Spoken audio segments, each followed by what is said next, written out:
Wuthering Heights, published November 24th, 1847. Volume 1, Chapter 1.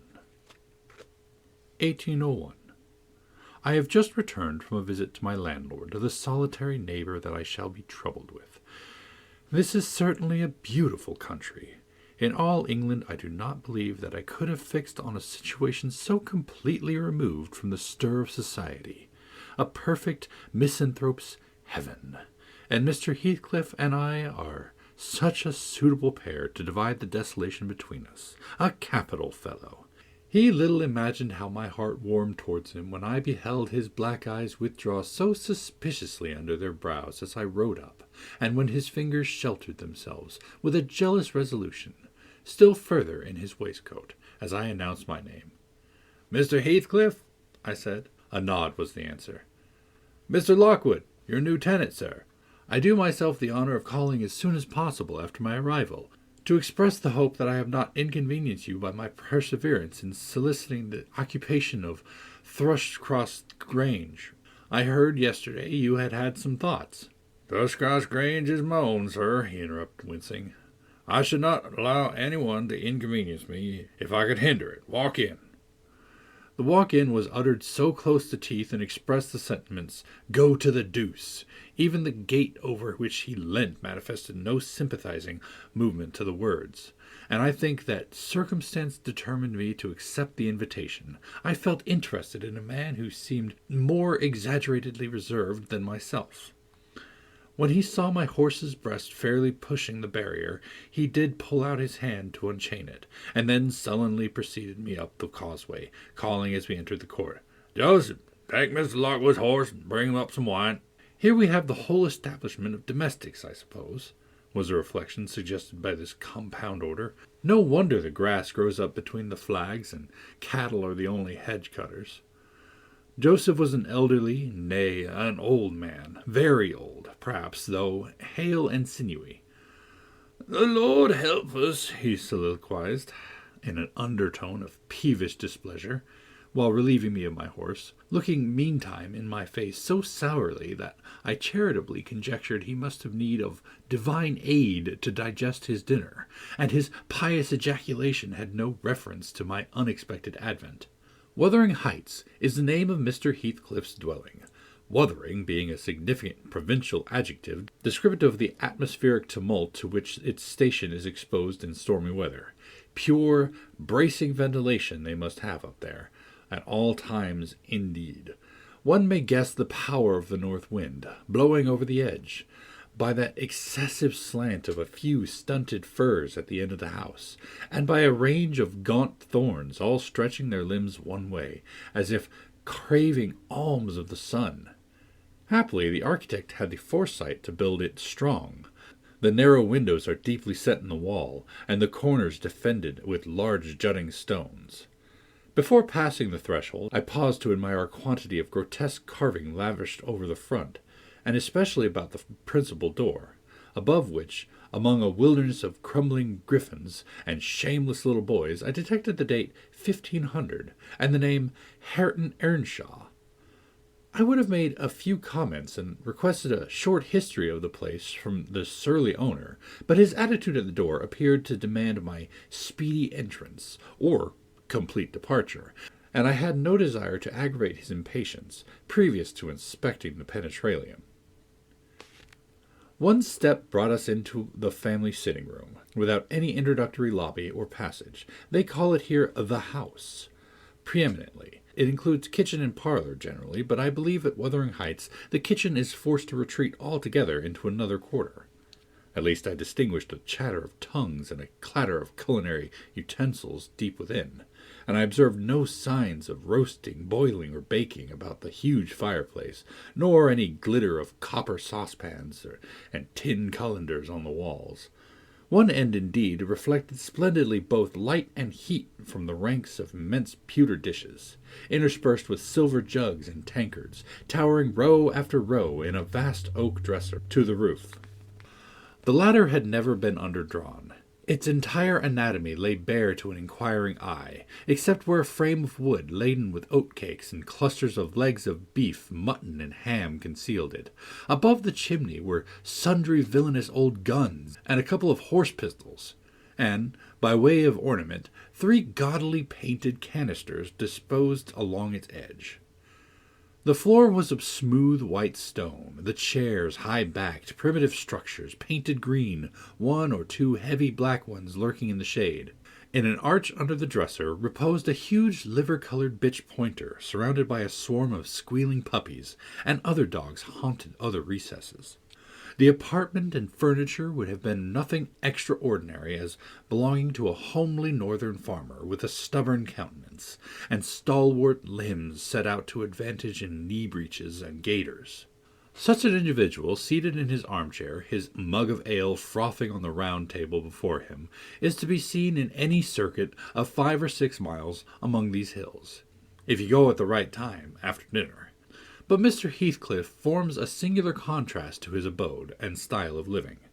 He is a dark-skinned gypsy in aspect, in dress and manners a gentleman, that is, as much a gentleman as many a country squire, rather slovenly perhaps, yet not looking amiss with his negligence, because he is an erect and handsome figure, and rather morose. Possibly some people might suspect him of a degree of underbred pride. I have a sympathetic chord within that tells me it is nothing of the sort. I know by instinct. His reserve springs from an aversion to showy displays of feeling, to manifestations of mutual kindliness. He'll love and hate equally under cover, and esteem it to a species of impertinence to be loved or hated again. No, I'm running on too fast. I bestow my own attributes over liberally on him. Mr. Heathcliff may have entirely dissimilar reasons for keeping his hand out of the way when he meets a would-be acquaintance, to those which actuate me. Let me hope my constitution is almost peculiar. My dear mother used to say I should never have a comfortable home, and only last summer I proved myself perfectly unworthy of one. While enjoying a month of fine weather at the sea-coast, I was thrown into the company of a most fascinating creature, a real goddess in my eyes, as long as she took no notice of me. I never told my love vocally. Still, if looks have language, the merest idiot might have guessed I was over head and ears. She understands me, at last, and looked in return. The sweetest of all imaginable looks. And what did I do? I confess it with shame, shrunk icily into myself like a snail, and every glance retired colder and farther, till finally the poor innocent was led to doubt her own senses, and, overwhelmed with confusion at her supposed mistake, persuaded her mamma to decamp. By this curious turn of disposition I have regained the reputation of deliberate heartlessness. How undeserved, I alone can appreciate. I took a seat at the end of the hearthstone opposite that towards which my landlord advanced, and filled up my interval of silence by attempting to caress the canine mother, who had left her nursery, and was sneaking wolfishly to the back of my legs. Her lip curled up, and her white teeth watered for a snatch. My caress provoked a long, guttural snarl. "You'd better leave that dog alone," growled Mr. Heathcliff, in unison, checking fiercer demonstrations with a punch of his foot. "She's not accustomed to be spoiled, not kept for a pet." Then, striding to a side door, he shouted again, "Joseph!"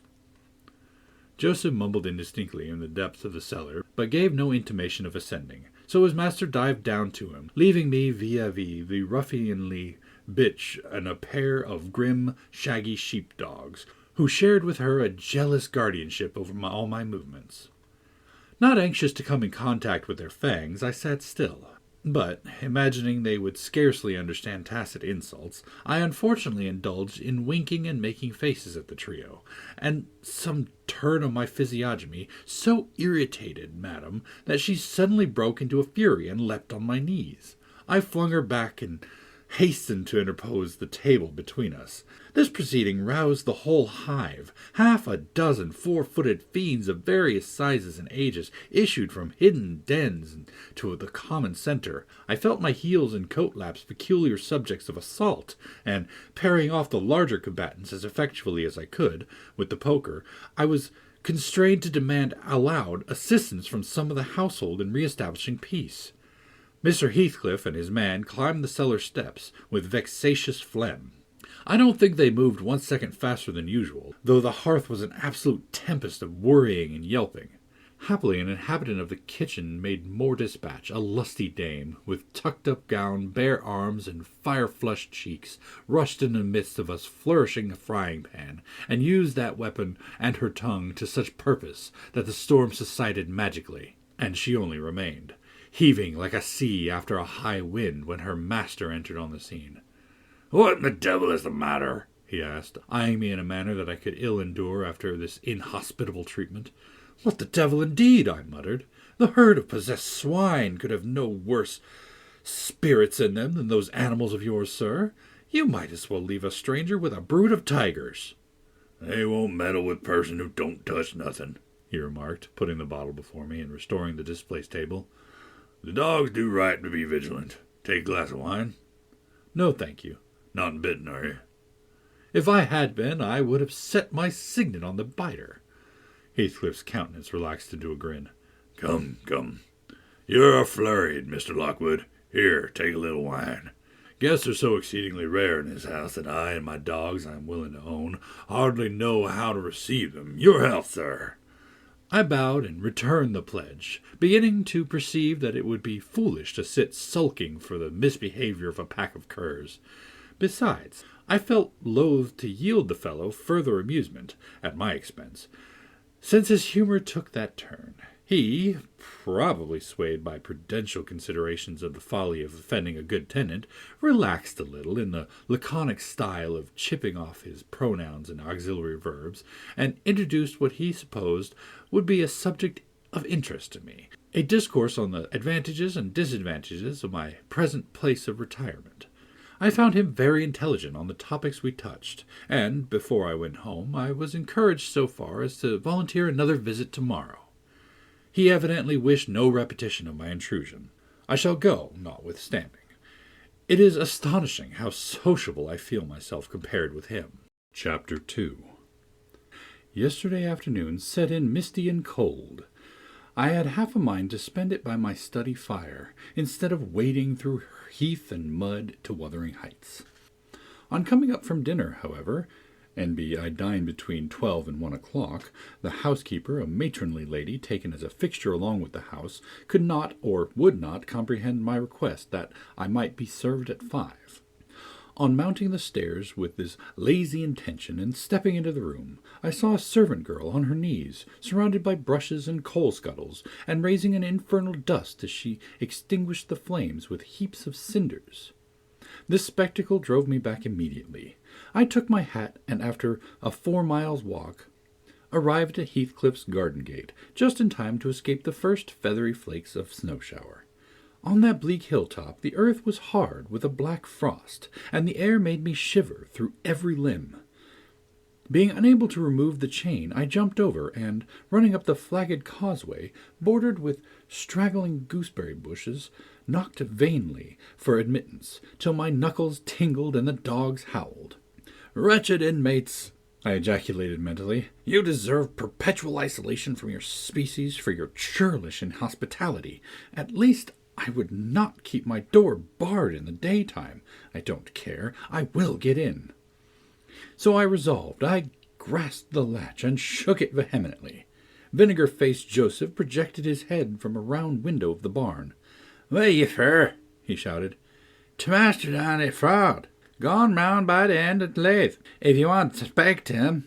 "Is there nobody inside to open the door?" I hallooed responsively. "There's no but the missus, and she'll no open till you make it your flay some dins tonight." "Why? Cannot you tell her who I am, Joseph?" "Nor to me. I'll have no hand wit," muttered the head, vanishing. The snow began to drive thickly. I seized the handle to essay another trial, when a young man, without a coat, and shouldering a pitchfork, appeared in the yard behind. He hailed me to follow him, and after marching through a wash-house and a paved area containing a coal-shed, pump, and pigeon-cote, we at length arrived in the large, warm, cheerful apartment where I was formerly received. It glowed delightfully in the radiance of an immense fire, compounded of coal, peat, and wood, and near the table, laid for a plentiful evening meal, I was pleased to observe the Misses, an individual whose existence I had never previously suspected. I bowed and waited, thinking she would bid me to take a seat.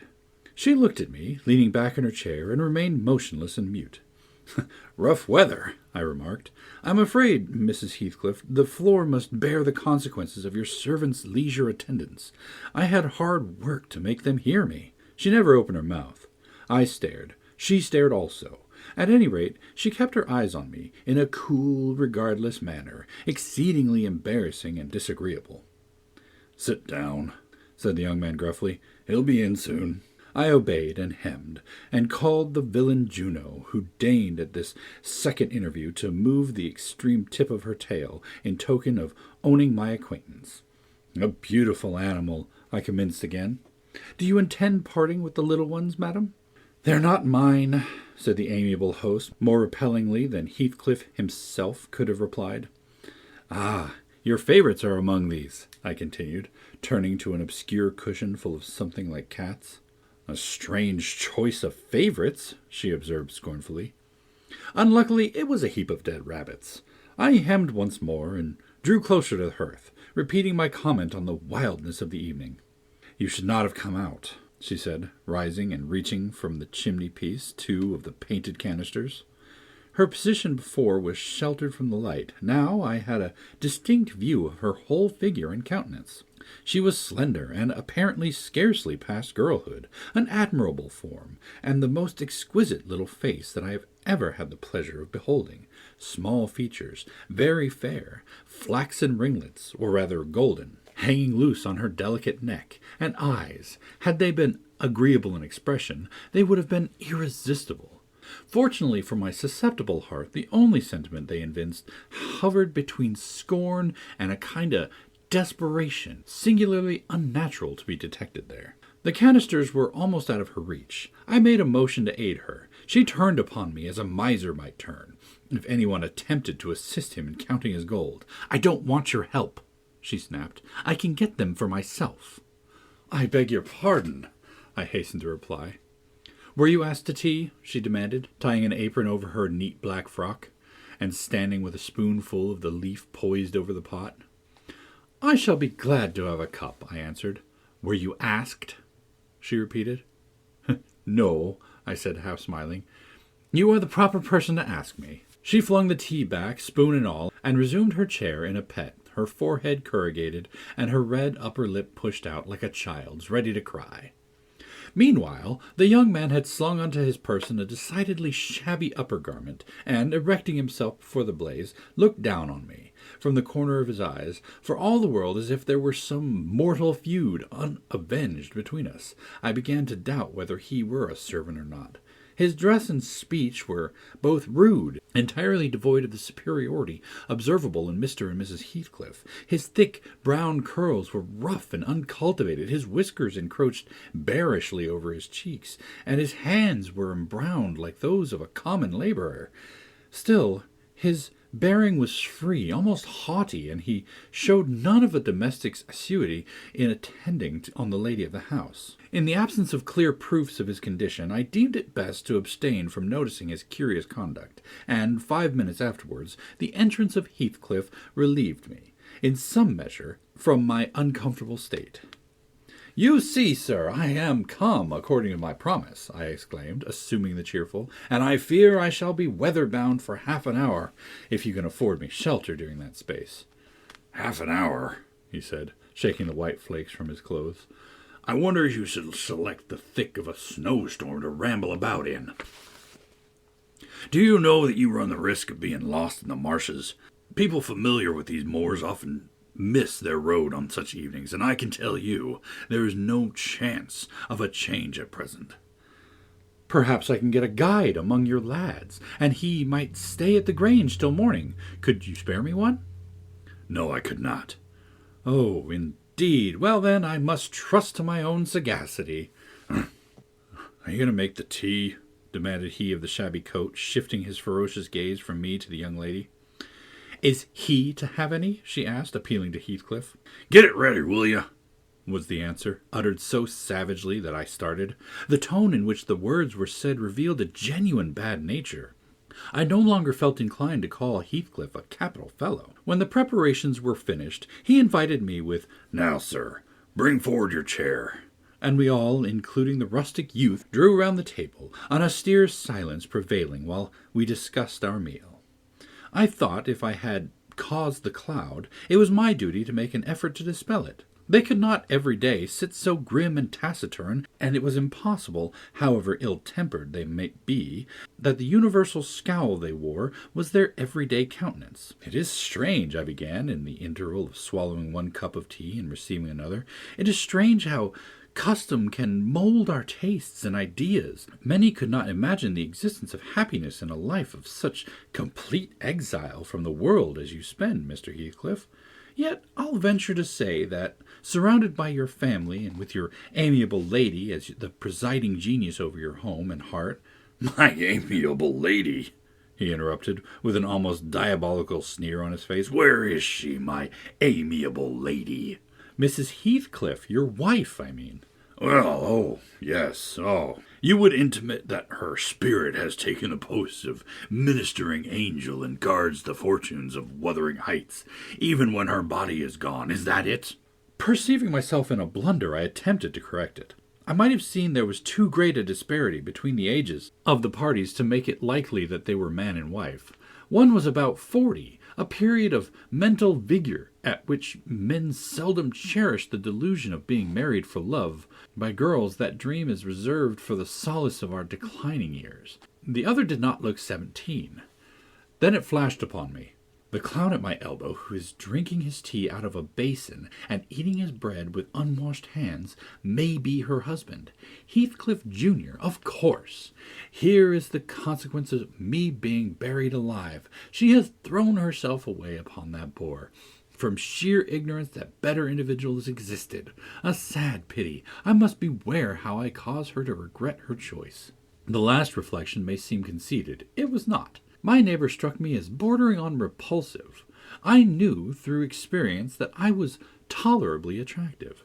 Mrs. Heathcliff is my daughter-in-law, said Heathcliff, corroborating my surmise. He turned, as he spoke, a peculiar look in her direction, a look of hatred, unless he has a most perverse set of facial muscles that will not, like those of other people, interpret the language of his soul. Ah, certainly, I see now. You are the favored possessor of the beneficent fairy, I remarked, turning to my neighbor. This was worse than before. The youth grew crimson and clenched his fists with every appearance of a meditated assault. But he seemed to recollect himself presently, and smothered the storm in a brutal curse muttered on my behalf, which, however, I took care not to notice. Unhappy in your conjectures, sir, observed my host. We neither of us have the privilege of owning your good fairy. Her mate is dead. I said she was my daughter-in-law, therefore she must have married my son. And this young man is not my son, assuredly. Heathcliff smiled again, as if it were rather too bold a jest to attribute the paternity of that bear to him. My name is Hareton Earnshaw, growled the other, and I'd counsel you to respect it. I've shown no disrespect, was my reply, laughing internally at the dignity with which he announced himself. He fixed his eye on me longer than I cared to return the stare, for fear I might be tempted either to box his ears or render my hilarity audible. I began to feel unmistakably out of place in that pleasant family circle.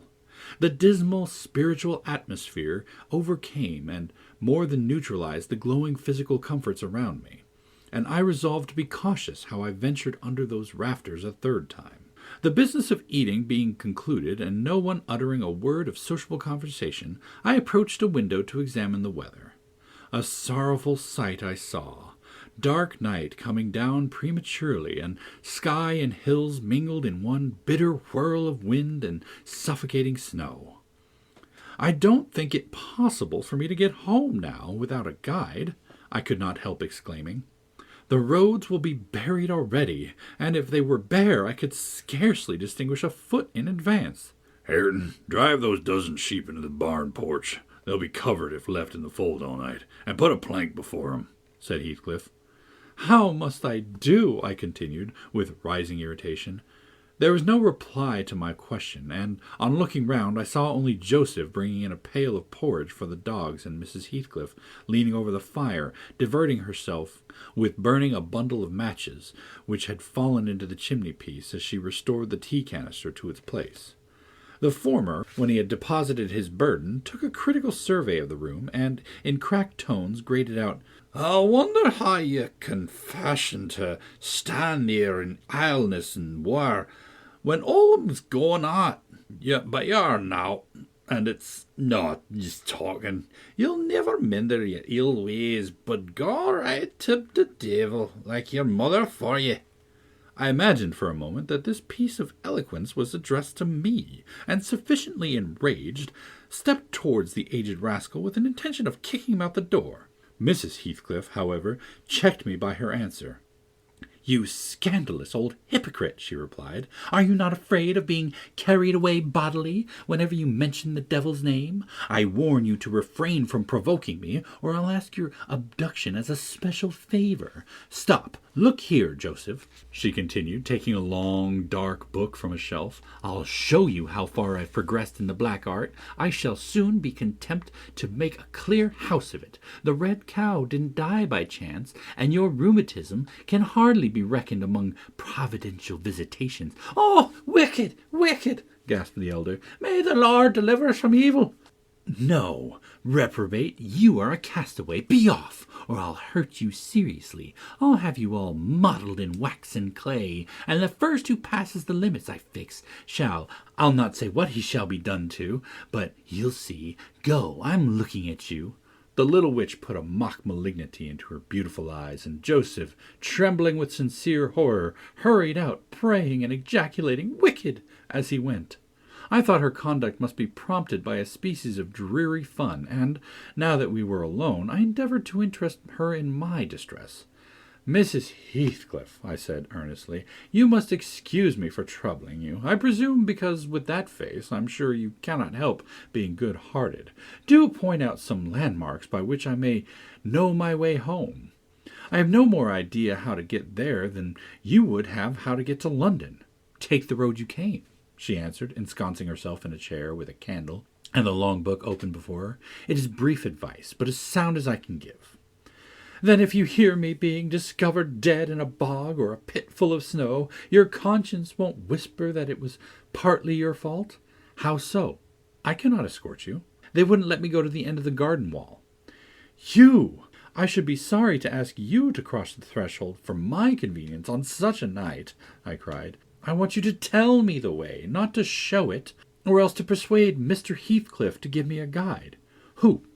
"There's himself, Earnshaw, Zillah, Joseph, and I. Which would you have?" "Are there no boys at the farm?" "No, those are all." "Then it follows that I am compelled to stay." "That you may settle with your host. I have nothing to do with it." "I hope it'll be a lesson to you to make no more rash journeys on these hills," cried Heathcliff's stern voice from the kitchen entrance. "As to staying here, I don't keep accommodations for visitors. You must share a bed with Hareton or Joseph if you do." "I can sleep on a chair in this room," I replied. No. A stranger is a stranger, be he rich or poor. It will not suit me to permit anyone the range of the place while I am off guard," said the unmannerly wretch. With this insult my patience was at an end. I uttered an expression of disgust, and pushed past him into the yard, running against Earnshaw in my haste. It was so dark that I could not see the means of exit, and, as I wandered round, I heard another specimen of their civil behaviour amongst each other. At first the young man appeared about to befriend me. "I'll go with him as far as the park," he said. You'll go with him to hell, exclaimed his master, or whatever relation he bore. And who is to look after the horses, eh? A man's life is of more consequence than one evening's neglect of the horses. Somebody must go, murmured Mrs. Heathcliff, more kindly than I expected. Not at your command, retorted Hareton. If you set store on him, you'd better be quiet. Then I hope his ghost will haunt you, and I hope Mr. Heathcliff will never get another tenant till the Grange is in ruin, she answered sharply. Hearken, hearken, shows cursing on him, muttered Joseph, towards whom I had been steering. He sat within earshot, milking the cows by the aid of a lantern, which I seized unceremoniously, and, calling out that I would send it back on the morrow, pushed to the nearest postern. Master, master, he's stealing the lantern, shouted the ancient, pursuing my retreat. Hey, Nasher, hey, dog, hey, wolf, hold him, hold him. On opening the little door, two hairy monsters flew at my throat, bearing me down and extinguishing the light, while a mingled guffaw from Heathcliff and Hareton put the copestone on my rage and humiliation. Fortunately, the beasts seemed more bent on stretching their paws and yawning, and flourishing their tails, than devouring me alive. But they would suffer no resurrection, and I was forced to lie till their malignant masters pleased to deliver me. Then, hatless and trembling with wrath, I ordered the miscreants to let me out, on their peril to keep me 1 minute longer, with several incoherent threats of retaliation that, in their indefinite depth and virulency, smacked of King Lear. The vehemence of my agitation brought on a copious bleeding at the nose, and still Heathcliff laughed, and still I scolded. I don't know what would have concluded the scene had there not been one person at hand rather more rational than myself and more benevolent than my entertainer. This was Zillah, the stout housewife, who at length issued forth to inquire into the nature of the uproar. She thought that some of them had been laying violent hands on me, and, not daring to attack her master, she turned her vocal artillery against the youngest scoundrel. "Well, Mr. Earnshaw," she cried, "I wonder what you'll have agait next. Are we going to murder folk on our very doorstones? I see this house will never do for me. Look at the poor lad. He's fair choking. Whist, you mun go on so.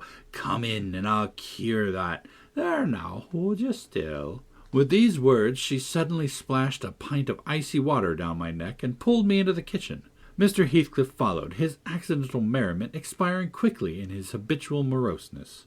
I was sick exceedingly, and dizzy and faint, and thus compelled perforce to accept lodgings under his roof. He told Zillah to give me a glass of brandy, and then passed on to the inner room, while she condoled with me on my sorry predicament, and, having obeyed his orders, whereby I was somewhat revived, ushered me to bed. Chapter 3. While leading the way upstairs, she recommended that I should hide the candle and not make a noise, for her master had an odd notion about the chamber she would put me in, and never let anybody lodge there willingly. I asked the reason. She did not know, she answered. She had only lived there a year or two, and they had so many queer going-ons that she could not begin to be curious. Too stupefied to be curious myself, I fastened my door and glanced around for the bed. The whole furniture consisted of a chair, a clothes-press, and a large oak case, with squares cut out near the top resembling coach windows. Having approached this structure, I looked inside, and perceived it to be a singular sort of old-fashioned couch, very conveniently designed to obviate the necessity for every member of the family having a room to himself. In fact, it formed a little closet, and the ledge of a window, which it enclosed, served as a table. I slid back the panelled sides and got in with my light and pulled them together again, and felt secure against the vigilance of Heathcliff and everyone else. The ledge where I placed my candle had a few mildewed books piled up in one corner, and it was covered with writing scratched on the paint. This writing, however, was nothing but a name repeated in all kinds of characters, large and small. Catherine Earnshaw, here and there varied to Catherine Heathcliff, and then again to Catherine Linton. In vapid listlessness I leaned my head against the window, and continued spelling over Catherine Earnshaw, Heathcliff, Linton, till my eyes closed. But they had not rested 5 minutes when a glare of white letters started from the dark, as vivid as spectres. The air swarmed with Catherines, and, rousing myself to dispel the obtrusive name, I discovered my candlewick reclining on one of the antique volumes, and perfuming the place with an odor of half-roasted calfskin. I snuffed it off, and, very ill at ease under the influence of cold and lingering nausea, sat up and spread open the injured tome on my knee. It was a Testament in lean type and smelling dreadfully musty. A fly-leaf bore the inscription Catherine Earnshaw, her book, and a date some quarter of a century back. I shut it and took up another and another till I had examined all. Catherine's library was select, and its state of dilapidation proved it to have been well used, though not altogether for a legitimate purpose. Scarcely one chapter had escaped a pen-and-ink commentary, at least the appearance of one, covering every morsel of blank that the printer had left. Some were detached sentences, other parts took the form of a regular diary scrawled in an unformed childish hand. At the top of an extra page, quite a treasure probably when first lighted on, I was greatly amused to behold an excellent caricature of my friend Joseph, rudely yet powerfully sketched. An immediate interest kindled within me for the unknown Catherine, and I began, forthwith, to decipher her faded hieroglyphics.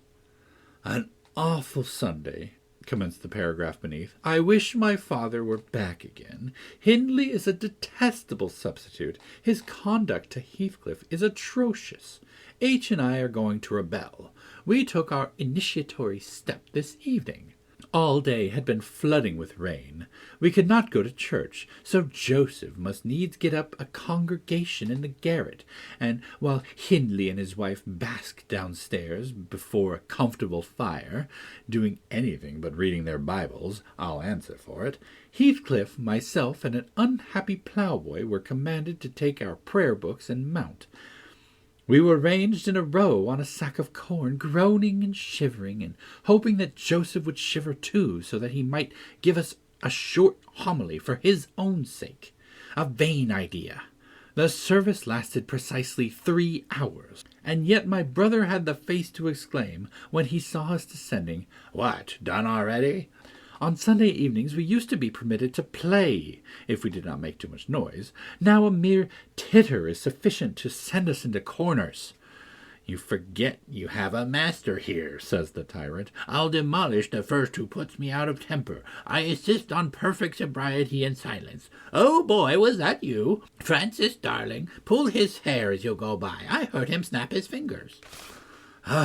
Francis pulled his hair heartily, and then went and seated herself on her husband's knee, and there they were, like 2 babies, kissing and talking nonsense by the hour. Foolish palaver, and that we should be ashamed of. We made ourselves as snug as our means allowed in the arch of the dresser. I had just fastened our pinafores together and hung them up for a curtain, when in comes Joseph on an errand from the stables. He tears down my handiwork, boxes my ears, and croaks, "'Tain't Master Newbut, just buried, and Sabbath not o'ered, and to sand, to gospel still are your youngs. And ya dar be liking, shame on ye. Sit ye down, little childer. They's good books enough if you'll read 'em. Sit ye down, and think o' your souls." Saying this, he compelled us to square our positions that we might receive, from the far-off fire, a dull ray to show us the text of the lumber he thrust upon us. I could not bear the employment. I took my dingy volume by the scroop and hurled it into the dog-kennel, vowing I hated a good book. Heathcliff kicked his into the same place. Then there was a hubbub. "Maester Hindley," shouted our chaplain, "Maester, come hither. Miss Cathy's riven the back off the Hamlet in salvation, and Heathcliff's paws his fitting to the first part of the brood way of destruction. It's fair fleysome that y'all let him go in this gate. Each thou man the lace properly, but he's gone." Hindley hurried up from the paradise of the hearth, and, seizing one of us by the collars and the other by the arm, hurled us both into the back kitchen, where Joseph asseverated old Nick would fetch us as sure as we were living, and so comforted we each sought a separate nook to wait his advent. I reached this book and a pot of ink from a shelf, and pushed the house door jar to give me light, and I have got the time on with writing for 20 minutes, but my companion is impatient and proposes that we should appropriate the diary woman's cloak and have a scamper on the moors under its shelter. A pleasant suggestion, and then, if the surly old man come in, he may believe his prophecy verified. We cannot be damper or colder in the rain than we are here. I suppose Catherine fulfilled her project, for the next sentence took up another subject. She waxed lachrymose. "How little did I dream that Hindley would ever make me cry so," she wrote. "My head aches till I cannot keep it in the pillow, till I can't give over. Poor Heathcliff! Hindley calls him a vagabond, and won't let him sit with us, nor eat with us any more. And he says he and I must not play together, and threatens to turn him out of the house if we break his orders. He has been blaming our father, how dare he, for treating H too liberally, and swears he will reduce him to his right place." I began to nod drowsily over the dim page, my eye wandering from manuscript to print. I saw a red ornamented title, 70 times 7, and the first of the 71st, a pious discourse delivered by the Reverend James Branderham in the chapel of Gimmerdon Sow. And while I was, half-consciously, worrying my brain to guess what James Branderham would make of his subject, I sank back into bed and fell asleep. Alas for the effects of bad tea and bad temper! What else could it be that made me pass such a terrible night? I don't remember another that I can at all compare with it since I was capable of suffering. I began to dream, almost before I ceased to be sensible of my locality. I thought it was morning, and I had set out on my way home with Joseph for a guide. The snow lay yards deep in our road, and as we floundered on, my companion wearied me with constant reproaches that I had not brought a pilgrim's staff, telling me I could never get into the house without one, and boastfully flourishing a heavy-headed cudgel, which I understood to be so denominated. For a moment I considered it absurd that I should need such a weapon to gain admittance into my own residence. Then a new idea flashed across me. I was not going there. We were journeying to hear the famous James Branderham preach from the text, 70 times 7, and either Joseph the preacher or I had committed the first of the 71st, and were to be publicly exposed and excommunicated. We came to the chapel. I have passed it really in my walks, twice or thrice. It lies in the hollow between two hills, an elevated hollow, near a swamp, whose peaty moisture is said to answer all the purposes of embalming on the few corpses deposited there. The roof has been kept whole hitherto, but as the clergyman's stipend is only £20 per annum, and a house with 2 rooms threatening speedily to determine into one, no clergyman will undertake the duties of a pastor, especially as it is currently reported that his flock would rather let him starve than increase the living by 1 penny from their own pocket. However, in my dream, James had a full and attentive congregation, and he preached, good God, what a sermon, divided into 490 parts, each fully equal to an ordinary address from the pulpit, and each discussing a separate sin. Where he searched for them I cannot tell. He had his private manner of interpreting the phrase, and it seemed necessary the brother should sin different sins on every occasion. They were of the most curious character, odd transgressions that I never imagined previously. Oh, how weary I grew, how I writhed and yawned and nodded and revived, how I pinched and pricked myself, and rubbed my eyes, and stood up and sat down again, and nudged Joseph to inform me if he would ever be done. I was condemned to hear all out. Finally he reached the first of the 71st. At that crisis, a sudden inspiration descended on me. I was moved to rise and denounce James Branderham as the sinner of the sin that no Christian need pardon. "Sir," I exclaimed, "sitting here, Within these 4 walls, at one stretch, I have endured and forgiven the 490 heads of your discourse. 70 times 7 times have I plucked up my hat and been about to depart. 70 times 7 have you preposterously forced me to resume my seat. The 491st is too much. Fellow martyrs, have at him, drag him down, and crush him to atoms, that the place which knows him may know him no more. Thou art the man, cried James, after a solemn pause, leaning over his cushions. 70 times 7 times did thou gaping contort thy visage. 70 times 7 did I take counsel with my soul. Lo, this is human weakness. This also may be absolved. The first of the 71st is come. Brethren, execute upon him the judgment written. Such honor have all his saints. With that concluding word, the whole assembly, exalting their pilgrim staves, rushed round me in a body, and I, having no weapon to raise in self-defense, commenced grappling with Joseph, my nearest and most ferocious assailant, for his.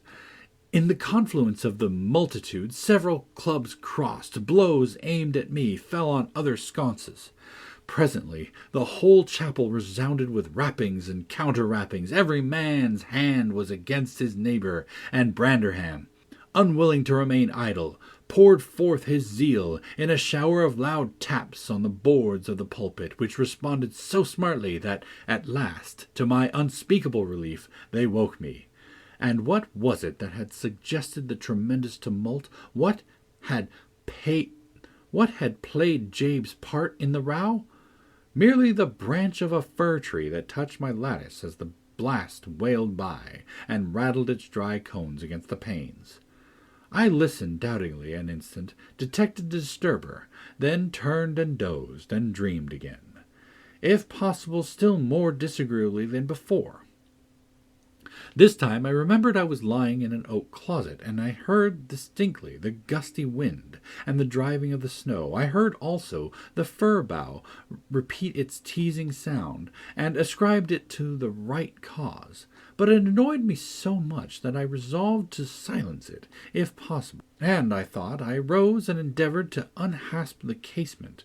The hook was soldered into a staple, a circumstance observed by me when awake, but forgotten.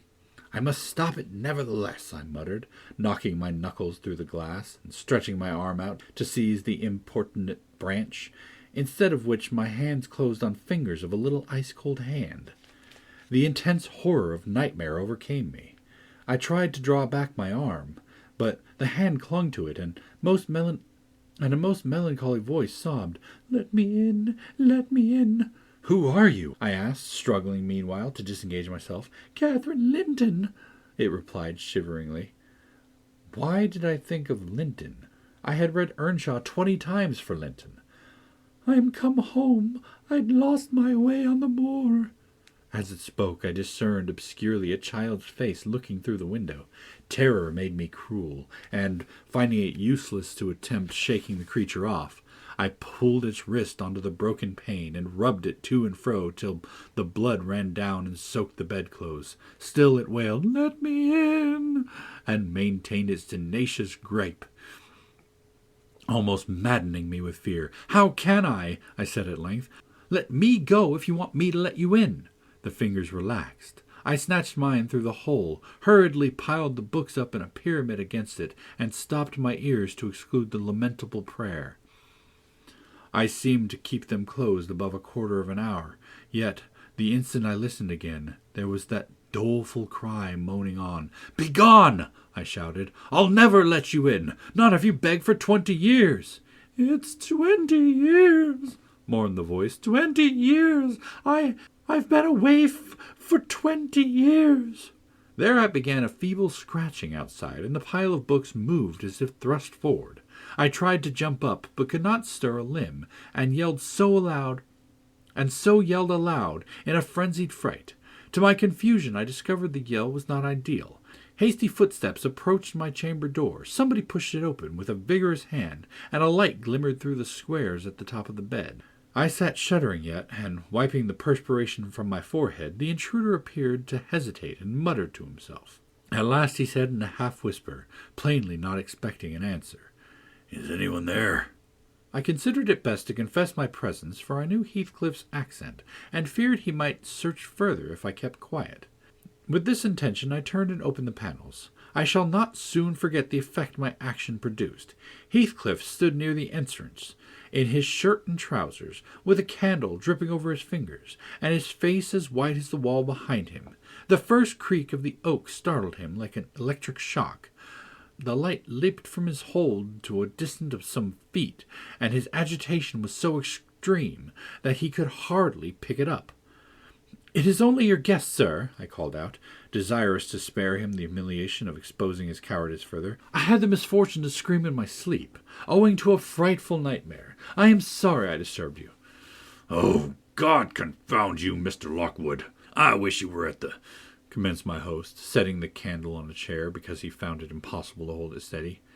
"And who showed you up to this room?" he continued, crushing his nails into his palm and grinding his teeth to subdue the maxillary convulsions. "Who was it? I have a good mind to turn them out of the house from this moment." "It was your servant Zillah," I replied, flinging myself on the floor and rapidly resuming my garments. "I should not care if you did, Mr. Heathcliff. She richly deserves it. I suppose that she wanted to get another proof that the place was haunted at my expense. Well, it is, swarming with ghosts and goblins. You have reason in shutting it up, I assure you. No one will thank you for a doze in such a den." "What do you mean?" asked Heathcliff. "And what are you doing? Lie down and finish out the night, since you are here. But for heaven's sake, don't repeat that horrid noise. Nothing could excuse it, unless you were having your throat cut." "If the little fiend had got in at the window, she probably would have strangled me," I returned. "I'm not going to endure the persecutions of your hospitable ancestors again. Was not the Reverend James Branderham akin to you on your mother's side? And that minx Catherine Linton, or Earnshaw, or however she was called, she must have been a changeling. Wicked little soul. She told me she had been walking the earth these 20 years, a just punishment for her mortal transgressions, I have no doubt." Scarcely were these words uttered than when I recollected the association of Heathcliff's with Catherine's name in the book, which had completely slipped from my memory till thus awakened. I blushed at my inconsideration, but without showing further consciousness of the offence, I hastened to add, "The truth is, sir, I passed the first part of the night in—" Here I stopped afresh. I was about to say, perusing these old volumes. Then it would have revealed my knowledge of their written as well as their printed contents, so, correcting myself, I went on, "in spelling over the names scratched on the window ledge, a monotonous occupation, calculated to set me asleep, like counting or—" "What can you mean by talking this way to me?" thundered Heathcliff, with savage vehemence. "How dare you, under my roof? God, he's mad to speak so." And he struck his forehead with rage. I did not know whether to resent this language or pursue my explanation, but he seemed so powerfully affected that I took pity and proceeded with my dreams, affirming I had never heard the appellation of Catherine Linton before, but reading it often overproduced an impression which personified itself when I had no longer my imagination under control. Heathcliff gradually fell back into the shelter of the bed as I spoke, finally sitting down almost concealed by it. I guessed, however, by his irregular and intercepted breathing, that he struggled to vanquish an access of violent emotions. Not liking to show him that I heard the conflict, I continued my toilet rather noisily, looked at my watch, and soliloquized on the length of the time.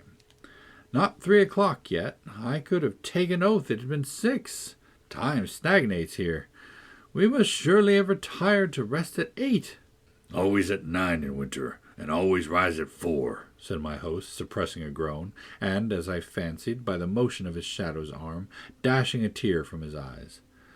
"Mr. Lockwood," he added, "you may go into my room. You'll only be in the way. Coming downstairs so early, and your childish outcry has sent sleep to the devils for me." "And for me, too," I replied. I'll walk in the yard till daylight, and then I'll be off. And you need not dread a repetition of my intrusion. I am now quite cured of seeking pleasure in society, be it country or town. A sensible man ought to find sufficient company in himself." "Delightful company," muttered Heathcliff. "Take the candle and go where you please. I shall join you directly. Keep out of the yard, though. The dogs are unchained in the house. Juno mounts squirrels here. And, nay, you can only ramble about the steps and passages, but always with you. I'll come in 2 minutes." I obeyed, as far as to quit the chamber, where, ignorant where the narrow lobbies led, I stood still, and was witness involuntarily to a piece of superstition on the part of my landlord, which belied, oddly, his apparent sense. He got onto the bed, and wrenched open the lattice, bursting, as he pulled at it, into an uncontrollable passion of tears. Come in, he sobbed. "Cathy, do come. Oh, do, once more. Oh, my heart's darling, hear me this time. Catherine, at last." The spectre showed a spectre's ordinary caprice. It gave no sign of being, but the snow and wind whirled wildly through, even reaching my station and blowing out the light. There was such anguish in the gush of grief that accompanied this raving, that my compassion made me overlook its folly, and I drew off, half angry to have listened at all, and vexed at having related my ridiculous nightmare, since it produced that agony, though why was beyond my comprehension. I descended cautiously to the lower regions and landed in the back kitchen, where a gleam of fire, raked compactly together, enabled me to rekindle my candle. Nothing was stirring except a bridled grey cat, which crept from the ashes and saluted me with a querulous mew. 2 benches, shaped in sections of a circle, nearly enclosed the hearth. On one of these I stretched myself, and Grimalkin mounted the other. We were both of us nodding ere any one invaded our retreat, and then it was Joseph shuffling down a wooden ladder that vanished into the roof, through a trap, the ascent to his garret, I suppose. He cast a sinister look at the little flame which I had enticed to play between the ribs, swept the cat from its elevation, and bestowing himself in the vacancy, commenced the operation of stuffing a 3-inch pipe with tobacco.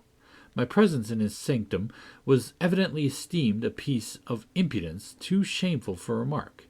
He silently applied the tube to his lips, folded his arms, and puffed away. I let him enjoy the luxury unannoyed, and, after sticking out the last wreath, and heaving a profound sigh, he got up, and departed as solemnly as he came. A more elastic footstep entered next, and now I opened my mouth for a good morning, but closed it again, the salutation unachieved, for Hareton Earnshaw was performing his orisons, sotto voce, in a series of curses directed against every object he found, while he rummaged a corner for a spade or shovel to dig through the drifts. He glanced over the back of the bench, dilating his nostrils, and thought as little of exchanging civilities with me as with my companion the cat. I guessed by his preparations that egress was allowed, and, leaving my hard couch, made a movement to follow him. He noticed this, and thrust out an inner door with the end of his spade, intimating by an inarticulate sound that there was the place where I must go, if I changed my locality. It opened into the house where the females were already astir, Zillah urging flakes of flame from the chimney with a colossal bellows, and Mrs. Heathcliff kneeling on the floor, reading a book by the aid of the blaze. She held her hand interposed between the furnace heat and her eyes, and seemed absorbed in her occupation, desisting from it only to chide the servant for covering her with sparks, or to push away a dog, now and then, that snoozled, its nose over forwardly into her face. I was surprised to see Heathcliff also there. He stood by the fire, his back towards me, just finishing a stormy scene to poor Zillah, who ever and anon interrupted her labor to pluck up the corner of her apron, and heaving an indignant groan. "And you worthless," he broke out as I entered, turning to his daughter-in-law, and employing an epithet as harmless as duck or sheep, but generally represented by a dash. "There you were at your idle tricks again. The rest of them do earn their bread, and you live on my charity. Put your trash away and find something to do. You shall pay me for the plague of having you eternally in my sight. Do you hear, damnable jade? I'll put my trash away, because you can make me if I refuse, answered the young lady, closing her book and throwing it on the chair. But I'll not do anything, though you should swear your tongue out, except what I please. Heathcliff lifted his hand, and the speaker sprang to a safer distance, obviously acquainted with its weight. Having no desire to be entertained by a cat-and-dog combat, I stepped forward briskly, as if eager to partake the warmth of the hearth, and innocent of any knowledge of the interrupted dispute. Each had enough decorum to suspend further hospitalities. Heathcliff placed his fists, out of temptation, in his pockets. Mrs. Heathcliff curled her lip and walked to a seat far off, where she had kept her word, by playing the part of the statue during the remainder of my stay. That was not long. I declined joining their breakfast, and, at the first gleam of dawn, took an opportunity of escaping into the free air, now clear and still and cold as impalpable ice. My landlord hallooed for me to stop ere I reached the bottom of the garden, and offered to accompany me across the moor. It was well he did, for the whole hill-back was one billowy white ocean, the swells and falls not indicating corresponding rises and depressions in the ground. Many pits, at least, were filled to a level, and entire ranges of mounds, the refuse of quarries, blotted from the chart which my yesterday's walk left pictured in my mind. I had remarked on one side of the road, at intervals of 6 or 7 yards, a line of upright stones, continued through the whole length of the barrens. These were erected and daubed with lime on purpose, to serve as guides in the dark, and also, when a fall, like the present, confounded the deep swamps on either hand with the firmer path. But, excepting a dirty dot pointing up here and there, all traces of their existence had vanished, and my companion felt it necessary to warn me frequently to steer to the right or left, when I imagined I was following, correctly, the windings of the road. We exchanged little conversation, and he halted at the entrance of Thrushcross Park, saying I could make no error here. Our adieux were limited to a hasty bow, and then I pushed forward, trusting to my own resources, for the Potter's Lodge is unattended as yet. The distance from the gate to the Grange is 2 miles. I believe I managed to make it 4, what with losing myself among the trees and sinking up to the neck in snow, a predicament which only those who have experienced it can appreciate. At any rate, whatever were my wanderings, the clock claimed 12 as I entered the house, and that gave exactly an hour for every mile of the usual way from Wuthering Heights. My human fixture and her satellites rushed to welcome me, exclaiming tumultuously they had completely given me up. Everybody conjectured that I perished last night, and they were wondering how they must set about the search for my remains. I bid them be quiet. Now that they saw me returned, and benumbed to my very heart, I dragged upstairs, whence, after putting on dry clothes and pacing to and fro 30 or 40 minutes, to restore the animal heat, I am adjourned to my study, feeble as a kitten, almost too much so to enjoy the cheerful fire and smoking coffee which the servant had prepared for my refreshment. Chapter 4. What vain weathercocks we are! I, who had determined to hold myself independent of all social intercourse, and thanked my stars that, at length, I had lighted on a spot where it was next to impracticable. I, weak wretch, after maintaining till dusk a struggle with low spirits and solitude, was finally compelled to strike my colours, and, under pretence of gaining information concerning the necessities of my establishment, I desired Mrs. Dean, when she brought in supper, to sit down while I ate, hoping sincerely she would prove a regular gossip, and either rouse me to animation or lull me to sleep by her talk. "You have lived here a considerable time," I commenced. "Did you not say 16 years?" 18, sir. I came when the missus was married, to wait on her. After she died, the master retained me for his housekeeper." "Indeed." There ensued a pause. She was not a gossip, I feared, unless about her own affairs, and those could hardly interest me. However, having studied for an interval with a fist on either knee, and a cloud of meditation over her ruddy countenance, she ejaculated, Ah, times are great changed since then. Yes, I remarked. You've seen a good many alterations, I suppose. I have, and troubles too, she said. Oh, I'll turn the talk to my landlord's family, I thought to myself. A good subject to start, and that pretty girl widow. I should like to know her history, whether she be a native of the country or an exotic that the surly indigene will not recognize for kin. With this intention, I asked Mrs. Dean why Heathcliff would let Thrushcross Grange and preferred living in a situation and residence so much inferior. Is he not rich enough to keep the estate in good order? I inquired. Rich, sir, she turned. He has nobody knows what money, and every year it increases. Yes, he's rich enough to live in a finer house than this, but he's very near close-handed, and if he had meant to flit to Thrushcross Grange as soon as he heard of a good tenant, he could not have borne to miss the chance of getting a few hundred more. It is strange people should be so greedy when they are alone in the world. He had a son, it seems. Yes, he had one. He's dead. And that young lady, Mrs. Heathcliff, is his widow? Yes. Where did she come from originally? Why, sir, she is my late master's daughter. Catherine Linton was her maiden name. I nursed her, poor thing. I did wish Mr. Heathcliff would remove here, and then we might have been together again. What, Catherine Linton? I exclaimed, astonished, but a minute's reflection convinced me that it was not my ghostly Catherine. Then, I considered, my predecessor's name was Linton. It was.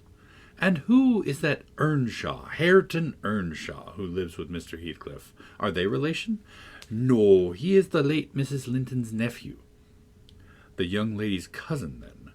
Yes, and her husband was her cousin also, one on the mother's, the other on the father's. Heathcliff married Mr. Linton's sister. I see the house at Wuthering Heights has Earnshaw carved over the front door. Are they an old family?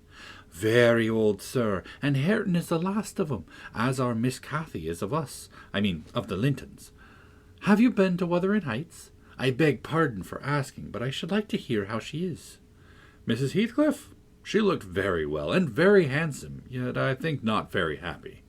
Oh, dear, I don't wonder. And how did you like the master? Rough as a saw edge and hard as a whinstone. The less you meddle with him, the better. He must have had some ups and downs in life to make him such a churl. Do you know anything of his history? It's a cuckoo, sir. I know all about it, except where he was born, and who were his parents, and how he got his money. At first, and Hareton has been cast out like an unfledged dunnock, the unfortunate lad is the only one in all this parish that does not guess how he has been cheated. Well, Mrs. Dean, it will be a charitable deed to tell me something of my neighbours. I feel I shall not rest if I go to bed. So be good enough and sit and chat an hour. Oh, certainly, sir. I'll just fetch a little sewing, and then I'll sit as long as you please. But you've caught cold. I saw you shivering, and you must have some gruel to drive it out. The worthy woman bustled off, and I crouched nearer the fire. My head felt hot, and the rest of me chill. Moreover, I was excited, almost to a pitch of foolishness, through my nerves and brain. This caused me to feel not uncomfortable, but rather fearful, as I am still, of serious effects from the incidents of today and yesterday. She returned presently, bringing a smoking basin and a basket of work, and, having placed the former on the hob, drew in her seat, evidently pleased to find me so companionable. Before I came here, she commenced, waiting no further invitation to her story, I was almost always at Wuthering Heights, because my mother had nursed Mr. Hindley Earnshaw, that was Hareton's father, and I got used to playing with the children. I ran errands too, and helped to make hay, and hung about the farm, ready for anything that anybody would set me to. One fine summer morning, it was the beginning of harvest, I remember, Mr. Earnshaw, the old master, came downstairs, dressed for a journey. After he had told Joseph what was to be done for the day, he turned to Hindley and Cathy and me, for I was sat eating my porridge with them, and he said, speaking to his son, "Now, my bonny boy, I'm going to Liverpool today. What shall I bring you? You may choose what you like, only let it be little, for I shall walk there and back, 60 miles each way. That is a long spell." Hindley named a fiddle, and then he asked Miss Cathy. She was hardly 6 years old, but she could ride any horse in the saddle, and so she chose a whip. He did not forget me, for he had a kind heart, though he was rather severe sometimes. He promised to bring me a pocket full of apples and pears, and then he kissed his children good-bye and set off. It seemed a long while to us all, the 3 days of his absence, and often did little Cathy ask when he would be home. Mrs. Earnshaw expected him by supper-time on the 3rd evening, and she put the meal off hour after hour. There were no signs of him coming, however, and at last the children got tired of running down to the gate to look. Then it grew dark. She would have had them to bed, but they begged sadly to be allowed to stay up, and just about 11 o'clock the door latch was raised quietly, and in stepped the master. He threw himself into a chair, laughing and groaning, and bid them all stand off, for he was nearly killed. He would not have such another walk for the 3 kingdoms. And at the end of it, to be flighted to death, he said, opening his greatcoat, which he held bundled in his arms. See here, wife, I was never so beaten with anything in my life, but you must e'en take it as a gift of God, though it's as dark almost as if it came from the devil. We crowded round, and over Miss Cathy's head I had a peep at a dirty, ragged, black-haired child, big enough both to walk and talk. Indeed, its face looked older than Catherine's, yet when it was set on its feet, it only stared round and repeated over and over again some gibberish that nobody could understand. I was frightened, and Mrs. Earnshaw was ready to fling it out of the doors. She did fly up, asking how he could fashion to bring the gipsy brat into the house, when they had their own bairns to feed and fend for, what he meant to do with it, and whether he were mad. The master tried to explain the matter, but he was really half dead with fatigue, and all that I could make out amongst the scolding was a tale of his seeing it starving and houseless and as good as dumb in the streets of Liverpool, where he picked it up and inquired for its owner.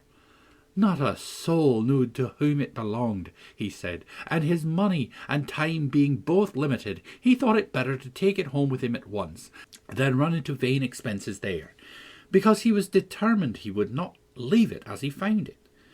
Well, the conclusion was that my mistress grumbled herself calm, and Mr. Earnshaw told me to wash it and give it clean things, and let it sleep with the children. Hindley and Cathy contented themselves with looking and listening till peace was restored. Then both began searching their father's pockets for the presents he had promised them. The former was a boy of 14, but then he drew out what had been a fiddle, crushed to morsels in the great coat. He blubbered aloud, and Cathy, when she learnt the master had lost her whip in attending on the stranger, showed her humour by grinning and spitting at the stupid little thing, earning for her pains a sound blow from her father to teach her cleaner manners. They entirely refused to have it in bed with them, and even in their room, and I had no more sense, so I put it on the landing of the stairs, hoping it might be gone on the morrow. By chance, or else attracted by hearing his voice, it crept into Mr. Earnshaw's door, and there he found it on quitting his chamber. Inquiries were made as to how it got there, so I obliged to confess, and in recompense for my cowardice and inhumanity was sent out to the house. This was Heathcliff's first introduction to the family. On coming back a few days afterwards, for I did not consider my banishment perpetual, I found they had christened him Heathcliff. It was the name of a son who had died in childbirth, and it has served him ever since, both for Christian and surname. Miss Cathy and he were now very thick, but Hindley hated him, and to say the truth I did the same, and we plagued and went on with him shamefully, for I wasn't reasonable enough to feel my injustice, and the mistress never put a word on his behalf when she saw him wronged. He seemed a sullen, patient child, hardened perhaps to ill treatment. He would stand Hindley's blows without winking or shedding a tear, and my pinches moved him only to draw in the breath and open his eyes, as if he had hurt himself by accident, and nobody was to blame. This endurance made old Earnshaw furious when he discovered his son persecuting the poor fatherless child, as he called him. He took to Heathcliff strangely, believing all he said. For that matter, he said precious little, and generally the truth, and petting him far above Cathy, who was too mischievous and wayward for her favourite. So, from the very beginning, he bred bad feeling in the house, and at Mrs. Earnshaw's death, which happened in less than 2 years after, the young master had learnt to regard his father as an oppressor rather than a friend, and Heathcliff as a usurper of his parents' affections and his privileges, and he grew bitter with brooding over these injuries. I sympathised a while, but when the children fell ill of the measles, and I had to tend them all, and take on me the cares of a woman at once, I changed my ideas. Heathcliff was dangerously sick, and while he lay at the worst, he would have me constantly by his pillow. I suppose he felt that I did a good deal for him, and he hadn't wit to guess that I was compelled to do it. However, I will say this, he was the quietest child that ever a nurse watched over. The difference between him and the others forced me to be less partial. Cathy and her brother harassed me terribly. He was as uncomplaining as a lamb, though hardness, not gentleness, made him give little trouble. He got through, and the doctor affirmed it was in a great measure owing to me, and praised me for my care. I was vain of his commendations, and softened toward the being by whose means I earned them, and thus Hindley lost his last ally. Still, I couldn't doubt on Heathcliff, and I wondered often what my master saw to admire so much in the sullen boy who never, to my recollection, repaid his indulgence by any sign of gratitude. He was not insolent to his benefactor. He was simply insensible, though knowing perfectly that hold he had on his heart, and conscious he had only to speak, and all the house would be obliged to bend to his wishes. As an instance, I remember Mr. Earnshaw once brought a couple of colts at the parish fair, and gave the lads one each. Heathcliff took the handsomest, but it soon fell lame, and when he discovered it, he said to Hindley, "You must exchange horses with me. I don't like mine, and if you won't, I shall tell your father of the 3 thrashings you've given me this week, and show him my arm, which is black to the shoulder." Hindley put out his tongue and coughed him over the ears. You'd better do it at once," he persisted, escaping to the porch. They were in the stable. "You'll have to, and if I speak of these blows, you'll get them again with interest." "Off, dog!" cried Hindley, threatening him with an iron weight, used for weighing potatoes and hay. "Throw it," he replied, standing still, "and then I'll tell how you boasted that you would turn me out of the doors as soon as he died, and see whether he will not turn you out directly." Hindley threw it, hitting him in the breast, and down he fell, but staggered up immediately, breathless and white, and had not I prevented it, he would have gone just so to the master, and got full revenge by letting his condition plead for him, intimating who had caused it. "Take my colt, gipsy, then," said young Earnshaw, "and I pray that he may break your neck. Take him and be damned, you beggarly interloper, and wheedle my father out of all he has, only afterwards show him what you are, imp of Satan, and take that. I hope he'll kick out your brains." Heathcliff had gone to loose the beast and shift it to his own stall. He was passing behind it when Hindley finished his speech by knocking him under his feet, and without stopping to examine whether his hopes were fulfilled, ran away as fast as he could. I was surprised to witness how coolly the child gathered himself up, and went on with his intention, exchanging saddles and all, and then sitting down on a bundle of hay to overcome the qualm which the violent blow had occasioned before he entered the house. I persuaded him easily to let me lay the blame of his bruises on the horse. He minded little what tale was told, since he had what he wanted. He complained so seldom, indeed, of such stirs as these, that I really thought him not vindictive. I was deceived completely, as you will hear. Chapter 5. In the course of time, Mr. Earnshaw began to fail. He had been active and healthy, yet his strength left him suddenly, and when he was confined to the chimney-corner, he grew grievously irritable. A nothing vexed him, and suspected slights of his authority nearly threw him into fits. This was especially to be remarked if any one attempted to impose upon or domineer over his favourite. He was painfully jealous lest a word should be spoken amiss to him, seeming to have got into his head the notion that because he liked Heathcliff, all hated and longed to do him an ill turn. It was a disadvantage to the lad, for the kinder among us did not wish to fret the master, so we humoured his partiality, and that humouring was rich nourishment to the child's pride and black tempers. Still, it became in a manner necessary. Twice or thrice, Hindley's manifestations of scorn, while his father was near, roused the old man's fury. He seized his stick to strike him, and shook with rage that he could not do it. At last our curate— we had a curate then, who made the living answer by teaching the little Lintons and Earnshaws, and farming his bit of land himself. He advised that the young master should be sent to the college, and Mr. Earnshaw agreed, though with a heavy spirit, for he said, "Hindley was not, and would never thrive as where he wandered." I hoped heartily we should have peace now. It hurt me to think the master should be made uncomfortable by his own good deed. I fancied the discontent of age and disease arose from his family disagreements, as he would have it that it did. Really, you know, sir, it was in his sinking frame. We might have got on tolerably, notwithstanding, but for two people, Miss Cathy and Joseph, the servant. You saw him, I dare say, up yonder. He was, and is yet, most likely, the wearisomest, self-righteous Pharisee that ever ransacked a Bible to rake the promises to himself and fling the curses on his neighbors. By his knack of sermonizing and pious discoursing, he contrived to make a great impression on Mr. Earnshaw, and the more feeble the master became, the more influence he gained. He was relentless in worrying him about his soul's concerns, and about ruling his children rigidly.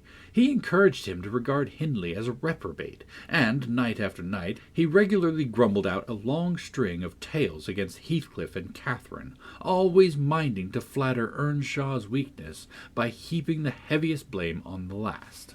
Certainly, she had ways with her such as I never saw a child take up before, and she put all of us past our patience 50 times and oftener in a day. From the hour she came down the stairs till the hour she went to bed, we had not a minute's security that she wouldn't be in mischief. Her spirits were always at high water mark, her tongue always going, singing, laughing, and plaguing everybody who would not do the same. A wild wick-slip she was. But she had the bonniest eye and sweetest smile and the lightest foot in the parish, and, after all, I believe she meant no harm. For when once she made you cry in good earnest, it seldom happened that she would not keep you company, and oblige you to be quiet that you might comfort her. She was much too fond of Heathcliff. The greatest punishment we could invent for her was to keep her separate from him, yet she got chided more than any of us on his account. In play she liked exceedingly to act the little mistress, using her hands freely and commanding her companions. She did so to me, but I would not bear slapping or ordering, and so I let her know. Now Mr. Earnshaw did not understand jokes from his children. He had always been strict and grave with them, and Catherine, on her part, had no idea why her father should be crosser and less patient in his ailing condition than he was in his prime. His peevish reproofs wakened in her a naughty delight to provoke him.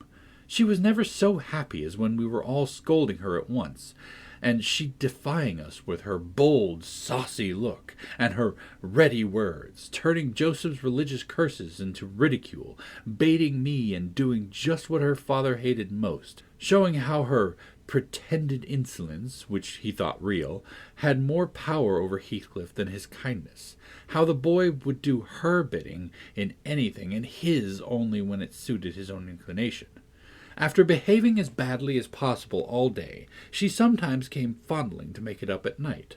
"Nay, Cathy," the old man would say, "I cannot love thee. Thou art worse than thy brother. Go say thy prayers, child, and ask God's pardon.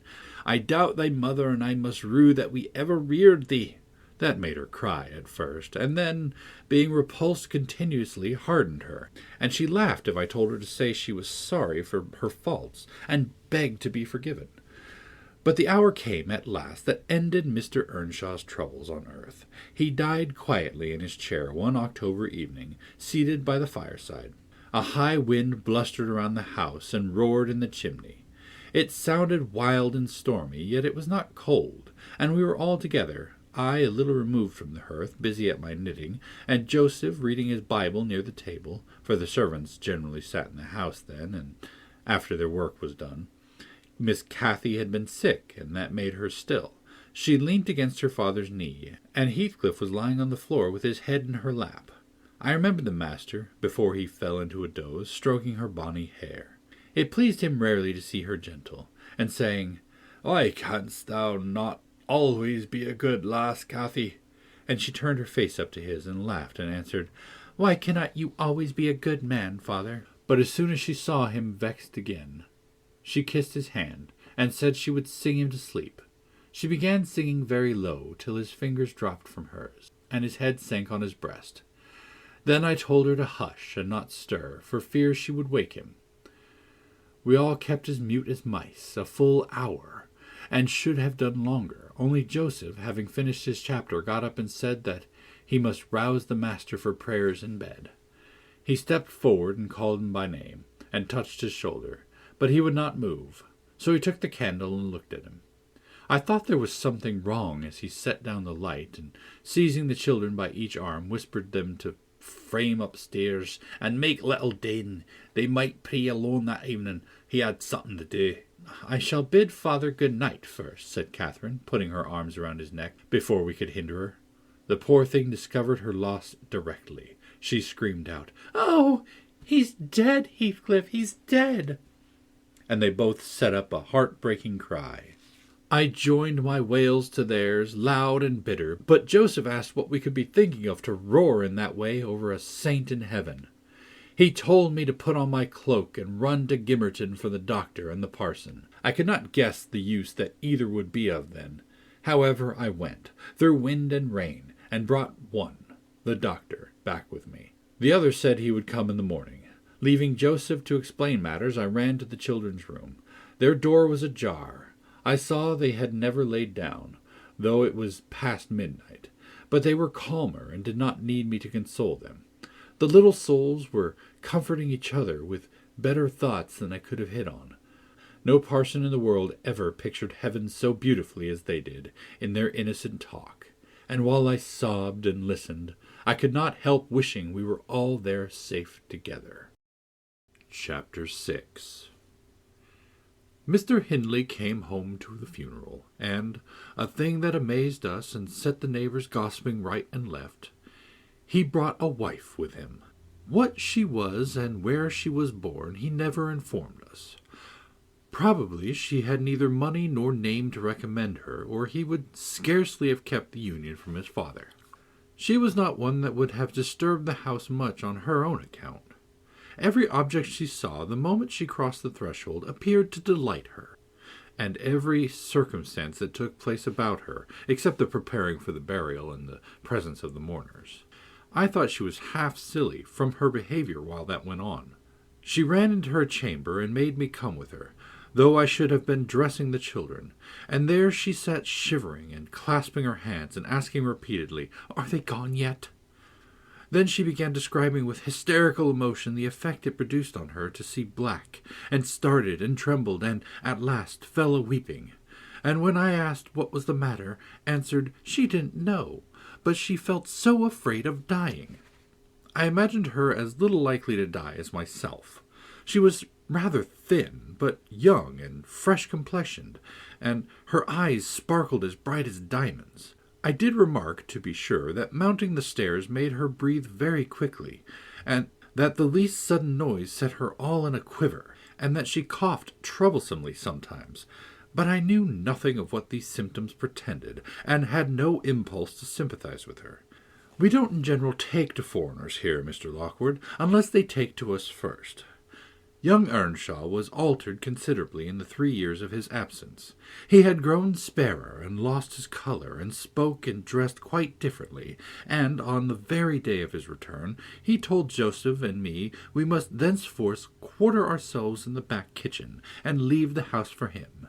Indeed, he would have carpeted and papered a small spare room for a parlour, but his wife expressed such pleasure at the white floor and huge glowing fireplace, at the pewter dishes and delf case and dog kennel, and the wide space there was to move about in, where they usually sat, that he thought it unnecessary to her comfort, and so dropped the intention. She expressed pleasure, too, at finding a sister among her new acquaintance, and she prattled to Catherine, and kissed her, and ran about with her, and gave her quantities of presents at the beginning. Her affection tired very soon, however, and when she grew very peevish, Hindley became tyrannical. A few words from her, inviting a dislike to Heathcliff, were enough to rouse him in all his old hatred of the boy. He drove him from their company to the servants, deprived him of the instructions of the curate, and insisted that he should labor out of doors instead, compelling him to do so as hard as any other lad on the farm. He bore his degradation pretty well at first, because Cathy taught him what she learnt, and worked or played with him in the fields.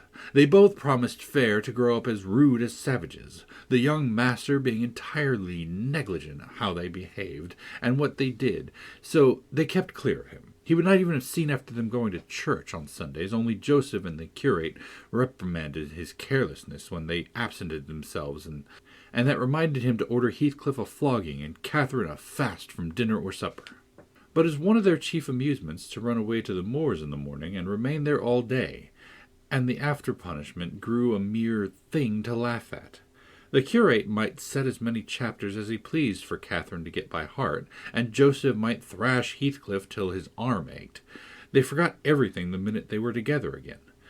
At least the minute they had contrived some naughty plan of revenge, and many a time I've cried to myself to watch them growing more reckless daily, and I not daring to speak a syllable for fear of losing the small power I still retained over the unfriended creatures.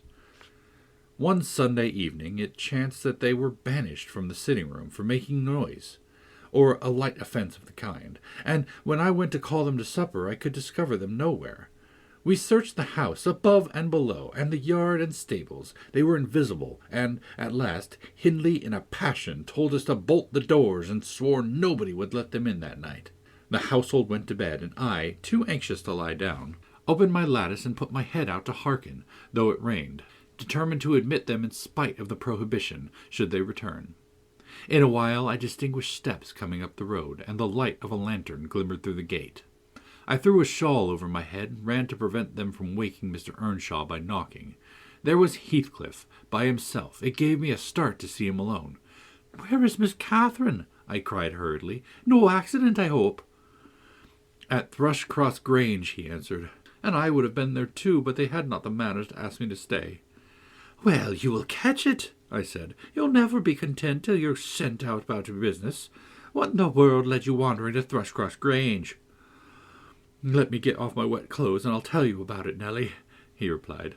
I bid him beware of rousing the master, and while he undressed and I waited to put out the candle, he continued, Cathy and I escaped from the wash-house to have a ramble at liberty, and getting a glimpse of the Grange lights, we thought we would just go and see whether the Lintons passed their Sunday evenings standing shivering in corners, while their father and mother sat eating and drinking and singing and laughing and burning their eyes out before the fire. Do you think they do? Or reading sermons, and being catechized by their manservant, and set to learn a volume of Scripture names, if they don't answer properly? Probably not, I responded. They're good children, no doubt, and don't deserve the treatment you receive for your bad conduct.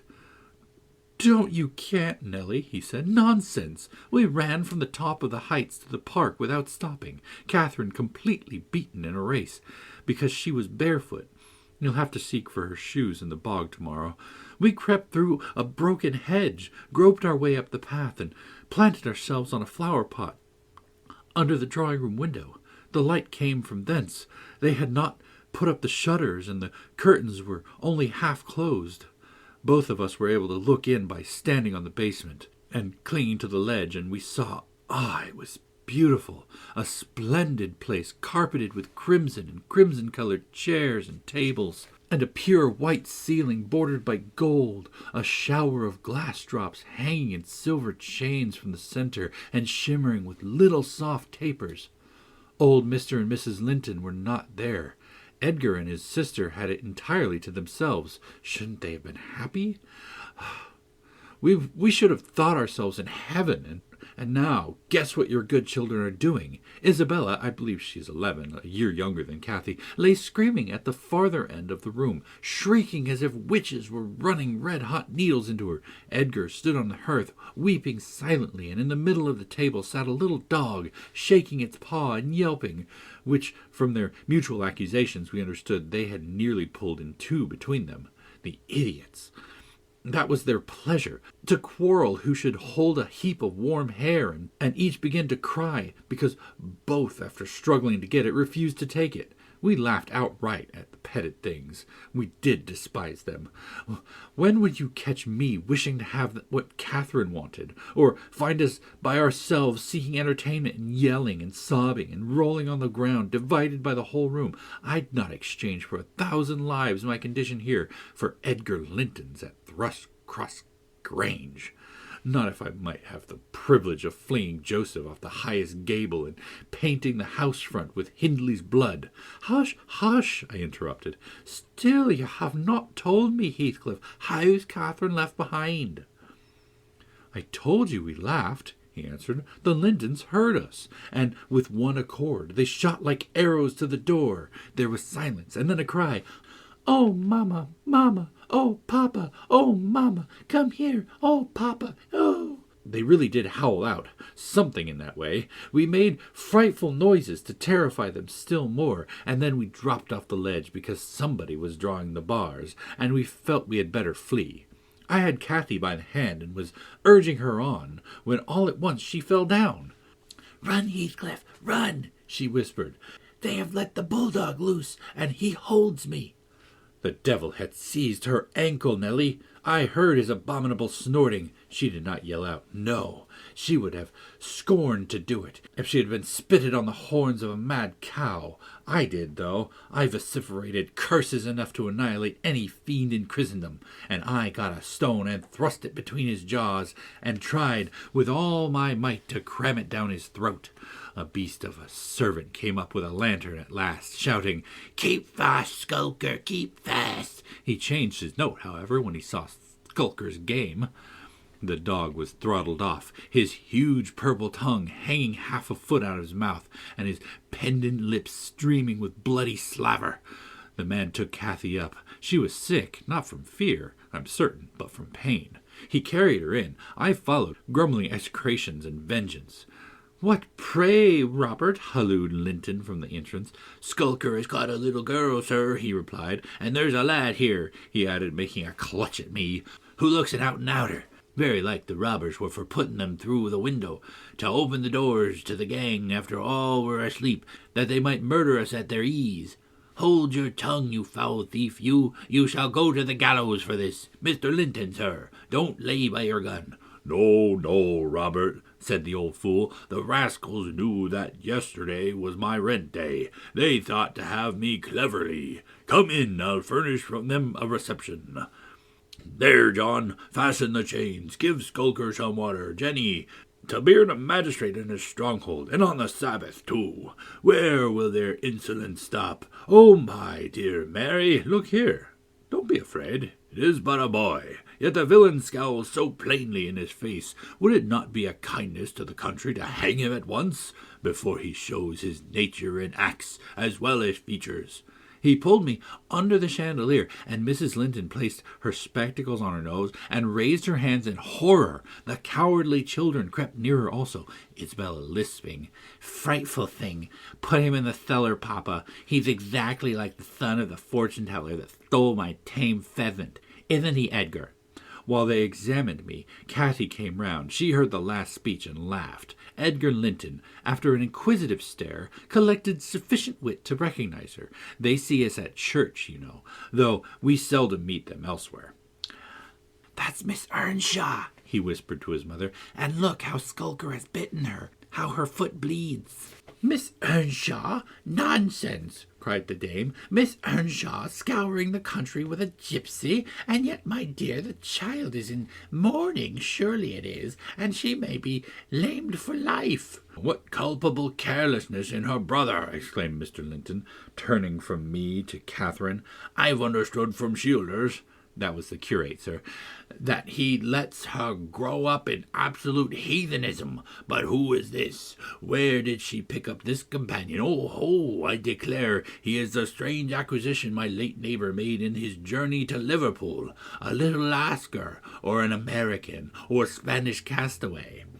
A wicked boy, at all events, remarked the old lady, and quite unfit for a decent house. Did you notice his language, Linton? I'm shocked that my children should have heard it.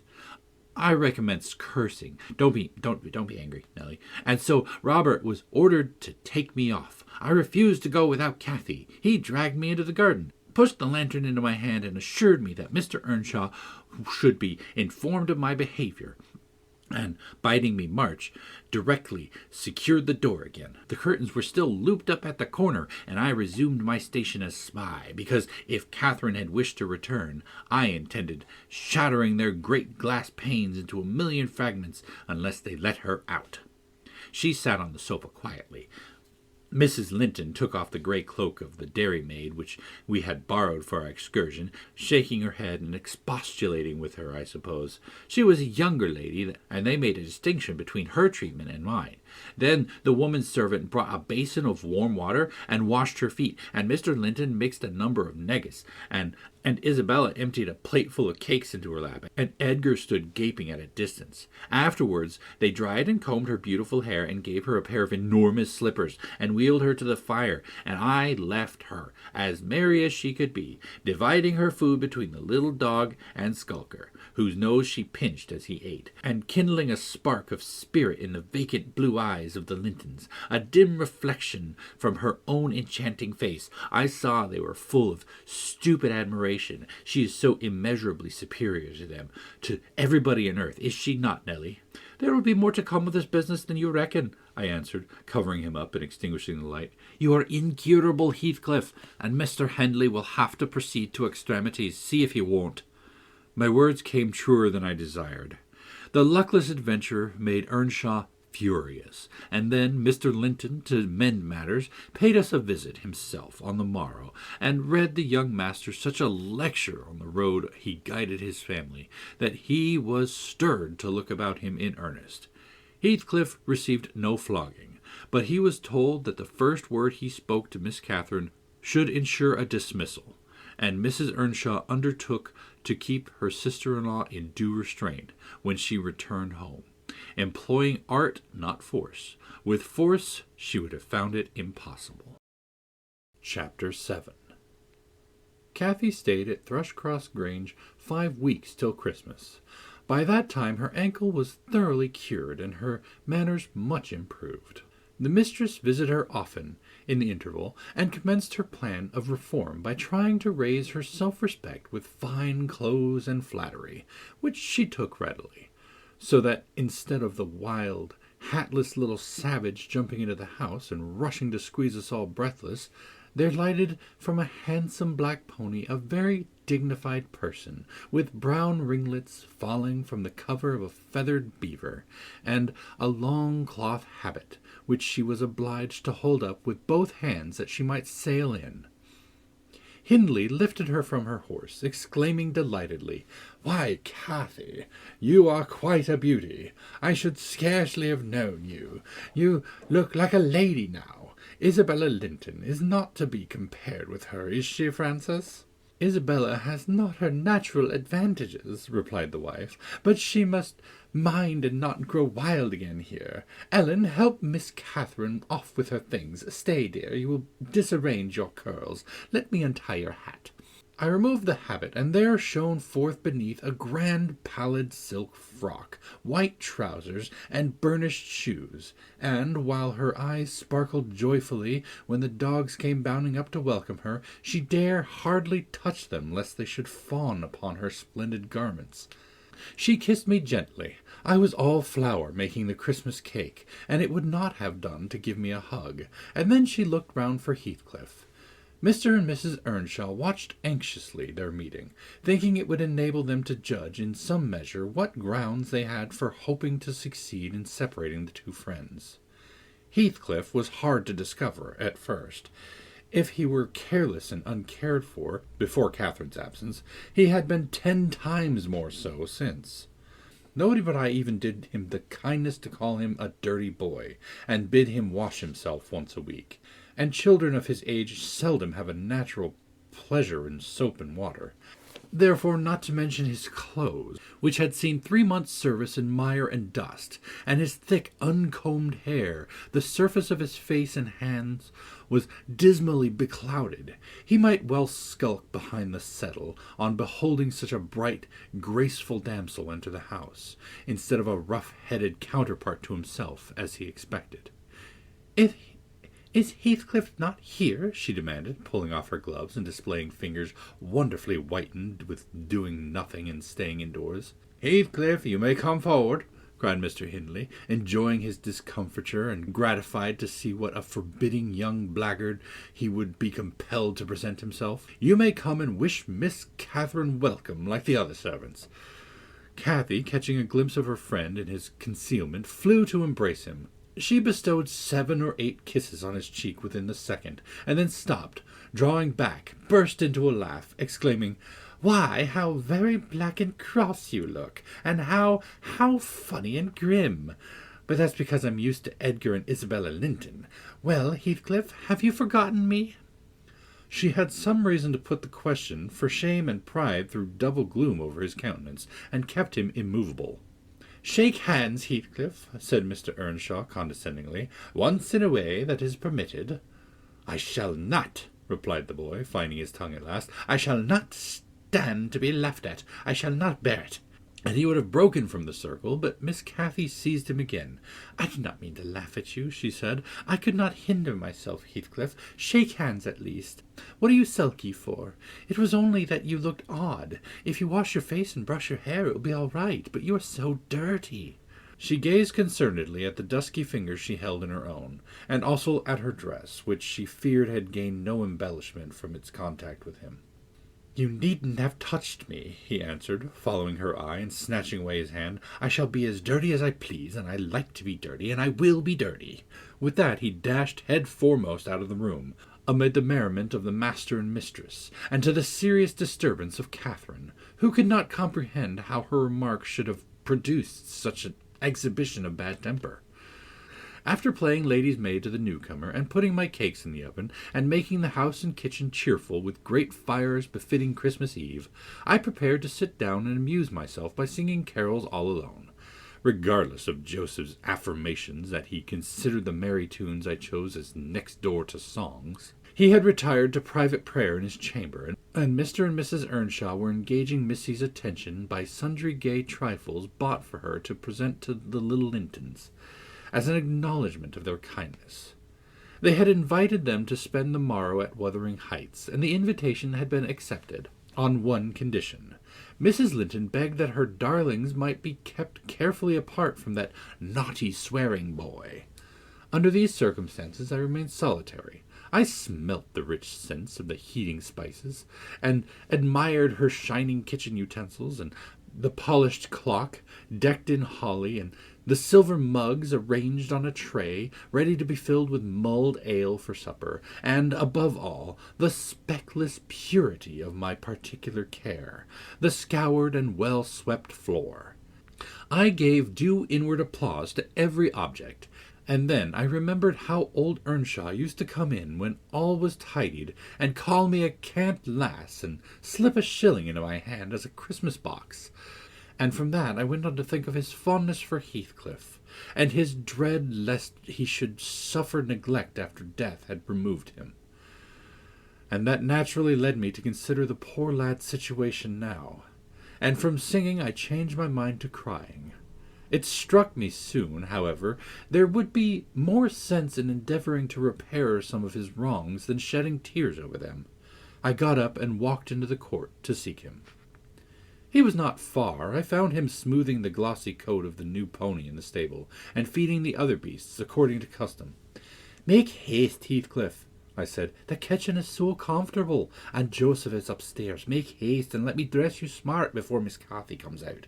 And then you can sit together, with the whole hearth to yourselves, and have a long chatter till bedtime." He proceeded with his task and never turned his head towards me. "Come, are you coming?" I continued. "There's a little cake for each of you, nearly enough, and you'll need half an hour's donning." I waited 5 minutes, but getting no answer from him, Catherine supped with her brother and sister-in-law. Joseph and I joined at an unsociable meal, seasoned with reproofs on one side and sauciness on the other.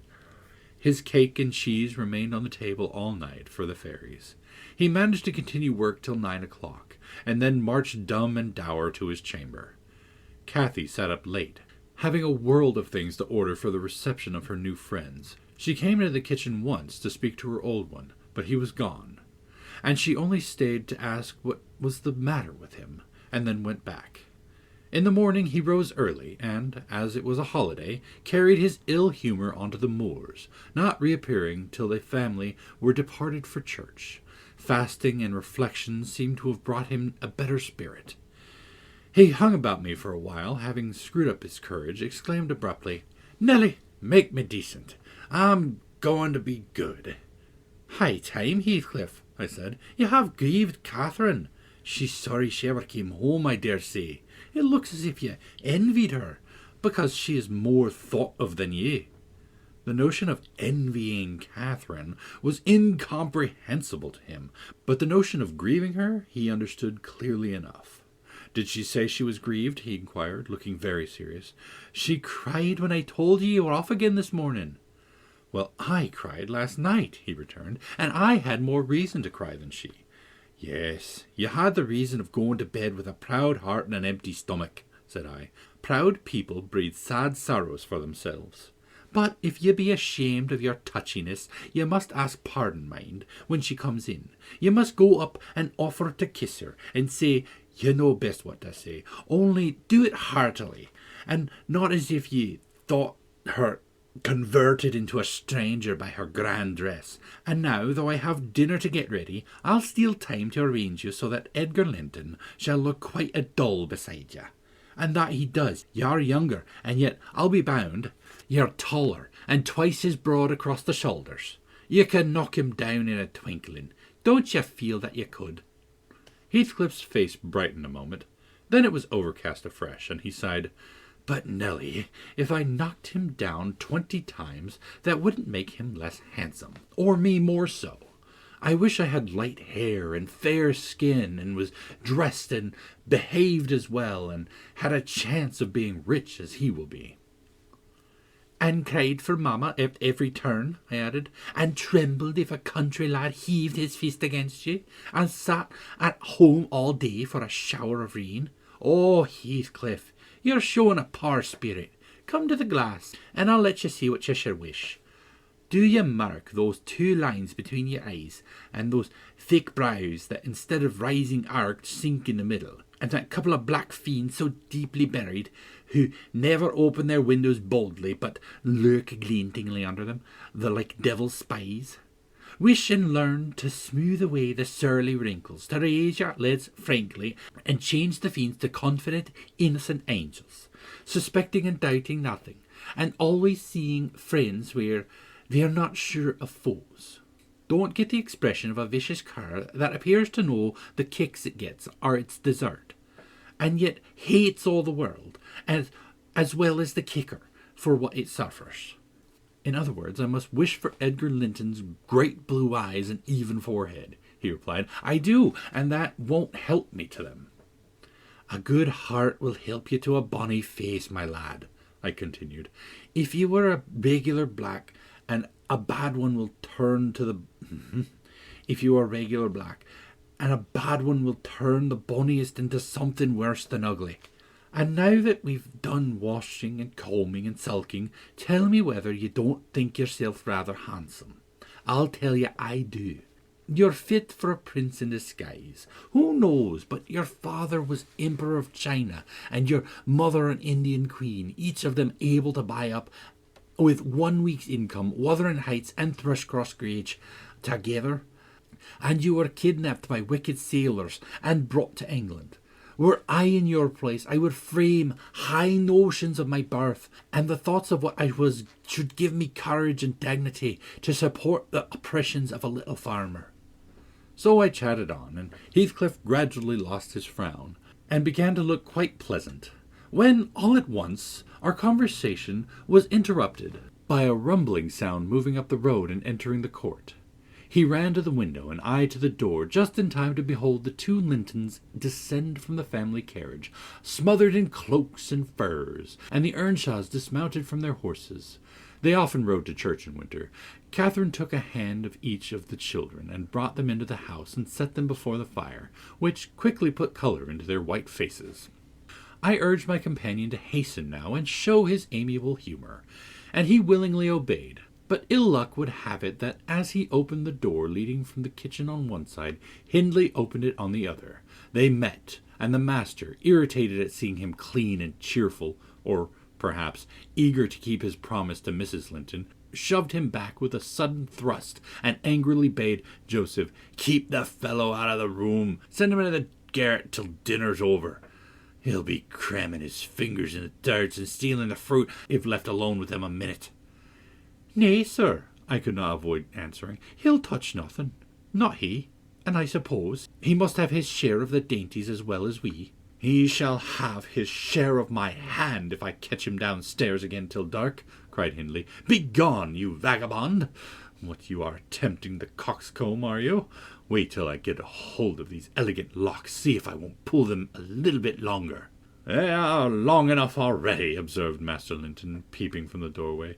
I wonder they don't make his head ache. It's like a colt's mane over his eyes. He ventured this remark without any intention to insult, but Heathcliff's violent nature was not prepared to endure the appearance of impertinence from one whom he seemed to hate, even then as a rival. He seized a tureen of hot apple sauce, the first thing that came under his grape, and dashed it full against the speaker's face and neck, who instantly commenced a lament that brought Isabella and Catherine hurrying to the place.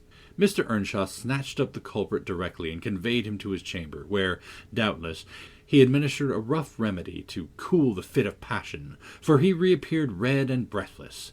I got the dishcloth, and, rather spitefully, scrubbed Edgar's nose and mouth, affirming it served him right for meddling.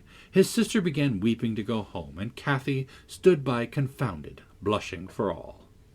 You should not have spoken to him, she expostulated with Master Linton. He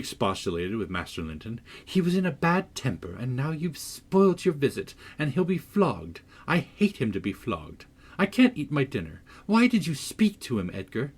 I did it, sobbed the youth, escaping from my hands and finishing the remainder of the purification with his cambric pocket-handkerchief. I promised Ma I wouldn't say one word to him, and I didn't. Well, don't cry, replied Catherine contemptuously. You're not killed. Don't make more mischief. My brother is coming. Be quiet. Give over, Isabella. Has anybody hurt you? There, children. To your seats, cried Hindley, bustling in. That brute of a lad has warned me nicely. Next time, Master Edgar, take the law into your own fists. It will give you an appetite. The little party recovered its equanimity at sight of the fragrant feast. They were hungry after that ride, and easily consoled, since no real harm had befallen them. Mr. Earnshaw carved bountiful platefuls, and the mistress made them merry with lively talk. I waited behind her chair, and was pained to behold Catherine, with dry eyes and an indifferent air, commence cutting up the wing of a goose before her. An unfeeling child, I thought to myself. How lightly she dismisses her old playmate's troubles. I cannot have imagined her to be so selfish. She lifted a mouthful to her lips, then she set it down again. Her cheeks flushed, and the tears gushed over them. She slipped her fork to the floor, and hastily dived under the cloth to conceal her emotion. I did not call her unfeeling for long, for I perceived she was in purgatory throughout the day, and wearying to find an opportunity of getting by herself, or paying a visit to Heathcliff, who had been locked up by the master, as I discovered on endeavouring to introduce him to a private mess of victuals. In the evening we had a dance. Cathy begged that he might be liberated then. As Isabella Linton had no partner, her entreaties were vain, and I was appointed to supply the deficiency. We got rid of all gloom and excitement of the exercise, and our pleasure was increased by the arrival of the Gimmermont band. mustering 15 strong, a trumpet, a trombone, clarionets, bassoons, French horns, and a bass viol, besides singers.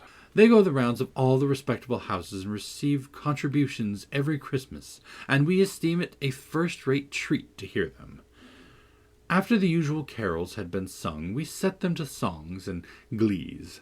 Mrs. Earnshaw loved the music, and so they gave us plenty. Catherine loved it too, but she said it sounded sweetest at the top of the steps, and she went up in the dark. I followed. They shut the house door below, never noting our absence, it was so full of people.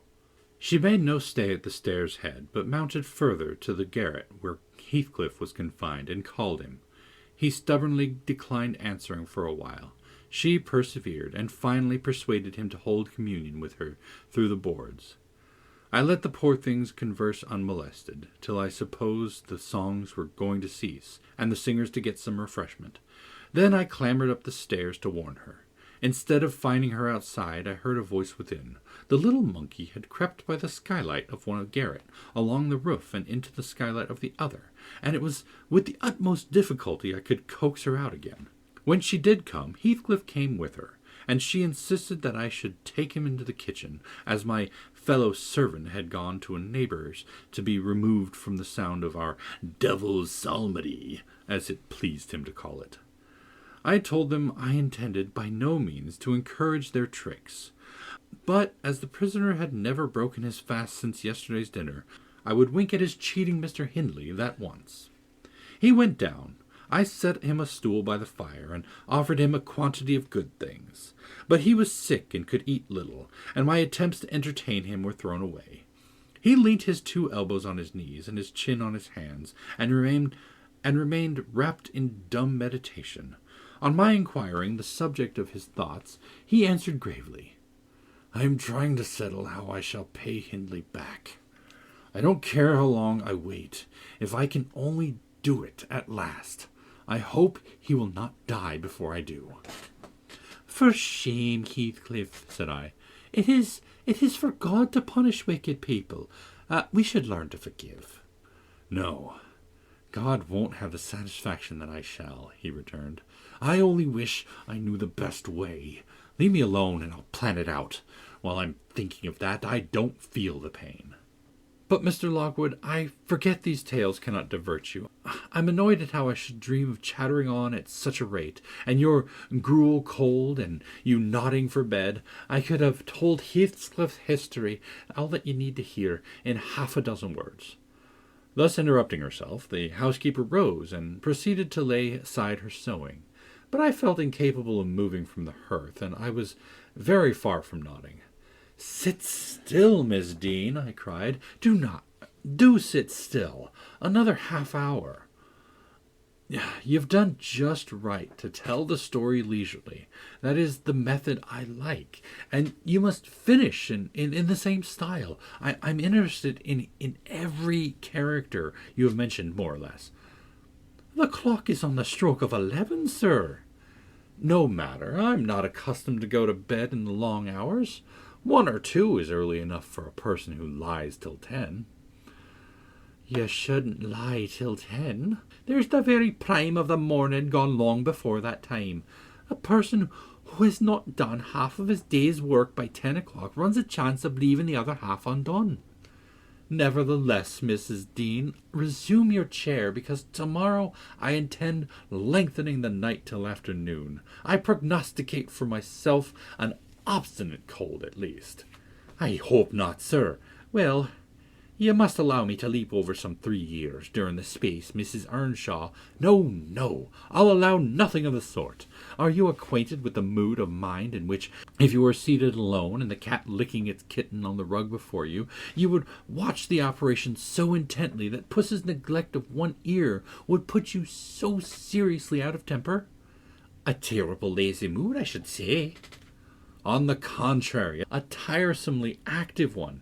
It is mine at present, and therefore continue minutely. I perceive that people in these regions acquire over people in towns the value that a spider in a dungeon does over a spider in a cottage to their various occupants, and yet the deepened attraction is not entirely owing to the situation of the looker-on. They do live in more earnest, more in themselves, and less in surface change and frivolous external things. I could fancy a love for life here almost possible, and I was a fixed unbeliever in any love of a year's standing. One state resembles setting a hungry man down to a single dish on which he may concentrate his entire appetite and do it justice. The other, introducing him to a table laid out by French cooks, he can perhaps extract as much enjoyment from the whole. But each part is a mere atom in his regard and remembrance. Oh, here we are the same as anywhere else when you get to know us, observed Mrs. Dean, somewhat puzzled at my speech. Excuse me, I responded. You, my good friend, are a striking evidence against that assertion. Excepting a few provincialisms of slight consequence, you have no marks of the manners that I am habituated to consider as peculiar to your class. I am sure you have thought a great deal more than the generality of servants think. You have been compelled to cultivate your reflective faculties for what of occasions for frittering your life away in silly trifles. Mrs. Dean laughed. I certainly esteem myself a steady, reasonable kind of body, she said, not exactly from living among the hills and seeing one set of faces and one series of actions from year's end to year's end, but I have undergone sharp discipline which has taught me wisdom, and then I have read more than you would fancy, Mr. Rockwood. You could not have opened a book in this library, and I have not looked into it, and got something out of it also, unless it be the range of Greek and Latin and that of French, and those I know from one another. It is as much as you can expect from a poor man's daughter. However, if I am to follow my story in true gossip's fashion, I had better go on, and instead of leaping 3 years, I'll be content to pass to the next summer, the summer of 1778. That is nearly 23 years ago. Chapter 8. On the morning of a fine June day, my first bonny little nursling and the last of the ancient Earnshaw stock was born. We were busy with the hay in a far-away field, when the girl that usually brought our breakfast came running an hour too soon, across the meadow and up the lane, calling me as she ran. "Oh, such a grand bairn," she panted out, "the finest lad that ever breathed. But the doctor says Mrs. must go. He says she's been in the consumption these many months. I heard him tell Mr. Hindley, and now she has nothing to keep her, and she'll be dead before winter. Oh, you must come home directly. You're to nurse it, Nelly, to feed it with sugar and milk, and take care of it day and night. I wish I were you, because it will be all yours when there's no missus." "But is she very ill?" I asked, flinging down my rake and tying my bonnet. "I guess she is. Yet she looks bravely," replied the girl, "and she talks as if she thought of living to see it grow a man. She's out of her head for joy, it's such a beauty. If I were her, I'm certain I should not die. I should get better at the bare sight of it, in spite of Kenneth. I was fairly mad at him. Dame Archer brought the cherub down to master in the house, and his face just began to light up, and then the old croaker steps forward, and says he, "Earnshaw, it's a blessing your wife has been spared to leave you this sudden. When she came, I felt convinced we shouldn't keep her long, and now I must tell you, the winter will probably finish her. Don't take on and fret about it too much. It can't be helped, and besides, you should have known better than to choose such a rush of a lass." "And what did the master answer?" I inquired. "I think he swore, but I didn't mind him. I was straining to see the bairn," and she began again to describe it rapturously. I, as zealous as herself, hurried eagerly home to admire, on my part, though I was very sad for Hindley's sake. He had room in his heart only for 2 idols, his wife and himself. He doted on both, and adored one, and I couldn't conceive how he would bear the loss. When we got to Wuthering Heights, there he stood at the front door, and as I passed in, I asked how was the baby. "Nearly ready to run about, Nell," he replied, putting on a cheerful smile. "And the mistress?" I ventured to inquire. "The doctor says she's—" "Damn the doctor!" he interrupted, reddening. "Frances is quite right. She'll be perfectly well by this time next week. Are you going upstairs? Will you tell her that I'll come if she promised not to talk? I left her because she would not hold her tongue, and must tell her Mr. Kenneth says she must be quiet."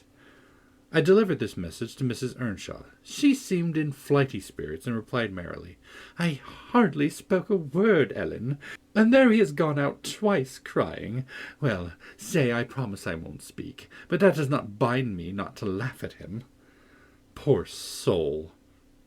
Till within a week of her death that gay heart never failed her, and her husband persisted doggedly, nay, furiously, in affirming her health improved every day. When Kenneth warned him that his medicines were useless at that stage of the malady, and he needn't put him to further expense by attending her, he retorted, "I know you need not. She's well. She does not want any more attendance from you. She never was in a consumption. It was a fever, and it's gone. Her pulse is as slow as mine now, and her cheek as cool." He told his wife the same story, and she seemed to believe him. But one night, while leaning on his shoulder in the act of saying she thought she should be able to get up tomorrow, a fit of coughing took her, a very slight one. He raised her in his arms, and she put her 2 hands around his neck. Her face changed, and she was dead. As the girl had anticipated, the child Hareton fell wholly into my hands. Mr. Earnshaw, provided he saw him healthy, and never heard him cry, was contented, as far as regarded him. For himself, he grew desperate. His sorrow was of that kind that will not lament. He neither wept nor prayed. He cursed and defied, execrated God and man, and gave himself up to reckless dissipation. The servants could not bear his tyrannical and evil conduct long. Joseph and I were the only 2 that would stay. I had not the heart to leave my charge, and besides, I had been his foster sister, and excused his behavior more readily than a stranger would. Joseph remained to hector over tenants and laborers, and because it was his vocation to be where he had plenty of wickedness to reprove. The master's bad ways and bad companions formed a pretty example for Catherine and Heathcliff. His treatment of the latter was enough to make a fiend of a saint, and, truly, it appeared as if the lad were possessed of something diabolical at that period. He delighted to witness Hindley degrading himself past redemption, and became daily more notable for savage sullenness and ferocity. I could not half tell what an infernal house we had. The curate dropped calling, and nobody decent came near us at last, unless Edgar Linton's visits to Miss Cathy might be an exception. At 15, she was the queen of the countryside. She had no peer, and she did turn out a haughty, headstrong creature. I own I did not like her, and her infancy was past, and I vexed her frequently by trying to bring down her arrogance. She never took an aversion to me, though. She had a wondrous constancy to old attachments. Even Heathcliff kept his hold on her affections unalterably, and young Linton, with all his superiority, found it difficult to make an equally deep impression. He was my late master. That is his portrait over the fireplace. It used to hang on one side, and his wife's on the other, but hers has been removed, or else you might see something of what she was. Can you make that out? Mrs. Dean raised the candle, and I discerned a soft-featured face, exceedingly resembling the young lady at the Heights, but more pensive and amiable in expression. It formed a sweet picture. The long, light hair curled lightly on the temples. The eyes were large and serious. The figure almost too graceful. I did not marvel at how Catherine Earnshaw could forget her first friend for such an individual. I marveled much how he, with a mind to correspond with his person, could fancy my idea of Catherine Earnshaw. "A very agreeable portrait," I observed to the housekeeper. "Is it like?" "Yes," she answered, "but he looked better when he was animated. That is his everyday countenance. He wanted spirit in general." Catherine had kept up her acquaintance with the Lintons since her 5 weeks' residence among them, and as she had no temptation to show her rough side in their company, and had the sense to be ashamed of being rude where she experienced such invariable courtesy, she imposed unwittingly on the old lady and the gentleman by her ingenuous cordiality, gained the admiration of Isabella, and the heart and soul of her brother, an acquisition that flattered her from the first, for she was full of ambition, and led her to adopt a double character without exactly intending to deceive anyone.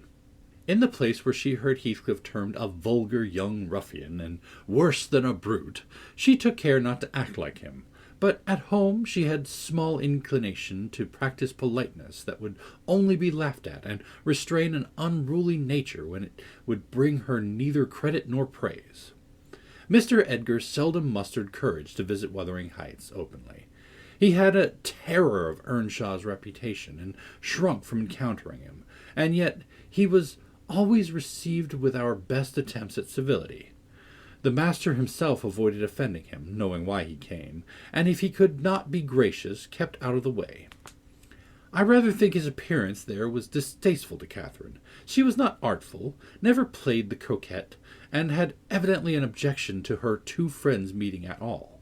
For when Heathcliff expressed contempt of Linton in his presence, she could not half coincide as she did in his absence, and when Linton evinced disgust and antipathy to Heathcliff, she dare not treat his sentiments with indifference, as if depreciation of her playmate were of scarcely any consequence to her.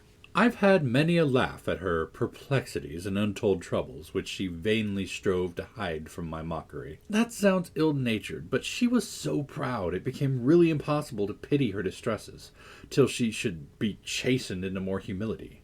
She did bring herself finally to confess and confide in me. There was not a soul else that she might fashion into an adviser. Mr. Hindley had gone from home one afternoon, and Heathcliff presumed to give himself a holiday on the strength of it.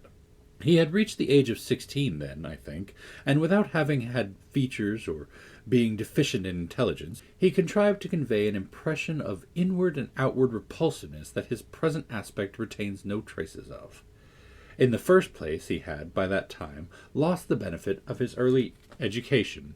Continual hard work, begun soon and concluded late, had extinguished any curiosity he once possessed in pursuit of knowledge, and any love for books or learning. His childhood's sense of superiority, instilled into him by the favours of old Mr. Earnshaw, was faded away. He struggled long to keep up an equality with Catherine in her studies, and yielded with poignant though silent regret.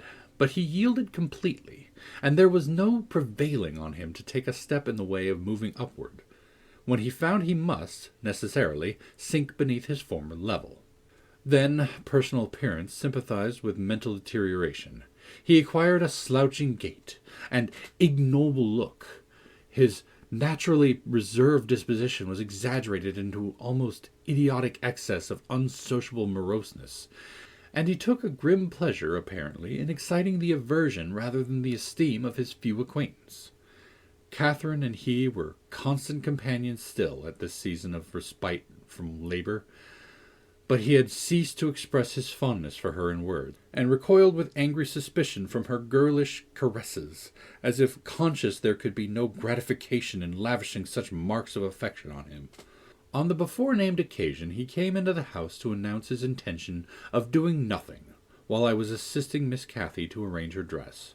She had not reckoned on his taking it into his head to be idle, and imagining she would have the whole place to herself, she managed by some means to inform Mr. Edgar of her brother's absence, and was preparing to receive him. "Cathy, are you busy this afternoon?" asked Heathcliff. "Are you going anywhere?" "No, it's raining," she answered. "Why have you that silk frock on, then?" he said. "Nobody's coming here, I hope." Not that I know of," stammered Miss. "But you should be in the field now, Heathcliff. It's an hour past dinner time. I thought you were gone." "Hindley does not often free us from his accursed presence," observed the boy. "I'll not work any more today. I'll stay with you." "Oh, but Joseph will tell," she suggested. "You'd better go." "Joseph is loading lime on the farther side of Penistyle Crag. It'll take him till dark, and he'll never know." So saying, he lounged to the fire and sat down. Catherine reflected an instant with knitted brows. She found it needful to smooth the way for an intrusion.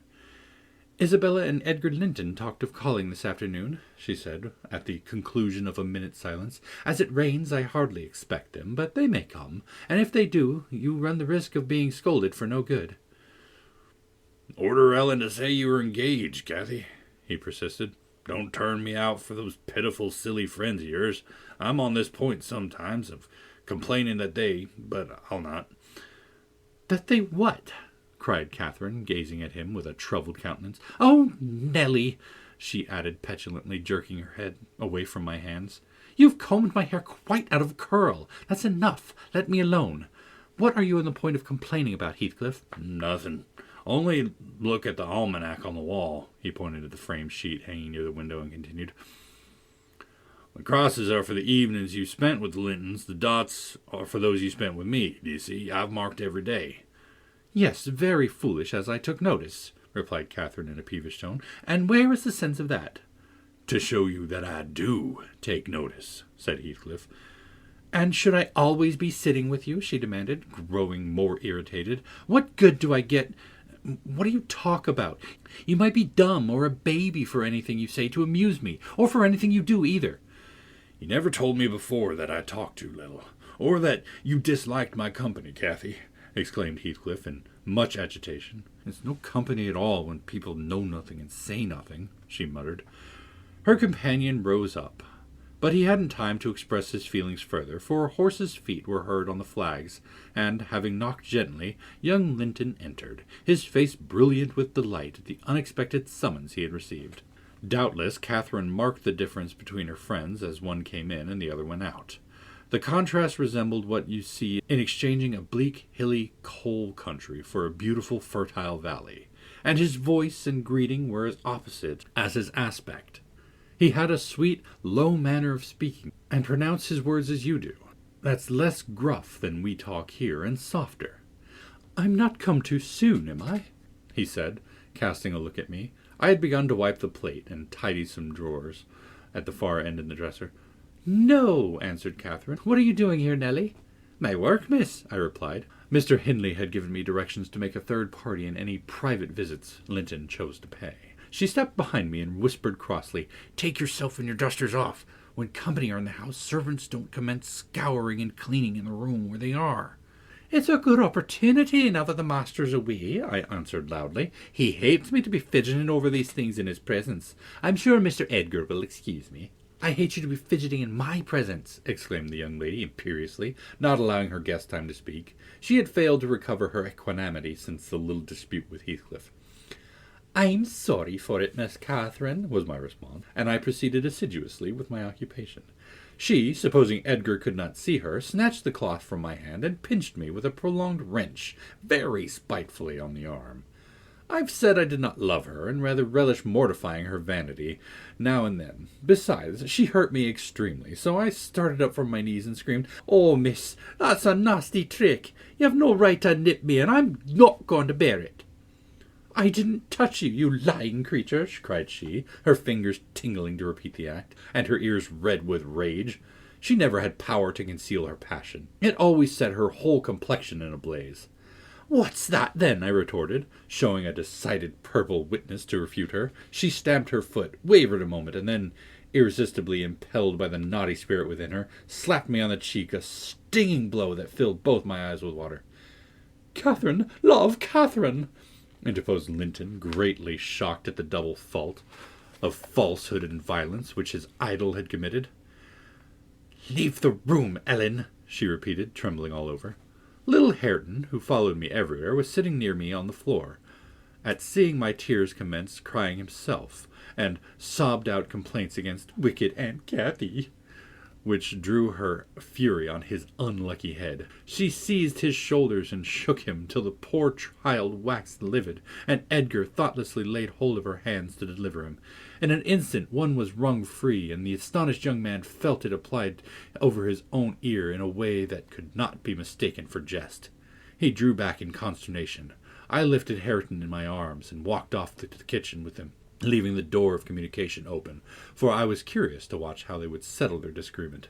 The insulted visitor moved to the spot where he had laid his hat, pale and with a quivering lip.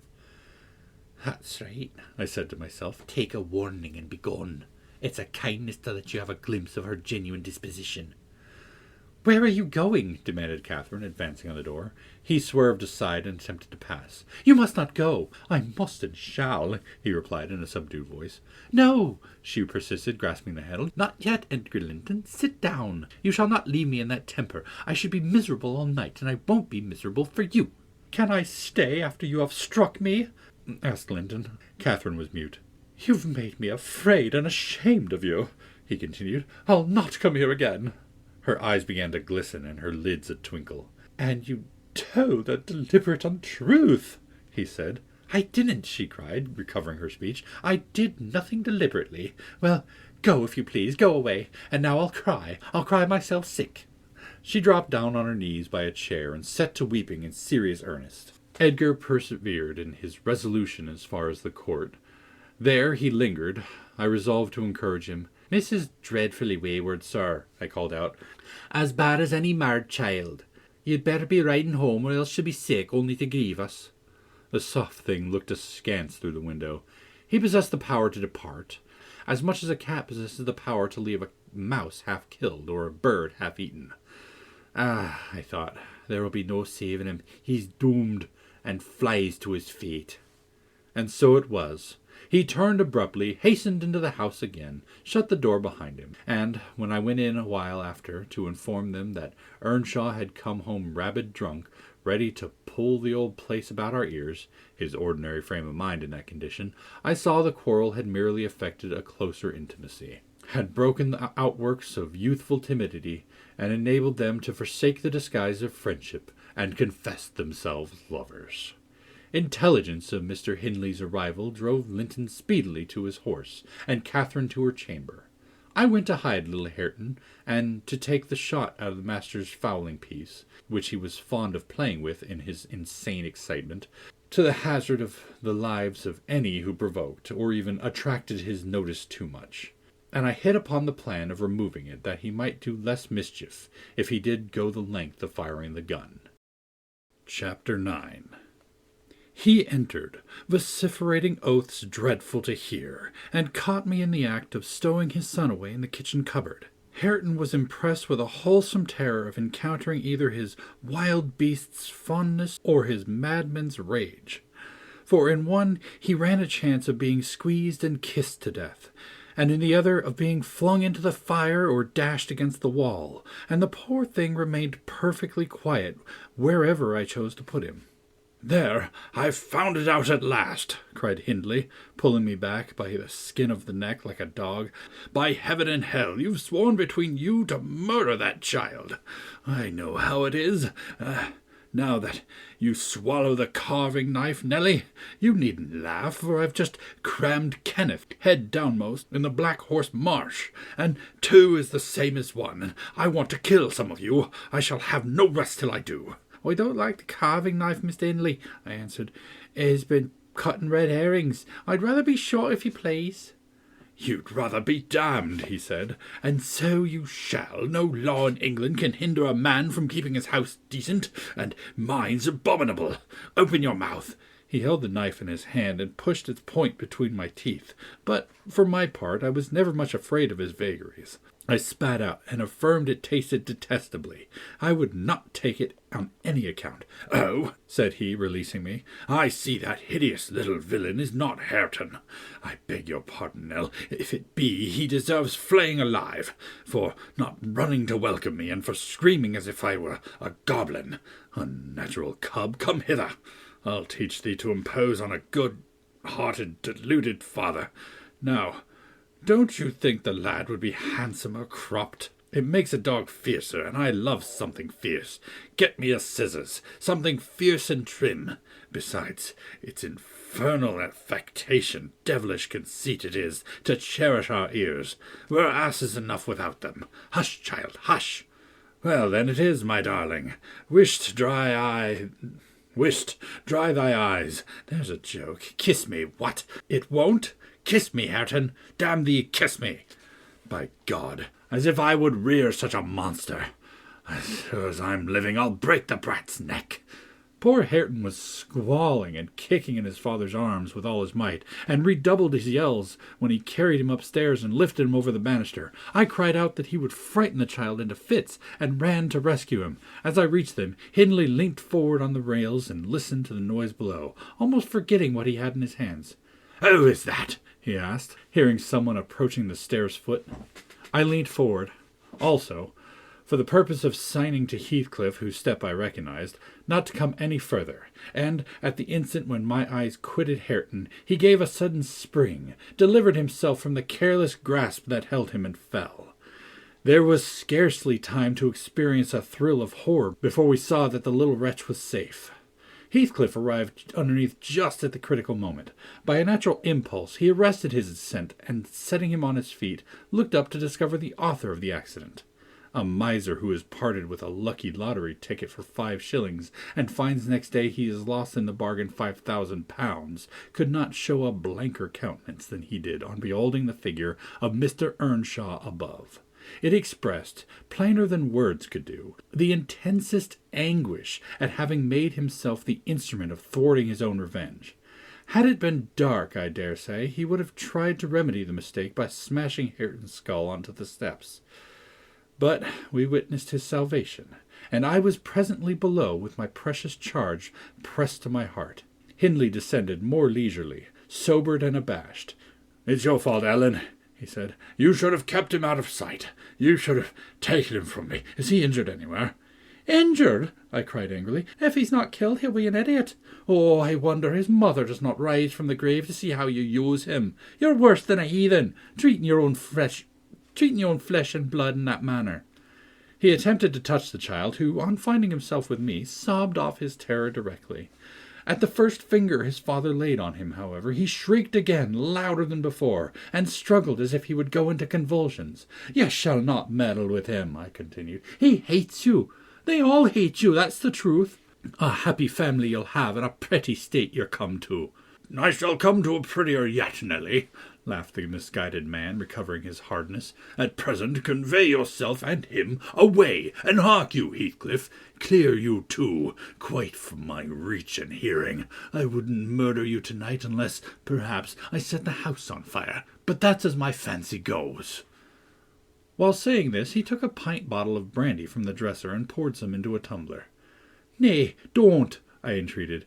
"Mr. Hindley, do take warning. Have mercy on this unfortunate boy, if you care nothing for yourself."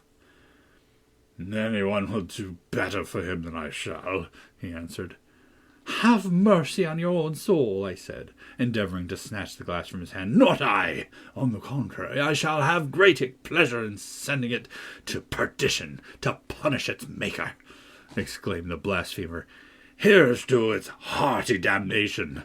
He drank the spirits and impatiently bade us go, terminating his command with a sequel of horrid imprecations, too bad to repeat or remember. "It's a pity he cannot kill himself with drink," observed Heathcliff, muttering an echo of curses back when the door was shut. "He's doing his very utmost, but his constitution defies him.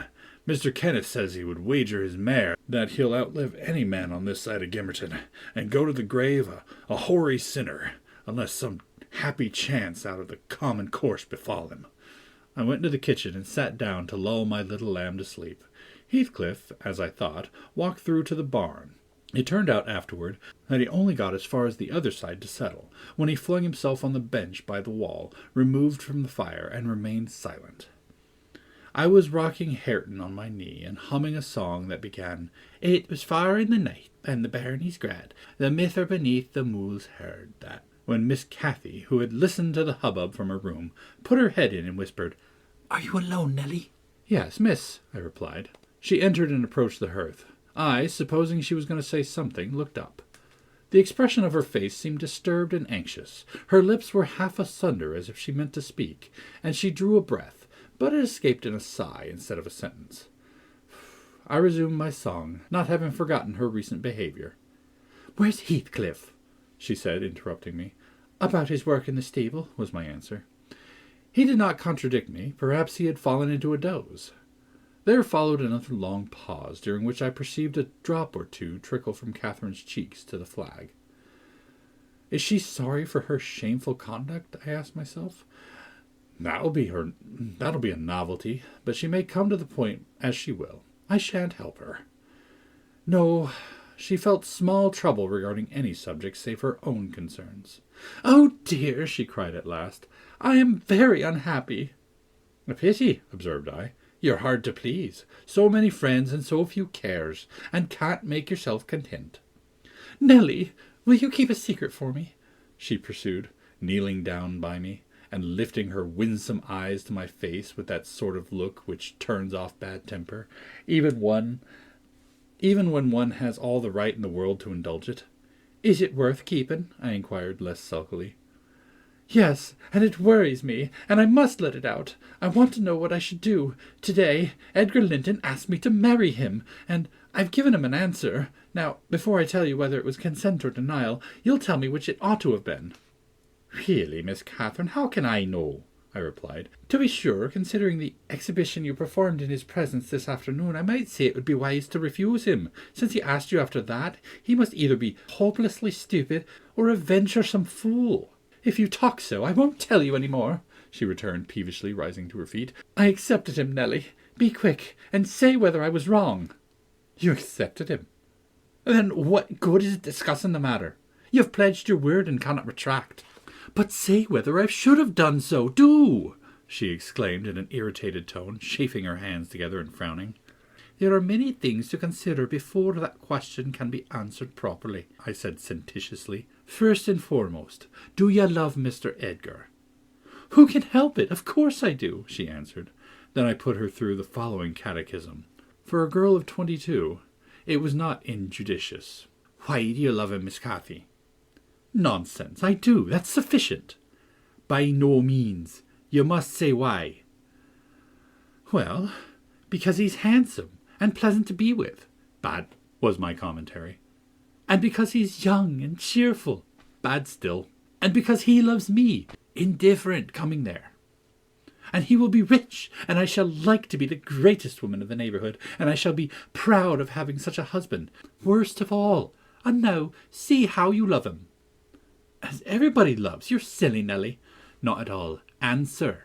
I love the ground beneath his feet, and the air over his head, and everything he touches, and every word he says. I love all his looks, and all his actions, and him entirely, and altogether. There now. And why? Nay, you are making a jest of it. It is exceedingly ill-natured. It's no jest to me, said the young lady, scowling and turning her face to the fire. I'm very far from jesting, Miss Catherine, I replied. You love Mr. Edgar because he's handsome, and young, and cheerful, and rich, and he loves you. The last, however, goes for nothing. You would love him without that, probably. And with it you wouldn't, unless he possessed the 4 former attractions. No, to be sure not. I should only pity him, hate him, perhaps, if he were ugly and a clown. But there are several other handsome, rich young men in the world, handsomer possibly and richer than he is. What should hinder you from loving them? If there be any, they are out of my way. I've seen none like Edgar. You may see some, and he won't always be handsome and young, and he may not always be rich. He is now, and I have only to do with the present. I wish you would speak rationally. Well, that settles it. If you have only to do with the present, marry Mr. Linton. I don't want your permission for that. I shall marry him. And yet you have not told me whether I'm right. Perfectly right, if people be right to marry only for the present. And now, let us hear what you're unhappy about. Your brother will be pleased. The old lady and gentleman will not object, I think. You will escape from disorderly, comfortless home into a wealthy, respectable one. And you love Edgar, and Edgar loves you. All seems smooth and easy. Where is the obstacle? Here, and here, replied Catherine, striking one hand on her forehead and the other on her breast. In whichever place the soul lives, in my soul and in my heart, I'm convinced I'm wrong. That's very strange. I cannot make it out. It's my secret, but if you will not mock me, I'll explain it. I can't do it distinctly, but I'll give you a feeling of how I feel. She seated herself by me again. Her countenance grew sadder and graver, and her clasped hands trembled. Nelly, do you never dream queer dreams? She said, suddenly, after some minutes' reflection. Yes, now and then, I answered. And so do I. I've dreamed in my life dreams that have stayed with me ever after and changed my ideas. They've gone through and through me like wine through water and altered the color of my mind. And this is one. I'm going to tell it but take care not to smile at any part of it. Oh, don't, Miss Catherine, I cried. We're dismal enough without you conjuring up ghosts and visions to perplex us. Come, come, be merry, and like yourself. Look, at little Hareton, he's dreaming, nothing dreary. How sweetly he smiles in his sleep. Yes, and how sweetly his father curses in his solitude. You remember him, I dare say, when he was just such another as that chubby thing, nearly as young and innocent. However, Nelly, I shall oblige you to listen. It's not long, and I have no power to be merry tonight. I won't hear it. I won't hear it, I repeated hastily. I was superstitious about dreams then, and still am, and Catherine had an unusual gloom in her aspect that made me dread something from which I might shape a prophecy, and foresee a fearful catastrophe. She was vexed, but she did not proceed. Apparently taking up another subject, she recommenced in a short time. If I were in heaven, Nelly, I should be extremely miserable. Because you are not fit to go there, I answered. All sinners must be miserable in heaven. But it is not for that. I dreamt once that I was there. I tell you I won't hearken to your dreams, Miss Catherine. I'll go to bed, I interrupted again. She laughed and held me down, for I made a motion to leave my chair. This is nothing, cried she. I was only going to say that heaven did not seem to be my home, and I broke my heart with weeping to come back to earth, and the angels were so angry they flung me out into the middle of the heath and on top of Wuthering Heights, where I woke, sobbing for joy. That will do to explain my secret, as well as the other. I have no more business to marry Edgar Linton than I have to be in heaven. And if the wicked man in there had not brought Heathcliff so low, I shouldn't have thought of it. It would degrade me to marry Heathcliff now, so he shall never know that I love him, and that not because he's handsome, Nelly, but because he's more myself than I am. Whatever our souls are made of, his and mine are the same, and Linton's is as different as a moonbeam from lightning, or frost from fire. Ere this speech ended, I became sensible of Heathcliff's presence. Having noticed a slight movement, I turned my head and saw him rise from the bench and steal out noiselessly. He had listened till he heard Catherine say it would degrade her to marry him, and then he stayed to hear no further. My companion, sitting on the ground, was prevented by the back of the settle from remarking his presence or departure, but I started and bade her to hush. "Why?" she asked, gazing nervously round. "Joseph is here," I answered, catching, opportunely, the roll of his cartwheels up the road. "And Heathcliff will come in with him. I'm not sure whether he were not at the door this moment." "Oh, he couldn't overhear me at the door," she said. "Give me Hareton while you get the supper, and when it's ready ask me to sup with you. I want to cheat my uncomfortable conscience and be convinced that Heathcliff has no notion of these things. He has not, has he? He does not know what being in love is." "I see no reason that he should not know as well as you," I returned. And if you are his choice, he'll be the most unfortunate creature that ever was born. As soon as you become Mrs. Linton, he loses his friend and love and all. Have you considered how you'll bear the separation? How you'll bear to be quite deserted in the world? Because, Miss Catherine, he quite deserted. We separated," she exclaimed with an accent of indignation. "Who is to separate us, pray? They'll meet the fate of Milo. Not as long as I live, Ellen, for no mortal creature. Every Linton on the face of the earth might melt into nothing before I could consent to forsake Heathcliff. Oh, that's not what I intend. That's not what I mean. I shouldn't be Mrs. Linton were such a price demanded. He'll be as much to me as he has been all his lifetime. Edgar must shake off his antipathy and tolerate him at least. He will when he learns my true feelings towards him. Nelly, I see now, you think me a selfish wretch. But did it ever strike you that if Heathcliff and I were married, we should be beggars, whereas if I married Linton, I can aid Heathcliff to rise and place him out of my brother's power?" "With your husband's money, Miss Catherine?"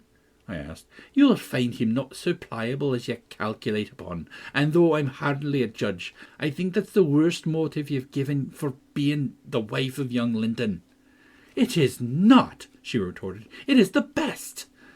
The others were the satisfaction of my whims, and for Edgar's sake, too, to satisfy him. This is for the sake of one who comprehends in his person my feelings to Edgar and myself. I cannot express it, but surely you and everybody have a notion that there is, or should be, an existence of yours beyond you. What were the use of my creation if I were entirely contained here? My great miseries in this world have been Heathcliff's miseries, and I watched and felt each from the beginning. My great thought in living is himself.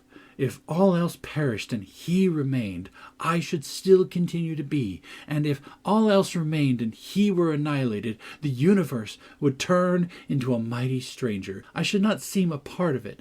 My love for Linton is like the foliage of the woods. Time will change it, I'm well aware, as winter changes the trees. My love for Heathcliff resembles the eternal rocks beneath, a source of little visible delight, but necessary. Nelly, I am Heathcliff. He's always in my mind, not as a pleasure, any more than I am always a pleasure to myself, but as my own being. So don't talk of our separation again.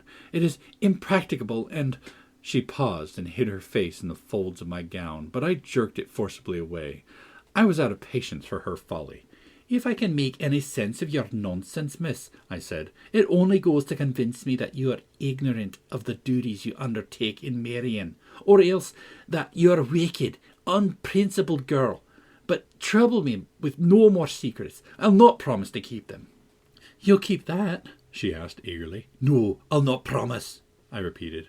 She was about to insist when the entrance of Joseph finished our conversation, and Catherine removed her seat to the corner and nursed Hareton, while I made the supper. After it was cooked, my fellow servant and I began to quarrel who should carry some to Mr. Hindley, and we didn't settle it till all was nearly cold. Then we came to the agreement that we would let him ask, if he wanted any, for we feared practically to go into his presence when he had been some time alone. "Has it not come in for the field by this time? What is he about? Gertie, it'll say it," demanded the old man, looking round for Heathcliff. "I'll call him. He's in the barn, I've no doubt." I went and called, but got no answer. On returning, I whispered to Catherine that he had heard a good part of what she said, I was sure, and told how I saw him quit the kitchen just as she complained of her brother's conduct regarding him. She jumped up in a fine fright, flung Hareton onto the settle, and ran to seek for her friend herself, not taking leisure to consider why she was so flurried, or how her talk would have affected him. She was absent such a while that Joseph proposed we should wait no longer. He cunningly conjectured they were staying away, in order to avoid hearing his protracted blessing. They were ill enough for only fall manners, he affirmed, and on their behalf he added that night a special prayer to the usual quarter of an hour's supplication before meat, and would have tacked another to the end of grace, had not the young mistress broken in upon him with a hurried command that he must run down the road, and wherever Heathcliff had rambled, find and make him re-enter directly. "I want to speak to him, and I must before I go upstairs," she said. "And the gate is open. He is somewhere out of hearing, for he would not reply, though I shouted at the top of the fold as loud as I could." Joseph conjectured at first she was too much in earnest, however, to suffer contradiction, and at last he placed his hat on his head and walked grumbling forth. Meantime, Catherine paced up and down the floor, exclaiming, "I wonder where he is. I wonder where it can be. What did I say, Nelly? I've forgotten. Was he vexed at my bad humour this afternoon? Oh, dear, tell me what I've said to grieve him. I do wish he'd come. I do wish he would." "What a noise for nothing," I cried, though rather uneasy myself. "What a trifle scares you? It's surely no great cause for alarm that Heathcliff should take a moonlight saunter on the moors, or even lie too sulky to speak to us in his hayloft. I'll engage he's lurking there, see if I don't ferret him out." I departed to renew my search. Its result was disappointment, and Joseph's quest ended in the same. "Yon lads get war and war," observed he on re-entering. "He's left the yate to full swing, and Mrs. Pony has has trodden down 2 rigs of corn and plottered through right o'er into the mirror. Awesome diver, t' master'll play t' divil tomorrow, and he'll do well. His patience himself with such careless, awful craters. Patience is 70s, he is, but he'll not be so lawless. Y'all mustn't drive him out of his head for naught. Have you found Heathcliff, you ass? Interrupted Catherine. Have you been looking for him as I ordered? Oh, should more like a look for the horse, he replied. It'd be to more sense. But I can look for neither a horse nor a man on a night like this, as black as the chimbley. And Heathcliff's not the chap to come at my whistle. Happen to be less hard of hearing with ye. It was a very dark evening for summer. The clouds appeared inclined to thunder, and I said we had better all sit down. The approaching rain would be certain to bring him home without further trouble. However, Catherine would not be persuaded into tranquillity. She kept wandering to and fro from the gate to the door in a state of agitation which permitted no repose, and at length took up a permanent situation on one side of the wall near the road, where, heedless of my expostulations and the growling thunder and the great drops that began to plash around her, she remained, calling at intervals, and then listening, and then crying outright. She beat Hareton, or any child, at a good, passionate fit of crying. About midnight, while we still sat up, the storm came rattling over the heights in full fury. There was a violent wind as well as a thunder, and either one or the other split a tree off at the corner of the building. A huge bough fell across the roof and knocked down a portion of the east chimney stack, sending a clatter of stones and soot into the kitchen fire. We thought a bolt had fallen in the middle of us, and Joseph swung onto his knees, beseeching the Lord to remember the patriarchs Noah and Lot, and, as in former times, spare the righteous, though he smote the ungodly. I felt some sentiment that it must be a judgment on us also. The Jonah, in my mind, was Mr. Earnshaw, and I shook the handle of his den that I might ascertain if he were yet living. He replied audibly enough, in a fashion which made my companion vociferate more clamorously than before, that a wide distinction might be drawn between saints like himself and sinners like his master. But the uproar passed away in 20 minutes, leaving us all unharmed, excepting Cathy, who got thoroughly drenched for her obstinacy in refusing to take shelter, and standing bonnetless and shawlless to catch as much water as she could with her hair and clothes. She came in and lay down on the settle, all soaked as she was, turning her face to the back and putting her hands before it. "Well, miss," I exclaimed, touching her shoulder, "you're not bent on getting your death, are you? Do you know what o'clock it is? 12:30. Come to bed. There's no use waiting any longer on that foolish boy. He'll be gone to Gimmerton, and he'll stay there now. He guesses we shouldn't wake for him till this late hour. At least, he guesses that only Mr. Hindley would be up, and he'd rather avoid having the door opened by the master." Nay, he's no at Gimmerton," said Joseph. "Oz never wonder, but he's at the bottom of a bog-hole. This visitation weren't for naught, and I would have you look at that, miss. You might be the next. Thank heaven, for all works together for good to them as is chosen, and picked it fro the rubbish. You know what the Scripture says." And he began quoting several texts, referring us to the chapters and verses where we might find them.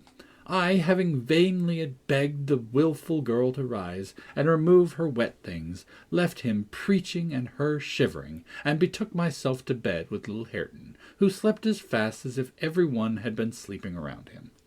I heard Joseph read on a while afterwards. Then I distinguished his slow step on the ladder, and then I dropped to sleep. Coming down somewhat later than usual, I saw, by the sunbeams piercing the chinks in the shutters, Miss Catherine was seated near the fireplace. The house door was ajar, too. Light emerged from its unclosed windows. Hindley had come out and stood on the kitchen hearth, haggard and drowsy. "What ails you, Cathy?" he was saying when I entered. "You look as dismal as a drowned whelp. Why are you so damp and pale, child?" "I've been wet," she answered reluctantly, "and I'm cold, that's all." "Oh, she is naughty," I cried, perceiving the master to be tolerably sober.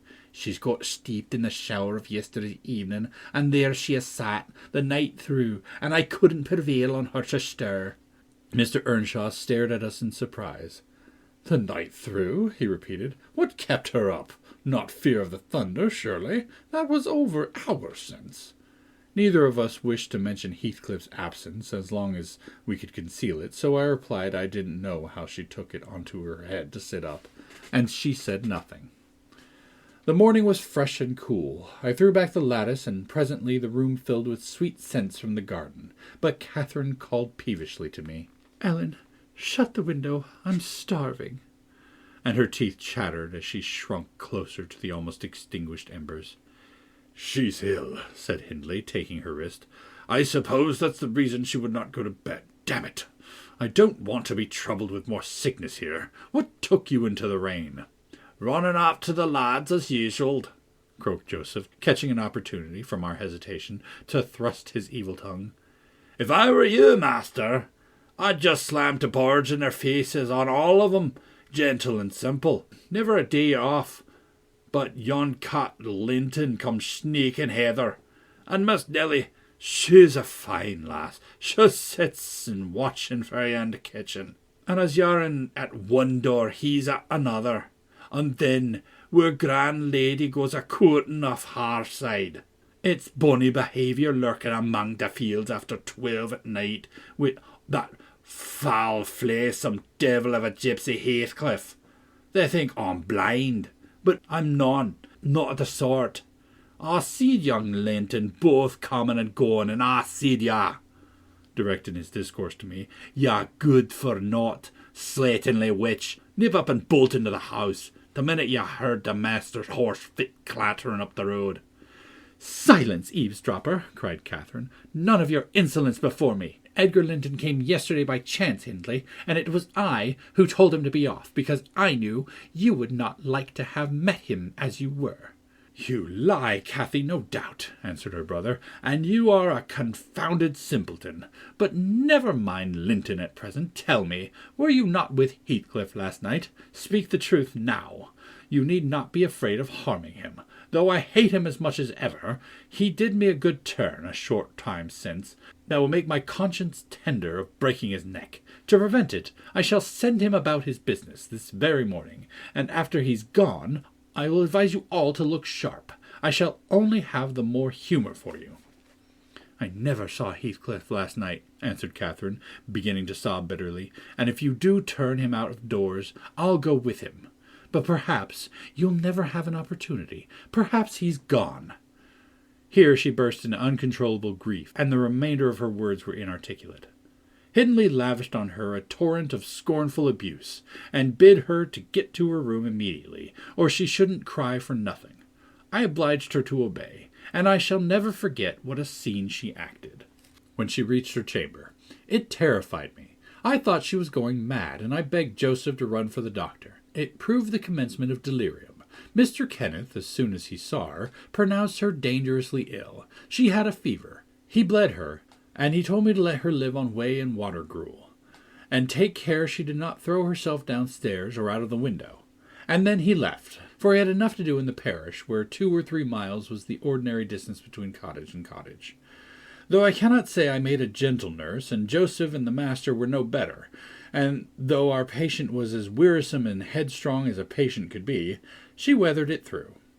Old Mrs. Linton paid us several visits, to be sure, and set things to rights, and scolded and ordered us all, and when Catherine was convalescent, she insisted on conveying her to Thrushcross Grange, for which deliverance we were very grateful.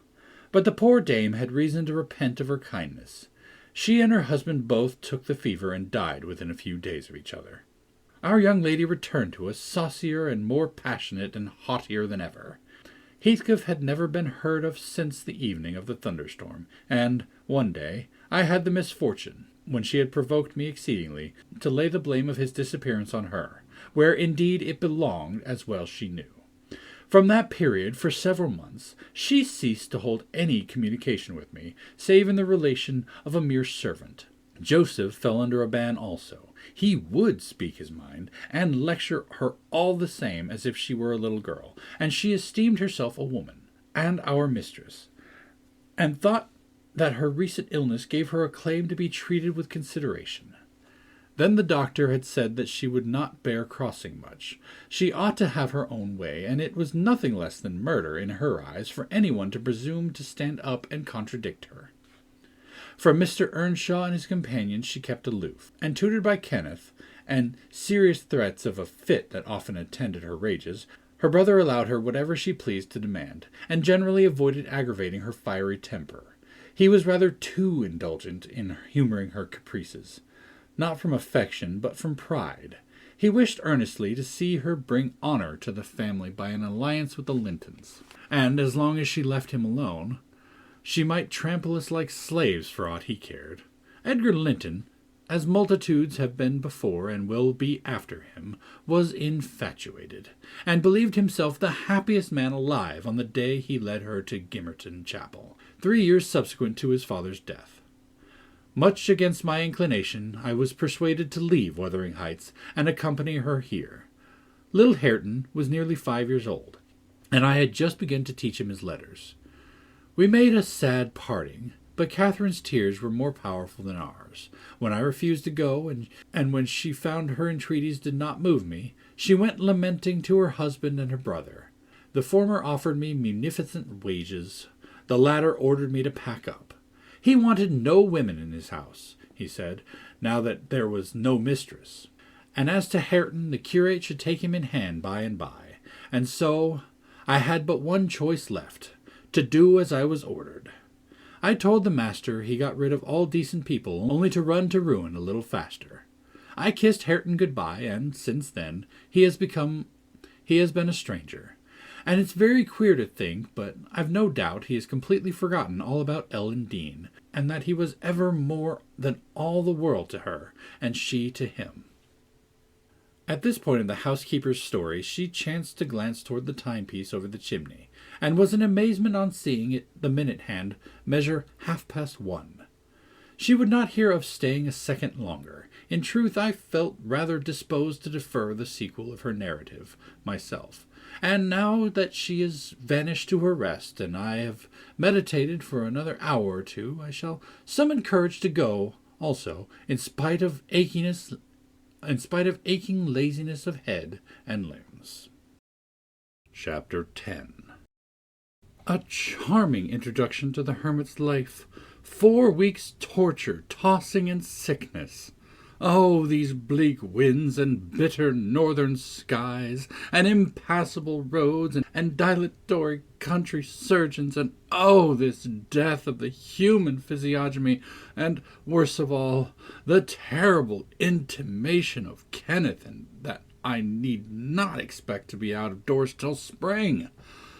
Mr. Heathcliff has just honored me with a call. About 7 days ago he sent me a brace of grouse, the last of the season. Scoundrel! He is not altogether guiltless in this illness of mine, and that I had a great mind to tell him. But alas, how could I offend a man who is charitable enough to sit at my bedside a good hour and talk on some other subject than pills and draughts, blisters and leeches? This is quite an easy interval. I am too weak to read, yet I feel as if I could enjoy something interesting. Why not have up Mrs. Dean to finish her tale? I can recollect its chief incidents as far as she had gone. Yes, I remember her hero had run off, and never been heard of for 3 years, and the heroine was married. I'll ring. She'll be delighted to find me capable of talking cheerfully. Mrs. Dean came. "It was 20 minutes, sir, to take in the medicine," she commenced. "Away with it," I replied. "I desire to have— The doctor says you must drop the powders." "With all my heart. Don't interrupt me. Come and take your seat here. Keep your fingers from that bitter phalanx of vials. Draw your knitting out of your pocket. That will do. Now continue the history of Mr. Heathcliff, from where you left off to present day. Did he finish his education on the continent and come back a gentleman? Or did he get a sizar's place at college? Or escape to America and earn honors by drawing blood from his foster country? Or make a fortune more promptly on the English highways?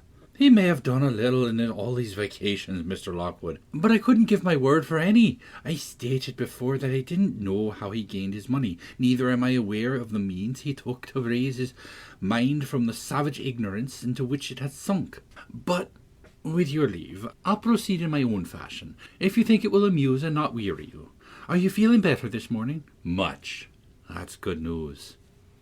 I got Miss Catherine and myself to Thrushcross Grange, and to my agreeable disappointment she behaved infinitely better than I dared to expect. She seemed almost over-fond of Mr. Linton, and even to his sister she showed plenty of affection. They were both very attentive to her comfort, certainly. It was not the thorn bending to the honeysuckles, but the honeysuckles embracing the thorn. There were no mutual concessions. One stood erect and the others yielded. And who can be ill-natured and bad-tempered when they encounter neither opposition nor indifference? I observed that Mr. Edgar had a deep-rooted fear of ruffling her humour. He concealed it from her, but if ever he heard me answer sharply, or saw any other servant grow cloudy at some imperious orders of hers, he would show his trouble by a frown of displeasure that never darkened on his own account. He, many a time, spoke sternly to me about my pertness, and averred that the stab of a knife could not inflict a worse pang than he suffered at seeing his lady vexed. Not to grieve a kind master, I learnt to be less touchy, and, for the space of half a year, the gunpowder lay as harmless as sand, because no fire came near to explode it. Catherine had seasons of gloom and silence now and then. They were respected with sympathizing silence by her husband, who ascribed them to an alteration in her constitution, produced by her perilous illness, as she was never subject to depression or spirits before. The return of sunshine was welcomed by answering sunshine from him. I believe I may assert that they were really in possession of deep and growing happiness. It ended. Well, we must be for ourselves in the long run. The mild and generous are only more justly selfish than the domineering, and it ended when circumstances caused each to feel that one's interest was not the chief consideration in the other's thoughts. On a mellow evening in September, I was coming from the garden with a heavy basket of apples which I had been gathering. It had got dusk, and the moon looked over the high walls of the court, causing undefined shadows to lurk in the corners of the numerous projecting portions of the building. I set my burden on the house steps by the kitchen door, and lingered to rest and draw in a few more breaths of soft, sweet air. My eyes were on the moon and my back to the entrance when I heard a voice say behind me, "Nellie, is that you?" It was a deep voice, and foreign in tone. There was something in the manner of pronouncing my name which made it sound familiar. I turned about to discover who spoke, fearfully, for the doors were shut, and I had seen nobody on the approaching steps. Something stirred in the porch, and, moving nearer, I distinguished a tall man dressed in dark clothes, with dark face and hair. He leaned against the side and held his fingers on the latch as if intending to open it for himself. Who can it be? I thought. Mr. Earnshaw? No, oh no, the voice has no resemblance to his. "I have waited here an hour," he resumed, while I continued staring, "and the whole of that time, all around, has been as still as death. I dare not enter. You do not know me? Look, I'm not a stranger." A ray fell on his features. The cheeks were sallow, half covered with black whiskers, the brows lowering, the deep eyes set and singular. I remembered the eyes. "What?" I cried, uncertain whether to regard him as a worldly visitor, and I raised my hands in amazement. "What? You come back? Is it really you, is it?" "Yes, Heathcliff," he replied, glancing from me up to the windows, which reflected a score of glittery moons, but showed no lights from within. "Are they home? Where is she? Nellie, you are not glad. You needn't be so disturbed. Is she here? Speak. I want to have one word with her, your mistress. Go and say some person from Gimmerton desires to see her." "How will she take it?" I exclaimed. "What will she do? The surprise bewilders me. It will put her out of her head. And you are Heathcliff, but altered. Nay, there's no comprehending it. Have you been for a soldier?"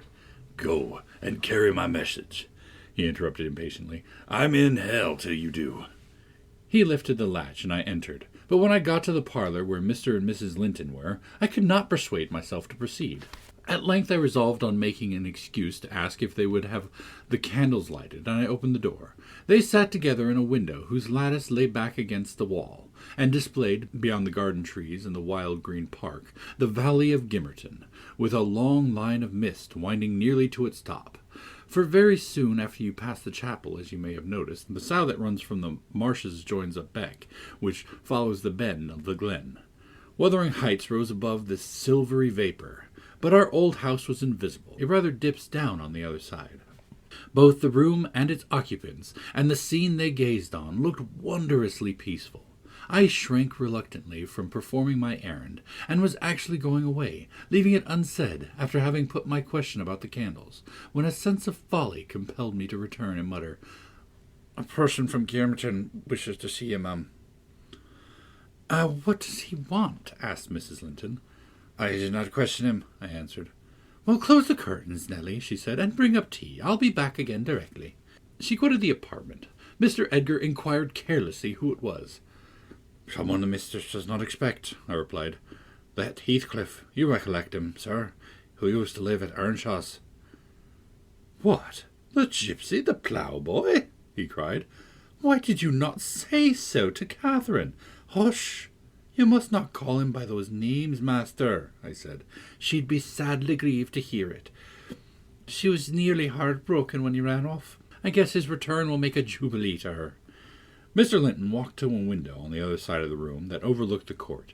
He unfastened it and leant out. I suppose they were below, for he exclaimed quickly, "Don't stand there, love. Bring the person in, if it be anyone in particular." Ere long I heard the click of the latch, and Catherine flew upstairs, breathless and wild, too excited to show gladness.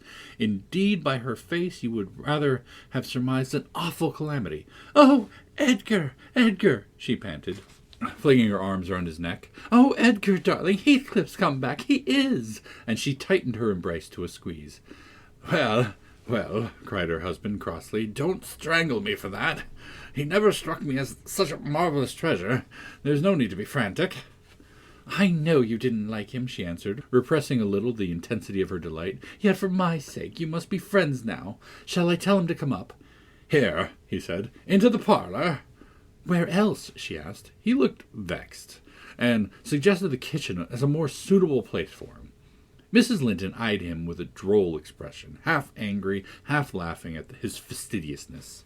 "No," she added after a while, "I cannot sit in the kitchen. Set 2 tables here, Ellen, one for your master and Miss Isabella, being gentry, the other for Heathcliff and myself, being of the lower order. Will you please, dear? Oh, or must I have a fire lighted elsewhere? If so, give me directions. I'll run down and secure my guest. I'm afraid the joy's too great to be real." She was about to dart off again, but Edgar arrested her. "You bid him step up," he said, addressing me, "and Catherine, try to be glad, without being absurd. The whole household need not witness the sight of your welcoming a runaway servant as a brother." I descended and found Heathcliff waiting under the porch, evidently anticipating an invitation to enter. He followed my guidance without a waste of words, and I ushered him into the presence of the master and mistress, whose flushed cheeks betrayed signs of warm talking. But the lady glowed with another feeling when her friend appeared at the door. She sprang forward, took both his hands, and led him to Linton, and then she seized Linton's reluctant fingers and crushed them into his. Now, fully revealed by the fire and candlelight, I was amazed more than ever to behold the transformation of Heathcliff. He had grown a tall, athletic, well-formed man, besides whom my master seemed quite slender and youth-like. His upright carriage suggested the idea of him having been in the army. His countenance as much older in expression and decision of feature than Mr. Linton's.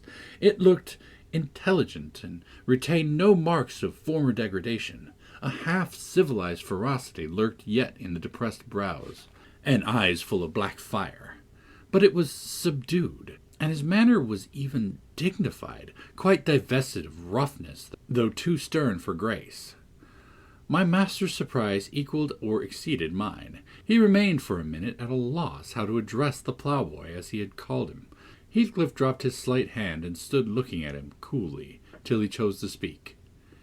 "Sit down, sir," he said at length. "Mrs. Linton, recalling old times, would have me give you a cordial reception. And, of course, I'm gratified when anything occurs to please her." "And I also," answered Heathcliff, "especially if it be anything in which I have a part. I shall stay an hour or two willingly." He took a seat opposite Catherine, who kept her gaze fixed on him, as if she feared he would vanish were she to remove it. He did not raise his to her often. A quick glance now and then sufficed, but it flashed back each time more confidently, the undisguised delight he drank from hers. They were too much absorbed in their mutual joy to suffer embarrassment. Not so Mr. Edgar. He grew pale with pure annoyance, a feeling that reached its climax when his lady rose and, stepping across the rug, seized Heathcliff's hands again, and laughed like one beside herself. "I shall think it a dream tomorrow," she cried. "I shall not be able to believe that I have seen and touched and spoken to you once more. And yet, cruel Heathcliff, you don't deserve this welcome, to be absent and silent for 3 years, and never to think of me." "Little more than you have thought of me," he murmured. "I heard of your marriage, Cathy, not long since, and while waiting in the yard below, I meditated this plan, just to have one glimpse of your face, a stare of surprise, perhaps, and pretended pleasure, afterwards settle my score with Hindley, and then prevent the law by doing execution on myself. Your welcome has put these ideas out of my head, but beware of meeting me with another aspect next time. Nay, you'll not drive me off again. You were really sorry for me, were you? Well, there was cause. I've fought through a bitter life since I last heard your voice, and you must forgive me, for I struggled only for you." "Catherine, unless we are to have cold tea, please to come to the table," interrupted Linton, striving to preserve his ordinary tone and a due measure of politeness. "Mr. Heathcliff will have a long walk, wherever he may lodge tonight, and I'm thirsty." She took her post before the urn, and Miss Isabella came, summoned by the bell. Then, having handed their chairs forward, I left the room. The meal hardly endured 10 minutes. Catherine's cup was never filled. She could neither eat nor drink. Edgar had made a slop in his saucer, and scarcely swallowed a mouthful. Their guest did not protract a stay that evening above an hour longer. I asked, as he departed, if he went to Gimmerton. "No, to Wuthering Heights," he answered. "Mr. Earnshaw invited me when I called this morning." "Mr. Earnshaw invited him, and he called on Mr. Earnshaw?" I pondered this sentence painfully after he was gone. Is he turning out a bit of a hypocrite, and coming into the country to work mischief under a cloak? I mused. I had a presentiment, in the bottom of my heart, that he had better have remained away. About the middle of the night, I was wakened from my first nap by Mrs. Linton gliding into my chamber, taking a seat on my bedside and pulling me by the hair to rouse me. "I cannot rest, Ellen," she said by way of apology, "and I want some living creature to keep me company in my happiness. Edgar is sulky, because I'm glad of a thing that does not interest him. He refuses to open his mouth, except to utter pettish, silly speeches, and he affirmed I was cruel and selfish by wishing to talk when he was so sick and sleepy. He always contrives to be sick and at the least cross. I gave a few sentences of commendation to Heathcliff, and he, either for a headache or a pang of envy, began to cry, so I got up and left him. "What use is it praising Heathcliff to him?" I answered. "As lads they were aversion to each other, and Heathcliff would hate just as much to hear him praised. It's human nature. Let Mr. Linton alone about him, unless you would like an open quarrel between them." "But does it not show great weakness?" pursued she. "I'm not envious. I never feel hurt at the brightness of Isabella's yellow hair, and the whiteness of her skin, at her dainty elegance, and the fondness all the family exhibit for her. Even you, Nelly, if we have a dispute sometimes, you back Isabella at once, and I yield like a foolish mother. I call her a darling, and flatter her into a good temper. It pleases her brother to see us cordial, and that pleases me. but they are very much alike. They are spoiled children, and fancy the world was made for their accommodation, and though I humour both, I think a smart chastisement might improve them all the same. You're mistaken, Mrs. Linton, said I. They humour you. I know what there would be to do if they did not. You can well afford to indulge their passing whims, as long as their business is to anticipate all your desires. You may, however, fall out at last over something of equal consequence to both sides, and then those you term weak are very capable of being as obstinate as you. And then we shall fight to the death, shan't we, Nelly? She returned, laughing. No, I tell you, I have such faith in Linton's love that I believe I might kill him and he wouldn't wish to retaliate. I advised her to value him the more for his affection. I do, she answered, but he needn't resort to whining for trifles. It is childish. And instead of melting into tears because I said that Heathcliff was now worthy of anyone's regard, and it would honour the first gentleman in the country to be his friend, he ought to have said it for me, and been delighted from sympathy. He must get accustomed to him, and he may as well like him, considering how Heathcliff has reason to object to him. I'm sure he behaved excellently. What do you think of this going to Wuthering Heights? I inquired. He is reformed in every respect, apparently, quite a Christian, offering the right hand of fellowship to his enemies all round. He explained it, she replied.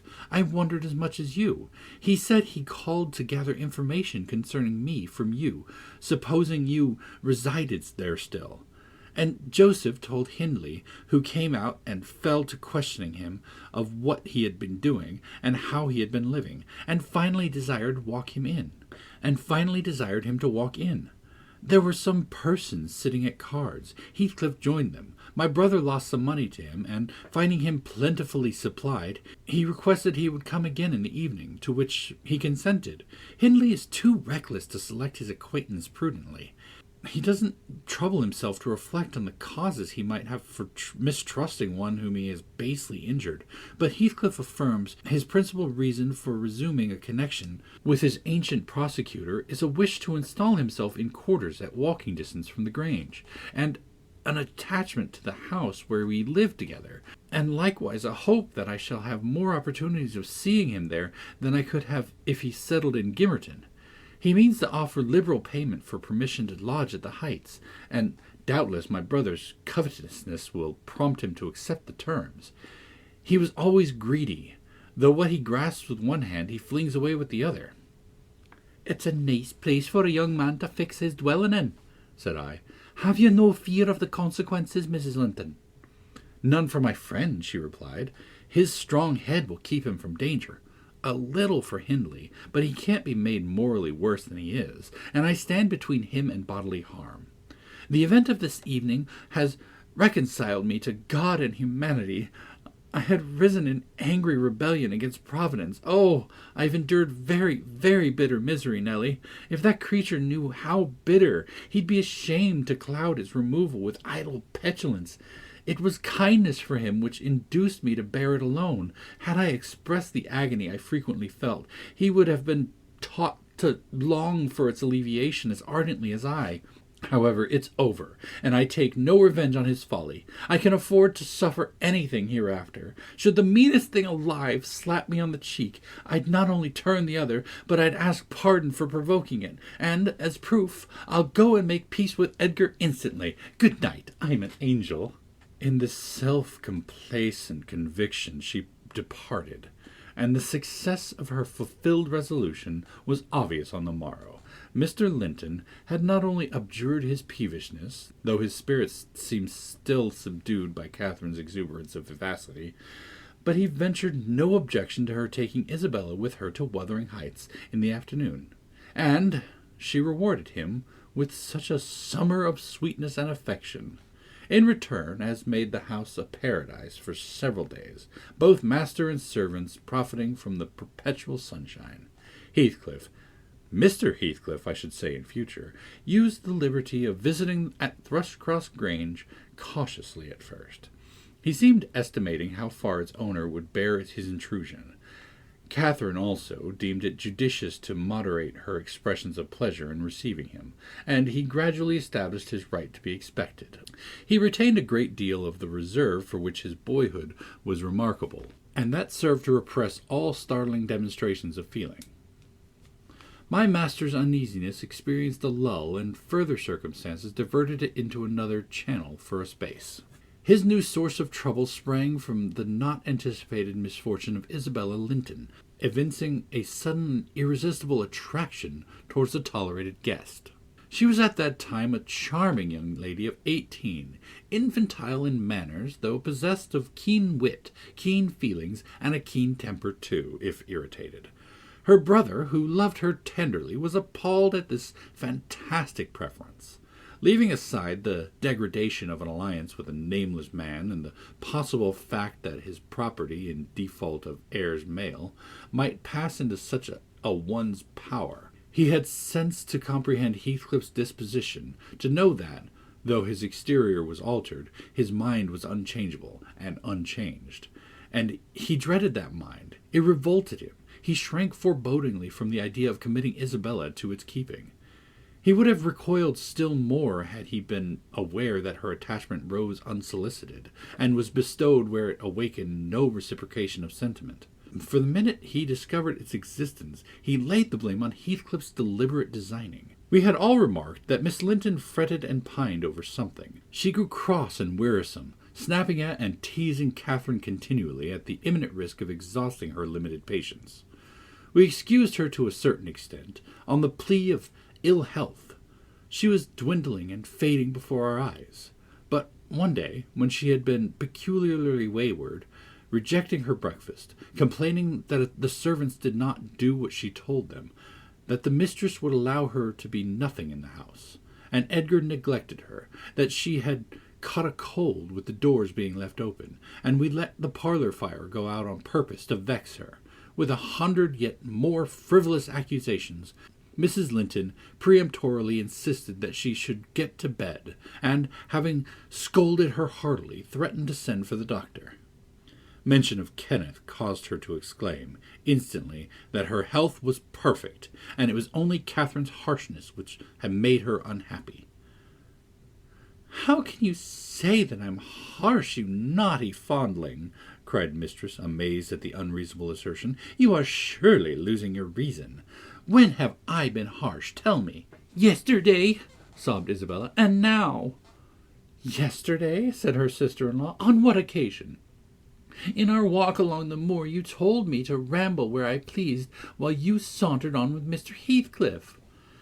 "And that's your notion of harshness?" said Catherine, laughing. "It was no hint that your company was superfluous. We didn't care whether you kept with us or not. I merely thought Heathcliff's talk would have nothing entertaining for your ears." "Oh, no," wept the young lady. "You wished me away because you knew I liked to be there." "Is she sane?" asked Mrs. Linton, appealing to me. "I'll repeat our conversation, word for word, Isabella, and you point out any charm it could have had for you." "I don't mind the conversation," she answered. I wanted to be with—" "Well," said Catherine, perceiving her hesitate to complete the sentence. "With him, and I won't be always sent off," she continued, kindling up. "You are a dog in the manger, Cathy, and desire no one to be loved but yourself." "You are an impertinent little monkey," exclaimed Mrs. Linton in surprise. "But I'll not believe in this idiocy. It is impossible that you can covet the admiration of Heathcliff, that you can consider him an agreeable person. I hope I have misunderstood you, Isabella." "No, you have not," said the infatuated girl. "I love him more than ever you loved Edgar, and he might love me if you would let him."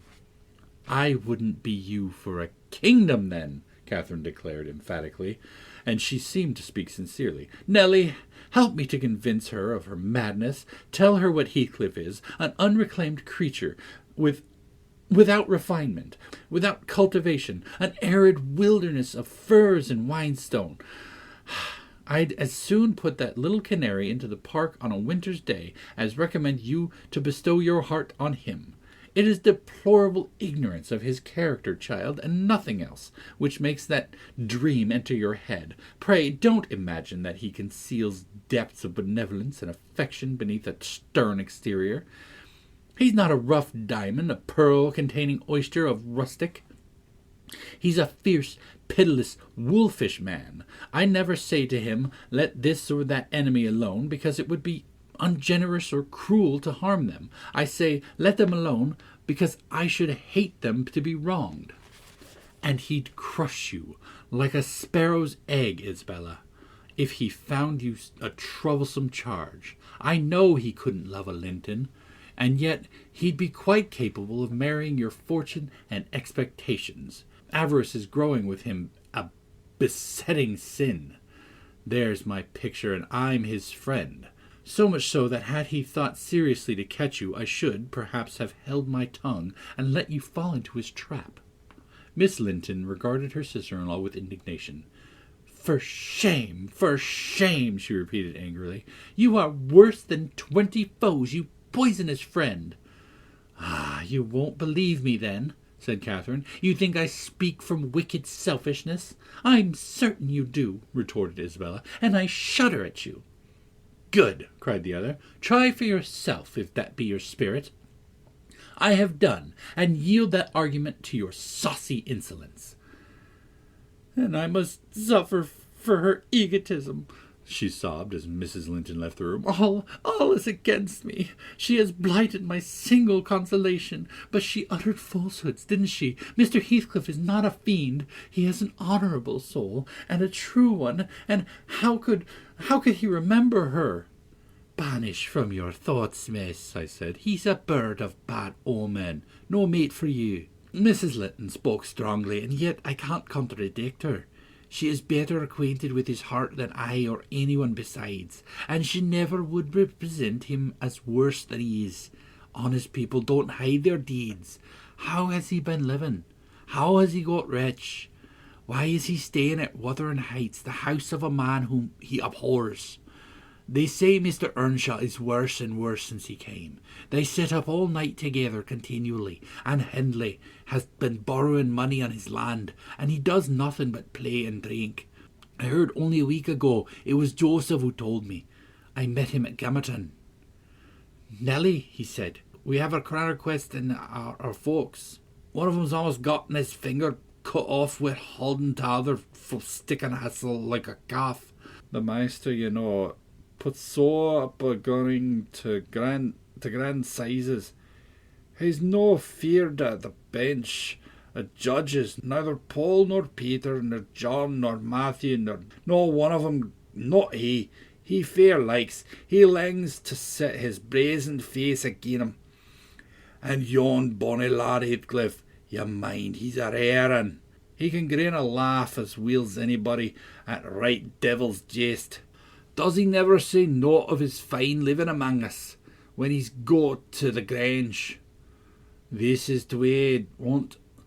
Up at sundown, dice, brandy, cloistered shutters, and candle lent till next day at noon. To foil gangs banning a raven to his chamber, make a decent folks dig their fingers in their lugs for very shame. And the knave, why, he can count his brass up at 8 and sleep enough till his neighbour to gossip with the wife. Aye, of course, he tells Dame Catherine how her father's gold runs into his pocket, and her father's son gallops down to Broad Road, while he flees afore to open the pikes. Now, Miss Linton, Joseph's no rascal, but no liar, and if his account on Heathcliff's conduct is true, you would never think of desiring such a husband, would you? You are leagued with the rest, Ellen, she replied. I'll not listen to your slanders. What malevolence you must have to wish to convince me there is no happiness in the world. Whether she would have got over this fancy if left to herself, or persevered in nursing it perpetually, I cannot say. She had little time to reflect. The day after there was a justice meeting at the next town. My master was obliged to attend, and Mr. Heathcliff, aware of his absence, called rather earlier than usual.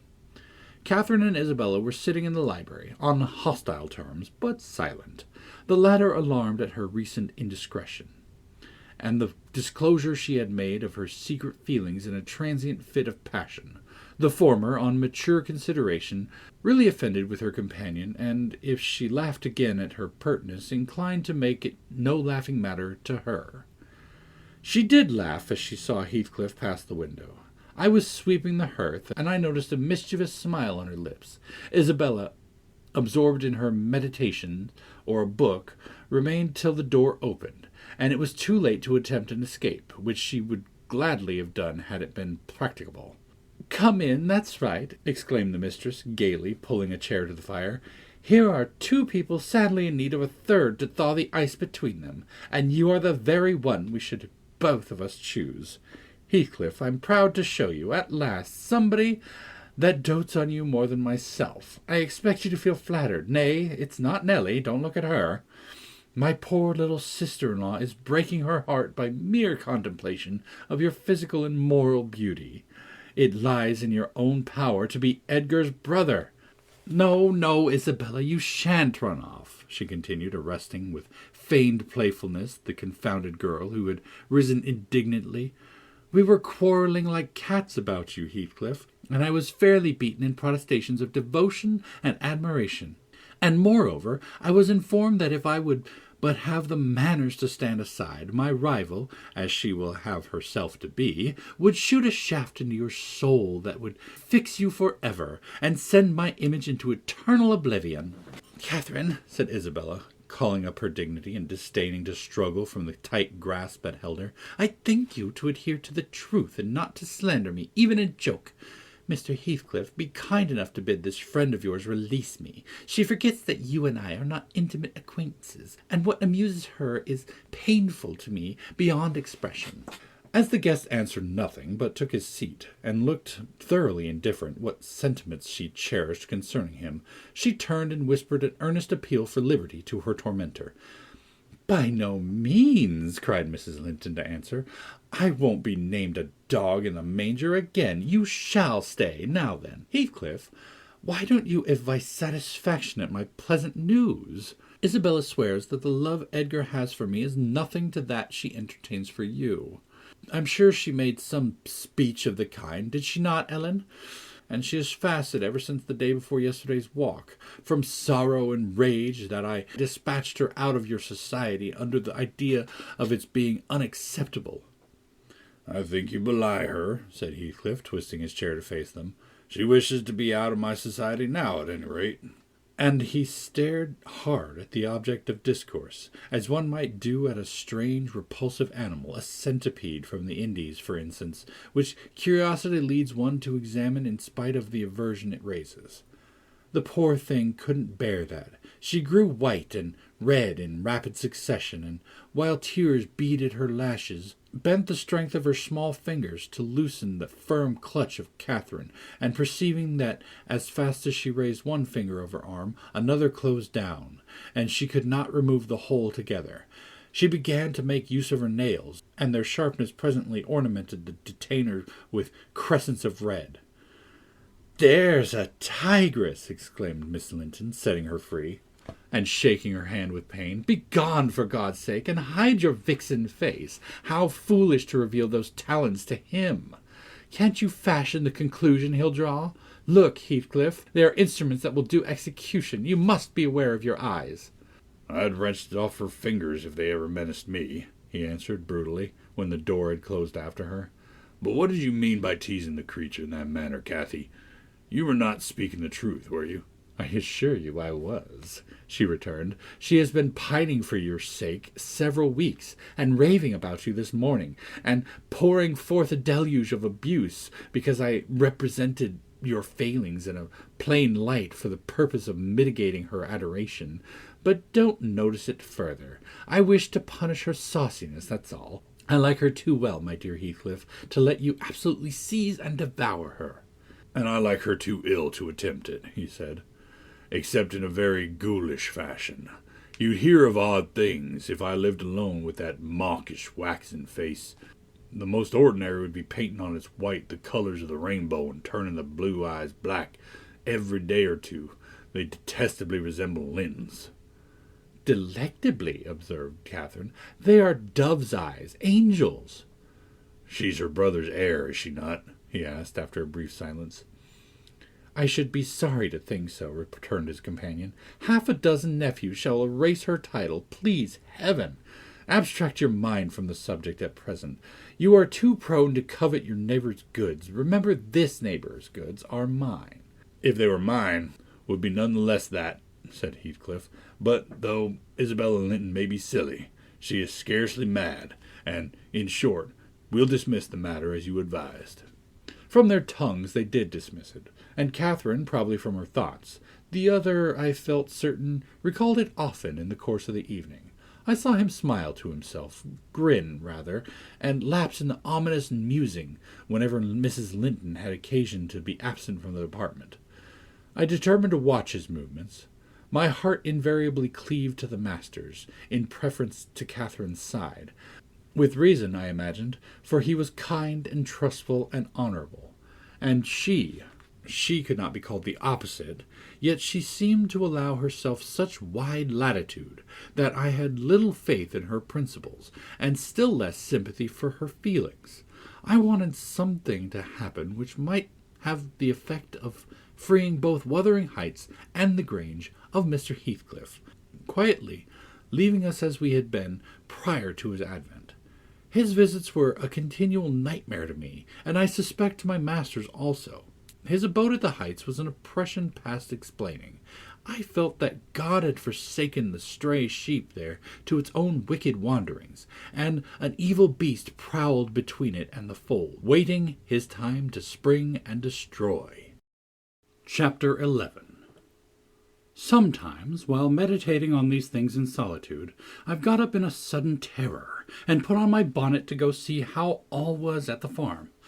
I've persuaded my conscience that it was a duty to warn him how people talked regarding his ways, and then I've recollected his confirmed bad habits, and, hopeless of benefiting him, have flinched from re-entering the dismal house, doubting if I could bear to be taken at my word. One time I passed the old gate, going out of my way on a journey to Gimmerton. It was about the period that my narrative has reached, a bright, frosty afternoon, the ground bare and the road hard and dry. I came to a stone where the highway branches off to the moor. At your left hand, a rough sand pillar with the letters W.H. cut on its north side, on the east, G, and on the southwest, T.G. It serves a guidepost to the Grange, Heights, and village. The sun shone yellow on its grey head, reminding me of summer, and I cannot say why, but all at once a gush of child sensations flowed into my heart. Hindley and I held it a favourite spot 20 years before. I gazed long at the weather-worn block, and, stooping down, perceived a hole near the bottom still full of snail shells and pebbles, which we were fond of storing there with more perishable things. And, as fresh as reality, it appeared that I beheld my early playmate seated on the withered turf, his dark, square head bent forward, and his little hand scooping out the earth with a piece of slate. "Poor Hindley!" I exclaimed involuntarily. I started. My bodily eye was cheated into a momentary belief that the child lifted its head and stared straight into mine. It vanished in a twinkling, but immediately I felt an irresistible yearning to be at the Heights. Superstition urged me to comply with this impulse. Supposing he should be dead, I thought, or should die soon. Supposing it were a sign of death. The nearer I got to the house, the more agitated I grew, and on catching sight of it, I trembled every limb. The apparition had outstripped me. It stood looking through the gate. That was my first idea of observing an elf-locked, brown-eyed boy sitting his ruddy countenance against the bars. Further reflection suggested this must be Hareton, my Hareton, not altered greatly since I left him 10 months since. "God bless thee, darling," I cried, forgetting instantaneous my foolish fears. "Hareton, it's Nelly, thy nurse." He retreated out of arm's length and picked up a large flint. "I'm come to see thy father, Hareton," I added, guessing from the action that Nelly, if she lived in his memory at all, was not recognized as one with me. He raised his missile to hurl it. I commenced a soothing speech, but could not stay his hand. The stone struck my bonnet, and then ensued, from the stammering lips of the little fellow, a string of curses which, whether he comprehended them or not, were delivered with practised emphasis, and distorted his baby features into a shocking expression of malignity. You may be certain this grieved more than angered me. Fit to cry, I took an orange from my pocket and offered it to propitiate him. He hesitated and snatched it from my hand, as if he fancied I only intended to tempt him and disappoint him. I showed another, keeping it out of his reach. "Who has taught you these fine words, my bairn?" I inquired. "The curate?" "Damn the curate, and thee! Give me that," he replied. "Tell us where you got your lessons, and you shall have it," I said. "Who's your master?" "Devil Daddy," was his answer. "And what do you learn from Daddy?" I continued. He jumped at the fruit. I raised it higher. "What does he teach you?" I asked. "None," said he, "but to keep out of his gate. Daddy cannot bide me, because I swear at him." "Ah, and the devil teaches you to swear at Daddy," I observed. "Aye, nay," he drawled. "Who then?" "Heathcliff." I asked if he liked Mr. Heathcliff. "Aye," he answered again. Desiring to have his reasons for liking him, I could only gather the sentences. "I note he pays Dad back what he give me. He curses Daddy for cursing me. He says I mun do as I will." "And the curate does not teach you to read or write, then?" I pursued. "No, I was told the curate should have his teeth dashed down his throat if he stepped over the threshold. Heathcliff had promised that." I put the orange in his hand and bade him tell his father that a woman called Nellie Dean was waiting to speak with him by the garden gate. He went up the walk and entered the house, but instead of Hindley, Heathcliff appeared on the doorstone, and I turned directly and ran down the road as hard as ever I could race, making no halt till I gained the guide-post, and feeling as scared as if I had raised a goblin. This is not much connected with Miss Isabella's affair, except that it urged me to resolve further on mounting vigilant guard, and doing my utmost to check the spread of such bad influence at the Grange, even though I should wake a domestic storm by thwarting Mrs. Linton's pleasure. The next time Heathcliff came, my young lady chanced to be feeding some pigeons in the court. She had never spoke a word to her sister-in-law for 3 days, but she had likewise dropped her fretful complaining, and we found it a great comfort. Heathcliff had not the habit of bestowing a single unnecessary civility on Miss Linton, I knew. Now, as soon as he beheld her, his first precaution was to take a sweeping survey of the front house. I was standing by the kitchen window, but I drew out of sight. He then stepped across the pavement to her and said something. She seemed embarrassed and desirous of getting away. To prevent it, he laid his hand on her arm. She averted her face. He apparently put some question which she had no mind to answer. There was another rapid glance at the house, and, supposing himself unseen, the scoundrel had the impudence to embrace her. "Judas! Traitor!" I ejaculated. "You are a hypocrite too, are you? A deliberate deceiver!" "Who is Nellie?" said Catherine's voice at my elbow. I had been over-intent on watching the pair outside to mark her entrance. "Your worthless friend," I answered warmly. "The sneaking rascal yonder. Ah, he has caught a glimpse of us. He is coming in. I wonder will he have the heart to find a plausible excuse for making love to Miss when he told you he hated her." Mrs. Linton saw Isabella tear herself free and run into the garden, and a minute after Heathcliff opened the door. I couldn't withhold giving some loose to my indignation, but Catherine angrily insisted on silence, and threatened to order me out of the kitchen, if I dared be so presumptuous as to put in my insolent tongue. "To hear you, people might think you were the mistress," she cried. "You want setting down in your right place. Heathcliff, what are you about, raising this stir? I said you must let Isabella alone. I beg you will, unless you are tired of being received here, and wish Linton to draw the bolts against you." "God forbid that he try," answered the black villain. I detested him just then. God keep him meek and patient. Every day I grow madder after sending him to heaven. "Hush," said Catherine, shutting the inner door. "Don't vex me.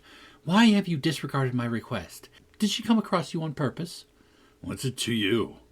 I have a right to kiss her, if she chooses, and you have no right to object. I'm not your husband. You needn't be jealous of me."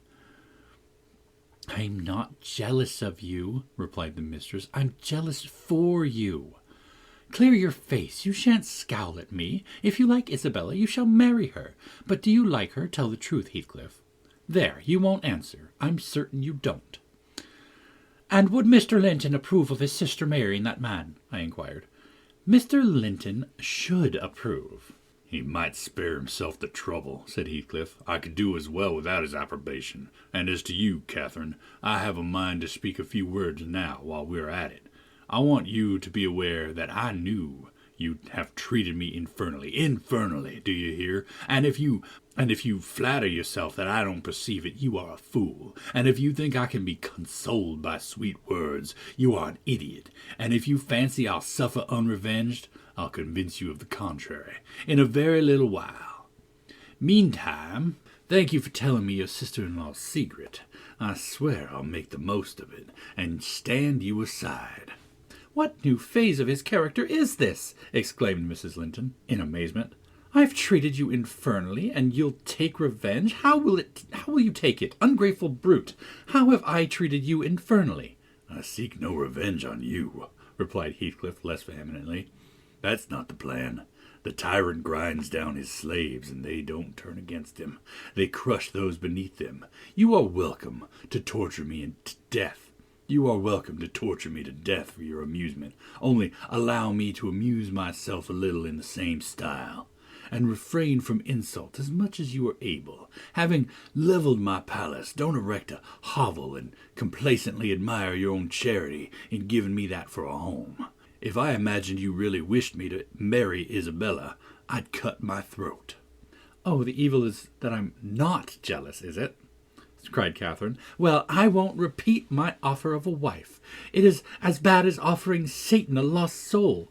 Your bliss lies, like this, in inflicting misery. You prove it. Edgar is restored from the ill temper he gave way to you at your coming. I begin to be secure and tranquil, and you, restless to know us at peace, appear resolved on exciting a quarrel. Quarrel with Edgar, if you please, Heathcliff, and deceiving his sister. You'll hit on exactly the most efficient method of revenging yourself on me. The conversation ceased. Mrs. Linton sat down by the fire, flushed and gloomy. The spirit which served her was growing intractable.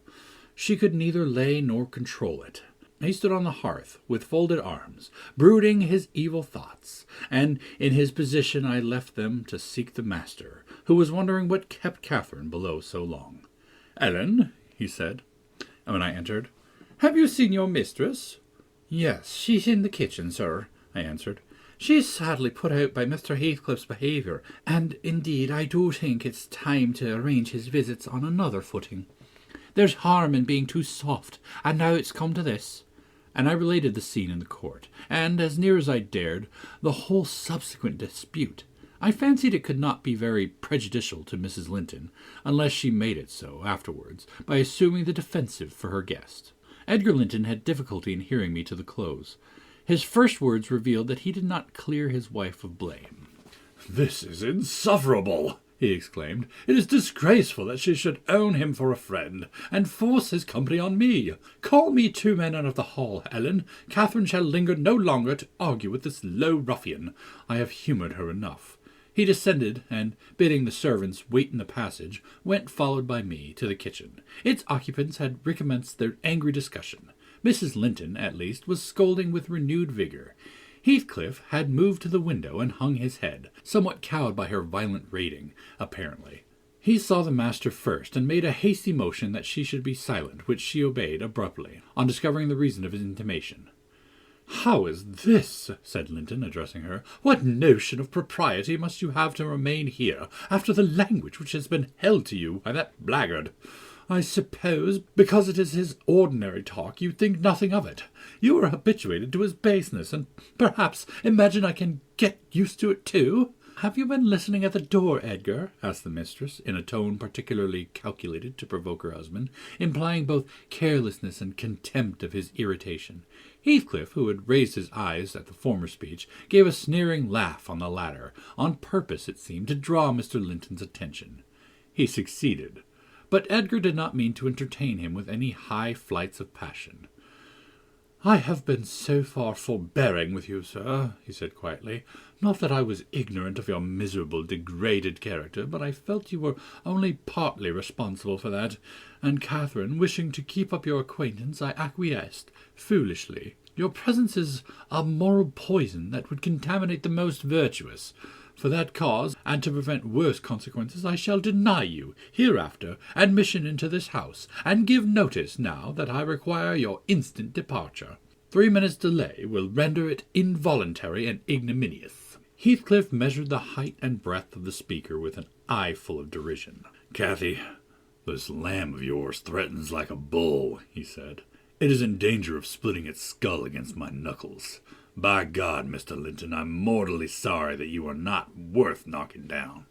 My master glanced toward the passage and signed me to fetch the men. He had no intention of hazarding a personal encounter. I obeyed the hint, but Mrs. Linton, suspecting something, followed, and when I attempted to call them, she pulled me back, slammed the door, and locked it.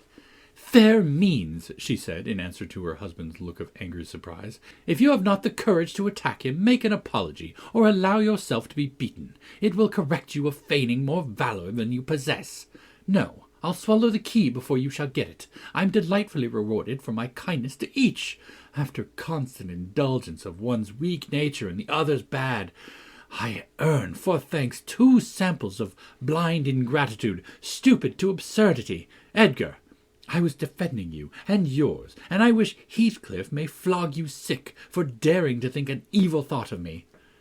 It did not need the medium of a flogging to produce that effect on the master.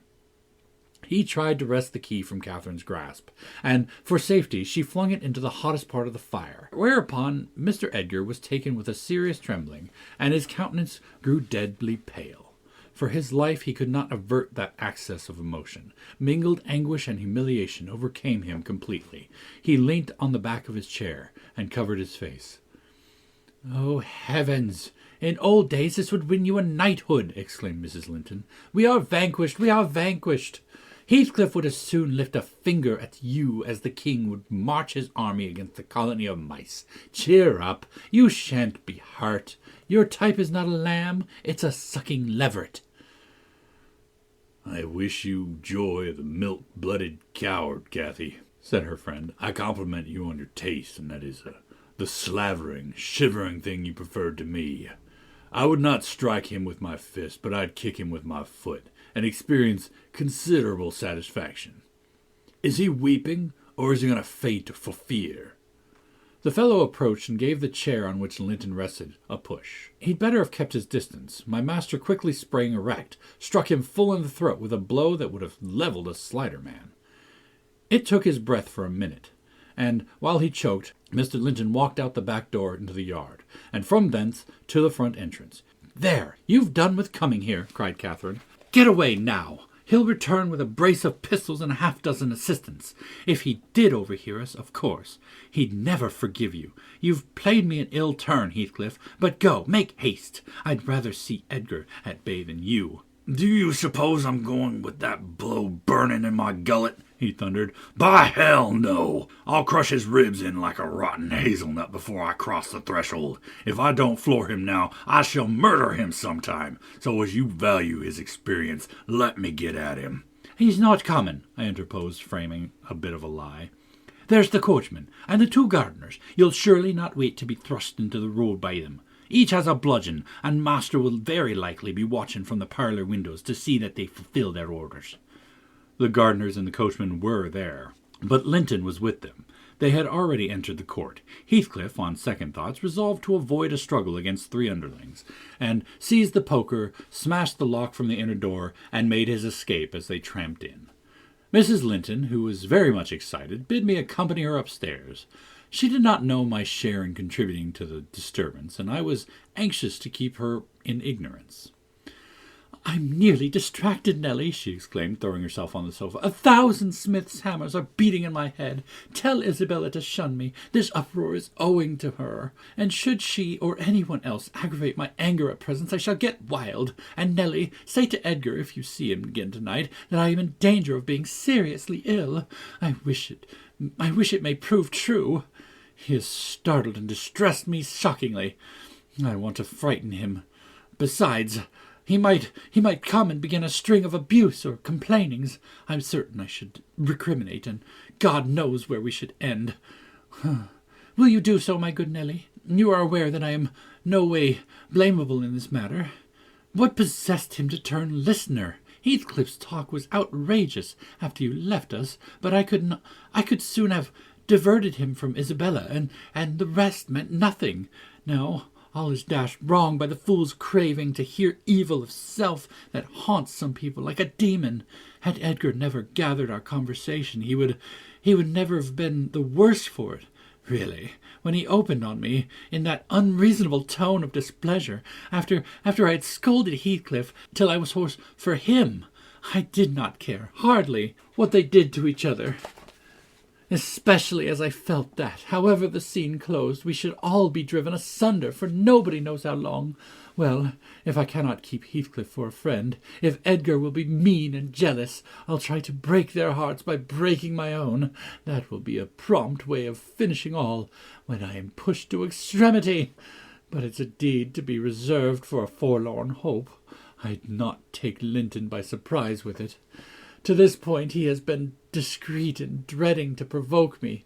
You must represent the peril of quitting that policy, and remind him of my passionate temper, verging, when kindled, on frenzy. I wish you could dismiss that apathy out of your countenance, and look rather more anxious about me.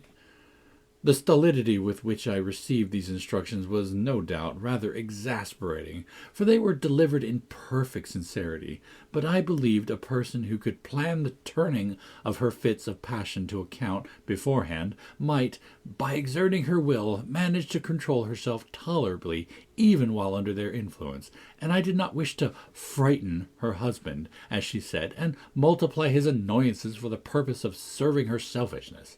Therefore I said nothing when I met the master coming towards the parlour, but I took the liberty of turning back to listen whether they would resume their quarrel together.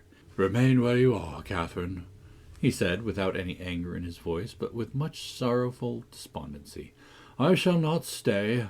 I am neither come to wrangle nor to be reconciled, but I wish just to learn whether, after this evening's events, you intend to continue your intimacy with—" "Oh, for mercy's sake," interrupted the mistress, stamping her foot, "for mercy's sake, let us hear no more of it now.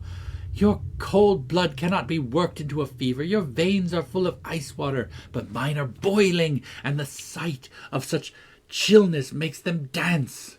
"To get rid of me, answer my question," persevered Mr. Linton. "You must answer it, and that violence does not alarm me. I have found that you can be as stoical as anyone, when you please. Will you give up Heathcliff hereafter, or will you give up me? It is impossible for you to be my friend and his at the same time, and I absolutely require to know which you choose."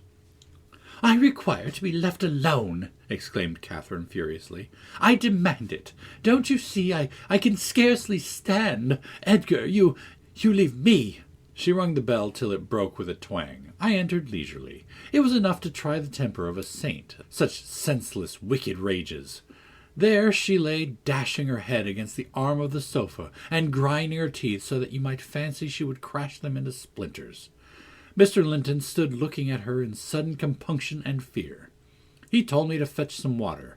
She had no breath for speaking. I brought a glassful, and, as she would not drink, I sprinkled it on her face.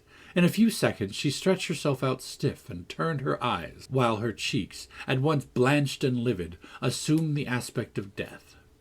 Linton looked terrified. "There's nothing in the world the matter," I whispered. I did not want him to yield, though I could not help being afraid in my heart. "She has blood on her lips," he said, shuddering. "Never mind," I answered tartly, and I told him how she had resolved, previous to his coming, on exhibiting a fit of frenzy. I incautiously gave the account aloud, and she heard me, for she started up, her hair flying over her shoulders, her eyes flashing, the muscles of her neck and arms standing out preternaturally. I made up my mind for broken bones, at least, but she only glared about her for an instant, and then rushed from the room. The master directed me to follow. I did, to her chamber door. She hindered me from going farther by securing it against me. As she never offered to descend to breakfast the next morning, I went to ask whether she would have some carried up. "No," she replied peremptorily. The same question was repeated at dinner and tea, and again on the morrow after, and received the same answer. Mr. Linton, on his part, spent his time in the library, and did not inquire concerning his wife's occupations. Isabella and he had had an hour's interview, during which he tried to elicit from her some sentiment of proper horror for Heathcliff's advances. But he could make nothing of her evasive replies, and was obliged to close the examination unsatisfactorily, adding, however, a solemn warning that if she were so insane as to encourage that worthless suitor, it would dissolve all bonds of relationship between herself and him. Chapter 12. While Miss Linton moped about the park and garden, always silent and almost always in tears, and her brother shut himself up among books that he never opened, wearying, I guess, with a continual vague expectation that Catherine, repeating her conduct, would come of her own accord to ask pardon and seek a reconciliation. And she fasted pertinaciously under the idea, probably, that at every meal Edgar was ready to choke for her absence, and pride alone held him from running to cast himself at her feet. I went about my household duties, convinced that the Grange had but one sensible soul in its walls, and that lodged in my body. I wasted no condolences on Miss, nor any expostulations on my mistress, nor did I pay attention to the sighs of my master, who yearned to hear his lady's name, since he might not hear her voice. I determined they should come about as they pleased for me, and, though it was a tiresomely slow process, I began to rejoice at length in a faint dawn of its progress, as I thought at first. Mrs. Linton, on the third day, unbarred her door, and, having finished the water in her pitcher and decanter, desired a renewed supply, and a basin of gruel, for she believed she was dying. That I set down as a speech meant for Edgar's ears. I believed no such thing, so I kept it to myself, and brought her some tea and dry toast. She ate and drank eagerly, and sank back on her pillow again, clenching her hands and groaning. "Oh, I will die," she exclaimed, "since no one cares anything about me. I wish I had not taken that." Then a good while after I heard her murmur, "No, I will not die. He'd be glad. He does not love me at all. He would never miss me." "Do you want anything, ma'am?" I inquired, still preserving my external composure, in spite of her ghastly countenance and strange, exaggerated manner. "What is that apathetic being doing?" she demanded, pushing the thick, entangled locks from her wasted face. "Has he fallen into a lethargy, or is he dead?" "Neither," replied I. "If you mean Mr. Linton, he's tolerably well, I think, though his studies occupy him rather more than they ought. He is continually among his books, since he has no other society." I should not have spoken so if I had known her true condition, but I could not get rid of the notion that she acted a part of her disorder. "Among his books!" she cried, confounded, "and I'm dying. I on the brink of the grave. My God, does he know how I am altered?" continued she, staring at her reflection in a mirror, hanging against the opposite wall. "Is that Catherine Linton? He imagines me in a pet, in play, perhaps. Cannot you inform him that it is frightful earnest? Nelly, if it be not too late, as soon as I learn how he feels, I'll choose between these two, either to starve at once, that would be no punishment unless he had a heart, or to recover and leave the country. Are you speaking the truth about him now? Take care. Is he actually so utterly indifferent for my life?" "Why, ma'am," I answered, "the master has no idea of your being deranged, and, of course, he does not fear that you will let yourself die of hunger." "You think not? Cannot you tell him I will?" she returned. "Persuade him. Speak of your own mind. Say you are certain I will." "No, forget you, Mrs. Linton," I suggested. "That you have eaten some food with a relish this evening, and tomorrow you will perceive its good effects." "If I were only sure it would kill him," she interrupted, "I'd kill myself directly. These 3 awful nights I've never closed my lids, and oh, I've been tormented, I've been haunted, Nelly. But I begin to fancy you don't like me. How strange! I thought, though everybody hated and despised each other, they could not avoid loving me, and they have all turned to enemies in a few hours. They have, I'm positive, the people here. How dreary to meet death, surrounded by their cold faces. Isabella, terrified and repelled, afraid to enter the room. It would be so dreadful to watch Catherine go, and Edgar standing solemnly by to see it over, then offering prayers of thanks to God for restoring peace to the house, and going back to his books. What in the name of all that feels has he to do with books, when I am dying? She could not bear the notion which I had put into her head of Mr. Linton's philosophical resignation. Tossing about, she increased her feverish bewilderment to madness, and tore the pillow with her teeth. Then, raising herself up all burning, desired that I would open the window. We were in the middle of winter, the wind blew strong from the northeast, and I objected. Both the expressions flitting over her face and the changes of her mood began to alarm me terribly, and brought to my recollection her former illness, and the doctor's injunction that she should not be crossed. A minute previously she was violent. Now, supported on one arm, and not noticing my refusal to obey her, she seemed to find childish diversion in pulling the feathers from the rents she had just made, and ranging them on the sheet according to their different species. Her mind had strayed to other associations. "That's a turkey's," she murmured to herself, "and this is a wild duck's, and this is a pigeon's. Ah, they put pigeon's feathers in the pillows. No wonder I couldn't die. Let me take care to throw it on the floor when I lie down. And here is a moorcock's, and this, I should know among 1,000, is a lapwing's. Bonny bird, wheeling over heads in the middle of the moor." They wanted to get to its nest, for the clouds touched the swells, and it felt rain coming. "This feather was picked from the heath. The bird was not shot. We saw its nest in the winter, full of little skeletons. Heathcliff set a trap over it, and the old ones dared not come. I made him promise he'd never shoot a lapwing after that, and he didn't. Yes, here are more. Did he shoot my lapwings, Nelly? Are they red, any of them? Let me look." "Give over with that baby work," I interrupted, dragging her pillow away, and turning the holes toward the mattress, for she was removing its contents by handfuls. "Lie down and shut your eyes. You're wandering. There's a mess. The down is flying about like snow." I went here and there collecting it. "I see in you, Nelly," she continued dreamily, "an aged woman. You have grey hair and bent shoulders. This bed is the fairy cave under Penistone Crag, and you are gathering elf bolts to hurl our heifers, pretending while I am near that they are only locks of wool.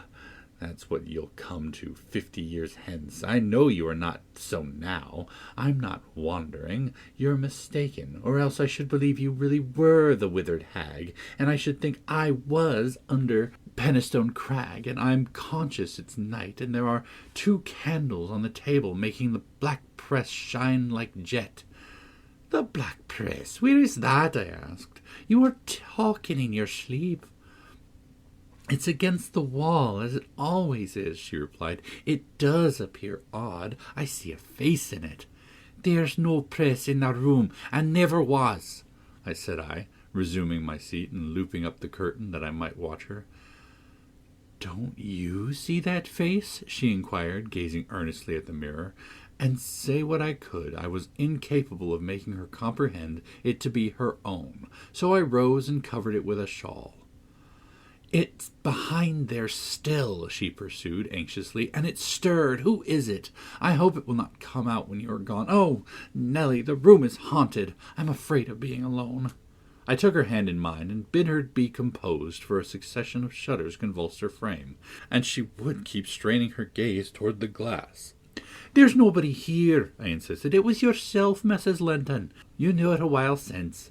"Myself?" she gasped. "And the clock is striking 12. It's true, then. That's dreadful." Her fingers clutched the clothes and gathered them over her eyes. I attempted to steal to the door with an intention of calling her husband, but I was summoned back by a piercing shriek. The shawl had dropped from the frame. "Why, what is the matter?" cried I. "Who is a coward now? Wake up! That's the glass, the mirror, Mrs. Linton, and you see yourself in it, and there I am too, by your side." Trembling and bewildered, she held me fast, but the horror gradually passed from her countenance. Its paleness gave place to a glow of shame. "Oh, dear, I thought I was at home, she sighed. I thought I was lying in my chamber at Wuthering Heights. Because I'm weak, my brain got confused, and I screamed unconsciously. Don't say anything. Don't. But stay with me. I dread sleeping. My dreams appall me. A sound sleep would do you good, ma'am, I answered, and I hope the suffering will prevent your trying starving again.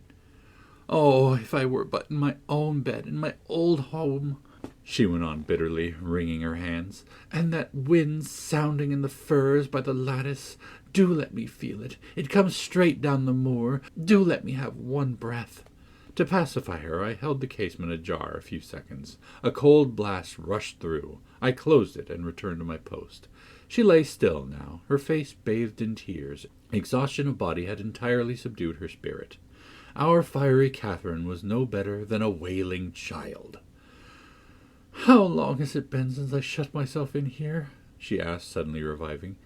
"It was Monday evening," I replied, "and this is Thursday night, or rather Friday morning at present." "What? Of the same week?" she exclaimed. "Only that brief time?" "Long enough to live on nothing but cold water and ill temper," I observed. "Well, it seems a weary number of hours," she muttered doubtfully. "It must be more. I remember being in the parlour after they had quarrelled, and Edgar being cruelly provoking, and me running into this room desperate as soon as ever I had barred the door. Utter blackness overwhelmed me, and I fell on the floor. I couldn't explain to Edgar how certain I felt of having a fit or going raging mad if he persisted in teasing me. I had no command of my tongue or brain, and he did not guess my agony. Perhaps it's better left me since to try to escape from him and his voice before I recovered sufficiently to see and hear. It began to be dawn, and Nellie, I'll tell you what I thought, and what has kept recurring and recurring till I feared for my reason. I thought, as I lay there with my head against the table leg, and my eyes dimly discerning the grey square of the window, that I was enclosed in the oak-panelled bed at home, and my heart ached with some great grief which, just waking, I could not recollect. I pondered and worried myself to discover that it could be, and more strangely, the whole last 7 years of my life grew a blank. I did not recall that they had been at all. I was a child, my father just buried, and my misery arose from the separation that Hindley had ordered between me and Heathcliff. I was laid alone for the first time, and rousing from a dismal doze after a night of weeping, I lifted my hand to push the panels aside. It struck the tabletop. I swept it along the carpet, and then memory burst in. My late anguish was swallowed in a paroxysm of despair. I cannot say why I felt so wildly wretched. It must have been temporary derangement, for there is scarcely cause. But supposing at 12 years old I had been wrenched from the heights and every early association and my all in all, as Heathcliff was at that time, and been converted at a stroke into Mrs. Linton, the lady of Thrushcross Grange, and the wife of a stranger, an exile, an outcast, thenceforth from what had been my world. You may fancy a glimpse of the abyss where I grovelled. Shake your head as you will, Nellie, you have helped to unsettle me. You should have spoken to Edgar, indeed you should, and compelled him to leave me quiet. Oh, I'm burning. I wish I were out of doors. I wish I were a girl again, half savage and hardy and free, and laughing at injuries, not maddening under them. Why am I so changed? Why does my blood rush into a hell of tumult at the few words? I'm sure I should be myself were I once among the heather on those hills. Open the window again, wide, fasten it open, quick, why don't you move? Because I won't give you a death of cold, I answered. You won't give me a chance at life, you mean, she said sullenly. However, I'm not hopeless yet. I'll open it myself. And sliding from the bed before I could hinder her, she crossed the room, walking very uncertainly, threw it back, and bent out, careless of the frosty air that cut about her shoulders as keen as a knife. I entreated and finally attempted to force her to retire, but I soon found her delirious strength much surpassed mine. She was delirious. I became convinced by her subsequent actions and ravings. There was no moon, and everything beneath lay in a misty darkness. Not a light gleamed from any house, far or near. All had been extinguished long ago, and those at Wuthering Heights were never visible. Still, she asserted she caught their shining. "Look!" she cried eagerly. "That's my room, with the candle in it, and the trees swaying before it, and the other candle is in Joseph's garret. Joseph sits up late, doesn't he? He's waiting till I come home that he may lock the gate. Well, he'll wait a while yet. It's a rough journey and a sad heart to travel it, and we must pass by Gimmerton Kirk to go that journey. We've braved its ghosts often together, and dared each other to stand among the graves and ask them to come. But, Heathcliff, if I dare you now, will you venture? If you do, I'll keep you. I'll not lie there by myself. They may bury me 12 feet deep and throw the church down over me, but I won't rest till you are with me. I never will." She paused and resumed with a strange smile. "He's considering. He'd rather I'd come to him. Find a way, then, not through that kirkyard. You are slow. Be content. You always followed me." Perceiving it vain to argue against her insanity, I was planning how I could reach something to wrap about her, without quitting my hold of herself, for I could not trust her alone by that gaping lattice, when, to my consternation, I heard the rattle of the door-handle, and Mr. Linton entered. He had only then come from the library, and, in passing through the lobby, had noticed our talking, and been attracted by curiosity, or fear, to examine what it signified, at that late hour. "Oh, sir!" I cried, checking the exclamation risen to his lips at the sight which met him, and the bleak atmosphere of the chamber. "My poor mistress is ill, and she has quite masters me. I cannot manage her at all. Pray come and persuade her to go to bed. Forget your anger, for she's hard to guide any way but her own." "Catherine ill?" he said, hastening to us. "Shut the window, Ellen. Catherine, why?" He was silent, and the haggardness of Mrs. Linton's appearance smote him speechless, and he could only glance from her to me in horrified astonishment. "She's been fretting here," I continued, "and eating scarcely anything, and never complaining. She would admit none of us till this evening, and so we couldn't inform you of her state, and we were not aware of it ourselves, but it's nothing." I felt I uttered my explanations awkwardly. The master frowned. "It is nothing, is it, Ellen Dean?" he said sternly. "You shall account more clearly for keeping me ignorant of this." And he took his wife in his arms, and looked at her with anguish. At first she gave no glance of recognition. He was invisible to her abstracted gaze. The delirium was not fixed, however. Having weaned her eyes from contemplating the outer darkness, by degrees she centred her attention on him, and discovered who it was that held her. "Ah, you are come, are you, Edgar Linton?" she said with angry animation. "You are one of those things that are ever found when least wanted, and when you are wanted, never. I suppose we shall have plenty of lamentations. Now, I see we shall. But they can't keep me from my narrow home out yonder, my resting place where I'm bound before spring is over. There it is, not among the Lintons, mind, under the chapel roof, but in the open air with a headstone, and you may please yourself whether you go to them or come to me." "Catherine, what have you done?" commenced the master. "Am I nothing to you any more? Do you love that wretch Heath?" "Hush!" cried Mrs. Linton. "Hush this moment. You mention that name, and I end the matter instantly by a spring from the window. What you touch at present you may have, but my soul will be on that hilltop before you lay hands on me again. I don't want you, Edgar. I'm past wanting you. Return to your books. I'm glad you possess a consolation, for all you had in me is gone."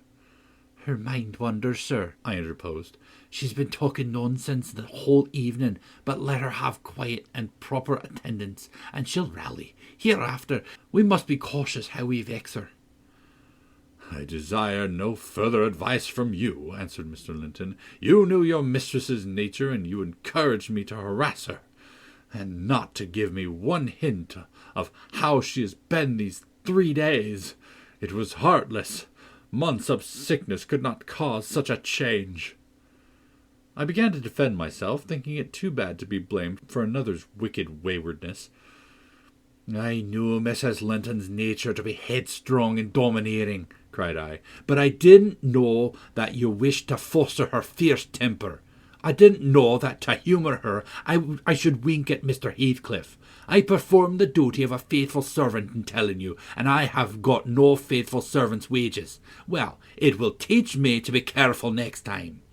Next time you may gather intelligence for yourself. The next time you bring a tale to me, you shall quit my service, Ellen Dean, he replied. You'd rather hear nothing about it, I suppose, then, Mr. Linton, said I. Heathcliff has your permission to come courting, miss, and to drop in at every opportunity your absence offers, on purpose to poison the mistress against you. Confused as Catherine was, her wits were alert at applying our conversation. Ah, Nelly! Nelly has played the traitor, she exclaimed passionately. Nelly is my hidden enemy. You witch! So you do seek elf bolts to hurt us. Let me go, and I'll make her rue. I'll make her howl a recantation. A maniac's fury kindled under her brows. She struggled desperately to disengage herself from Linton's arms. I felt no inclination to tarry the event, and resolving to seek medical aid on my own responsibility, I quitted the chamber. In passing the garden to reach the road, at a place where a bridle hook is driven into the wall, I saw something white move irregularly, evidently by another agent of the wind. Notwithstanding my hurry, I stayed to examine it, lest ever after I should have the conviction impressed on my imagination that it was a creature of the other world. My surprise and perplexity were great to discover, by touch more than vision, Miss Isabella's Springer, Fanny, suspended to a handkerchief, and nearly at its last gasp. I quickly released the animal and lifted it into the garden. I had seen it follow its mistress upstairs when she went to bed, and wondered much how it could have got out there, and what mischievous person had treated it so. While untying the knot round the hook, it seemed to me that I repeatedly caught the beat of hoofs galloping at some distance. But there were such a number of things to occupy my reflections that I hardly gave the circumstance a thought, though it was a strange sound in that place at 2 o'clock in the morning. Mr. Kenneth was fortunately just issuing from his house to see a patient in the village as I came up the street, and my account of Catherine Linton's malady induced him to accompany back immediately. He was a plain, rough man, and he made no scruple to speak his doubts of her surviving the second attack, unless she were more submissive to his directions than she had shown herself before. "Nelly Dean," said he, "I can help fancying there's an extra cause for this. What's there been to do at the Grange? We've odd reports up here of stout howdy lass like Catherine does not fall ill for a trifle, and that sort of people should not either. It's hard work bringing them through fevers and such things. How did it begin?" "The master will inform you," I answered, "but you are acquainted with the Earnshaw's violent dispositions, and Mrs. Linton caps them all. I may say this, it commenced in a quarrel. She was struck during a tempest of passion with a kind of fit. That's her account, at least, for she flew off in the height of it, and locked herself up. Afterwards she refused to eat, and now she alternately raves and remains in a half-dream, knowing those about her, but having her mind filled with all sorts of strange ideas and illusions." "Mr. Linton will be sorry," observed Kenneth interrogatively. "Sorry? He'll break his heart should anything happen," I replied. "Don't alarm him any more than necessary." "Well, I told him to beware," said my companion, "and he must bide the consequences of neglecting my warning. Hasn't he been thick with Mr. Heathcliff lately?" "Heathcliff frequently visits at the Grange," answered I, "though more on the strength of the mistress having known him when he was a boy, than because the master likes his company. At present he's discharged from the trouble of calling, owing to some presumptuous aspirations after Miss Linton, which he manifested. I hardly think he'll be taken in again." "And does Miss Linton turn a cold shoulder on him?" was the doctor's next question. "I'm not in her confidence," returned I, reluctant to continue the subject. "No, she's a sly one," he remarked, shaking his head. "She keeps her own counsel, but she's a real little fool. I have it on good authority that last night, and a pretty night it was, she and Heathcliff were walking in the plantation at the back of your house above 2 hours, and he's pressed her not to go in again, but just mount his horse and away with him. My informant said she only put him off by pledging her word of honour that to be prepared on their first meeting after that, when it was to be. Me didn't hear, but you urged Mr. Linton to look sharp. The news filled me with fresh fears. I outstripped Kenneth and ran most of the way back. The little dog was yelping in the garden yet. I spared a minute to open the gate for it, but instead of going to the house door, it coursed up and down, snuffing the grass, and would have escaped to the road had I not seized and conveyed it in with me. On ascending to Isabella's room, my suspicions were confirmed. It was empty. Had I been a few hours sooner, Mrs. Linton's illness might have arrested her rash step. But what could be done now? There was a bare possibility of overtaking them if pursued instantly. I could not pursue them, however, and I dare not rouse the family, and fill the place with confusion, still less unfold the business to my master, absorbed as he was in his present calamity, and having no heart to spare for a second grief. I saw nothing for it but to hold my tongue and suffer matters to take their course. Kenneth being arrived, I went with a badly composed countenance to announce him. Catherine lay in a troubled sleep. Her husband had succeeded in soothing the access of frenzy. He now hung over her pillow, watching every shade and every change of her painfully expressive features. The doctor, on examining the case for himself, spoke hopefully to him of its having a favorable termination, if we could only preserve around her perfect and constant tranquillity. To me, he signified the threatening danger was not so much death as permanent alienation of intellect. I did not close my eyes that night, nor did Mr. Linton. Indeed, we never went to bed, and the servants were all up long before the usual hour, moving through the house with stealthy tread and exchanging whispers as they encountered each other in their vocations. Everyone was active but Miss Isabella, and they began to remark how sound she slept. Her brother, too, asked if she had risen, and seemed impatient for her presence, and hurt that she showed so little anxiety for her sister-in-law. I trembled lest he should send me to call her, but I was spared the pain of being the first proclaimant of her flight. One of the maids, a thoughtless girl who had been on an early errand to Gimmerton, came panting upstairs, open-mouthed, and dashed into the chambers, crying, oh dear, what mun we have next? Master, our young lady!" "Hold your noise!" cried I hastily, enraged at her clamorous manner. "Speak lower, Mary. What is the matter?" said Mr. Linton. "What ails your young lady?" She's gone. Young Heathcliff's run off with her," gasped the girl. "That is not true," exclaimed Linton, rising in agitation.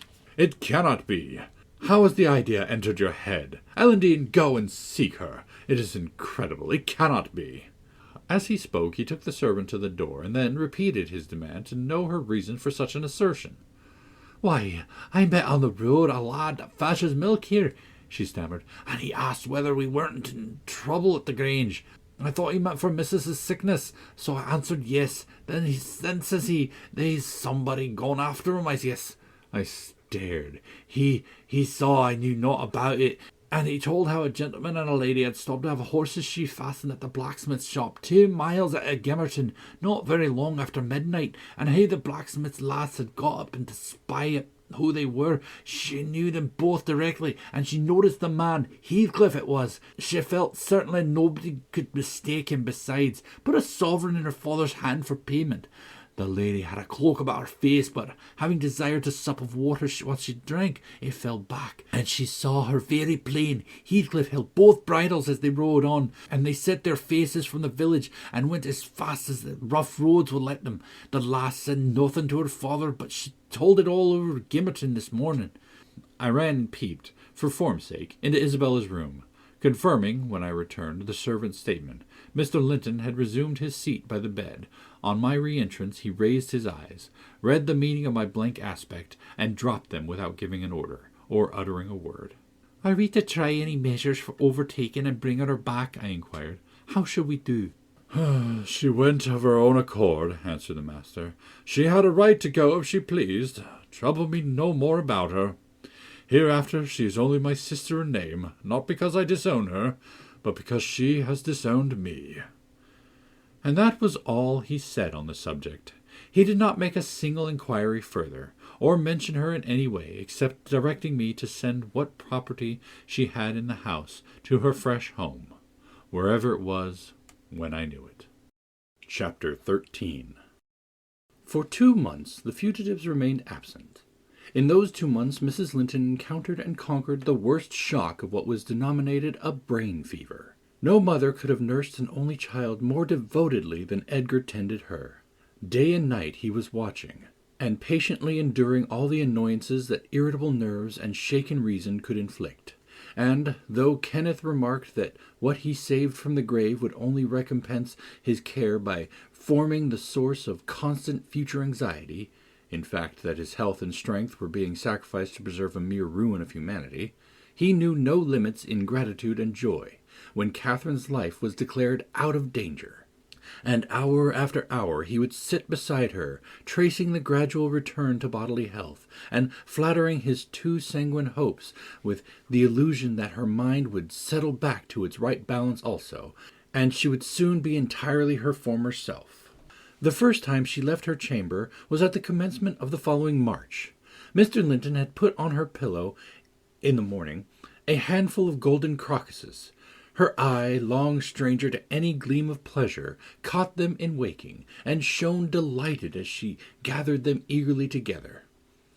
"These are the earliest flowers at the Heights," she exclaimed. "They remind me of soft thaw winds and warm sunshine and nearly melted snow. Edgar, is there not a south wind, and is not the snow almost gone?" "The snow is quite gone down here, darling," replied her husband, "and I only see 2 white spots on the whole range of moors. The sky is blue, and the larks are singing, and the becks and brooks are brimful. Catherine, last spring at this time I was longing to have you under this roof. Now I wish you were a mile or 2 up those hills. The air blows so sweetly, I feel that it would cure you." "I shall never be there but once more," said the invalid, "and then you'll leave me, and I shall remain forever. Next spring you'll long again to have me under this roof, and you'll look back and think you were happy today."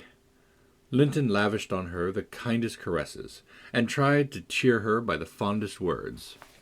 But, vaguely regarding the flowers, she let the tears collect on her lashes and stream down her cheeks, unheeding. We knew she was really better, and therefore decided that long confinement to a single place produced much of the despondency, and it might be partially removed by a change of scene. The master told me to light a fire in the many weeks deserted parlour, and to set an easy-chair in the sunshine by the window, and then he brought her down, and she sat a long while enjoying the genial heat, and, as we expected, revived by the objects round her, which, though familiar, were free from the dreary associations investing her hated sick-chamber. By evening she seemed greatly exhausted, yet no argument could persuade her to return to that apartment, and I had to arrange the parlour sofa for her, till another room could be prepared. To obviate the fatigue of mounting and descending the stairs, we fitted up this, where you lie at present, on the same floor with the parlour, and she was soon strong enough to move from one to the other, leaning on Edgar's arm. Ah, I thought myself, she might recover, so waited on as she was. And there was double cause to desire it, for on her existence depended that of another. We cherished the hope that in a little while Mr. Linton's heart would be gladdened, and his land secured from a stranger's gripe by the birth of an heir. I should mention that Isabella sent to her brother, some 6 weeks from her departure, a short note announcing her marriage with Heathcliff. It appeared dry and cold, but at the bottom was dotted in with pencil an obscure apology, and an entreaty for kind remembrance and reconciliation, if her proceeding had offended him, asserting that she could not help it, and, being done, she had now no power to repeal it. Linton did not reply to this, I believe, and, in a fortnight more, I got a long letter which I considered odd coming from the pen of a bride just out of the honeymoon. I'll read it, for I keep it yet. Any relic of the dead is precious, if they were valued living. "Dear Ellen," it begins, "I came last night to Wuthering Heights, and heard for the first time that Catherine has been, and is yet, very ill. I must not write to her, I suppose, and my brother is either too angry or too distressed to answer what I send him. Still, I must write to somebody, and the only choice left me is you. Inform Edgar that I'd give the world to see his face again, that my heart returned to Thrushcross Grange in 24 hours after I left, and is there at this moment, full of warm feelings for him and Catherine. I can't follow it, though. Those words are underlined. They need not expect me, and they may draw what conclusions they please, taking care, however, to lay nothing at the door of my weak will or deficient affection. The remainder of the letter is for yourself alone. I want to ask you 2 questions. The first is, how did you contrive to preserve the common sympathies of human nature when you resided here? I cannot recognize any sentiment which those around share with me.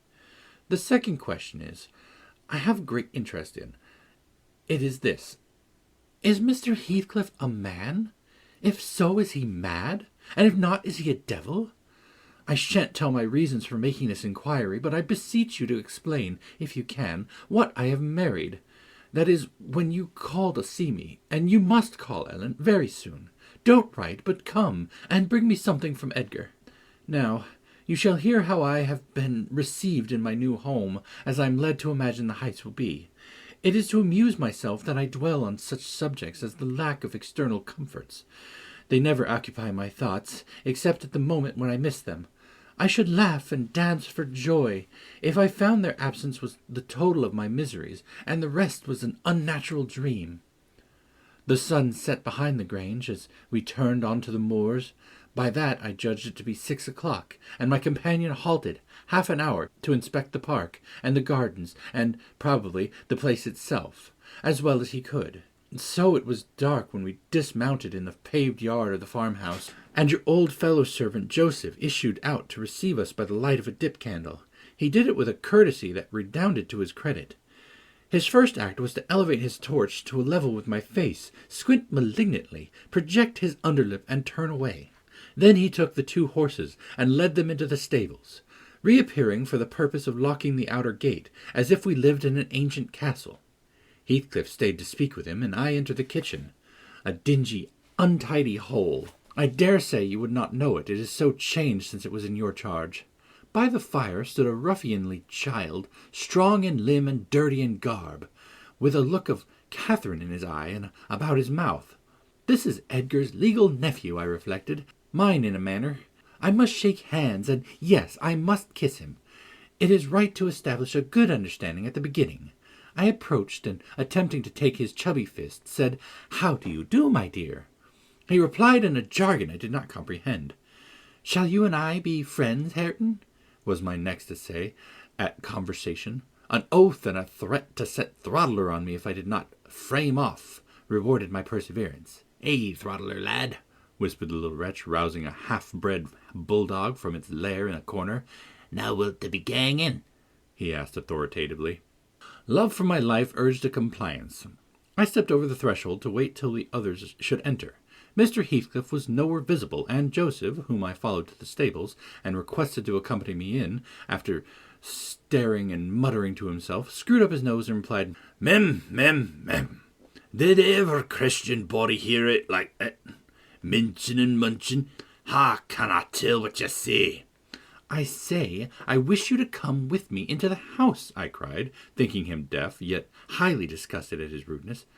"None of me. I'm getting something else to do," he answered, and continued his work, moving his lantern jaws meanwhile, and surveying my dress and countenance, the former a great deal too fine, but the latter, I'm sure, so sad as he could desire, with sovereign contempt. I walked around the yard, and through a wicket to another door, at which I took the liberty of knocking, in hopes some more civil servants might show themselves. After a short suspense, it was opened by a tall, gaunt man, without neckerchief, and otherwise extremely slovenly.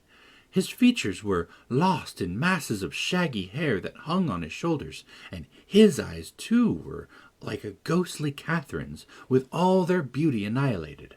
"What's your business here?" he demanded grimly. "Who are you?" "My name was Isabella Linton," I replied. "You've seen me before, sir. I'm lately married to Mr. Heathcliff, and he has brought me here, I suppose by your permission." "Is he come back, then?" asked the hermit, glaring like a hungry wolf. "Yes, we came just now," I said, "but he left me by the kitchen door, and when I would have gone in, your little boy played sentinel over the place, and frightened me off by the help of a bulldog." "It's well the hellish villain has kept his word," growled my future host. searching the darkness beyond me in expectation of discovering Heathcliff, and then he indulged in a soliloquy of execrations and threats of what he would have done had the fiend deceived him. I repented, having tried this second entrance, and was almost inclined to slip away before he finished cursing, but ere I could execute that intention, he ordered me in and shut and refastened the door. There was a great fire, and that was all the light in the huge apartment, whose floor had grown a uniform grey, and the once brilliant pewter dishes which used to attract my gaze when I was a girl partook of a similar obscurity, created by tarnish and dust. I inquired whether I might call the maid and be conducted to a bedroom. Mr. Earnshaw vouchsafed no answer. He walked up and down with his hands in his pocket, apparently quite forgetting my presence, and his abstraction was evidently so deep, and his whole aspect so misanthropical, that I shrank from disturbing him again. You'll not be surprised, Ellen, at my feeling particularly cheerless, seated in a worse than solitude on that inhospitable hearth, and that 4 miles distant lay my delightful home, containing the only people I loved on earth, and there might as well be the Atlantic to part us, instead of those 4 miles. I could not overpass them. I questioned with myself where must I turn for comfort, and, mind you, don't tell Edgar or Catherine, and above every sorrow beside, this rose preeminent, despair at finding nobody who could or would be my ally against Heathcliff. I had sought shelter at Wuthering Heights almost gladly, because I was secured by that arrangement from living alone with him, but he knew the people we were coming amongst, and he did not fear their intermeddling. I sat and thought a doleful time. The clock struck 8 and 9, and still my companion paced to and fro, his head bent on his breast, and perfectly silent, unless a groan or bitter ejaculation forced itself out at intervals.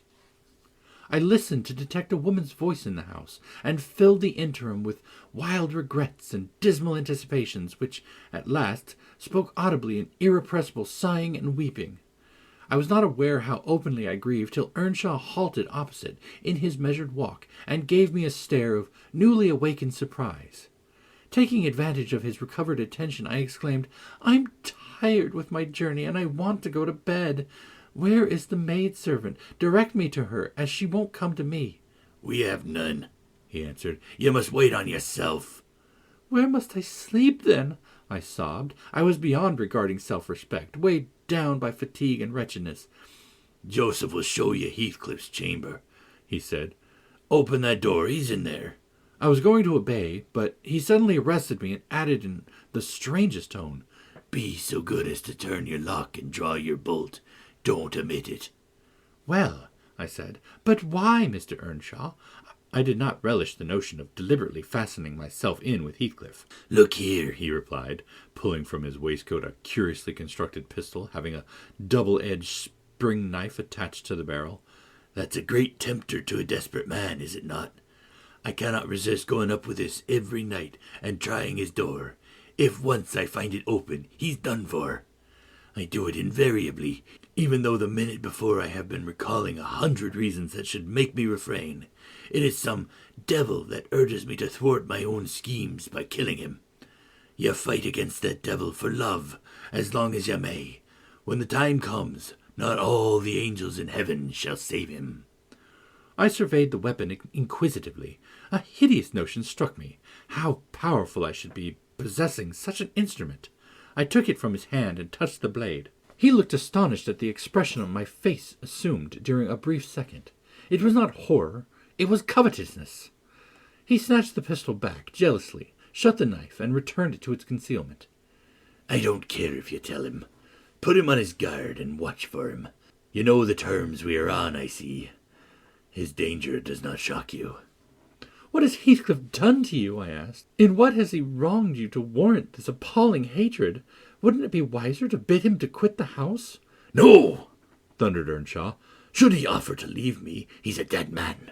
Persuade him to attempt it, and you are a murderess. Am I to lose all without a chance of retrieval?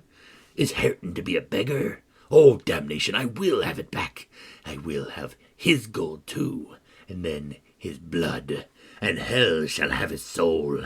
It will be 10 times blacker with that guest than it ever was before." You've acquainted me, Ellen, with your old master's habits. He is clearly on the verge of madness. He was so last night, at least.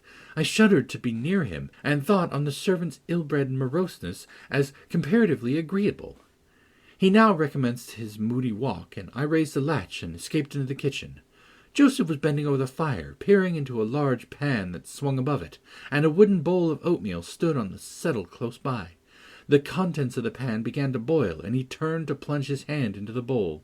I conjectured that this preparation was probably for our supper, and being hungry, I resolved it should be eatable. So crying out sharply, "I'll make the porridge," I removed the vessel out of his reach, and proceeded to take off my hat and riding habit. Mr. Earnshaw, I continued, directs me to wait on myself. I will. I'm not going to act the lady among you, for fear I should starve. Good Lord, he muttered, sitting down and stroking his ribbed stockings from knee to ankle. If there's to be fresh orderings, just when I was getting used to having two masters. If I'm having meesters over my head, it's like time to be frightened. I never did think to say today at all I'd leave this old place, but I doubt it's nigh at hand. This lamentation drew no notice from me. I went briskly to work, sighing to remember a period when it would have been all merry fun, but compelled speedily to drive off the resemblance. It racked me to recall past happiness, and the greater peril there was in conjuring up its apparition. The quicker the thimble ran, and the faster the handfuls of meal fell into the water. Joseph beheld my style of cookery with growing indignation. "There!" he ejaculated. "Hareton, you won't be drinking your porridge tonight. There'll be nothing but lumps as big as my fist. There again, I'd throw in the whole bowl and all if I were you. Skim the milk off, and you'll be done with it.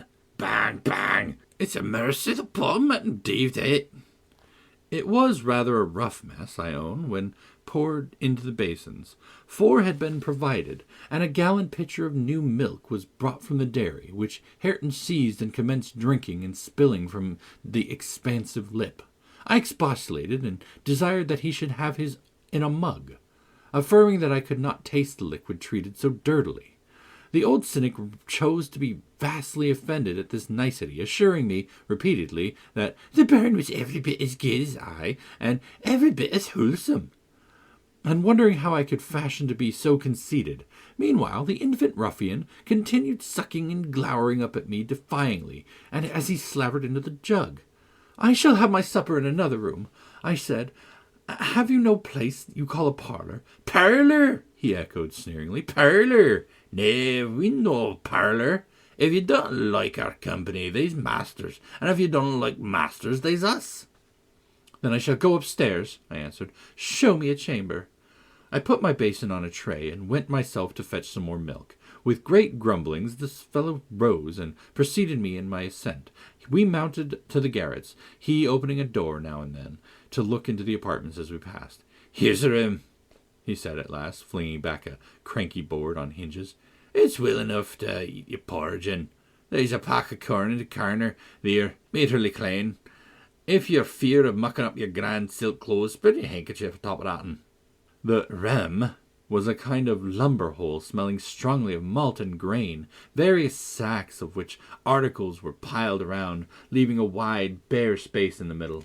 "Why, man," I exclaimed, facing him angrily, "this is not a place to sleep in. I wish to see my bedroom." "Bedroom?" he repeated in a tone of mockery. "You see all the bedrooms there is. Yon's mine." He pointed into the second garret, only differing from the first in being more naked about the walls and having a large, low, curtainless bed with an indigo-coloured quilt at the end. "What do I want with yours?" I retorted. "I suppose Mr. Heathcliff does not lodge at the top of the house, does he?" "Oh, it's Maister Heathcliff's you're wanting," cried he, as if making a new discovery. "Couldn't you said so at the onst? And then I might tell you about all this work. And that's just one you cannot see. He always keeps it locked, and nobody ever tells on it but himself." "You have a nice house, Joseph," I could not refrain from observing, "and pleasant inmates, and I think the concentrated essence of all the madness in the world took up its abode in my brain the day I linked my fate to theirs. However, that is not to the present purpose. There are other rooms. For heaven's sake, be quick, and let me settle somewhere." He made no reply to this adjuration, only plodding doggedly down the wooden steps and halting before an apartment which, from that halt, and the superior quality of the furniture, I conjectured to be the best one. There was a carpet, a good one, but the pattern was obliterated by dust. A fireplace hung with cut paper dropping to pieces, a handsome oak bedstead with ample crimson curtain and of rather expensive material and modern make, but they had evidently experienced rough usage. The valances hung in festoons wrenched from their rings, and the iron rod supporting them was bent in an arc on one side, causing the drapery to trail onto the floor. The chairs were also damaged, many of them severely, and deep indentations deformed the panels of the walls. I was endeavoring to gather resolution for entering and taking possession, when my fool of a guide announced, "This here's the master's." My supper by this time was cold, my appetite gone, and my patience exhausted. I insisted on being provided instantly with a place of refuge and a means of repose. "Where the devil," began the religious elder. "The Lord bless us, the Lord forgive us. Where the hell would ye gang? Ye married wearing some knot. Ye seen all but hurtin' bit of chamber. There's not another hole to leg down in the house." I was so vexed I flung the tray and its contents to the ground, and then seated myself on the stairs head, hid my face in my hands, and cried, Well done, Miss Cathy, well done, Miss Cathy. Howsoever, the master will just tumble over in broken pots, and we'll hear how it's to be good. Good for nothing, fool. You deserve starving from then to Christmas for throwing the precious gifts of God underfoot with your frightening ages. But I'll be mistaken if you're sure you spit along with Heathcliff will allow such fancy ways, you think? I just wish he'd catch you in the temper, I just wish he would. And so he went scolding to his den beneath, taking the candle with him, and I remained in the dark. The period of reflection succeeding this silly action compelled me to admit the necessity of smothering my pride and choking my wrath, and bestirring myself to remove its effects. An unexpected aid presently appeared in the shape of a throttler, whom I now recognized as the son of our old skulker. It had spent its whelphood at the Grange, and was given by my father to Mr. Hindley.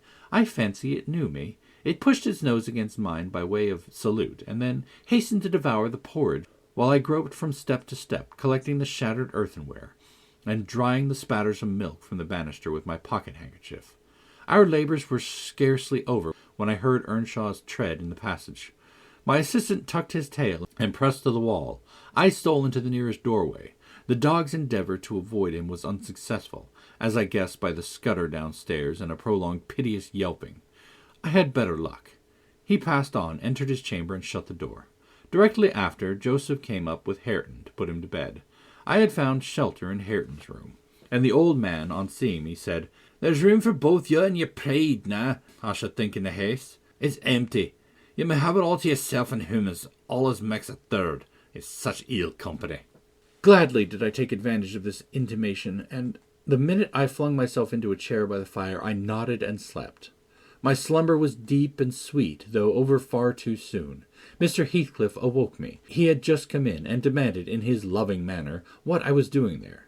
I told him the cause of my staying up so late, that he had had the key to our room in his pocket.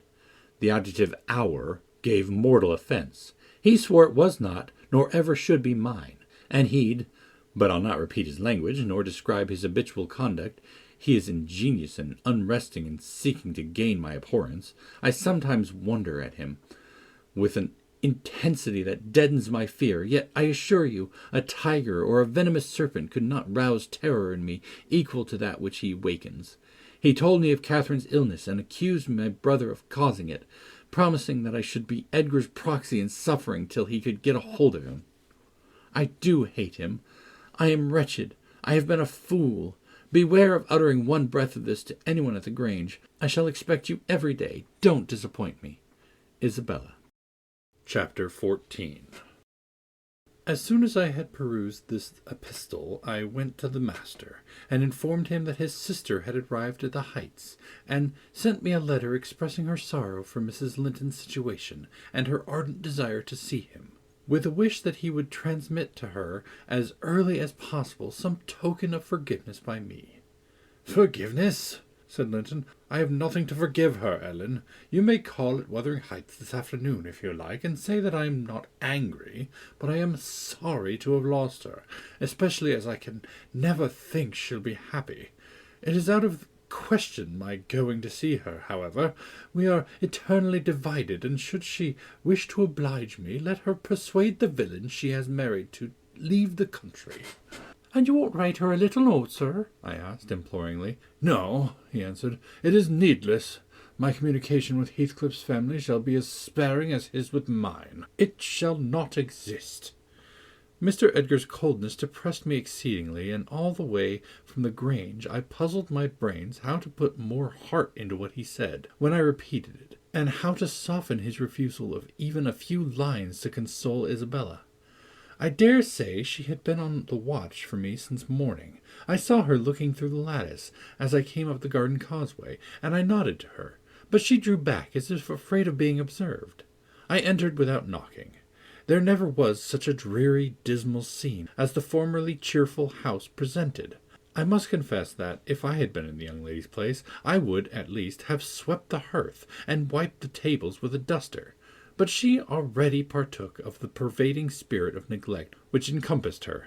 Her pretty face was wan and listless, her hair uncurled, some locks hanging lankly down, and some carelessly twisted round her head. Probably she had not touched her dress since yester-evening.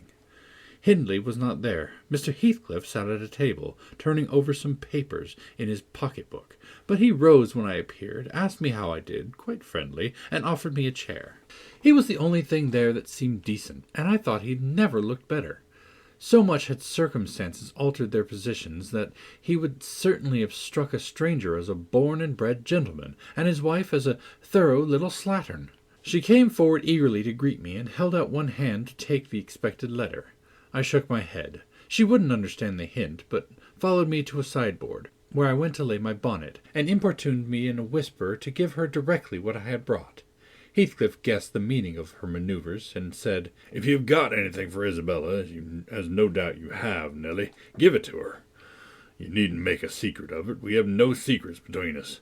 "Oh, I have nothing," I replied, thinking it best to speak the truth at once. "My master bid me tell his sister that she must not expect either a letter or a visit from him at present. He sends his love, ma'am, and he wishes for your happiness, and his pardon for the grief you have occasioned. But he thinks that, after this time, his household and the household here should drop intercommunications, as nothing good could come of keeping it up." Mrs. Heathcliff's lip quivered slightly, and she returned to her seat in the window. Her husband took his stand on the hearthstone near me, and began to put questions concerning Catherine. I told him as much as I thought proper of her illness, and he extorted from me, by cross-examination, most of the facts connected with its origin. I blamed her, as she deserved, for bringing all on herself, and ended by hoping that he would follow Mr. Linton's example, and avoid future interference with his family for good or evil. "Mrs. Linton is now just recovering," I said. "She'll never be like she was, but her life is spared, and if you really have a regard for her, you'll shun crossing her way again. Nay, you'll move out of this country entirely, and that you may not regret it.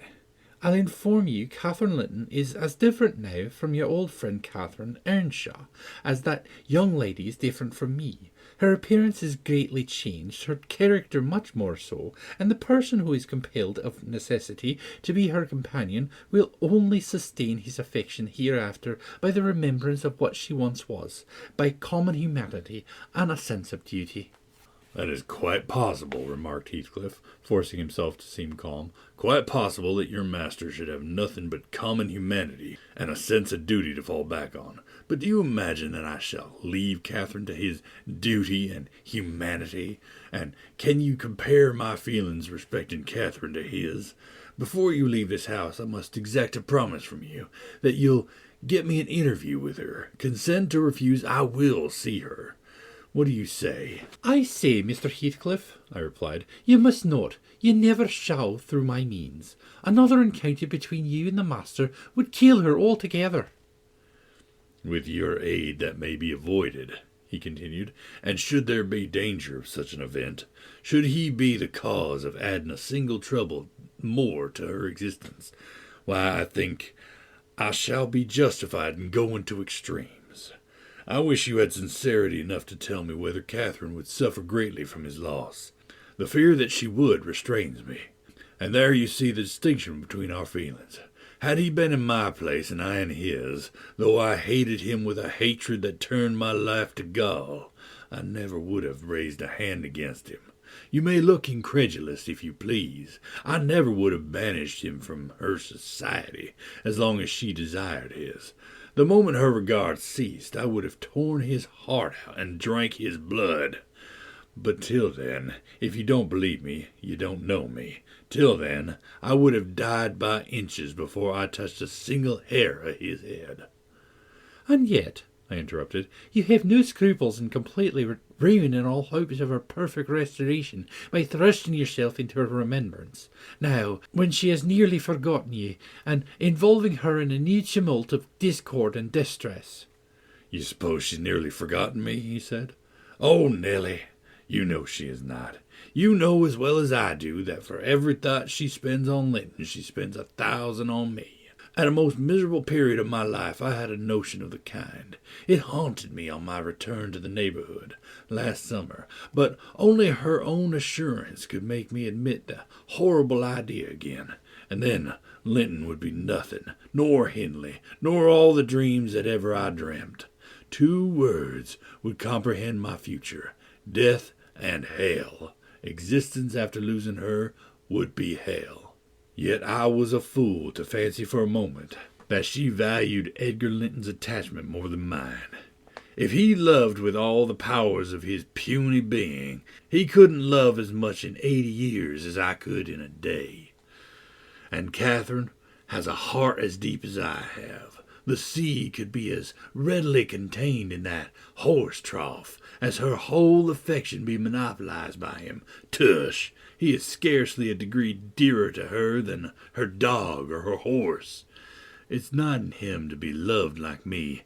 How can she love in him what he is not? Catherine and Edgar are as fond of each other as any 2 people can be, cried Isabella with sudden vivacity. No one has a right to talk in that manner, and I won't hear my brother depreciated in silence.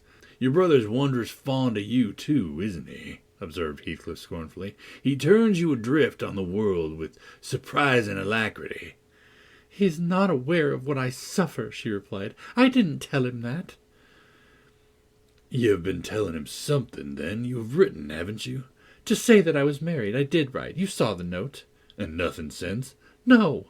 My young lady's looking sadly the worse for her change of condition, I remarked. Somebody's love comes short in her case, obviously.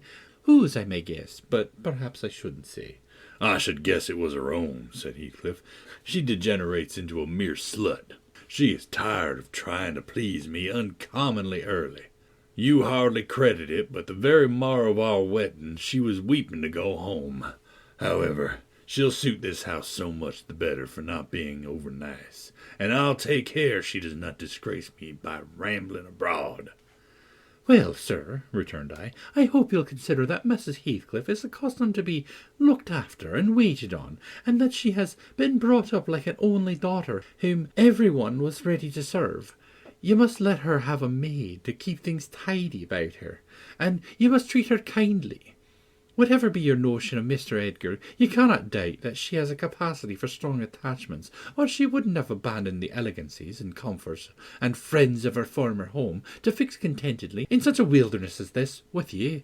She abandoned them under a delusion, he answered, picturing in me a hero of romance and expecting unlimited indulgences from my chivalrous devotion. I can hardly regard her in the light of a rational creature, so obstinately has she persisted in forming a fabulous notion of my character, and acted on the false impressions she cherished. But, at last, I think she begins to know me. I don't perceive the silly smiles and grimaces that provoked me at first, and the senseless incapability of discerning that I was in earnest when I gave her my opinion of her infatuation, and herself.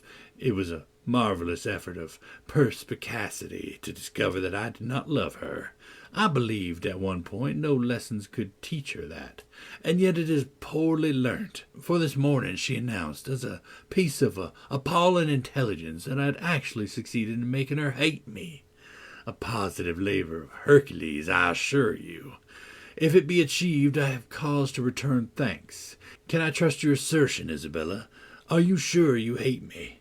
If I let you alone for half a day, won't you come sighing and wheedling to me again? I dare say she would rather I hadn't seemed all tenderness before you. It wounds her vanity to have the truth exposed. But I don't care who knows that the passion was wholly on one side, and I never told her a lie about it. She cannot accuse me of showing a bit of deceitful softness. The first thing she saw me do on coming out of the Grange was to hang up her little dog, and when she pleaded for it, the first words I uttered were a wish that I had the hanging of every being belonging to her, except one. Possibly she took that exception for herself, but no brutality disgusted her. I suppose she had an innate admiration of it, if only her precious person were secured from injury. Now, was it not the depths of absurdity, of genuine idiocy for that pitiful, slavish, mean-minded bratch to dream that I could love her? Tell your master, Nellie, that I never, in all my life, met such an abject thing as she is. She even disgraces the name of Linton, and I've sometimes relented from pure lack of invention in my experiments on what she could endure, and still creep shamefully cringing back. But tell him also, to set his fraternal and magisterial heart at ease, that I keep strictly within the limits of the law. I have avoided up to this period giving her the slightest right to claim of separation, and what's more, she'd thank nobody for dividing us. If she desired to go, she might. The nuisance of her presence outweighs the gratification to be derived from tormenting her. Mr. Heathcliff, said I, this is the talk of a madman, and your wife most likely is convinced you are mad, and for that reason she has borne with you hitherto. But now that you say she may go, she'll doubtless avail herself of that permission. You're not so bewitched, ma'am, are you, as to remain with him on your own accord? Take care, Ellen, answered Isabella, her eyes sparkling irefully. There was no misdoubting by their expression the full success of her partner's endeavour to make himself detested. Don't put faith in a single word he speaks. He's a lying fiend, a monster, and not a human being. I've been told I might leave him before, and I've made the attempt, but I dare not repeat it. Only, Ellen, promise you'll not mention a syllable of this infamous conversation to my brother or Catherine. Whatever he may pretend, he wishes to provoke Edgar to desperation. He says he has married me on purpose to obtain power over him, and he shan't obtain it. I'll die first. I just hope, I pray, that he may forget his diabolical prudence and kill me. The single pleasure I can imagine is to die or to see him dead. There, that will do for the present, said Heathcliff. If you're called upon in a court of law, you'll remember her language, Nellie, and take a good look at that countenance. She's near the point which would suit me. No, you're not fit to be your own guardian, Isabella. Now, and I, being your legal protector, must retain you in my custody, however distasteful the obligation may be. Go upstairs. I have something to say to Ellen Dean in private. That's not the way. Upstairs, I tell you. Why, this is the road upstairs, child. He seized and thrust her from the room, and returned muttering, I have no pity. I have no pity. The worms writhe. The more I yearn to crush out their entrails. It is the moral teething, and I grind with energy in proportion to the increase of pain. Do you understand what the word pity means? I said, hastening to resume my bonnet. Do you ever feel a touch of it in your life? Put that down, he interrupted, perceiving my intention to depart. You're not going yet. Come here now, Nellie. I must either persuade or compel you to aid me in fulfilling my determination to see Catherine, and that without delay. I swear that I meditate no harm. I don't desire to cause any disturbance, or to exasperate or insult Mr. Linton. I only wish to hear from herself how she is, and why she has fallen ill, and to ask if anything that I could do would be of use to her. Last night I was in the Grange garden 6 hours, and I'll return there tonight. And every night I'll haunt the place, and every day till I find an opportunity of entering. If Edgar Linton meets me, I shall not hesitate to knock him down and give him enough to ensure his quiescence while I stay. If his servants oppose me, I shall threaten them off with these pistols. But wouldn't it be better to prevent my coming in contact with them or their master? And you can do it so easily. I'd warn you when I came, and then you might let me in unobserved as soon as she was alone, and watch till I departed. Your conscience quite calm. You would be hindering mischief. I protested against playing the treacherous part in my employer's house, and besides, I urged the cruelty and selfishness of his destroying Mrs. Linton's tranquillity for his satisfaction. The commonest occurrence startles her painfully, I said. She's all nerves, and she couldn't bear the surprise, I'm positive. Don't persist, sir, or else I shall be obliged to inform my master of your designs, and he'll take measures to secure his house and its inmates from such an unwarrantable intrusions. In that case, I'll take measures to secure you, woman, exclaimed Heathcliff. You shall not leave Wuthering Heights till tomorrow morning. It is a foolish story to assert that Catherine could not bear to see me. And as to surprising her, I don't desire it. You must prepare her. Ask her if I may come. You say she never mentions my name, and that I am never mentioned to her. To whom she should mention me if I am a forbidden topic in the house? She thinks you are all spies for her husband. Oh, I've no doubt she is in hell among you. I guess by her silence as much as anything what she feels. You say she is often restless and anxious-looking. Is that the proof of tranquillity? You talk of her mind being unsettled. How the devil could it be otherwise in her frightful isolation? And that insipid, paltry creature attending her from duty and humanity, from pity and charity. He might as well plant an oak in the flower pot and expect it to thrive as imagine he can restore her to vigor in the soil of his shallow cares. Let us settle it at once. Will you stay here, and am I to fight my way to Catherine over Linton and his footman?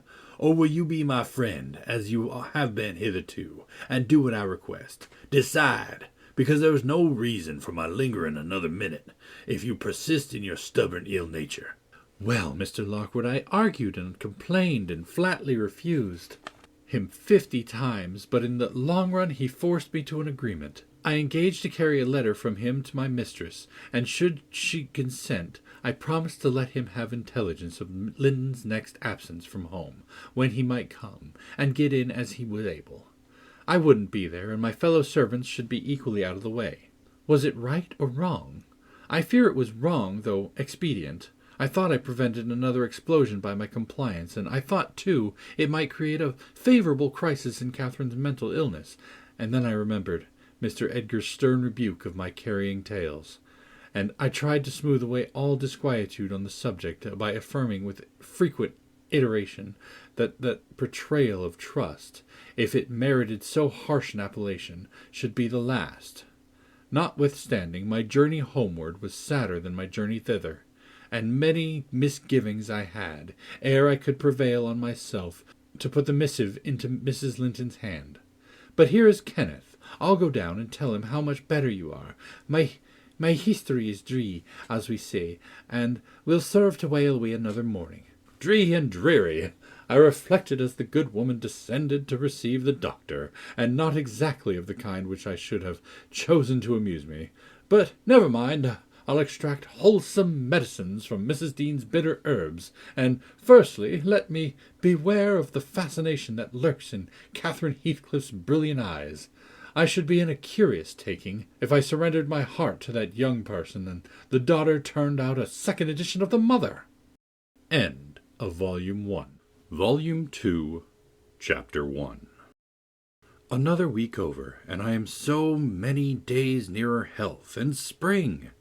I have now heard all my neighbors' history at different sittings, as the housekeeper could spare time from more important occupations. I'll continue it in her own words, only a little condensed. She is, on the whole, a very fair narrator, and I don't think I could improve her style. In the evening, she said, the evening of my visit to the Heights, I knew, as well as if I saw him, that Mr. Heathcliff was about the place, and I shunned going out because I still carried his letter in my pocket and didn't want to be threatened or teased any more. I had made up my mind not to give it till my master went somewhere. as I could not guess how its receipt would affect Catherine. The consequence was that it did not reach her before the lapse of 3 days. The 4th was Sunday, and I brought it into her room after the family were gone to church. There was a manservant left to keep the house with me, and we generally made a practice of locking the doors during the hours of service.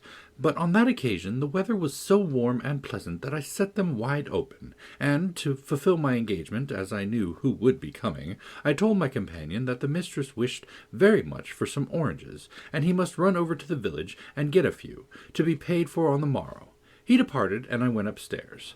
Mrs. Linton sat in a loose white dress with a light shawl over her shoulders, in the recess of the open window, as usual. Her thick, long hair had been partly removed at the beginning of her illness, and now she wore it simply combed in its natural tresses over her temples and neck. Her appearance was altered, as I had told Heathcliff, but when she was calm there seemed unearthly beauty in the change. The flash of her eyes had been succeeded by a dreamy and melancholy softness. They no longer gave the impression of looking at the objects around her. They appeared always to gaze beyond, and far beyond. You would have said, out of this world. Then the paleness of her face, its haggard aspect having vanished as she recovered flesh, and the peculiar expression arising from her mental state, though painfully suggestive of their causes, added to the touching interest which she wakened, and invariable to me, I know, and to any person who saw her, I should think, refuted more tangible proofs of convalescence and stamped her as one doomed to decay. A book lay spread on the sill before her, and the scarcely perceptible wind fluttered its leaves at intervals. I believe Linton had laid it there, for she never endeavoured to divert herself with reading or occupation of any kind, and he would spend many an hour in trying to entice her attention to some subject which had formerly been her amusement.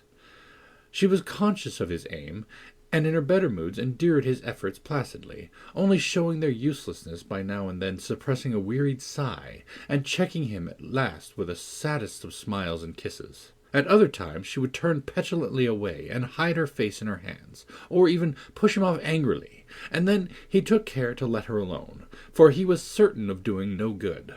Gimmerton Chapel bells were still ringing, and the full, mellow flow of the beck in the valley came soothingly on the ear. It was a sweet substitute for the yet absent murmur of the summer foliage, which drowned that music about the grange when the trees were in the leaf. At Wuthering Heights it always sounded on quiet days, following a great thaw, or a season of steady rain. And of Wuthering Heights Catherine was thinking as she listened, that is, if she thought or listened at all. But she had the vague, distant look I mentioned before, which expressed no recognition of material things either by ear or by eye. "There's a letter for you, Mrs. Linton," I said, gently inserting it into one hand that rested on her knee. "You must read it immediately, because it wants an answer. Shall I break the seal?" "Yes," she answered, without altering the direction of her eyes. I opened it. It was very short. "Now, read it," I continued. She drew away her hand and let it fall. I replaced it in her lap, and stood waiting till it should please her to glance down. But that movement was so long delayed that at last I resumed. "Must I read it, ma'am? It is from Mr. Heathcliff." There was a start, and a troubled gleam of recollection, and a struggle to arrange her ideas. She lifted the letter and seemed to peruse it, and when she came to the signature she sighed. Yet still I found she had not gathered its import, for upon my desiring to hear her reply she merely pointed to the name, and gazed at me with mournful, questioning eagerness. "Well, he wishes to see you," said I, guessing her need of an interpreter. "He's in the garden by this time, and impatient to know what answer I shall bring." As I spoke, I observed a large dog, lying on the sunny grass beneath, raise its ears as if about to bark, and then, smoothing them back, announcing by a wag of the tail that someone approached whom it did not consider a stranger. Mrs. Linton bent forward and listened breathlessly. The minute after, a step traversed the hall. The open house was too tempting for Heathcliff to resist walking in. Most likely he supposed that I was inclined to shirk my promise, and so resolved to trust to his own audacity. With straining eagerness, Catherine gazed toward the entrance of her chamber. He did not hit the right room directly. She motioned me to admit him, but he found it out, ere I could reach the door, and in a stride or two was at her side, and had her grasped in his arms. He neither spoke nor loosened his hold. For some 5 minutes, during which period he bestowed more kisses than ever he gave in his life before, I dare say. But then my mistress had kissed him first, and I plainly saw that he could hardly bear, for downright agony, to look right into her face. The same conviction had stricken him as me, from that instant he beheld her, that there was no prospect of ultimate recovery there. She was fated, sure to die. "Oh, Kathy, oh, my life, how can I bear it?" was the first sentence he uttered, in a tone that did not seek to disguise his despair.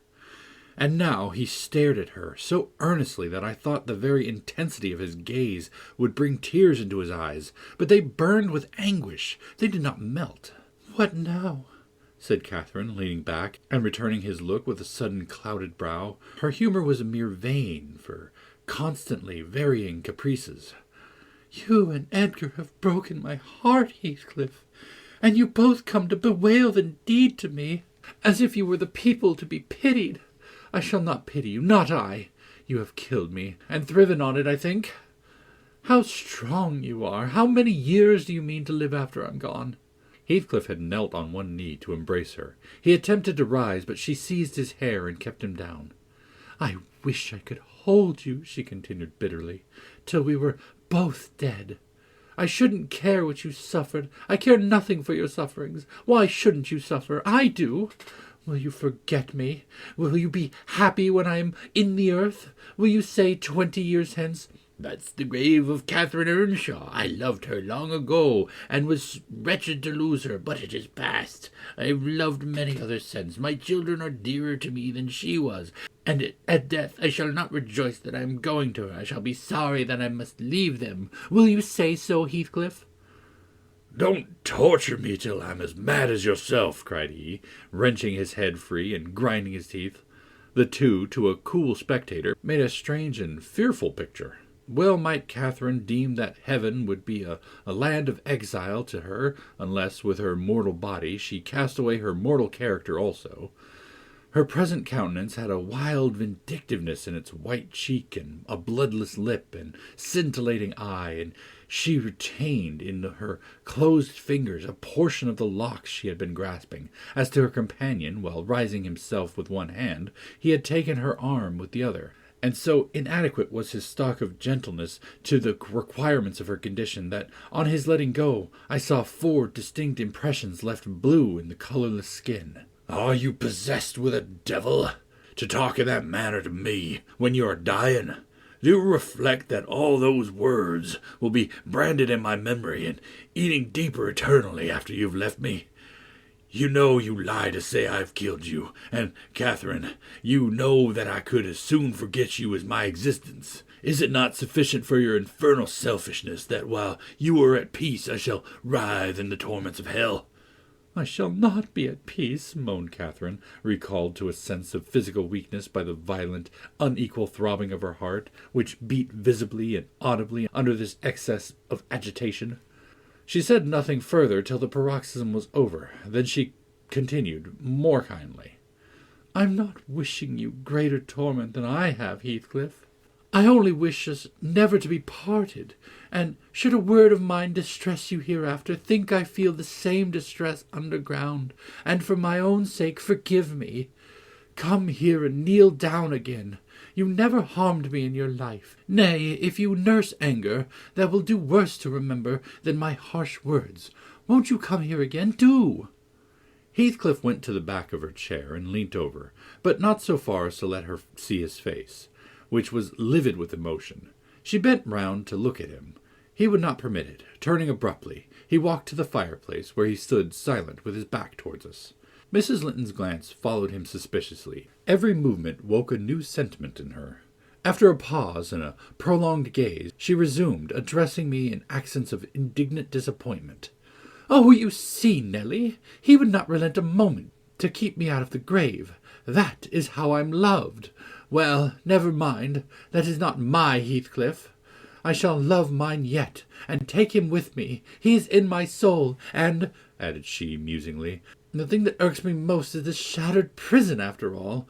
I'm tired of being enclosed here. I'm wearying to escape into that glorious world, and to be always there, not seeing it dimly through tears, and yearning for it through the walls of an aching heart, but really with it and in it. Nelly, you think you are better and more fortunate than I, in full health and strength. You are sorry for me. Very soon that will be altered. I will be sorry for you. I shall be incomparably beyond and above you all. I wonder he won't be near me. She went on to herself. I thought he wished it. Heathcliff, dear, you should not be sullen now. Do come to me, Heathcliff. In her eagerness she rose and supported herself on the arm of the chair. At that earnest appeal he turned to her, looking absolutely desperate. His eyes, wide and wet at last, flashed fiercely on her. His breast heaved convulsively. An instant they held asunder.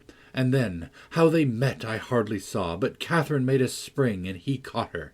And they were locked in an embrace from which I thought my mistress would never be released alive.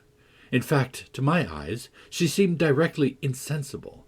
He flung himself into the nearest seat, and on my approaching hurriedly to ascertain if she had fainted, he gnashed at me, and foamed like a mad dog, and gathered her to him with greedy jealousy. I did not feel as if I were in the company of a creature of my own species. It appeared that he would not understand, though I spoke to him, so I stood off and held my tongue in great perplexity. A movement of Catherine's relieved me a little presently. She put up her hand to clasp his neck and bring her cheek to his as he held her, while he, in return, covering her with frantic caresses, and said wildly, "You teach me how cruel you've been, cruel and false. Why did you despise me? Why did you betray your own heart, Cathy? I have not one word of comfort. You deserve this. You have killed yourself. Yes, you may kiss me and cry and wring out my kisses and tears. They'll blight you. They'll damn you. You loved me. Then what right had you to leave me? What right, answer me, for the poor fancy you felt for Linton? Because misery and degradation and death, and nothing that God or Satan could inflict would have parted us. You, of your own will, did it. I have not broken your heart. You have broken it, and in breaking it, you have broken mine. So much the worse for me that I am strong. Do I want to live? What kind of living will that be when you, oh God, would you like to live with your soul in the grave? Let me alone, sobbed Catherine. If I've done wrong, I'm dying for it. It is enough. You left me too, but I won't upbraid you. I forgive you. Forgive me. It is hard to forgive and to look at those eyes and feel those wasted hands, he answered. Kiss me again, and don't let me see your eyes. I forgive what you've done to me. I love my murderer, but yours, how can I? They were silent, their faces hid against each other, and washed by each other's tears. At least, I suppose the weeping was on both sides, as it seemed Heathcliff could weep on a great occasion like this. I grew very uncomfortable meanwhile, for the afternoon wore fast away. The man whom I had sent off returned from his errand, and I could distinguish by the shine of the westering sun up the valley a concourse thickening outside Gimmerton Chapel porch. "Service is over," I announced. "My master will be here in half an hour." Heathcliff groaned a curse and strained Catherine closer. She never moved. Ere long I perceived a group of the servants passing up the road towards the kitchen wing. Mr. Linton was not far behind. He opened the gate himself and sauntered slowly up, probably enjoying the lovely afternoon that breathed the softest summer. "Now he is here," I exclaimed. "For heaven's sake, hurry down. You'll not meet anyone at the front steps. Do be quick, and stay amongst the trees till he's fairly in." "I must go, Cathy," said Heathcliff, seeking to extricate himself from his companion's arms. "But if I live, I'll see you again before you are asleep. I won't stray 5 yards from your window." "You must not go," she answered, holding him as firmly as her strength allowed. "You shall not, I tell you." "For 1 hour," he pleaded earnestly. "Not for 1 minute," she replied. "I must. Linton will be up immediately," persisted the alarmed intruder. He would have risen and unfixed her fingers by the act. She clung fast, gasping. There was mad resolution in her face. "No!" she shrieked. "Oh, don't go! It is the last time. Edgar will not hurt us. Heathcliff, I shall die! Damn the fool, there he is, cried Heathcliff, sinking back into his seat. Hush, my darling, hush, hush, Catherine. I'll stay. If he shot me so, I'd expire with a blessing on my lips. And there they were fast again. I heard my master mounting the stairs. The cold sweat ran from my forehead. I was horrified. "Are you going to listen to her ravings?" I said passionately. "She does not know what she says. Will you ruin her, because she has not wit to help herself? Get up! You could be free instantly. That is the most diabolical deed that you ever did. We are all done for, masters, mistress, and servant." I wrung my hands and cried out, and Mr. Linton hastened his step at the noise. In the midst of my agitation, I was sincerely glad to observe that Catherine's arms had fallen relaxed and her head hung down. "She's fainted or dead," I thought. "So much the better. Far better that she should be dead than lingering a burden and a misery maker to all about her." Edgar sprang to his unbidden guest, blanched with astonishment and rage. What he meant to do I cannot tell. However, the other stopped all demonstrations at once by placing the lifeless-looking form in his arms. "Look there. Unless you be a fiend, help her first, then you shall speak to me." He walked into the parlour and sat down. Mr. Linton summoned me, and with great difficulty, and after resorting to many means, we managed to restore her to sensation. But she was all bewildered. She sighed and moaned, and knew nobody. Edgar, in his anxiety for her, forgot her hated friend. I did not. I went, at the earliest opportunity, and besought him to depart, affirming that Catherine was better, and he should hear from me in the morning how she passed the night. "I shall not refuse to go out the doors," he answered, "but I shall stay in the garden. And, Nelly, mind you keep your word tomorrow. I shall be under those larch trees. Mind, or I'll pay another visit, whether Linton be in or not." He sent a rapid glance through the half-open door of the chamber, and, ascertaining that what I stated was apparently true, delivered the house of his luckless presence. Chapter 2. About 12 o'clock that night was born the Catherine you saw at Wuthering Heights, a puny 7 months' child, and 2 hours after the mother died, having never recovered sufficient consciousness to miss Heathcliff or know Edgar. The latter's distraction at his bereavement is a subject too painful to be dwelt on. Its after-effects showed how deep the sorrow sunk. A great addition in my eyes was his being left without an heir. I bemoaned that as I gained on the feeble orphan, and I mentally abused old Linton for, what was only natural partiality, the securing his estate to his own daughter instead of his son's. An unwelcomed infant it was, poor thing. It might have wailed out of life, and nobody cared a morsel during those first hours of existence. We redeemed the neglect afterward, but its beginning was as friendless as its end is likely to be.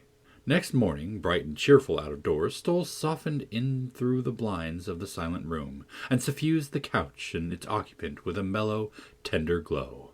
Edgar Linton had his head laid on the pillow, and his eyes shut. His young and fair features were almost as death-like as those of the form beside him, and almost as fixed, but his had a hush of exhausted anguish, and hers of perfect peace. Her brow smooth, her lids closed, her lips wearing the expression of a smile. No angel in heaven could be more beautiful than she appeared, and I partook of the infinite calm in which she lay. My mind was never in a holier frame than while I gazed on that untroubled image of divine rest. I instinctively echoed the words she had uttered a few hours before. Incomparably beyond and above us all, whether still on earth or now in heaven, her spirit is at home with God. I don't know if it be a peculiarity in me, but I am seldom otherwise than happy while watching in the chamber of death, should no frenzied or despairing mourner share the duty with me. I see a repose that neither earth nor hell can break, and I feel an assurance of the endless and shadowless hereafter, the eternity they have entered, where life is boundless in its duration, and love in its sympathy, and joy in its fullness. I noticed on that occasion how much selfishness there is even in the love like Mr. Linton's, when he so regretted Catherine's blessed release. To be sure, one might have doubted, after the wayward and impatient existence she had led, whether she merited a haven of peace at last. One might doubt in seasons of cold reflection, but not then, in the presence of her corpse. It asserted its own tranquillity, which seemed a pledge of equal quiet to its former inhabitant.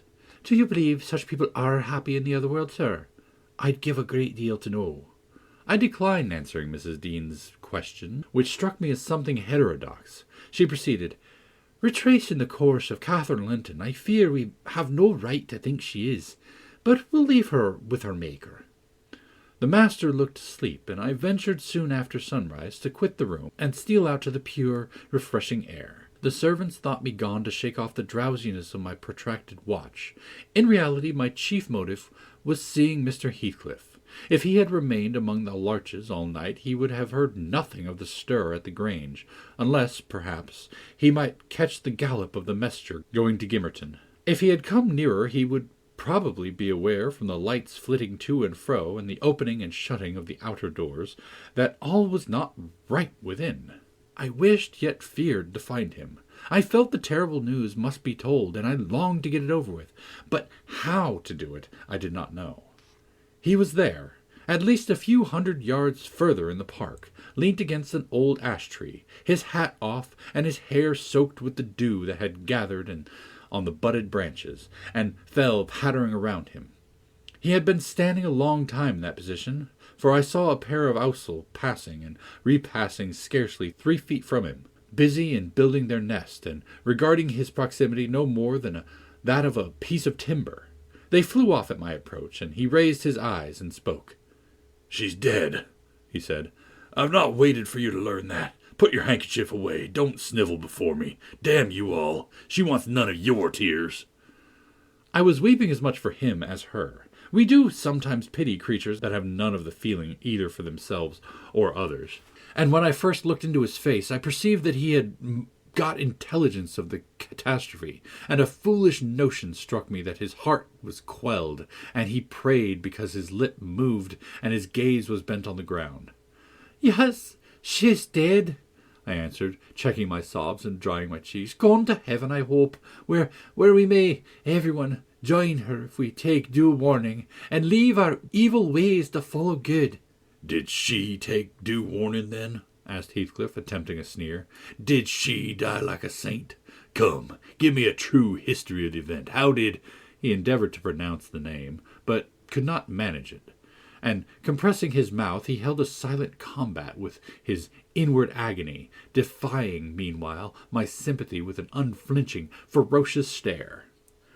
"How did she die?" he resumed at last, fain, notwithstanding his hardihood, to have a support behind him, for after the struggle he trembled in spite of himself to his very finger-ends. "Poor wretch," I thought, "you have a heart and nerves the same as your brother men. Why should you be so anxious to conceal them? Your pride cannot blind God. You tempt him to wring them till he forces a cry of humiliation." "Quietly as a lamb," I answered aloud, "she drew a sigh and stretched herself, like a child reviving and sinking again to sleep. And 5 minutes after I felt one little pulse at her heart, and nothing more." And did she ever mention me?" he asked, hesitating, as if he dreaded the answer to his question would introduce details that he could not bear to hear. "Her senses never returned. She recognized nobody from the time you left," I said. "She lies with a sweet smile on her face, and her latest ideas wander back to pleasant early days. Her life closed in a gentle dream. May she wake as kindly in the other world." "May she wake in torment!" he cried, with frightful vehemence, stamping his foot and groaning in a sudden paroxysm of ungovernable passion. "Why, she's a liar to the end. Where is she? Not there, not in heaven, not perished. Where? Oh, you said you cared nothing for my sufferings, and I'll pray one prayer. I'll repeat it till my tongue stiffens. Catherine Earnshaw, may you not rest as long as I am living. You said I killed you. Haunt me then. The murdered do haunt the murderers. I believe, I know that ghosts have wandered on earth. Be with me always. Take any form. Drive me mad. Only do not leave me in this abyss where I cannot find you. Oh, God, it is unutterable. I cannot live without my life. I cannot live without my soul." He dashed his head against the knotted trunk, and, lifting up his eyes, howled not like a man, but like a savage beast getting goaded to death with knives and spears. I observed several splashes of blood about the bark of the tree, and his hands and forehead were both stained. Probably the scene I witnessed was a repetition of others acted during the night. It hardly moved my compassion. It appalled me. Still, I felt reluctant to quit him so, but the moment he recollected himself enough to notice me watching, he thundered a command for me to go, and I obeyed. He was beyond my skill to quiet or console. Mrs. Linton's funeral was appointed to take place on the Friday following her decease, and till then her coffin remained uncovered, and strewn with flowers and scented leaves in the great drawing-room. Linton spent his days and nights there, a sleepless guardian, and, a circumstance concealed from all but me, Heathcliff spent his nights, at least, outside, equally a stranger to repose. I held no communication with him, still I was conscious of his design to enter, if he could, and on the Tuesday, a little after dark, when my master, from sheer fatigue, had been compelled to retire a couple hours, I went and opened one of the windows, moved by his perseverance to give him a chance to bestow on the fading image of his idol one final adieu. He did not omit to avail himself of the opportunity, cautiously and briefly, too cautiously to betray his presence by the slightest noise. Indeed, I shouldn't have discovered that he had been there, except for the disarrangement of the drapery about the corpse's face, and for observing on the floor a curl of light hair, fastened with a silver thread, which, on examination, I ascertained to have been taken from a locket hung round Catherine's neck. Heathcliff had opened the trinket, and cast out its contents, replacing them by a black lock of his own. I twisted the two and enclosed them together. Mr. Earnshaw was, of course, invited to attend the remains of his sister to the grave, and he sent no excuse, but never came. So that, besides her husband, the mourners were wholly composed of tenants and servants. Isabella was not asked. The place of Catherine's interment, to the surprise of the villagers, was neither in the chapel under the carved monument of the Lintons, nor yet by the tombs of her own relation outside. It was dug on a green slope, in a corner of the kirkyard, where the wall is so low that heath and bilberry plants have climbed over it from the moor, and peat mould almost buries it. Her husband lies in the same spot now, and they have each a simple headstone above, and a plain grey block at their feet to mark the graves. Chapter 3. That Friday made the last of our fine days for a month. In the evening the weather broke. The wind shifted from south to northeast, and brought rain first, and then sleet and snow. On the morrow one could hardly imagine that there had been 3 weeks of summer. The primroses and crocuses were hidden under wintry drifts. The larks were silent, the young leaves of the early trees smitten and blackened. And dreary and chill and dismal that morrow did creep over. My master kept his room. I took possession of the lonely parlour, converting it into a nursery, and there I was sitting, with the moaning doll of a child laid on my knee, rocking it to and fro, and watching, meanwhile, the still driving flakes build up the uncurtained window, when the door opened and some person entered, and, out of breath and laughing. My anger was greater than my astonishment for a minute. I supposed it one of the maids, and I cried, "Have done! How dare you show your giddiness here? What would Mr. Linton say if he heard you?" "Excuse me, but I know Edgar is in bed, and I cannot stop myself." With that, the speaker came forward to the fire, panting and holding her hand to her side. "I've run the whole way from Wuthering Heights," she continued after a pause. "Except where I've flown, I couldn't count the number of falls I've had. Oh, I'm aching all over. Don't be alarmed. There shall be an explanation as soon as I can give it. Only just have the goodness to step out and ordering the carriage to take me to Gimmerton, and tell a servant to seek up a few clothes in my wardrobe." The intruder was Mrs. Heathcliff.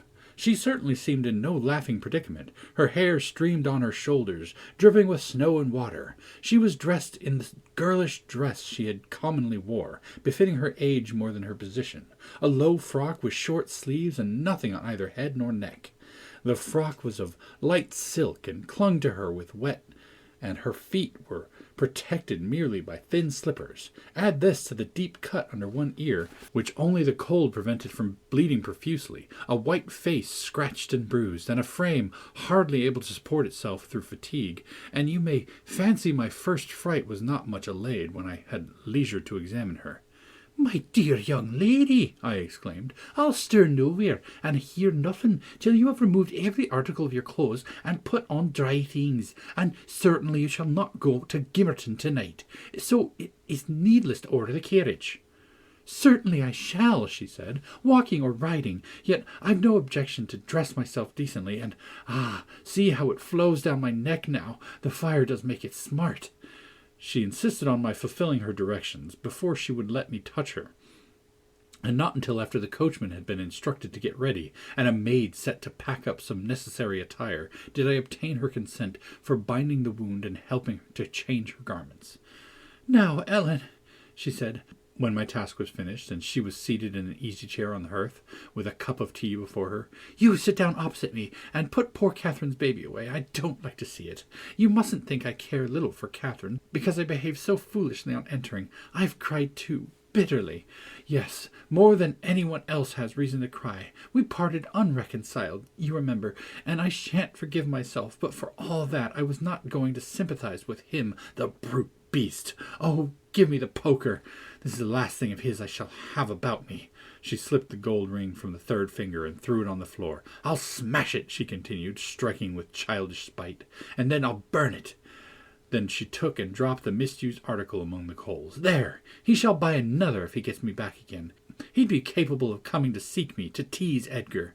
I dare not stay, lest that notion should possess his wicked head. And besides, Edgar has not been kind, has he? And I won't come suing for his assistance, nor will I bring him into any more trouble. Necessity compelled me to seek shelter here, though if I had not learnt he was out of the way, I'd have halted at the kitchen, washed my face, warmed myself, got you to bring me what I wanted, and departed again to anywhere out of the reach of my of that incarnate goblin. He was in such a fury. If he had caught me, it's a pity Earnshaw is not his match in strength. I would have run till I'd seen him all but demolished, had Hindley been able to do it. Well, don't talk so fast, miss, I interrupted. You'll disorder the handkerchief I have tied round your face and make the cut bleed again. Drink your tea and take a breath and give over laughing. Laughter is sadly out of place under this roof and in your condition. An undeniable truth, she replied. Listen to that child. It maintains a constant wail. Send it out of my hearing for an hour. I shan't stay any longer. I rang the bell and committed it to a servant's care, and then I inquired what had urged her to escape from Wuthering Heights in such an unlikely plight, and where she meant to go, as she refused remaining with us. I ought, and I wish to remain, answered she, to cheer Edgar, and take care of the baby, for two things, and because the Grange is my right home. But I tell you, he wouldn't let me. Do you think he could bear to see me grow fat and merry, and could bear to think that we were tranquil, and not resolve on poisoning our comfort? Now I have the satisfaction of being sure that he detests me to the point of its annoying him seriously to have me within earshot or eyesight. I noticed, when I entered his presence, the muscles of his countenance are involuntarily distorted into an expression of hatred, partly arising from his knowledge of the good causes I have to feel the sentiment for him, and partly from original aversion. It is strong enough to make me feel pretty certain that he would not chase me over England, supposing I contrived a clear escape, and therefore I must get quite away. I've recovered from my first desire to be killed by him. I'd rather he'd kill himself. He has extinguished my love effectually, and so I'm at ease. I can recollect yet how I loved him, and I can dimly imagine that I could still be loving him if— No, even if he doted on me, the devilish nature would have revealed its existence somehow. Catherine had an awfully perverted taste to esteem him so dearly, knowing him so well. Monster! Would that he could be blotted out of creation and out of my memory. Hush, he's a human being, I said. Be more charitable. There are worse men than he is yet. He is not a human being, she retorted, and he had no claim on my charity. I gave him my heart, and he took and pinched it to death, and flung it back to me. People feel with their hearts, Ellen, and since he has destroyed mine, I have not power to feel for him, and I would not, though he groaned from this to his dying day, and wept tears of blood for Catherine. No, indeed, I wouldn't. And here Isabella began to cry, but immediately dashing the water from her lashes, she recommenced. You asked what has driven me to flight at last? I was compelled to attempt it, because I had succeeded in rousing his rage a pitch above his malignity. Pulling out the nerves with red-hot pincers requires more coolness than knocking on the head. He is worked up to forget the fiendish prudence he boasted of, and proceeding to murderous violence. I experienced pleasure in being able to exasperate him. The sense of pleasure woke my instinct of self-preservation, so I fairly broke free, and if ever I come into his hand again, he is welcome to a signal revenge. Yesterday, Mr. Earnshaw should have been at the funeral. He kept himself sober for the purpose, tolerably sober, not going to bed mad at 6 o'clock and getting up drunk at 12. Consequently, he rose in suicidal low spirits, as fit for the church as for a dance, and instead he sat down by the fire and swallowed gin or brandy by tumblerfuls. Heathcliff, I shudder to name him, has been a stranger in the house from last Sunday till today. Whether the angels have fed him or his kin beneath, I cannot tell, but he has not eaten a meal with us for nearly a week. He has just come home at dawn and gone upstairs to his chamber, locking himself in, as if anybody dreamt of coveting his company. There he has continued, praying like a Methodist, only the deity he implored is senseless dust and ashes, and God, when addressed, was curiously confounded with his own black father. After concluding these precious orisons, and they lasted generally till he grew hoarse and his voice was strangled in his throat, he would be off again, always straight down to the Grange. I wonder Edgar did not send for a constable and give him into custody. For me, grieved as I was about Catherine, it was impossible to avoid regarding the season of deliverance from degrading oppression as a holiday. I recovered spirits sufficient to hear Joseph's eternal lectures without weeping, and to move up and down the house less with the foot of a frightened thief than formerly. You wouldn't think that I should cry at anything Joseph could say, but he and Hareton are detestable companions. I'd rather sit with Hindley and hear his awful talk than the little master and his staunch supporter, that odious old man. When Heathcliff is in, I'm often obliged to seek the kitchen and their society, or starve among the damp, uninhabited chambers. When he is not, as was the case this week, I establish a table and chair at one corner of the house fire, and never mind how Mr. Earnshaw may occupy himself, and he does not interfere with my arrangements. He is quieter now than he used to be, if no one provokes him, more sullen and depressed, and less furious. Joseph affirms he's sure he's an altered man. The Lord has touched his heart, and he is so as by fire. I'm puzzled to detect signs of that favorable change, but it's not my business. Yester evening I sat in my nook, reading some old books till late on towards 12. It seemed so dismal to go upstairs with the wild snow blowing outside, and my thoughts continually reverting to the kirkyard and the new-made grave. I dared hardly lift my eyes from the page before me. That melancholy scene so instantly usurped its place. Hindley sat opposite. His head leant on his hand, perhaps meditating on the same subject. He had ceased drinking at a point below irrationality, and had neither stirred nor spoken during 2 or 3 hours. There was no sound through the house but the moaning wind which shook the windows every now and then, the faint crackling of the coals, and the click of my snuffers as I removed an interval of the long wick of the candle. Hareton and Joseph were probably fast asleep in bed. It was very, very sad, and while I read, I sighed, for it seemed as if all joy had vanished from the world, never to be restored. The doleful silence was broken at length by the sound of the kitchen latch. Heathcliff had returned from his watch earlier than usual, owing, I suppose, to the sudden storm. That entrance was fastened, and we heard him coming round to get in by the other. I rose with an irrepressible expression of what I felt on my lips, which induced my companion, who had been staring towards the door, and turned to look at me. "I'll keep him out 5 minutes," he exclaimed. "You won't object?" "No, you may keep him out the whole night for me," I answered. "Do put the key in the lock and draw the bolts." Earnshaw accomplished this ere his guest reached the front.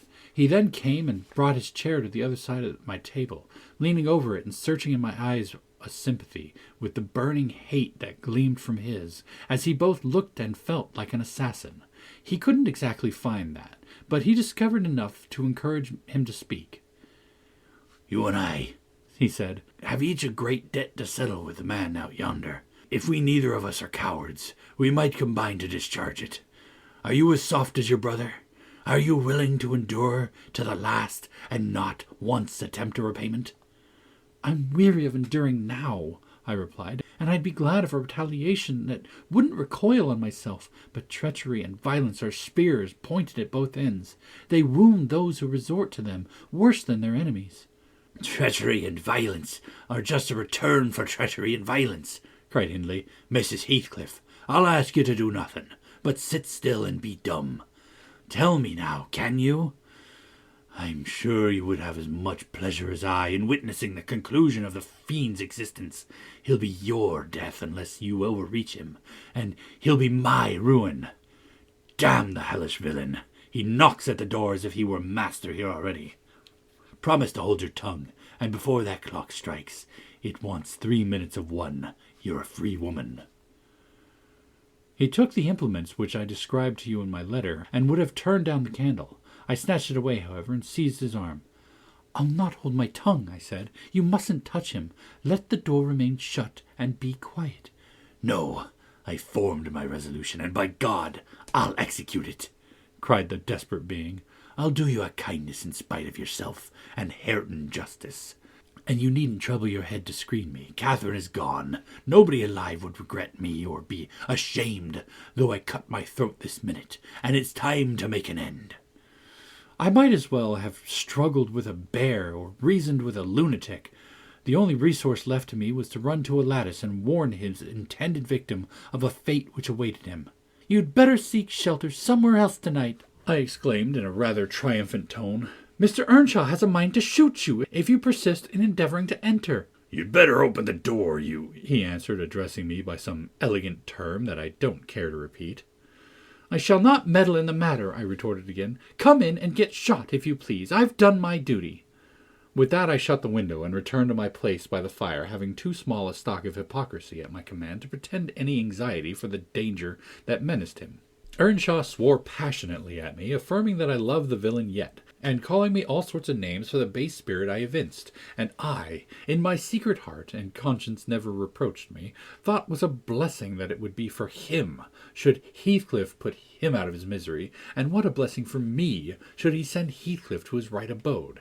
As I sat nursing those reflections, the casement behind me was banged on the floor by a blow from the latter individual, and his black countenance looked blightingly through. The stanchions stood too close to suffer his shoulders to follow, and I smiled, exulting in my fancied security. His hair and clothes were whitened with snow, and his sharp cannibal teeth, revealed by cold and wrath, gleamed through the dark. "Isabella, let me in, or I'll make you repent," he gurned, as Joseph called it.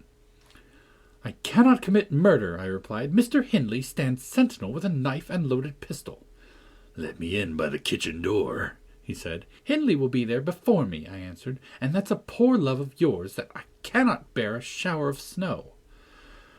We were left a peace in our beds as long as the summer moon shone, but the moment of blast of winter returns, you must run for shelter. Heathcliff, if I were you, I'd go stretch myself over her grave and die like a faithful dog. The world is surely not worth living in now, is it? You had distinctly impressed on me the idea that Catherine was the whole joy of your life. I can't imagine how you think of surviving her loss. "He's there, is he?" exclaimed my companion, rushing to the gap. "If I can get my arm out, I can hit him." I'm afraid, Ellen, you'll set me down as really wicked, but you don't know all, so don't judge. I wouldn't have aided or abetted an attempt on even his life for anything. Wish that he were dead, I must, and therefore I was fearfully disappointed and unnerved by terror for the consequences of my taunting speech, when he flung himself on Earnshaw's weapon and wrenched it from his grasp. The charge exploded, and the knife, in springing back, closed into its owner's wrist. Heathcliff pulled it away by main force, slitting up the flesh as it passed on, and thrusting it, dripping, into his pocket. He then took a stone and struck down the division between two windows and sprung in. His adversary had fallen senseless with excessive pain and the flow of blood that gushed from an artery or a large vein. The ruffian kicked and trampled on him and dashed his head repeatedly against the flags, holding me with one hand. meantime, to prevent me summoning Joseph. He exerted preterhuman self-denial in abstaining from finishing him completely. But getting out of breath, he finally desisted and dragged the apparently inanimate body onto the settle. There he tore off the sleeve of Earnshaw's coat and bound up the wound with brutal roughness, spitting and cursing during the operation as energetically as he had kicked before. Being at liberty, I lost no time in seeking the old servant who, having gathered by degrees the purport of my hasty tale, hurried below, gasping, as he descended the steps two at once. "What is there to do now?" "There's this thing to do," thundered Heathcliff, "that your master's mad, and should he last another month, I'll have him in an asylum. And how the devil did you come to fasten me out, you toothless hound? Don't stand muttering and mumbling there. Come, I'm not going to nurse him. Wash that stuff away. Mind the sparks of your candle. It is more than half brandy." "And so, you've been murthering on him," exclaimed Joseph, lifting his hands to his eyes in horror. "If ever I seed a sight like this, may the Lord—" Heathcliff gave him a push onto his knees in the middle of the blood and flung a towel to him, but instead of proceeding to dry it up, he joined his hands and began a prayer which excited my laughter from its odd phraseology. I was in the condition of mind to be shocked at nothing. In fact, I was as reckless as some malefactors show themselves at the foot of the gallows. "Oh, I forgot you," said the tyrant. "You shall do that. Down with you. And you conspire with him against me, do you, viper? There, that work is fit for you." He shook me till my teeth rattled and pitched me beside Joseph, who steadily concluded his supplications and then rose, vowing he would set off for the Grange directly. Mr. Linton was a magistrate, and though he had 50 wives dead, he should inquire into this. He was so obstinate in his resolution that Heathcliff deemed it expedient to compel from my lips a recapitulation of what had taken place, standing over me, heaving with malevolence as I reluctantly delivered the account in answer to his question. It required a great deal of labor to satisfy the old man that he was not the aggressor, especially with my hardly wrung replies. However, Mr. Earnshaw soon convinced him that he was still alive. He hastened to administer a dose of spirits, and by their succor his master presently regained motion and consciousness. Heathcliff, aware that he was ignorant of the treatment received, was, while insensible, called him deliriously intoxicated, and still he should not notice his atrocious conduct further, but advised him to get to bed. To my joy, he left us after giving his judicious counsel, and Hindley stretched himself on the hearthstone. I departed to my own room, marvelling that I had escaped so easily. This morning when I came down, about half an hour before noon, Mr. Earnshaw was sitting by the fire, deadly sick, his evil genius almost as gaunt and ghastly leant against the chimney. Neither appeared inclined to dine, and having waited till all was cold on the table, I commenced alone. Nothing hindered me from eating heartily, and I experienced a certain sense of satisfaction and superiority, as, at intervals, I cast a look toward my silent companions, and felt the comfort of a quiet conscience within me. After I had done, I ventured on the unusual liberty of drawing near the fire, going round Earnshaw's seat, and kneeling in the corner beside him. Heathcliff did not glance my way, and I gazed up and contemplated his features almost as confidently as if they had been turned to stone. His forehead, that I once thought so manly, and that I now think so diabolical, was shaded with heavy cloud. His basilisk eyes were nearly quenched by sleeplessness, and weeping, perhaps, for the lashes were wet then. His lips devoid of their ferocious sneer, and sealed in an expression of unspeakable sadness. Had it been another, I would have covered my face in the presence of such grief. In his case, I was gratified, and ignoble as it seems to insult a fallen enemy. I couldn't miss this chance of sticking in a dart. His weakness was the only time when I could taste the delight of paying wrong for wrong. "Fie, fie, miss," I interrupted. "One might suppose you had never opened a Bible in your life. If God afflicted your enemies, surely that ought to suffice for you. It is both mean and presumptuous to add your torture to his." "In general, I'll allow that it would be, Ellen," she continued, "but what misery laid on Heathcliff could content me, unless I have a hand in it? I'd rather he suffered less, if I might cause his sufferings, and he might know that I was the cause. Oh, I owe him so much. On only one condition can I hope to forgive him. It is, if I may take an eye for an eye, a tooth for a tooth, for every wrench of agony return a wrench, reduce him to my level, as he was the first to injure, make him the first to implore pardon, and then, why then, Ellen, I might show you some generosity. But it is utterly impossible I can ever be revenged, and therefore I cannot forgive him. Hindley wanted some water, and I handed him a glass, and asked him how he was. Not as ill as I wished, he replied, but leaving my arm out, every inch of me is as sore as if I had been fighting with a legion of imps. Yes, no wonder, was my next remark. Catherine used to boast that she stood between you and bodily harm. She meant that certain persons would not hurt you for fear of offending her. It's well people don't really rise from their grave, or last night she might have witnessed a repulsive scene. Are not you bruised and cut over your chest and shoulders? I can't say, he answered. But what do you mean? Did he dare to strike me when I was down? He trampled on and kicked you and dashed you on the ground, I whispered, and his mouth watered to tear you with his teeth, because he's only half a man, not so much. Mr. Earnshaw looked up, like me, to the countenance of our mutual foe, who was absorbed in his anguish, seemed insensible to anything around him. The longer he stood, the plainer his reflections revealed their blackness through his features. Oh, if God would but give me strength to strangle him in my last agony, I'd go to hell with joy, groaned the impatient man, writhing to rise, and sinking back in despair, convinced of his inadequacy for the struggle. Nay, it's enough that he has murdered one of you, I observed aloud. At the Grange, everyone knows your sister would have been living now had it not been for Mr. Heathcliff. After all, it is preferable to be hated than loved by him. When I recollect how happy we were, how happy Catherine was before he came, I'm fit to curse the day. Most likely, Heathcliff noticed more the truth of what was said than the spirit of the person who said it. His attention was roused, I saw, for his eyes rained down tears among the ashes, and he drew his breath in suffocating sighs.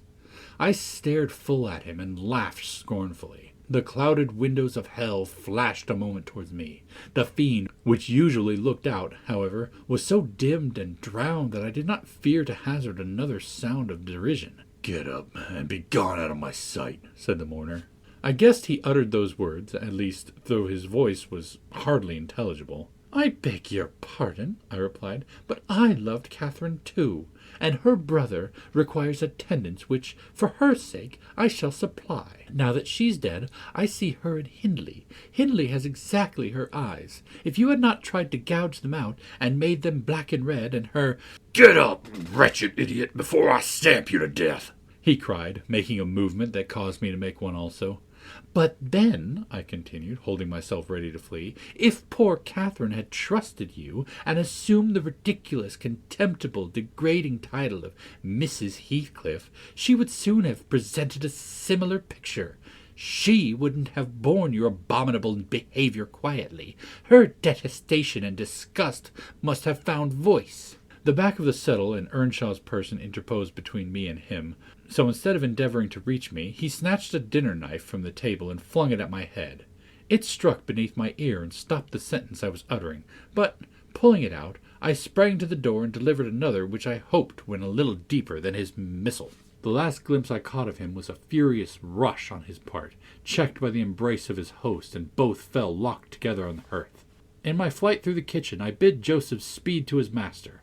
I knocked over Hareton, who was hanging a litter of puppies by a chair-back on the doorway, and, blessed as a soul escaped from purgatory, I bounded, leaped, and flew down the steep road, then, quitting its windings, shot directly across the moor, rolling over banks and wading through marshes, precipitating myself, in fact, towards the beacon light of the Grange. And far rather would I be condemned to a perpetual dwelling in that infernal regions than even for one night abide beneath the roof of Wuthering Heights again.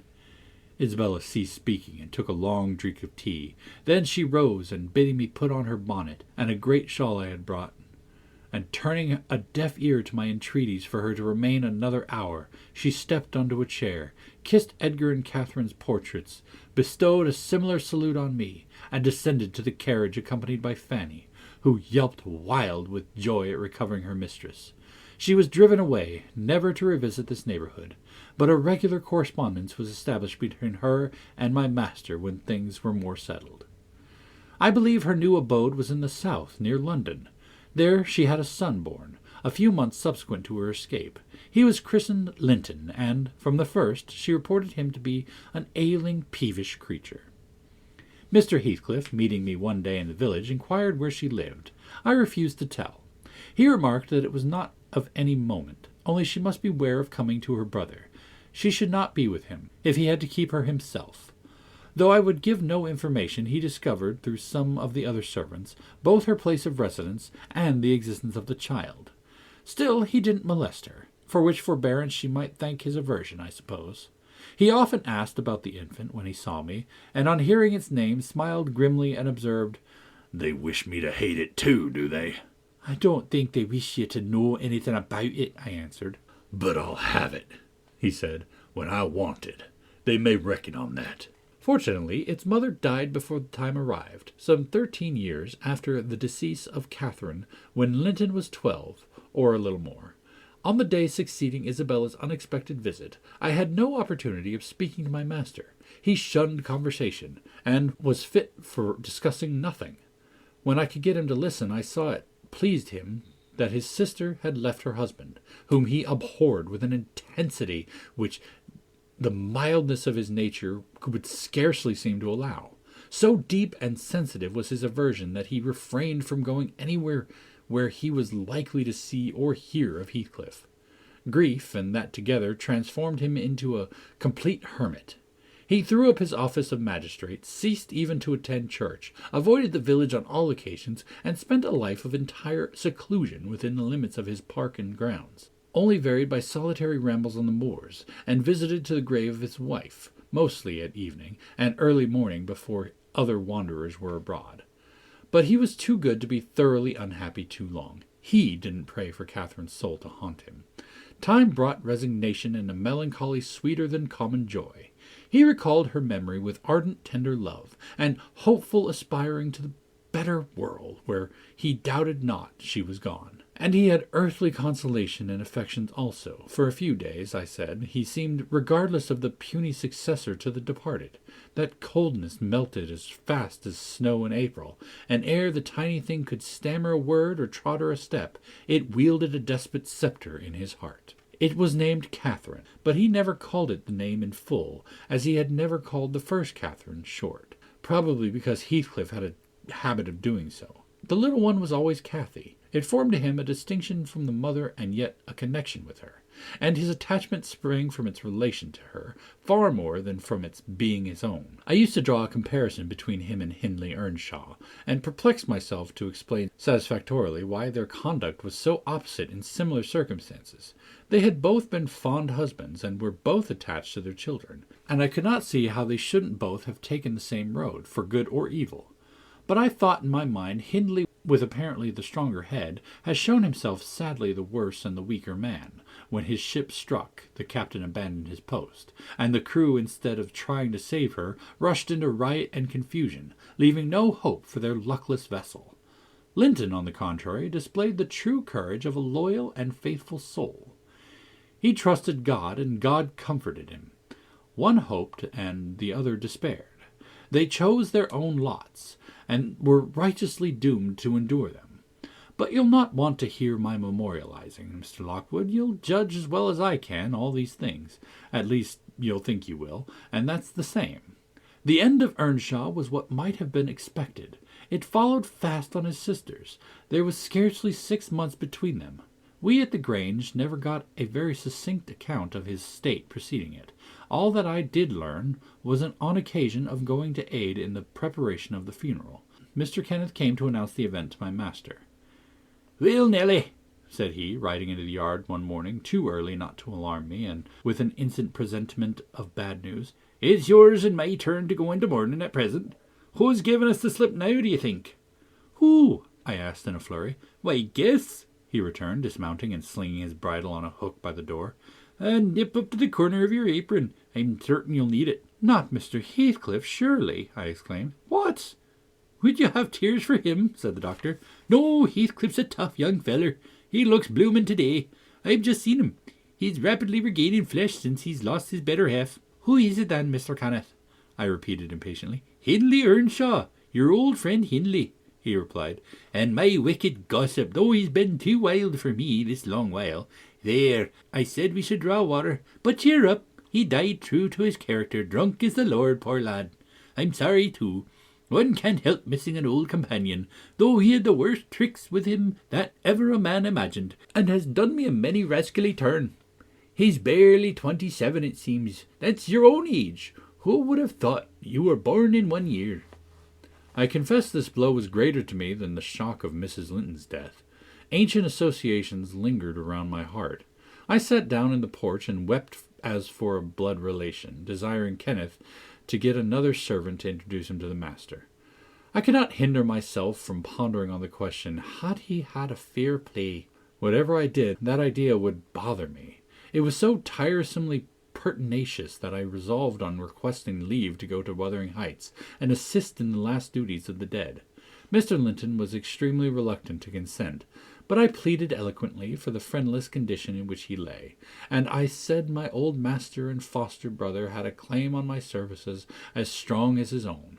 Besides, I reminded him that the child, Hareton, was his wife's nephew, and, in the absence of nearer kin, he ought to act as its guardian, and he ought to and must inquire how the property was left, and look over the concerns of his brother-in-law. He was unfit for attending to such matters then, but he bid me speak to his lawyer, and at length permitted me to go. His lawyer had been Earnshaw's also. I called at the village and asked him to accompany me. He shook his head and advised that Heathcliff should be let alone, affirming, if the truth were known, Hareton would be found little else than a beggar. "His father died in debt," he said. "The whole property is mortgaged, and the sole chance for the natural heir is to allow him an opportunity of creating some interest in the creditor's heart, that he may be inclined to deal leniently towards him." When I reached the Heights, I explained that I had come to see everything carried on decently, and Joseph, who appeared in sufficient distress, expressed satisfaction at my presence. Mr. Heathcliff said he did not perceive that I was wanted, but I might stay and order the arrangements for the funeral, if I chose. "Correctly," he remarked, "that fool's body should be buried at the crossroads, without ceremony of any kind. I happened to leave him 10 minutes yesterday afternoon, and in that interval he fastened the 2 doors of the house against me, and he has spent the night drinking himself to death deliberately. We broke in this morning, for we heard him snorting like a horse, and there he was, laid over the kettle. Flaying and scalping would not awaken him. I sent for Kenneth, and he came, but not till the beast had changed into carrion. He was both dead and cold and stark, and so you'll allow it was useless making more stir about him." The old servant confirmed this statement, but muttered, "I'd rather he'd gone himself for the doctor. I should tend to tend to master better than him, and he weren't dead when I left. Not of that sort." I insisted on the funeral being respectable. Mr. Heathcliff said I might have my own way there too, only he desired me to remember that the money for the whole affair came out of his pocket. He maintained a hard, careless deportment, indicative of neither joy nor sorrow. If anything, it expressed a flinty gratification at a piece of difficult work successfully executed. I observed once, indeed, something like exultation in his aspect. It was just when the people were bearing the coffin from the house. He had the hypocrisy to represent a mourner, and previous to following with Hareton, he lifted the unfortunate child onto the table and muttered with peculiar gusto, "Now, me bonny lad, you are mine, and we'll see if one tree won't grow as crooked as another, with the same wind to twist it."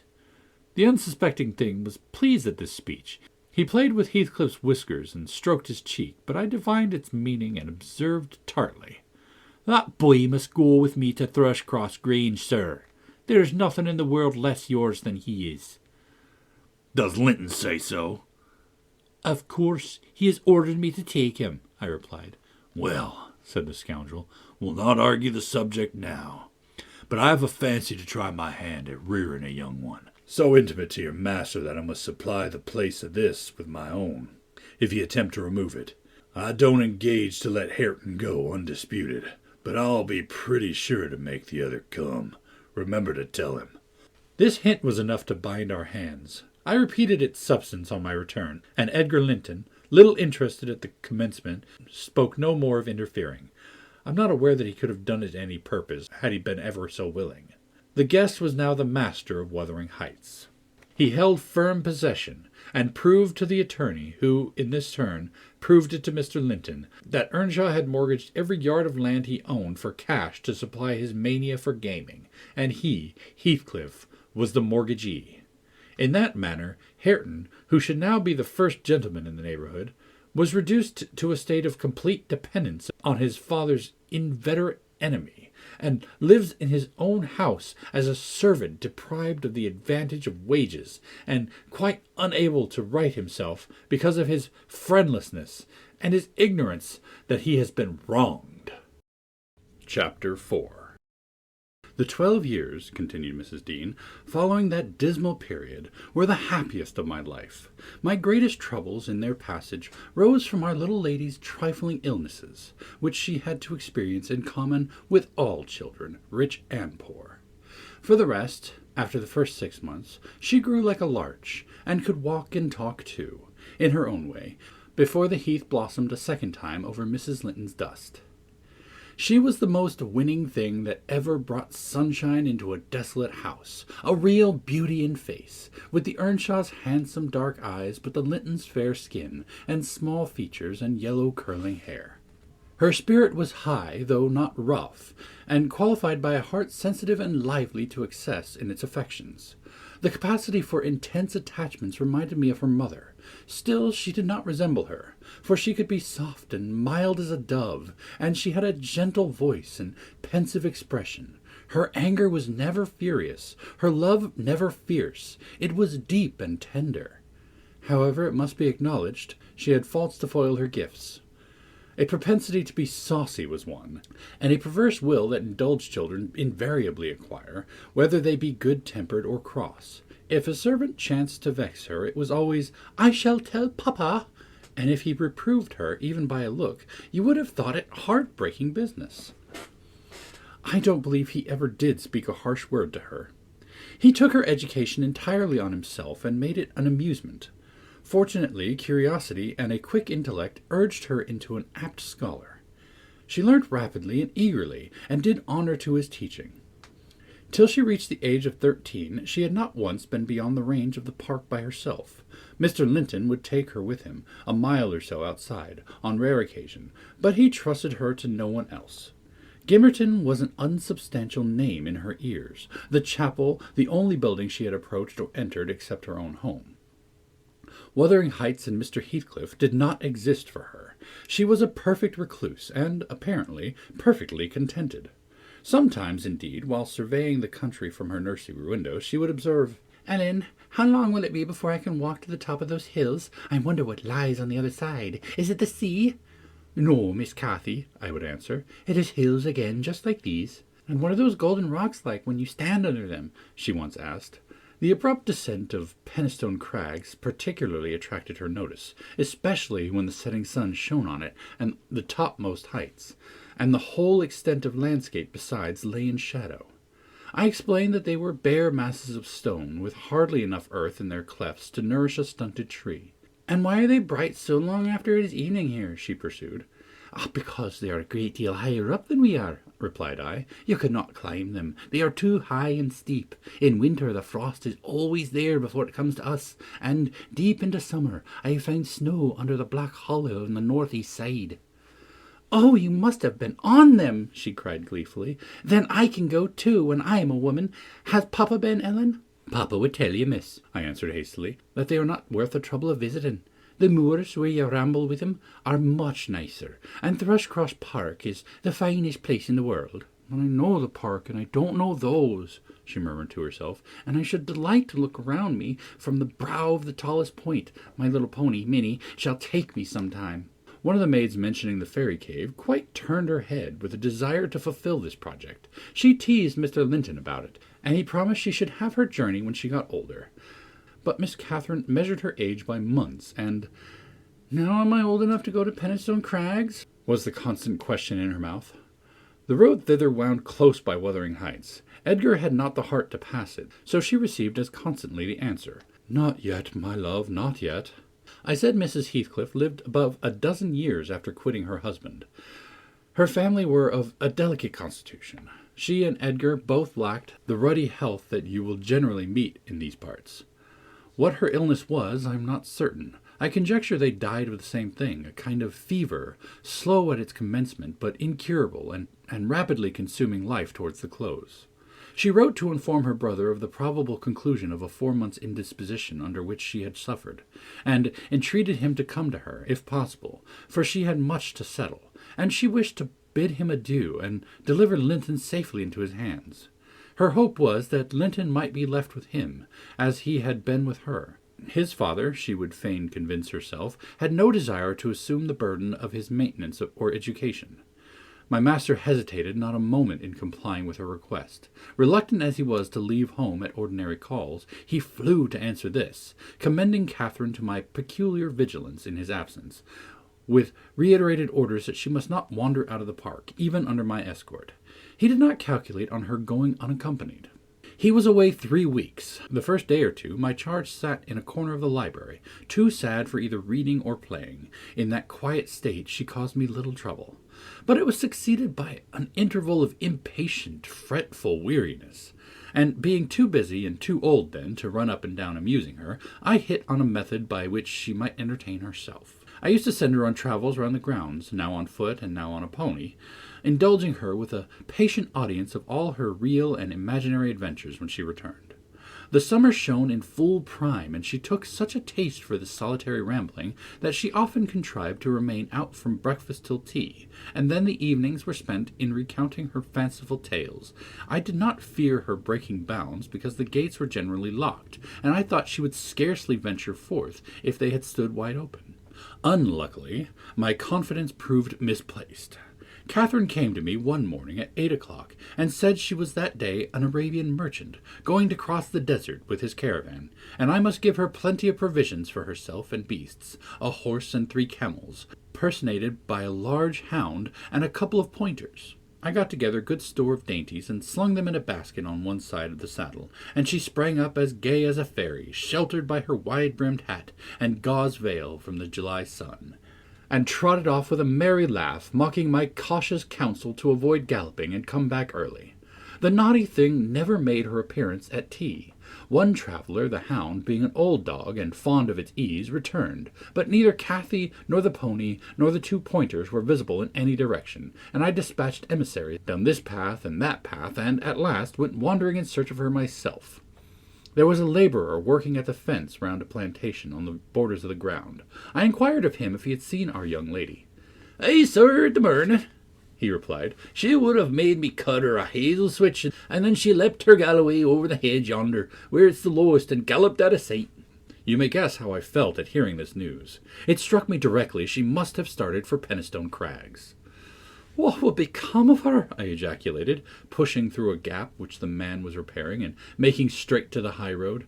I walked as if for a wager, mile after mile, till a turn brought me in view of the heights, but no Catherine could I detect, far or near. The crags lie about 1.5 miles beyond Mr. Heathcliff's place, and that is 4 from the Grange, so I began to fear night would fall ere I should reach them. And what if she would have slipped and clambered among them, I reflected, and been killed, or broken some of her bones? My suspense was truly painful, and at first it gave me delightful relief to observe, in hurrying by the farmhouse, Charlie, the fiercest of the pointers, lying under a window, with swelled head and bleeding ear. I opened the wicket and ran to the door, knocking vehemently for admittance. A woman who I knew, and who formerly lived at Gimmerton, answered. She had been servant there since the death of Mr. Earnshaw. "Ah," said she, "you've come seeking your little mistress. Don't be frightened, she's here safe, but I'm glad it isn't the master." "He's not home then, is he?" I panted, quite breathless with quick walking and alarm. No. Both he and Joseph are off, and I think they won't return this hour or more. Step inside and rest you a bit." I entered and beheld my stray lamb seated on the hearth, rocking herself in a little chair that had been her mother's when a child. Her hat was hung against the wall, and she seemed perfectly at home, laughing and chattering, in the best spirits imaginable to Hareton, now a great strong lad of 18, who stared at her with considerable curiosity and astonishment, comprehending precious little of the fluent succession of remarks and questions which her tongue never ceased pouring forth. Very well, miss, I exclaimed, concealing my joy under an angry countenance. This is your last ride till Papa comes back. I'll not trust you over the threshold again, you naughty, naughty girl. Aha, Ellen, she cried, gaily jumping up and running to my side. I shall have a pretty story to tell tonight, and so you found me out. Have you ever been here in your life before? Put that hat on and come home at once, said I. I'm dreadfully grieved at you, Miss Cathy. You have done extremely wrong. It's no use pouting and crying. That won't repay the trouble I've had scouting the country for you. To think how Mr. Linton charged me to keep you in, and you stealing off so. It shows you're a cunning little fox, and nobody will put faith in you any more. What have I done? Sobbed she, instantly checked. Papa charged me at nothing. He'll not scold me, Ellen. He's never cross like you. Come, come, I repeated. I'll tie the riband. Now let us have no petulance. Oh, for shame, you're 13 years old and such a baby. This exclamation was caused by her pushing the hat from her head and retreating to the chimney out of my reach. Nay, said the servant, don't be hard on the bonny lass, Mrs. Dean. We made her stop. She'd fain have ridden forwards afeard you should be uneasy. But Hareton offered to go with her, and I thought he should. It's a wild road over the hills. Hareton, during the discussion, stood with his hands in his pockets, too awkward to speak, though he looked as if he did not relish my intrusion.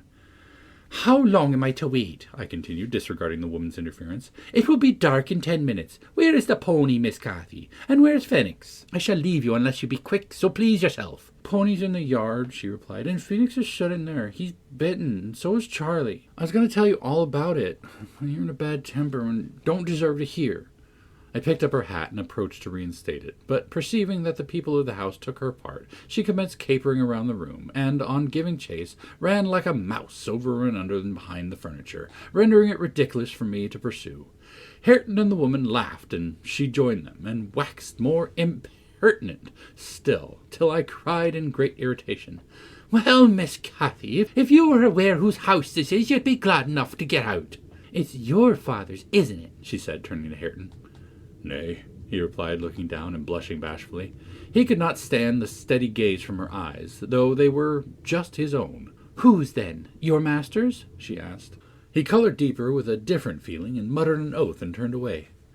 Who's his master? Continued the tiresome girl, appealing to me. He's talked about our house and our folk. I thought he had been the owner's son. And he never said, miss. He should have done, shouldn't he, if he's a servant?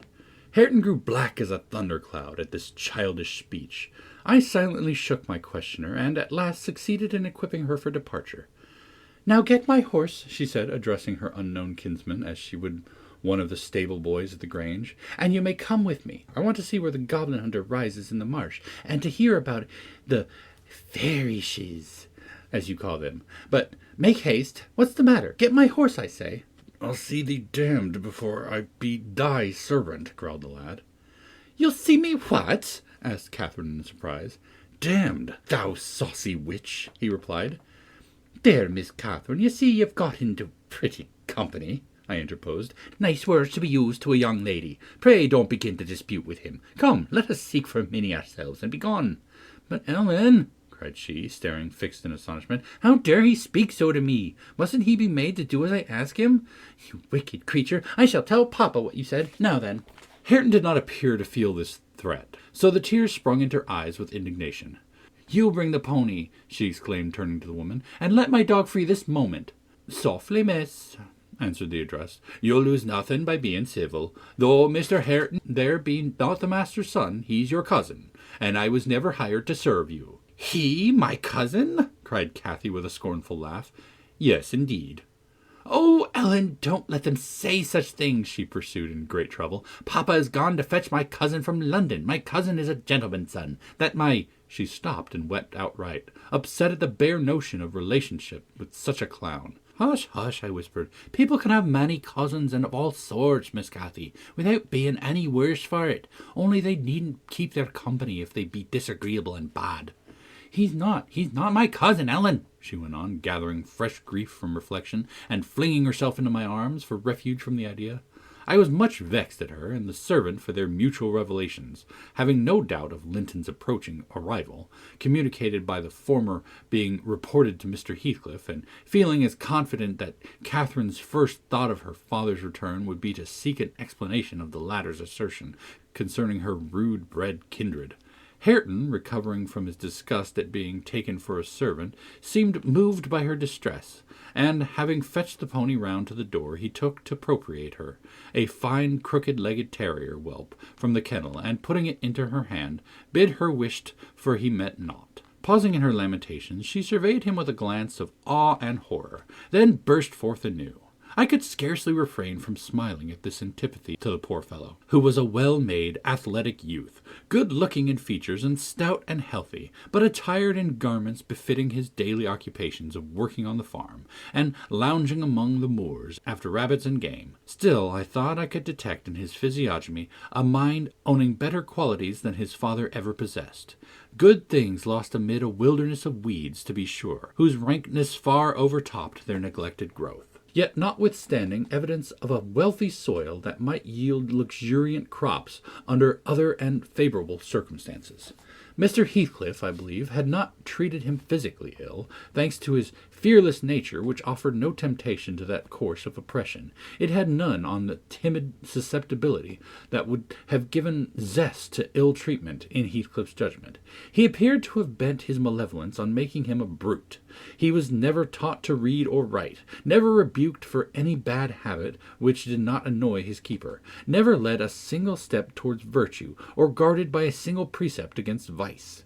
And from what I heard, Joseph contributed much to his deterioration by a narrow-minded partiality which prompted him to flatter and pet him as a boy, because he was the head of the old family. And as he had been in the habit of accusing Catherine Earnshaw and Heathcliff when children, of putting the matter past his patience, and compelling him to seek solace in drink by what he termed their awful ways, so at present he laid the whole burden of Hareton's fault on the shoulders of the usurper of his property. If the lad swore, he wouldn't correct him, nor however culpably he behaved. It gave Joseph satisfaction, apparently, to watch him go to the worst lengths. He allowed that he was ruined, that his soul was abandoned to perdition, but then he reflected that Heathcliff must answer for it. Hareton's blood would be required at his hands, and there lay an immense consolation in that thought. Joseph had instilled in him a pride of name and of lineage. He would, had he dared, have fostered hate between him and the present owner of the Heights, but his dread of that owner amounted to superstition, and he confined his feelings regarding him to muttered innuendo and private comminations. I don't pretend to be intimately acquainted with the mode of living customary in those days at Wuthering Heights. I only speak from hearsay, for I saw little. The village affirmed Mr. Heathcliff was near, and a cruel, hard landlord to his tenants, but the house inside had regained its ancient aspect of comfort under female management, and the scenes of riot common in Hindley's time were not now enacted within its walls. The master was too gloomy to seek companionship, and any people, good or bad, and he is yet. This, however, is not making progress with my story. Miss Cathy rejected the peace offering of the terrier, and demanded her own dogs, Charlie and Phoenix. They came limping and hanging their heads, and we set out for home, sadly out of sorts, every one of us. I could not wring from my little lady how she spent the day, except that, as I supposed, the goal of her pilgrimage was Penistone Crags, and she arrived without adventure to the gate of the farmhouse, when Hareton happened to issue forth, attended by some canine followers who attacked her train. They had a smart battle before their owners could separate them. That formed an introduction. Catherine told Hareton who she was, and where she was going, and asked him to show her the way, finally beguiling him to accompany her. He opened the mysteries of the fairy cave and 20 other queer places, but, being in disgrace, I was not favored with a description of the interesting objects she saw. I could gather, however, that her guide had been a favorite till she hurt his feelings by addressing him as a servant, and Heathcliff's housekeeper hurt hers by calling him her cousin. Then the language he had held to her rankled in her heart. She who was always love, or darling, and queen, and angel with everybody at the Grange, to be insulted so shockingly by a stranger. She did not comprehend it, and hard work I had to obtain a promise that she would not lay the grievance before her father. I explained how he objected to the whole household at the Heights, and how sorry he would be to find that she had been there. But I insisted most on the fact that if she revealed my negligence of his orders, he would perhaps be so angry that I should have to leave, and Cathy couldn't bear that prospect. She pledged her word, and kept it for my sake. After all, she was a sweet little girl. Chapter 5. A letter, edged with black, announced the day of my master's return. Isabella was dead, and he wrote to bid me get mourning for his daughter, and arrange a room and other accommodations for his youthful nephew. Catherine ran wild with joy at the idea of welcoming her father back, and indulged most sanguine anticipations of the innumerable excellencies of her real cousin. The evening of their expected arrival came. Since early morning she had been busy ordering her own small affairs, and now, attired in her new black frock, poor thing, her aunt's death impressed her with no definite sorrow, she obliged me, by constant worrying, to walk with her down through the grounds to meet them. Linton is just 6 months younger than I am, she chattered, as we strolled leisurely over the swells and hollows of mossy turf under the shadow of the trees. How delightful it will be to have him for a playfellow! Aunt Isabella sent Papa a beautiful lock of his hair. It was lighter than mine, more flaxen, and quite as fine. I have it carefully preserved in a little glass box, and I have often thought what a pleasure it would be to see its owner. Oh, I am happy! And Papa, dear, dear Papa! Come, Ellen, let us run! Come, run! She ran, and returned, and ran again, many times before my sober footsteps reached the gate, and then she seated herself on the grassy bank beside the path, and tried to wait patiently. But that was impossible. She couldn't be still a minute. "How long are they?" she exclaimed. "Ah, I see some dust up the road. They are coming." "No." "When will they be here?" "May we not go a little way? Half a mile, Ellen. Only just half a mile. Do say yes. To that clump of birches at the turn." I refused staunchly, and at length her suspense was ended. The travelling carriage rolled in sight. Miss Cathy shrieked and stretched out her arms as soon as she caught her father's face looking from the window. He descended nearly as eager as herself, and a considerable interval elapsed ere they had thought to spare for any but themselves. While they exchanged caresses, I took a peep in to see after Linton.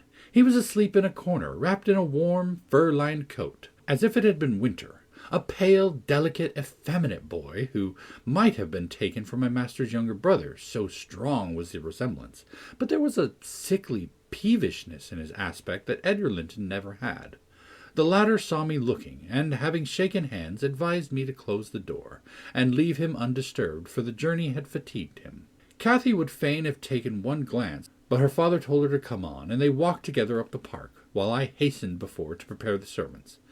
"Now, darling," said Mr. Linton, addressing his daughter as they halted at the bottom of the front steps, "your cousin is not so strong or so merry as you are, and he has lost his mother, remember, a very short time since. Therefore, don't expect him to play and run about with you directly, and don't harass him much by talking. Let him be quiet this evening, at least, will you?"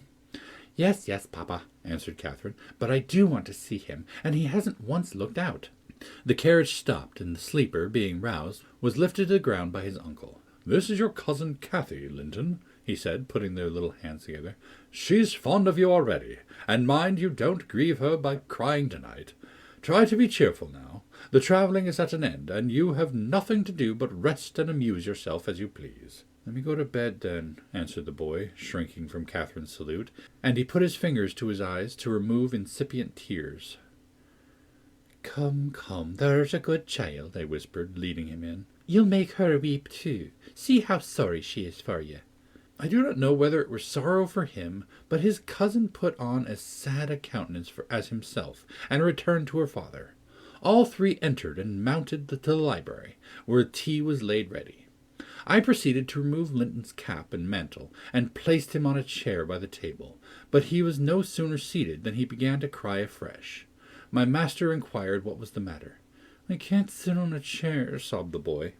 "Go to the sofa, then, and Ellen shall bring you some tea," answered the uncle patiently. He had been greatly tried during the journey, I felt convinced, by his fretful, ailing charge. Linton slowly trailed himself off and lay down. Cathy carried a footstool and her cup to his side.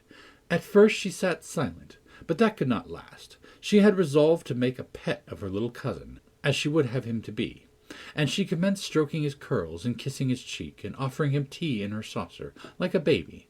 This pleased him, for he was not much better. He dried his eyes and lightened into a faint smile.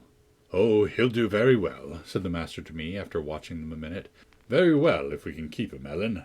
The company of a child of his own age will instill new spirit into him soon, and by wishing for strength he'll gain it."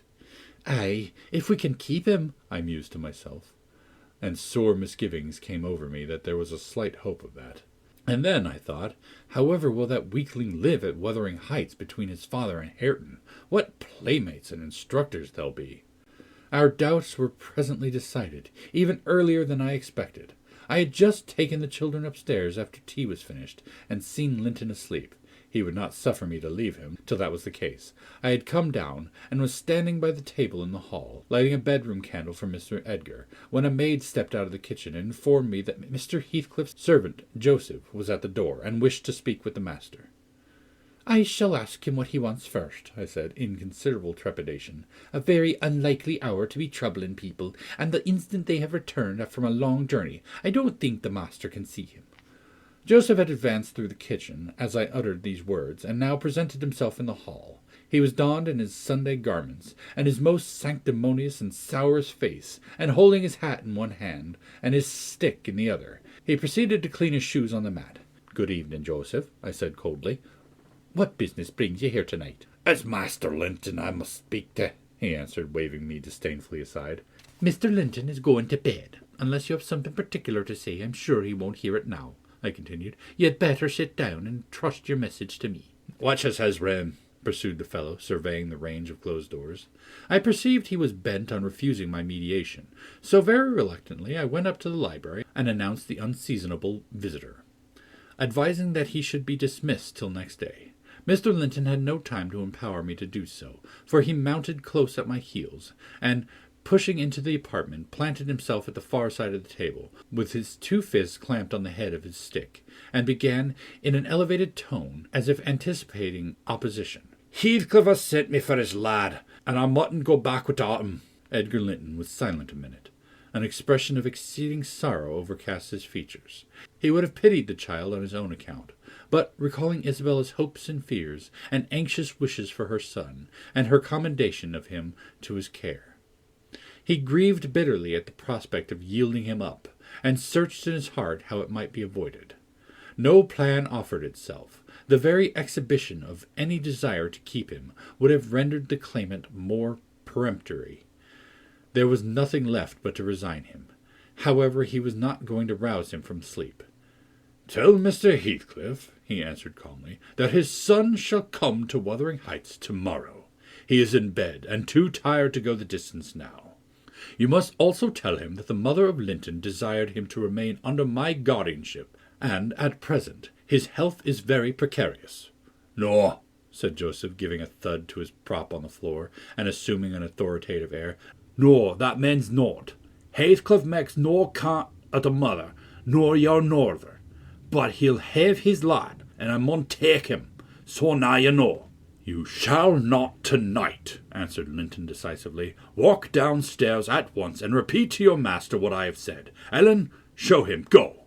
And, aiding the indignant elder with a lift by the arm, he rid the room of him, and closed the door. "Very weel," shouted Joseph as he slowly drew off. "To morn he's come hisself, and thrust him out if you dare." Chapter 6. To obviate the danger of this threat being fulfilled, Mr. Linton commissioned me to take the boy home early, on Catherine's pony, and, said he, "As we shall now have no influence over his destiny, good or bad, you must say nothing of where he has gone to my daughter. She cannot associate with him hereafter, and it is better for her to remain in ignorance of his proximity, lest she should be restless and anxious to visit the Heights. Merely tell her his father sent for him suddenly, and he has been obliged to leave us." Linton was very reluctant to be roused from his bed at 5 o'clock, and astonished to be informed that he must prepare for further travelling. But I softened him of the matter by stating that he was going to spend some time with his father, Mr. Heathcliff, who wished to see him so much. He did not like to defer the pleasure till he should recover from his late journey. "My father?" he cried in strange perplexity. "Mamma never told me I had a father. Where does he live? I'd rather stay with uncle." "He lives a little distance from the Grange," I replied, "just beyond those hills. Not so far, but you may walk over there when you get hearty. And you should be glad to go home and to see him. You must try to love him, and as you did your mother, and then he will love you." "Why have I not heard of him before?" asked Linton. "Why didn't mamma and he live together as other people do?" "He had business to keep him in the north," I answered, "and your mother's health required her to reside in the south." "And why didn't mamma speak to me about him?" persevered the child. "She often talked of uncle, and I learned to love him long ago. How am I to love papa? I don't know him." "Oh, all children love their parents," I said. "Your mother perhaps thought you would want to be with him, if she mentioned him often to you. Let us make haste. An early ride on such a beautiful morning is so preferable to an hour's more sleep." "Is she to go with us?" he demanded. "The little girl I saw yesterday?" "Not now," replied I. "Is uncle?" he continued.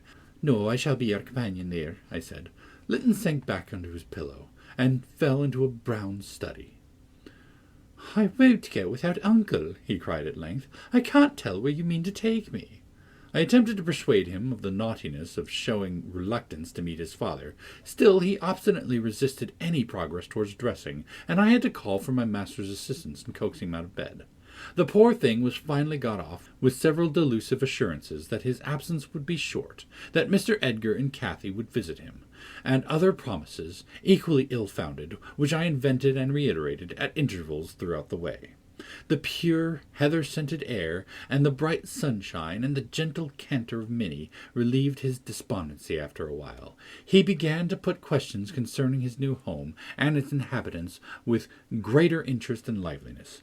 "Is Wuthering Heights as pleasant a place as Thrushcross Grange?" he inquired, turning to take a last glance into the valley, whence a light mist mounted and formed fleecy clouds on the skirts of the blue. "It's not so buried in trees," I replied, "and it's not quite so large, but you can see the country beautifully all round, and the air is healthier for you, fresher and drier. You will perhaps think the building old and dark at first, though it's a respectable house, the next best in the neighbourhood, and you will have such nice rambles on the moors.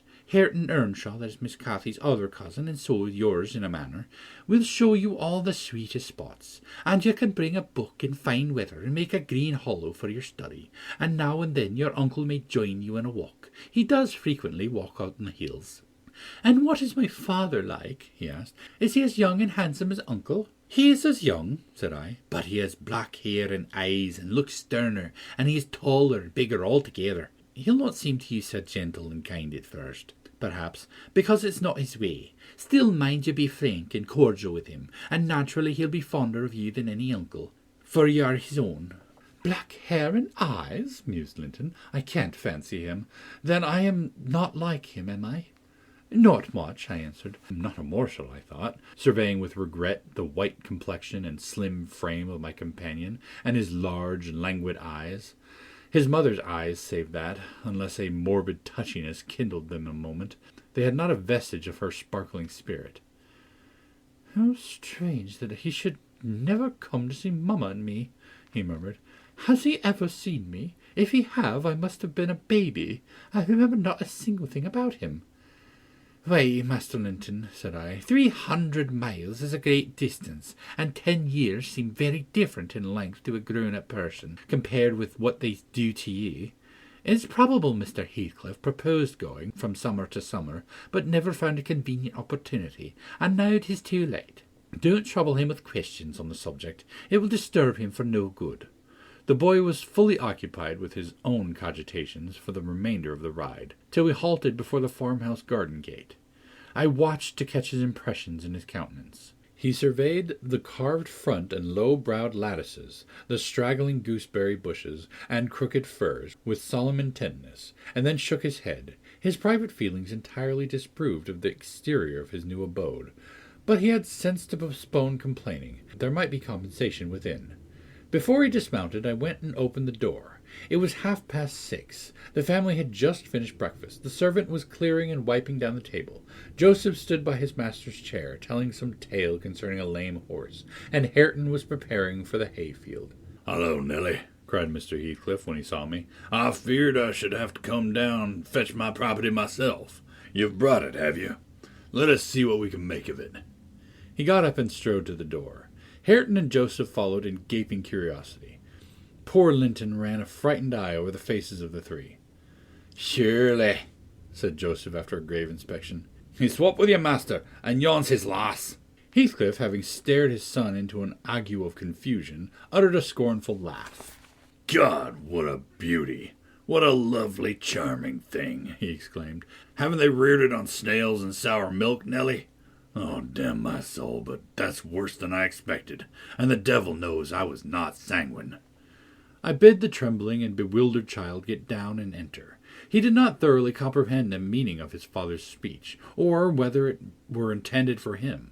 Indeed, he was not yet certain that the grim, sneering stranger was his father, but he clung to me with growing trepidation, and on Mr. Heathcliff's taking a seat, and bidding him come hither, he hid his face on my shoulder and wept. "Tut, tut," said Heathcliff, stretching out a hand and dragging him roughly between his knees and holding his head by the chin. "None of that nonsense. We're not going to hurt thee, Linton. Isn't that thy name? Thou art thy mother's child entirely. Where is my share in thee, pullin' chicken?"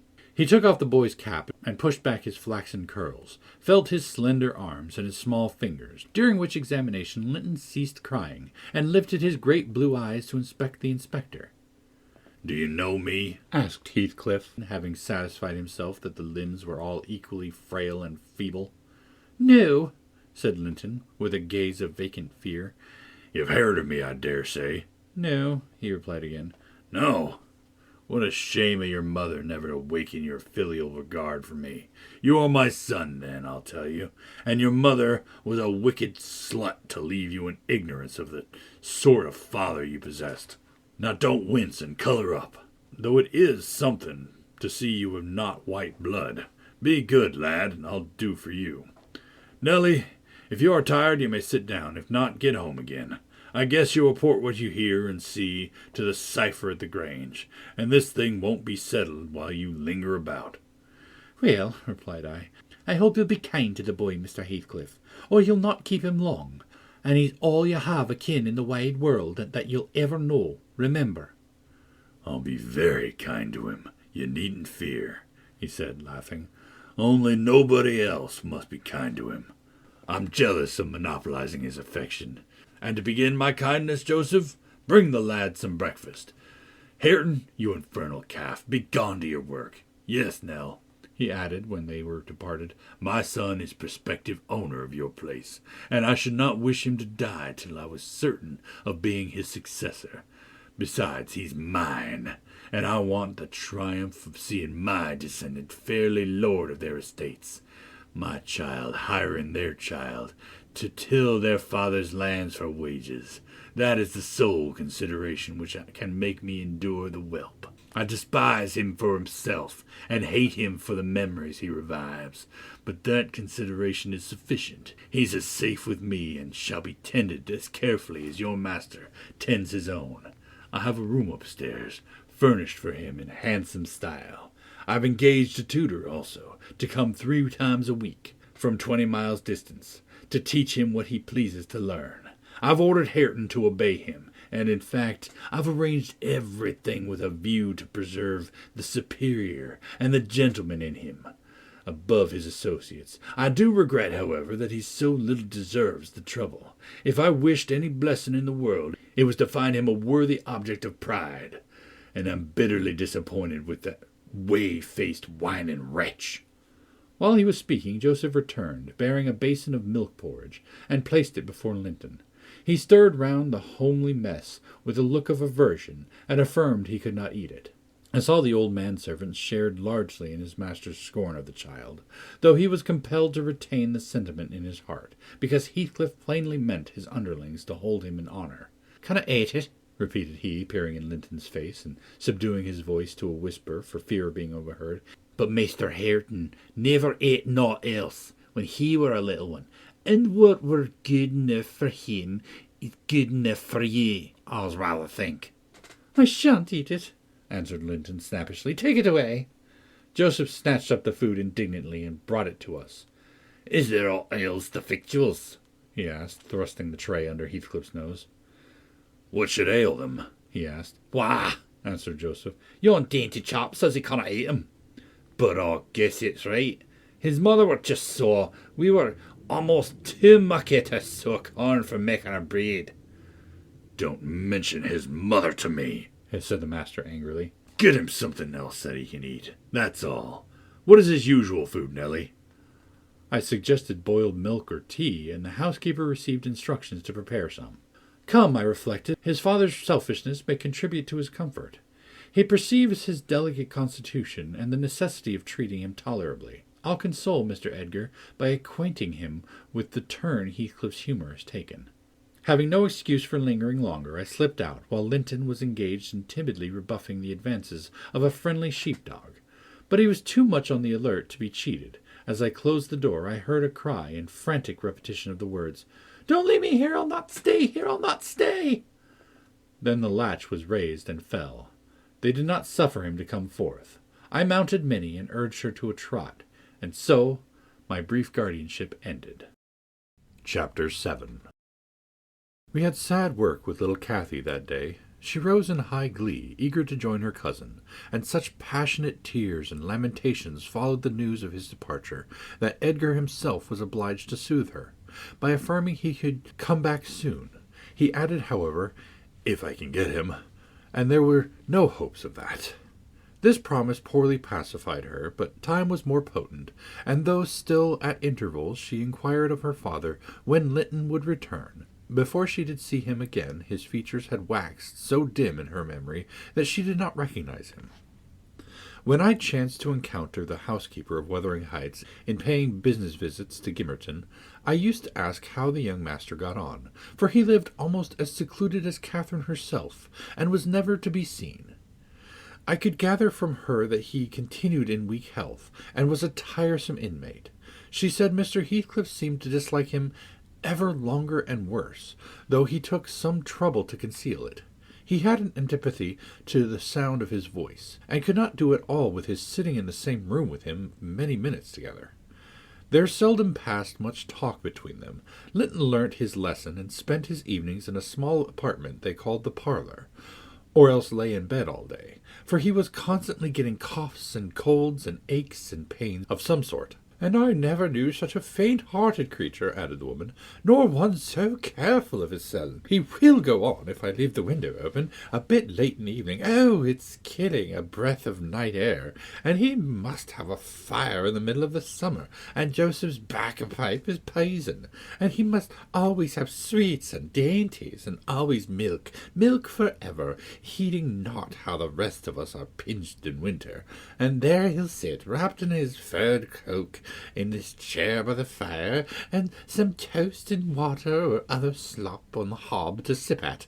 And if Hareton, for pity, comes to amuse him, Hareton is not so bad-natured, though he is rough, they're sure to part, one swearing and the other crying.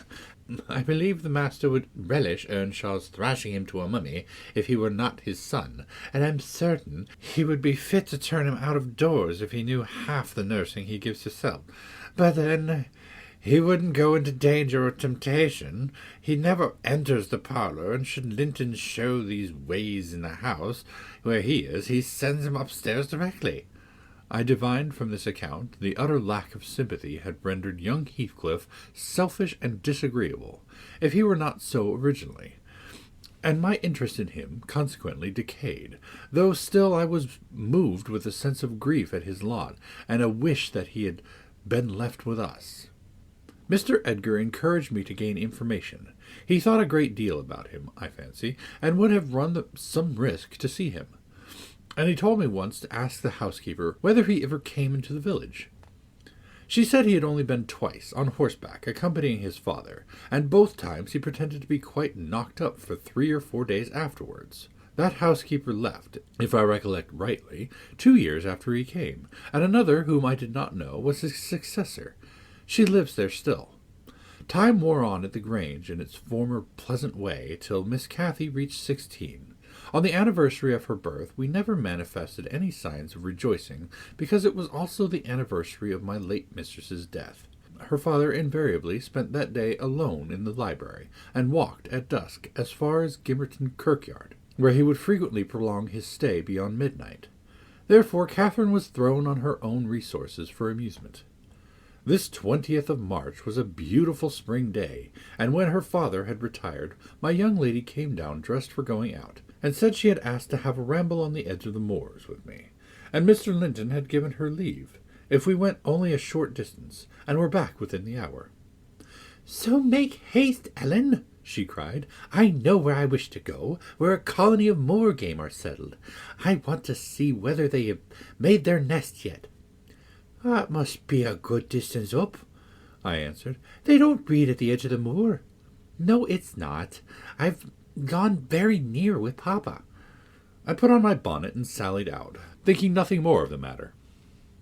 She bounded before me and returned to my side, and was off again like a young greyhound, and at first I found plenty of entertainment in listening to the larks singing far and near, and enjoying the sweet, warm sunshine, and watching her, my pet, and my delight, with her golden ringlets flying loose behind, and her bright cheek as soft and pure in its bloom as a wild rose, and her eyes radiant with cloudless pleasure. She was a happy creature, and an angel in those days. It's a pity she could not be content. "Well," said I, "where are the moor game, Miss Cathy? We should be at them. The Grange Park fence is a great way off now." "Oh, a little further, only a little further, Ellen," was her answer, continually. "Climb to that hillock, past that bank, and by the time you reach the other side, I shall have raised the birds." But there were so many hillocks and banks to climb and pass that at length I began to be weary, and told her we must halt and retrace our steps. I shouted to her as she had outstripped me a long way. She either did not hear or did not regard, for she still sprang on, and I was compelled to follow. Finally, she dived into a hollow, and before I came in sight of her again, she was 2 miles nearer Wuthering Heights than her own home, and I beheld a couple of persons arrest her, one of whom I felt convinced was Mr. Heathcliff himself. Cathy had been caught in the fact of plundering, or at least hunting out of the nests of the grouse. The heights were Heathcliff's land, and he was reproving the poacher. "I have neither taken any nor found any," she said, as I toiled to them, expanding her hands in corroboration of the statement. "I didn't mean to take them, but Papa told me there were quantities up here, and I wished to see the eggs." Heathcliff glanced at me with an ill-meaning smile, expressing his acquaintance with the party, and consequently his malevolence towards it, and demanded who Papa was. "Mr. Linton of Thrushcross Grange," she replied. "I thought you did not know me, or you wouldn't have spoken to me in that way." "You suppose Papa is highly esteemed and respected, then?" he said sarcastically. "And what are you?" inquired Catherine, gazing curiously at the speaker. "The man I've seen before. Is he your son?" She pointed to Hareton, the other individual, who had gained nothing but increased bulk and strength by the addition of 2 years to his age. He seemed as awkward and rough as ever. "Miss Cathy," I interrupted, "it'll be 3 hours instead of 1 that we are out presently. We really must go back." "No, that man is not my son," answered Heathcliff, pushing me aside. "But I have one, and you have seen him before, too. And though your nurse is in a hurry, I think both you and she would be the better for a little rest. Will you just turn this nab of heath and walk into my house? You'll get home earlier for the ease, and you shall receive a kind welcome." I whispered Catherine that she mustn't, on any account, accede to the proposal. It was entirely out of the question. "Why?" she asked aloud. "I'm tired of running, and the ground is dewy. I can't sit here. Let us go, Ellen. Besides, he says I have seen his son. He's mistaken, I think. But I guess where he lives, at the farmhouse I visited coming from Penstone Crags, don't you?" "I do. Come, Nellie, hold your tongue. It'll be a treat for her to look in on us. Hareton, get forward with the lass. You shall walk with me, Nellie." "No, she's not going to any such place," I cried, struggling to release my arm, which he had seized. But she was almost at the door-stones already, scampering round the brow at full speed. Her appointed companion did not pretend to escort her. He shied off by the roadside and vanished. "Master Heathcliff, it's very wrong," I continued. "You know you mean no good, and there shall see Linton, and all will be told as soon as ever we return, and I shall have the blame." I want her to see Linton, he answered. He's looking better these few days. It's not often he's fit to be seen, and will soon persuade her to keep the visit secret. Where is the harm of it? The harm of it is that her father would hate me if he found I had suffered her to enter your house, and I am convinced you have a bad design in encouraging her to do so, I replied. My design is as honest as possible. I'll inform you of its whole scope, he said. That the two cousins may fall in love and get married. I'm acting generously to your master. His young chit has no expectations, and should she second my wishes, she'll be provided for at once as joint successor with Linton. If Linton died, I answered, and his life is quite uncertain, Catherine would be their heir. No, she would not, he said. There's no clause in the will to secure it so. His property would go to me. But to prevent disputes, I desire their union, and am resolved to bring it about. And I'm resolved she shall never approach your house with me again, I returned. And I'm resolved she shall never approach your house with me again, I returned, as we reached the gate where Miss Cathy waited our coming. Heathcliff bid me be quiet, and preceding us up the path, hastened to open the door. My young lady gave him several looks, as if she could not exactly make up her mind what to think of him. But now he smiled when he met her eye, and softened his voice in addressing her, and I was foolish enough to imagine the memory of her mother might disarm him from desiring her injury. Linton stood on the hearth. He had been out walking in the fields, for his cap was on, and he was calling to Joseph to bring him dry shoes. He had grown tall of his age, still wanting some months of 16. His features were pretty yet, and his eyes and complexion brighter than I remembered them, though with merely temporary lustre borrowed from the salubrious air and genial sun. "Now who is that?" asked Mr. Heathcliff, turning to Cathy. "Can you tell?" Your son? she said, having doubtfully surveyed first one and then the other. Yes, answered he. "But is this the only time you have beheld him? Think. You have a short memory. Linton, don't you recall your cousin, that you used to tease us so with wishing to see?" What, Linton? cried Cathy, kindling into joyful surprise at the name. Is that little Linton? He's taller than I am. Are you Linton? The youth stepped forward and acknowledged himself. She kissed him fervently, and they gazed with wonder at the change time had wrought in their appearances of each. Catherine had reached her full height. Her figure was both plump and slender, elastic as steel, and her whole aspect sparkling with health and spirits. Linton's looks and movement were very languid, and his form extremely slight, but there was a grace in his manner that mitigated these defects, and rendered him not unpleasing. After exchanging numerous remarks of fondness with him, his cousin went on to Mr. Heathcliff, who lingered by the door, dividing his attention between the objects inside and those that lay without, pretending, that is, to observe the latter, and really noting the former alone. And you are my uncle, then, she cried, reaching up to salute him. I thought I liked you, though you were cross at first. Why don't you visit the Grange with Linton? To live all these years such close neighbours and never see us is odd. What have you done so for? "I have visited once or twice, too often before you were born," he answered. "There, damn it! If you have any kisses to spare, give them to Linton. They are thrown away on me."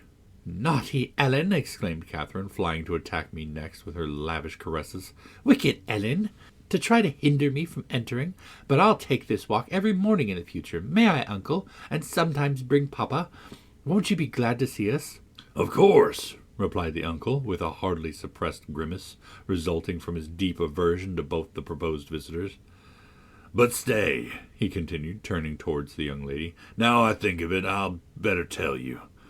Mr. Linton has a prejudice against me. We quarreled at one time of our lives with unchristian ferocity, and if you mention coming here to him, he'll put a veto on your visits altogether. Therefore you must not mention it, unless you be careless of seeing your cousin hereafter. You may come if you will, but you must not mention it." Why did you quarrel? asked Catherine, considerably crestfallen. "He thought me too poor to wed his sister," answered Heathcliff, "and was grieved that I got her. His pride was hurt, and he'll never forgive it." That's wrong, said the young lady. Sometime I'll tell him so, but Linton and I have no share in your quarrel. I'll not come here then. He shall come to the Grange. It'll be too far for me, murmured the cousin. "To walk 4 miles would kill me. No, come here, Miss Catherine, now and then, and not every morning, but once or twice a week." The father launched towards his son a glance of bitter contempt. "I'm afraid, Nelly, I shall lose my labor," he muttered to me. "Miss Catherine, as the ninny calls her, will discover his value and send him to the devil. Now, if it had been Hareton, do you know that 20 times a day I covered Hareton, with all his degradation? I'd have loved the lad had he been someone else, but I think he's safe from her love. I'll pit him against that paltry creature, unless it bestir itself briskly. We calculate it will scarcely last till it is 18. Oh, confound the vapid thing! He's absorbed in drying his feet and never looks at her. Linton!" "Yes, father," answered the boy. "Have you nothing to show your cousin anywhere about? Not even a rabbit or a weasel's nest? Take her into the garden before you change your shoes, and into the stable to see your horse." "Wouldn't you rather sit here?" asked Linton, addressing Cathy in a tone which expressed reluctance to move again. "I don't know," she replied, casting a longing look at the door, and evidently eager to be active. He kept his seat and shrank closer to the fire. Heathcliff rose and went to the kitchen, and from thence to the yard, calling out for Hareton. Hareton responded, and presently the two re-entered. The young man had been washing himself, as was visible by the glow on his cheeks and his wetted hair. "Oh, I'll ask you, uncle," cried Miss Cathy, recollecting the housekeeper's assertion. "That's not my cousin, is he?" "Yes," he replied. "Your mother's nephew. Don't you like him?" Catherine looked queer. "Is he not a handsome lad?" he continued. The uncivil little thing stood on tiptoe and whispered a sentence in Heathcliff's ear. He laughed. Hareton darkened. I perceived he was very sensitive to suspected slights, and had obviously a dim notion of his inferiority. But his master or guardian chased the frown by exclaiming, "You'll be a favorite among us, Hareton. She says you are what was it? Well, something very flattering. Here, you go with her round the farm, and behave like a gentleman, mind. Don't use any bad words, and don't stare when the young lady's not looking at you. And be ready to hide your face when she is. And when you speak, say your words slowly, and keep your hands out of your pockets. Be off, and entertain her as nicely as you can." He watched the couple walking past the window. Earnshaw had his countenance completely averted from his companion. He seemed studying the familiar landscape with a stranger's and an artist's interest. Catherine took a sly look at him, expressing small admiration. She then turned her attention to seeking out objects of amusement for herself, and tripped merrily on, lilting a tune to supply the lack of conversation. "I've tied his tongue," observed Heathcliff. "He'll not venture a single syllable all the time. Nelly, you recollect me at his age, nay, some years younger. Did I ever look so stupid, so gaumless, as Joseph calls it?" "Worse," I replied, "because more sullen with it." "I have a pleasure in him," he continued, reflecting aloud. "He has satisfied my expectations. If he were born a fool, I should not enjoy it half as much. But he's no fool, and I can sympathize with all his feelings, having felt them myself. I know what he suffers now, for instance, exactly. It is merely a beginning of what he shall suffer, though, and he'll never be able to emerge from this bathos of coarseness and ignorance. I've got him faster than his scoundrel of a father secured me, and lower, for he takes a pride in his brutishness. I've taught him to scorn everything extra animal as silly and weak. Don't you think Hindley would be proud of his son if he could see him? Almost as proud as I am of mine. But there's this difference. One is gold put to use of paving stones. One is tin polished to ape a service of silver. Mine has nothing valuable about it, yet I shall have the merit of making it go as far as such poor stuff can go. His had first-rate qualities, and they are lost, rendered worse than unavailing. I have nothing to regret. He would have more than any but I are aware of. And the best of it is, Hareton is damnably fond of me. You'll own that I've outmatched Hindley there. If the dead villain could rise from his grave to abuse me for his offspring's wrongs, I should have the fun of seeing the said offsprings fight him back again, indignant that he should dare to rail at the one friend he has in all the world." Heathcliff chuckled a fiendish laugh at the idea. I made no reply, because I saw that he expected none. Meantime, our young companion, who sat too removed from us to hear what was said, began to evince symptoms of uneasiness, probably repenting that he had denied himself the treat of Catherine's society, for fear of a little fatigue. His father remarked the restless glances wandering to the window, and the hand irresolutely extended toward his cap. "Get up, you idle boy," he exclaimed with assumed heartiness. "Away after them. They are just at the corner, by the stand of the hives." Linton gathered his energies and left the hearth. The lattice was open, and, as he stepped out, I heard Cathy inquiring of her unsociable attendant what was the inscription above the door. Hareton stared up and scratched his head like a true clown. "It's some damnable writing," he answered. "I cannot read it." "Can't read it?" cried Catherine. "I can read it. It's English, but I want to know why it is there." Linton giggled. The first appearance of mirth he had exhibited. "He does not know his letters," he said to his cousin. "Could you believe in the existence of such a colossal dunce?" "Is he all as he should be?" asked Miss Cathy seriously. "Or is he simple, not right? I've questioned him twice now, and each time he looks so stupid I think he does not understand me. I can hardly understand him, I'm sure." Linton repeated his laugh and glanced at Hareton tauntingly, who certainly did not seem clear of comprehension at that moment. "There's nothing the matter but laziness, is there, Earnshaw?" he said. "My cousin fancies you are an idiot. There you experience the consequence of scorning book-learning, as you would say. Have you noticed, Catherine, his frightful Yorkshire pronunciation?" "Where the devil is the use on it?" growled Hareton, more ready in answering his daily companion.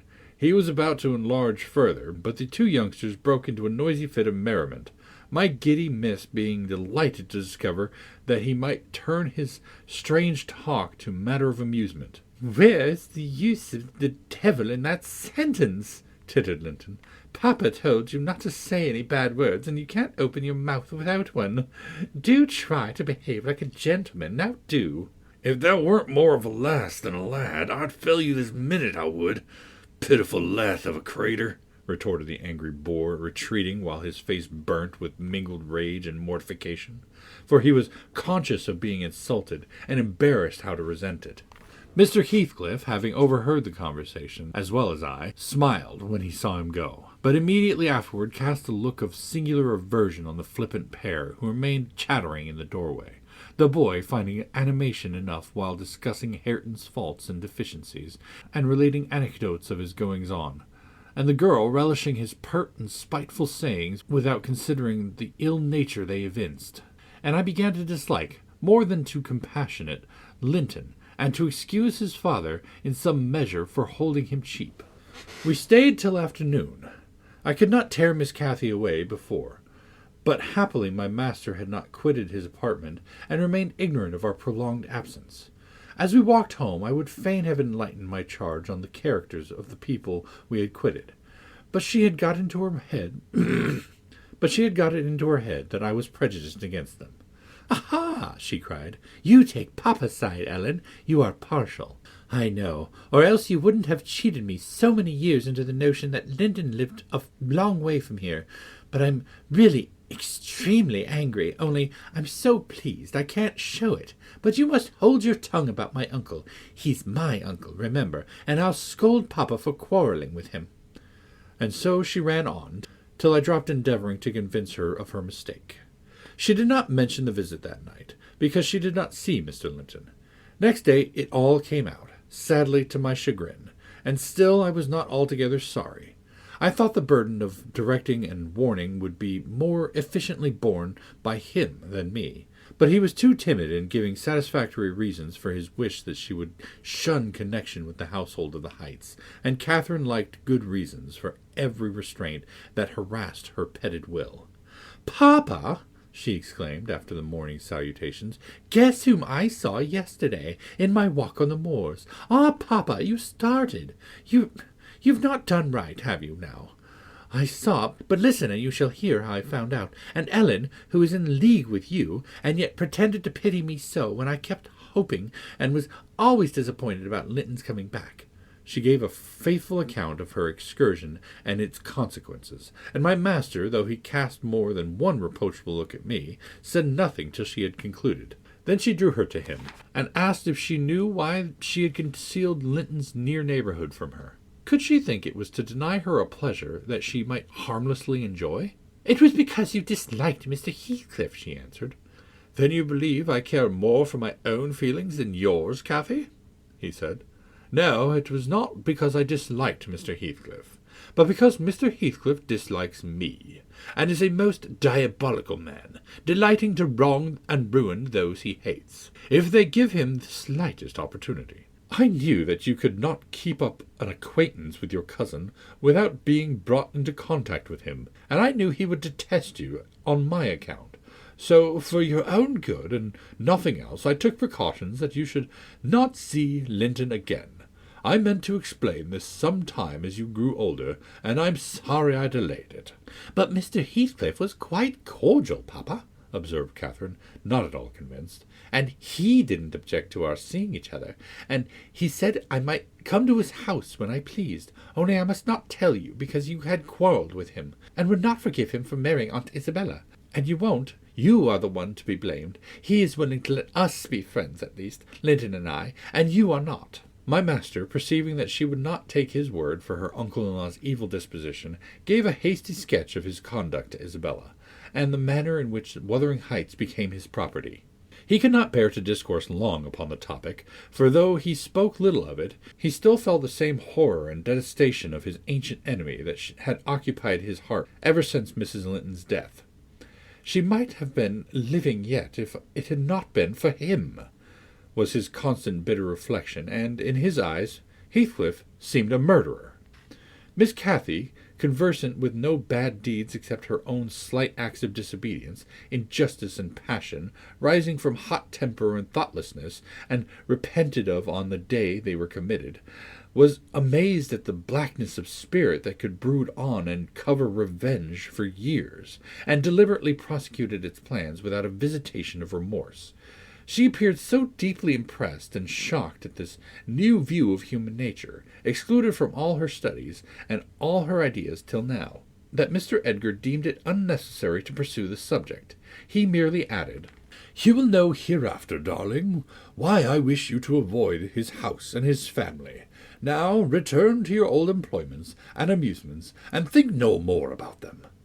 Catherine kissed her father and sat down quietly to her lessons for a couple hours, according to custom. Then she accompanied him into the grounds, and the whole day passed as usual. But in the evening, when she had retired to her room, and I went to help her undress, I found her crying on her knees by the bedside.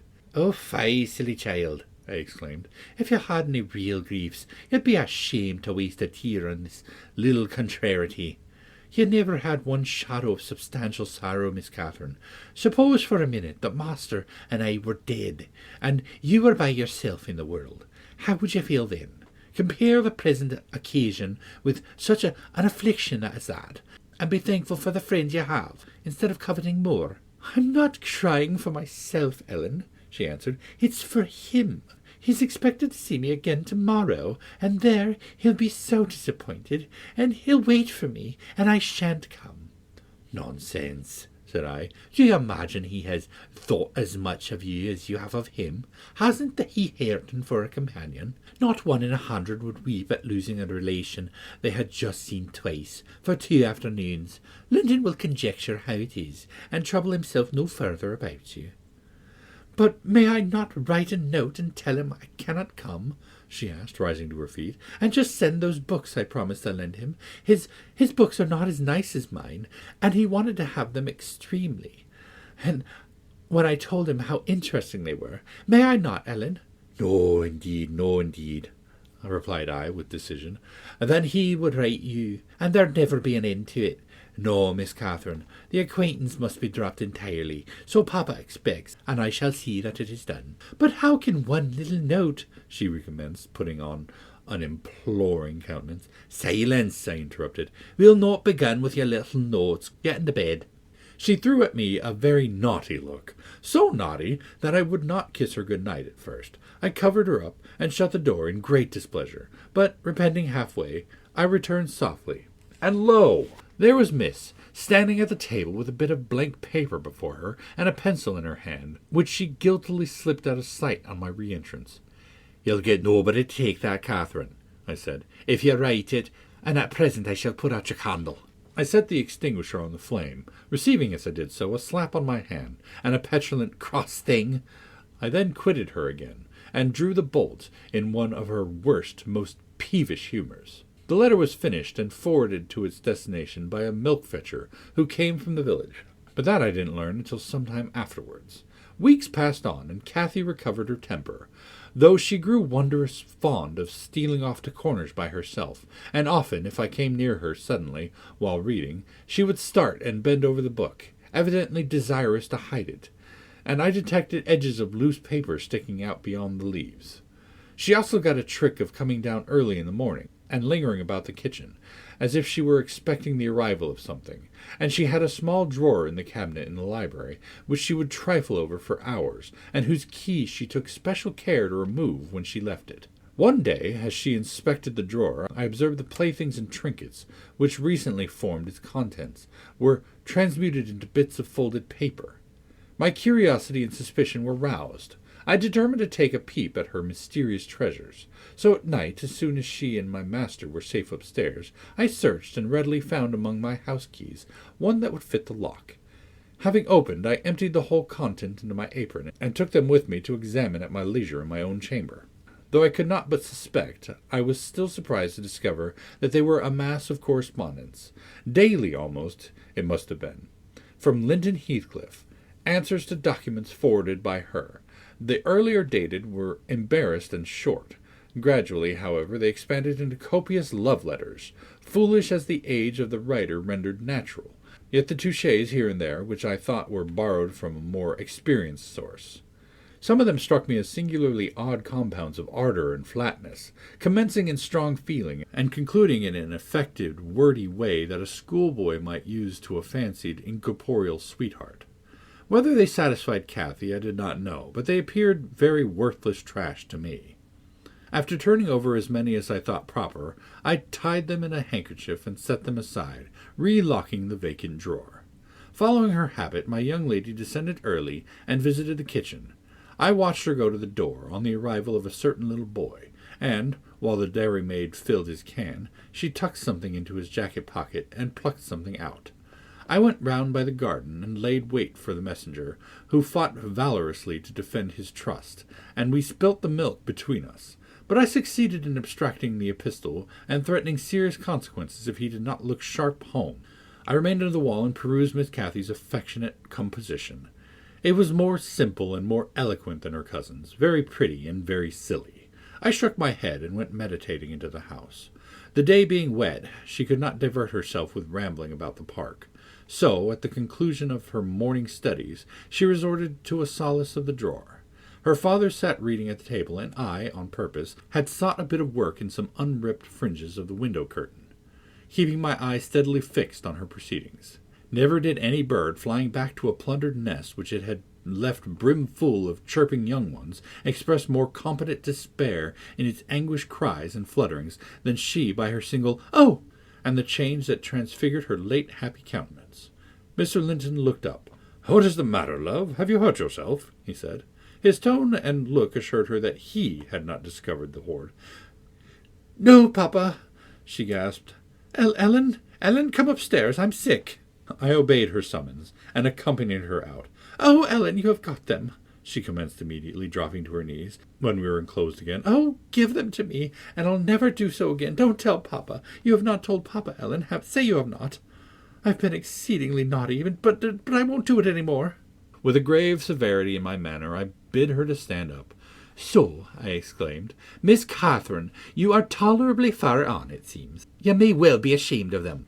A fine bundle of trash you study in your leisure hours, to be sure. Why, it's good enough to be printed. And what do you suppose the master will think when I display it before him? I haven't shown it yet, but you needn't imagine I shall keep your ridiculous secrets. For shame! And you must have led the way in writing such absurdities.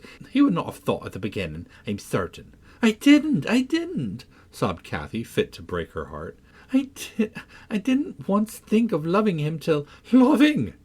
cried I, as scornfully as I could utter the word. "Loving! Did anybody ever hear the like? I might just as well talk of loving the miller who comes once a year to buy our corn. Pretty loving indeed, and both times together you've seen Linton for hardly 4 hours in your life.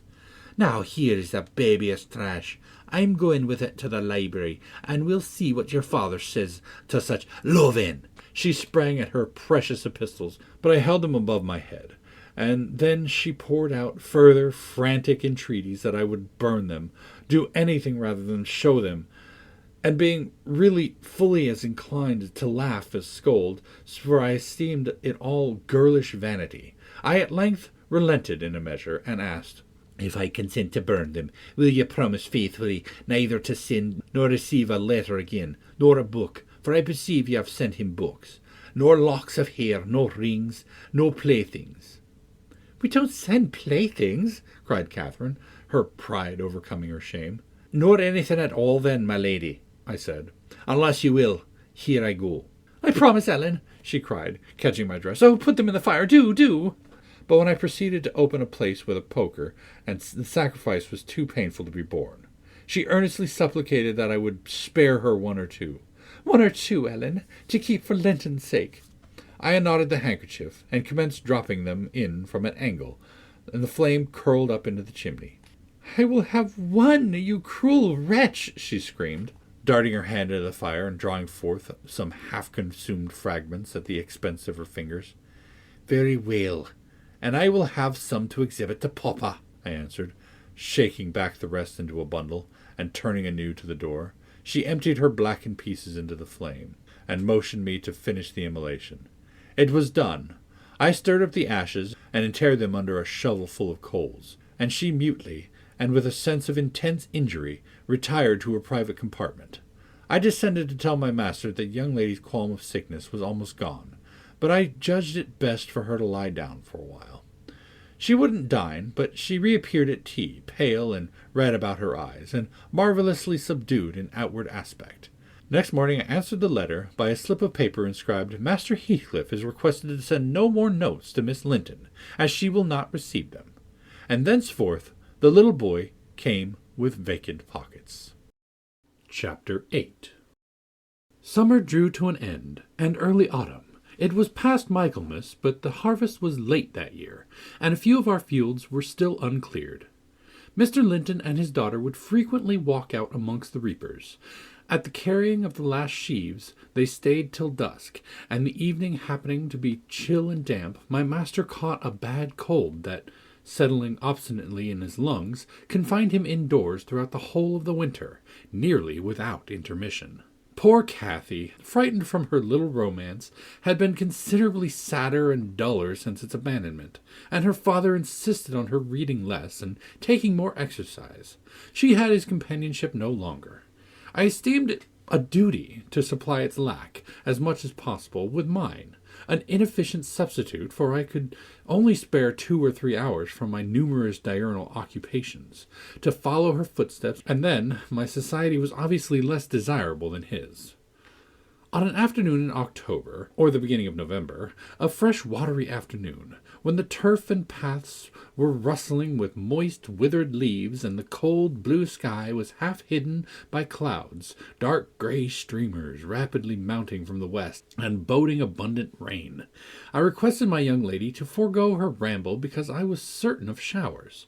She refused, and I unwillingly donned a cloak and took my umbrella to accompany her on a stroll to the bottom of the park, a formal walk which she generally affected if low-spirited, and that she invariably was when Mr. Edgar had been worse than ordinary, a thing never known from his confession, but guessed both by her and me from his increased silence, and the melancholy of his countenance. She went sadly on. There was no running or bounding now, though the chill wind might well have tempted her to a race, and often from the side of my eye I could detect her raising a hand and brushing something off her cheek. I gazed round for a means of diverting her thoughts. On one side of the road rose a high, rough bank, where hazels and stunted oaks, with their roots half exposed, held uncertain tenure. The soil was too loose for the latter, and strong winds had blown some nearly horizontal. In summer, Miss Catherine delighted to climb along these trunks, and sit in their branches, swinging 20 feet above the ground, and I, pleased with her agility and her light childish heart, still considered it proper to scold every time I caught her at such an elevation, but so that she knew there was no necessity for descending. From dinner to tea she would lie in her breeze-rocked cradle, doing nothing except singing old songs, my nursery lore, to herself, or watching the birds, joint tenants, feed and entice their young ones to fly, or nestling with closed lids, half thinking, half dreaming, happier than words could express. "Look, miss," I exclaimed, pointing to a nook under the roots of one twisted tree. "Winter's not here yet. There's a little flower up yonder, the last bud from a multitude of bluebells that clouded those turf steps in July with a lilac mist. Will you clamber up and pluck it to show Papa?" Kathy stared a long time at the lonely blossom, trembling in its earthly shelter, and replied at length, "No, I'll not touch it. But it looks melancholy, does it not, Ellen?" "Yes," I observed. "About as starved and sackless as you. Your cheeks are bloodless. Let us take hold of hands and run. You're so low, I dare say I shall keep up with you." "No," she repeated, and continued sauntering on, pausing at intervals to muse over a bit of moss, or a tuft of blanched grass, or a fungus spreading its bright orange among the heaps of brown foliage. And ever and anon her hand was lifted to her averted face. "Catherine, why are you crying, love?" I asked, approaching and putting my arm over her shoulder. "You mustn't cry because Papa has a cold. Be thankful it's nothing worse." She now put no further restraint on her tears. Her breath was stifled by sobs. "Oh, it will be something worse," she said. "And what shall I do when Papa and you leave me, and I am by myself? I can't forget your words, Ellen. They are always in my ear. How life will be changed, how dreary the world will be when Papa and you are dead." "None can tell whether you won't die before us," I replied. "It's wrong to anticipate evil. We'll hope there are years and years to come before any of us go. Master's young, and I'm strong, and hardly 45. My mother lived till 80, a canty dame to the last. And suppose Mr. Linton were spared till he saw 60. That would be more years than you have counted, miss. And would it not be foolish to mourn a calamity above 20 years beforehand?" "But Aunt Isabella was younger than Papa," she remarked, gazing up with timid hope to seek further consolation. "Aunt Isabella had not you and me to nurse her," I replied. "She wasn't as happy as Master. She hadn't as much to live for. All you need do is to wait well on your father and cheer him by letting him see you cheerful, and avoid giving him anxiety on any subject. Mind that, Cathy. I'll not disguise, but you might kill him if you were so wild and reckless, and cherished a foolish fanciful affection for the son of a person who would be glad to give him in his grave, and allowed him to discover that you fretted over the separation he has judged it expedient to make." "I fret about nothing on earth except Papa's illness," answered my companion. "I care for nothing in comparison with Papa, and I'll never, oh never, while I have my senses, do an act or say a word to vex him. I love him better than myself, Ellen, and I know it by this. I pray every night that I may live after him, because I would rather be miserable than that he should be. That proves I love him better than myself." "Good words," I replied, "but deeds must prove it also. And after he is well, remember you don't forget resolutions formed in the hour of fear." As we talked, we neared a door that opened on the road, and my young lady, lightning into sunshine again, climbed up and seated herself on the top of a wall, reaching over to gather some hips that bloomed scarlet on the summit branches of the wild rose trees, shadowing the highway side. The lower fruit had disappeared, but only birds could touch the upper, except for Cathy's present station. In stretching to pull them, her hat fell off, and as the door was locked, she proposed scrambling down to recover it. I bid her be cautious lest she got a fall, and she nimbly disappeared. But the return was no such easy matter. The stones were smooth and neatly cemented, and the rose bushes and blackberry stragglers could yield no assistance in reascending. I, like a fool, didn't recollect that till I heard her laughing, and exclaiming, "Ellen, you'll have to fetch the key, or else I must run round to the porter's lodge. I can't scale the ramparts on this side." "Stay where you are," I answered. I have my bundle of keys in my pocket. Perhaps I may manage to open it. If not, I'll go." Catherine amused herself with dancing to and fro before the door, while I tried all the larger keys in succession. I had applied the last, and found that none would do. So, repeating my desire that she should remain there, I was about to hurry home as fast as I could, when an approaching sound arrested me. It was the trot of a horse. Cathy's dance stopped, and in a minute the horse stopped also. "Who is that?" I whispered. "Ellen, I wish you could open the door," whispered back my companion anxiously. "Oh, Miss Linton," cried a deep voice, the rider's. "I'm glad to meet you. Do not be in haste to enter, for I have an explanation to ask and obtain." "I shan't speak to you, Mr. Heathcliff," answered Catherine. "Papa says you are a wicked man, and you hate both him and me, and Ellen says the same." "That is nothing to the purpose," said Heathcliff. He it was.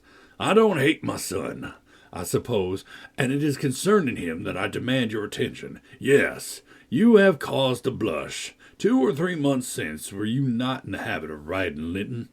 Making love in play, eh? You deserved, both of you, flogging for that. You especially, the elder, and less sensitive, as it turns out. I've got your letters, and if you give me any pertness, I'll send them to your father. I presume you grew weary of that amusement and dropped it, didn't you? Well, you dropped Linton with it, into a slough of despond. He was in earnest, in love, really. As true as I live, he's dying for you, breaking his heart at your fickleness, not figuratively, but actually. Though Hareton has made him a standing jest for 6 weeks, and I have used more serious measures and attempted to frighten him out of his idiocy, he gets worse daily, and he'll be under the sod before summer unless you restore him." "How can you lie so glaringly to the poor child?" I called from the inside. "Pray ride on. How can you deliberately get up such paltry falsehoods? Miss Cathy, I'll knock the lock off with a stone. You won't believe that vile nonsense. You can feel in yourself. It is impossible that a person should die for love of a stranger." "I was not aware there were eavesdroppers," muttered the detected villain. "Worthy Miss Dean, I like you, but I don't like your double-dealing," he added aloud. "How could you lie so glaringly as to affirm I hated the poor child, and invent bugbear stories to terrify her from my door-stones? Catherine Linton, the very name warms me. My bonny lass, I shall be from home all this week. Go and see if I have not spoken truth. Do, there's a darling. Just imagine your father in my place, and Linton in yours. Then think how you would value your careless lover if he refused to stir a step to comfort you, when your father himself entreated him. And don't, from pure stupidity, fall into the same error. I swear on my salvation he's going to his grave, and none but you can save him." The lock gave way, and I issued out. "I swear Linton is dying," repeated Heathcliff, looking hard at me, "and grief and disappointment are hastening his death. Nellie, if you won't let her go, you can walk over yourself, but I shall not return till this time next week, and I think your master himself would scarcely object to her visiting her cousin." "Come in," said I, taking Cathy by the arm and forcing her to re-enter, for she lingered, viewing with troubled eyes the features of the speaker, too stern to express his inward deceit. He pushed the horse close, and, bending down, observed, "Miss Catherine, I'll own to you that I have little patience with Linton, and Hareton and Joseph have less. I'll own that he's with a harsh set. He pines for kindness, as well as love, and a kind word from you would be his best medicine. Don't mind Mrs. Dean's cruel cautions, but be generous, and contrive to see him. He dreams of you day and night, and cannot be persuaded that you don't hate him, since you neither write nor call." I closed the door, and rolled a stone to assist the loosened lock in holding it. And spreading my umbrella, I drew my charge underneath, for the rain began to drive through the moaning branches of the trees, and warned us to avoid delay. Our hurry prevented any comment on the encounter with Heathcliff, as we stretched towards home. But I divined instinctively that Catherine's heart was clouded now in double darkness. Her features were so sad, they did not seem hers. She evidently regarded what she had heard as every syllable true. The master had retired to rest before he came in. Cathy stole to his room to inquire how he was. He had fallen asleep. She returned and asked me to sit with her in the library. We took our tea together, and afterwards she lay down on the rug and told me not to talk, for she was weary. I got a book and pretended to read. As soon as she supposed me absorbed in my occupation, she recommenced her silent weeping. It appeared, at present, her favourite diversion. I suffered her to enjoy it a while. Then I expostulated, deriding and ridiculing all Mr. Heathcliff's assertions about his son, as if I were certain she would coincide. Alas! I hadn't skill to counteract the effect his account had produced. It was just what he intended. "You may be right, Ellen," she answered, "but I shall never feel at ease till I know, and I must tell Linton it is not my fault that I don't write, and convince him that I shall not change." What use were anger and protestations against her silly credulity? We parted that night hostile, but next day beheld me on the road to Wuthering Heights, by the side of my wilful young mistress's pony. I couldn't bear to witness her sorrow, to see her pale, dejected countenance and heavy eyes, and I yielded in the faint hope that Linton himself might prove, by his reception to us, how little of the tale was founded on fact. Chapter 9. The rainy night had ushered in a misty morning. Half frost, half drizzle, and temporary brooks crossed our path, gurgling from the uplands. My feet were thoroughly wetted. I was cross and low, exactly the humour suited for making the most of these disagreeable things. We entered the farmhouse by the kitchen-way to ascertain whether Mr. Heathcliff was really absent, because I put slight faith in his own affirmation. Joseph seemed sitting in a sort of Elysium alone, beside a roaring fire, a quart of ale on the table near him, bristling with larger pieces of toasted oat-cake, and his black short pipe in his mouth. Catherine ran to the hearth to warm herself. I asked if the master were in. My question remained so long unanswered that I thought the old man had grown deaf, and repeated it louder. "Nay!" he snarled, or rather screamed through his nose. "Nay! Ya might go back where you come from." "Joseph!" cried a peevish voice, simultaneously with me from the inner room. "How often am I to call you? There are only a few red ashes now. Joseph, come this moment." Vigorous puffs and a resolute stare into the grate declared he had no ear for this appeal. The housekeeper and Hareton were invisible, one gone on an errand, and the other at his work, probably. We knew Linton's tones and entered. "Oh, I hope you'll die in a garret, starved to death," said the boy, mistaking our approach for that of his negligent attendant. He stopped on observing his error. His cousin flew to him. "Is that you, Miss Linton?" he said, raising his head from the arm of the great chair in which he reclined. "No, don't kiss me. It takes my breath. Dear me, Papa said you would come," continued he, after recovering a little from Catherine's embrace, while she stood by, looking very contrite. "Will you shut the door, please? You left it open, and those detestable creatures won't bring coal to the fire. I'm so cold." I stirred up the cinders and fetched a scuttleful myself. The invalid complained of being covered in ashes, but he had a tiresome cough and looked feverish and ill, so I did not rebuke his temper. "Well, Linton," murmured Catherine, when his corrugate brow relaxed, "are you glad to see me? Can I do you any good?" "Why didn't you come before?" he said. "You should have come instead of writing. It tired me dreadfully, writing those long letters. I'd far rather have talked to you. Now I can neither bear to talk nor anything else. I wonder where Zillah is. Will you," looking at me, "step into the kitchen and see?" I had received no thanks for my other service, and being unwilling to run to and fro at his behest, I replied, "Nobody's out there but Joseph." "I want a drink," he exclaimed, fretfully, turning away. "Zillah is constantly gadding off to Gimmerton since Papa went. It's miserable, and I'm obliged to come down here. They resolved never to hear me upstairs." "Is your father attentive to you, Master Heathcliff?" I asked, perceiving Catherine to be checked in her friendly advances. "Attentive? He makes them a little more attentive, at least," he cried. "The wretches! Do you know, Miss Linton, that brute Hareton laughs at me. I hate him. Indeed, I hate them all. They are odious beings." Cathy began searching for some water. She lighted on a pitcher in the dresser, filled a tumbler, and brought it. He bid her add a spoonful of wine from the bottle on the table, and having swallowed a small portion, appeared more tranquil, and said she was very kind. "Are you glad to see me?"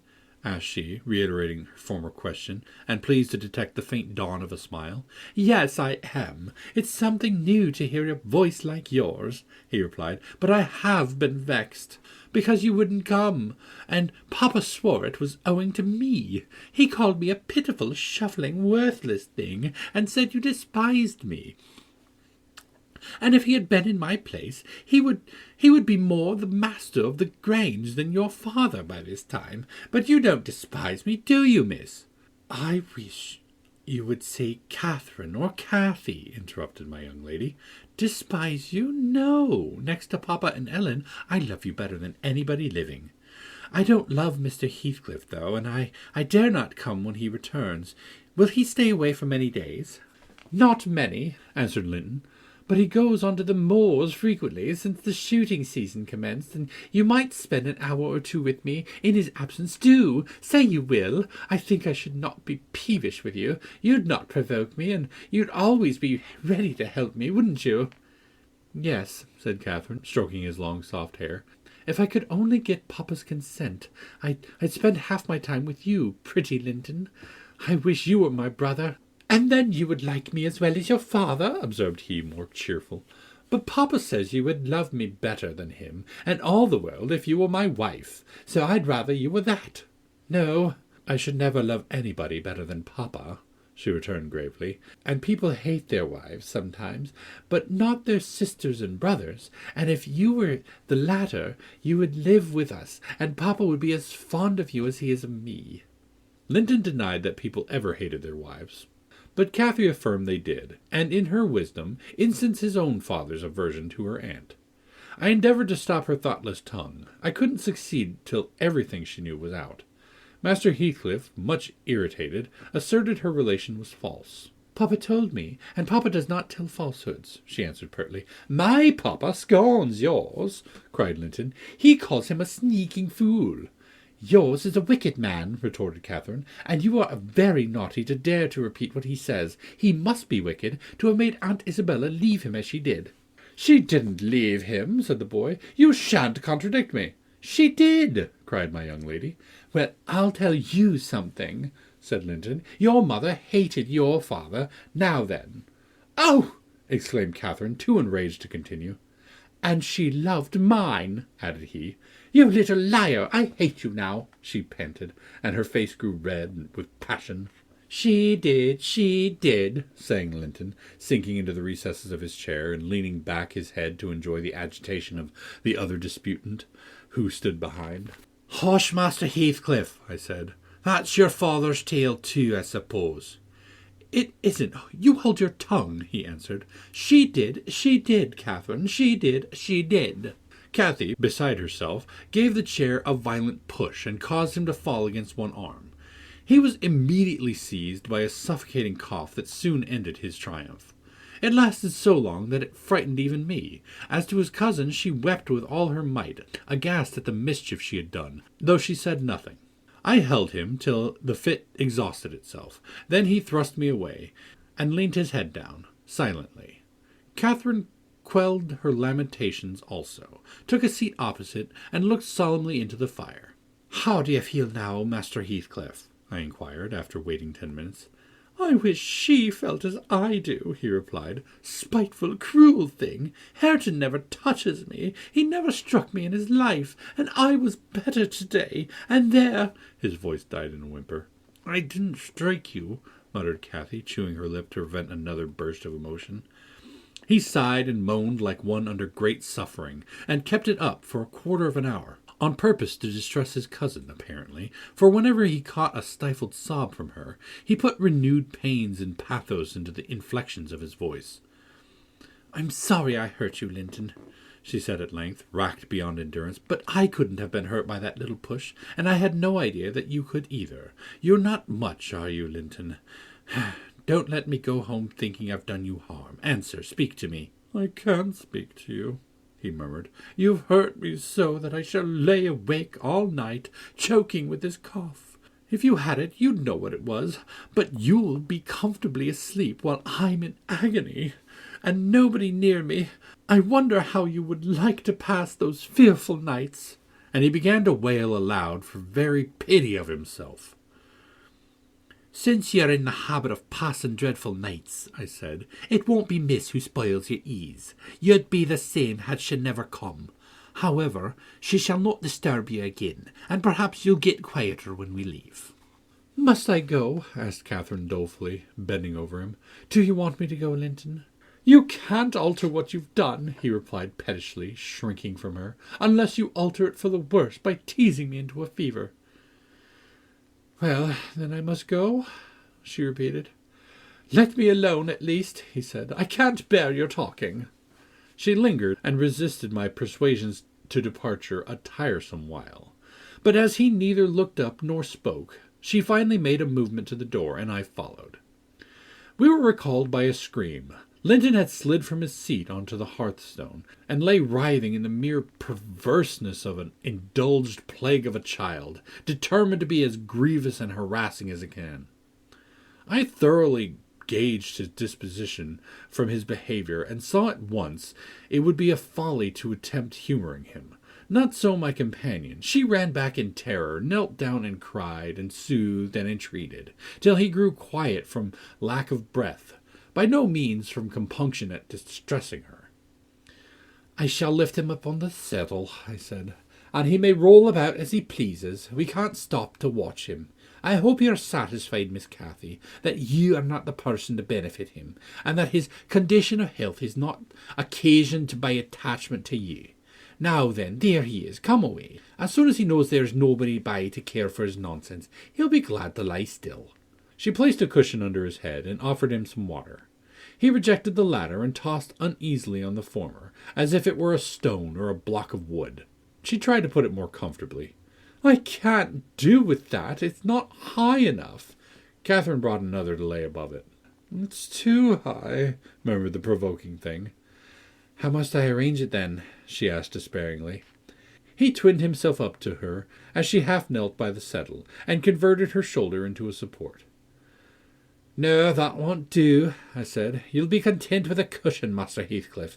Miss has wasted too much time on you already. We cannot remain 5 minutes longer." Yes, we can," replied Cathy. He's good and patient now. He's beginning to think I shall have far greater misery than he will tonight, if I believe he is the worse for my visit, and then I dare not come again. Tell the truth about it, Linton, for I mustn't come, if I have hurt you." "You must come to cure me," he answered. "You ought to come because you have hurt me. You know you have extremely. I was not as ill when you entered as I am at present, was I?" "But you've made yourself ill by crying and being in a passion. I didn't do it all," said his cousin. "However, we'll be friends now. And you want me. You would wish to see me sometimes, really?" "I told you I did," he replied impatiently. "Sit on the settle and let me lean on your knee. That's as Mamma used to do. Whole afternoons together. Sit quite still, and don't talk.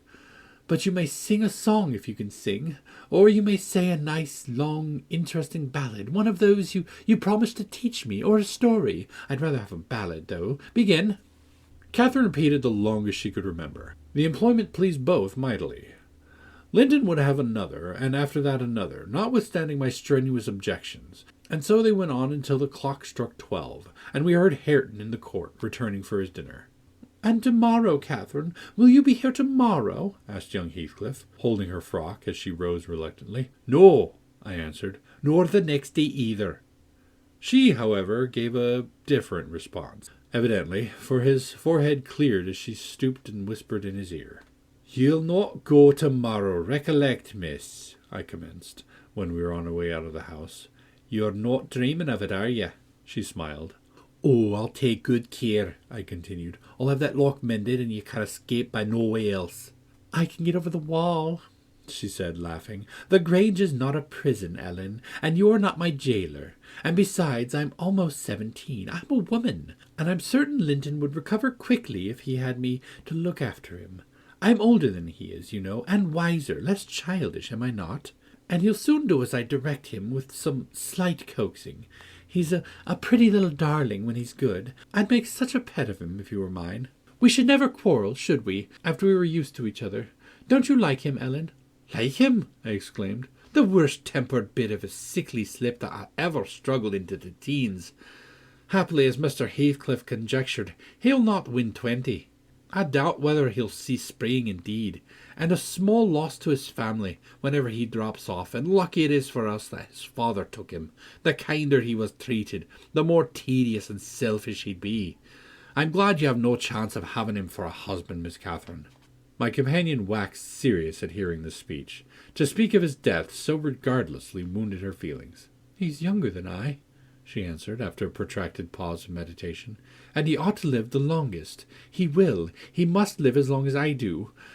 He's not as strong as when he first came into the north. I'm positive of that. It's only a cold that ails him, the same as Papa has. You say Papa will get better, and why shouldn't he?" "Well, well," I cried, "after all, we needn't trouble ourselves. For listen, miss, and mind I'll keep my word. If you attempt going to Wuthering Heights again, with or without me, I shall inform Mr. Linton, and unless he allow it, the intimacy of your cousin must not be revived." "It has been revived," muttered Cathy sulkily. "Must not be continued, then," I said. "We'll see," was her reply, and she set off at a gallop, leaving me to toil in the rear. We both reached home before our dinner time. My master supposed we had been wandering through the park, and therefore he demanded no explanation of our absence. As soon as I entered, I hastened to change my soaked shoes and stockings, but sitting such a while at the Heights had done the mischief.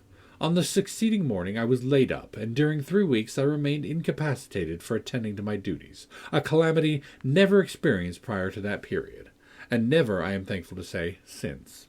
My little mistress behaved like an angel in coming to wait on me, and cheer my solitude. The confinement brought me exceedingly low. It was wearisome to a stirring, active body, but few have slighter reasons for complaint than I had. The moment Catherine left Mr. Linton's room, she appeared at my bedside. Her day was divided between us. No amusement usurped a minute. She neglected her meals, her studies, and her play, and she was the fondest nurse that ever watched. She must have had a warm heart when she loved her father so, to give so much to me. I said her days were divided between us, but the master retired early, and I generally needed nothing after 6 o'clock. Thus the evening was her own.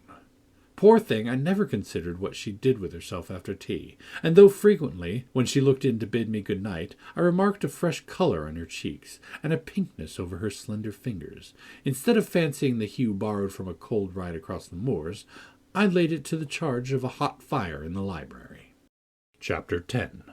At the close of 3 weeks, I was able to quit my chamber and move about the house, and on the first occasion of my sitting up in the evening, I asked Catherine to read to me, because my eyes were weak. We were in the library, the master having gone to bed. She consented, rather unwillingly, I fancied, and imagining my sort of books did not suit her, I bid her please herself in the choice of what she perused. She selected one of her favorites, and got forward steadily about an hour. Then came frequent questions. "Ellen, are you not tired? Hadn't you better lie down? You'll be sick keeping up so long, Ellen." "No, no, dear, I'm not tired," I returned continually. Perceiving me immovable, she essayed another method of showing her disrelish for her occupation. It changed to yawning and stretching, and "Ellen, I'm tired." "Give over then and talk," I answered. That was worse. She fretted and sighed, and looked at her watch till 8, and finally went to her room, completely overdone with sleep, judging by her peevish, heavy look and the constant rubbing she inflicted on her eyes. The following night she seemed more impatient still, and on the 3rd, from recovering my company, she complained of a headache and left me. I thought her conduct odd, and having remained alone a long while, I resolved on going and inquiring whether she were better, and asking her to come and lie on the sofa instead of upstairs in the dark. No Catherine could I discover upstairs, and none below. The servants affirmed they had not seen her. I listened at Mr. Edgar's door. All was silence. I returned to her apartment, extinguished my candle, and seated myself in the window. The moon shone bright, a sprinkling of snow covered the ground, and I reflected that she might possibly have taken it into her head to walk about the garden for refreshment. I did detect a figure creeping along the inner fence of the park, but it was not my young mistress.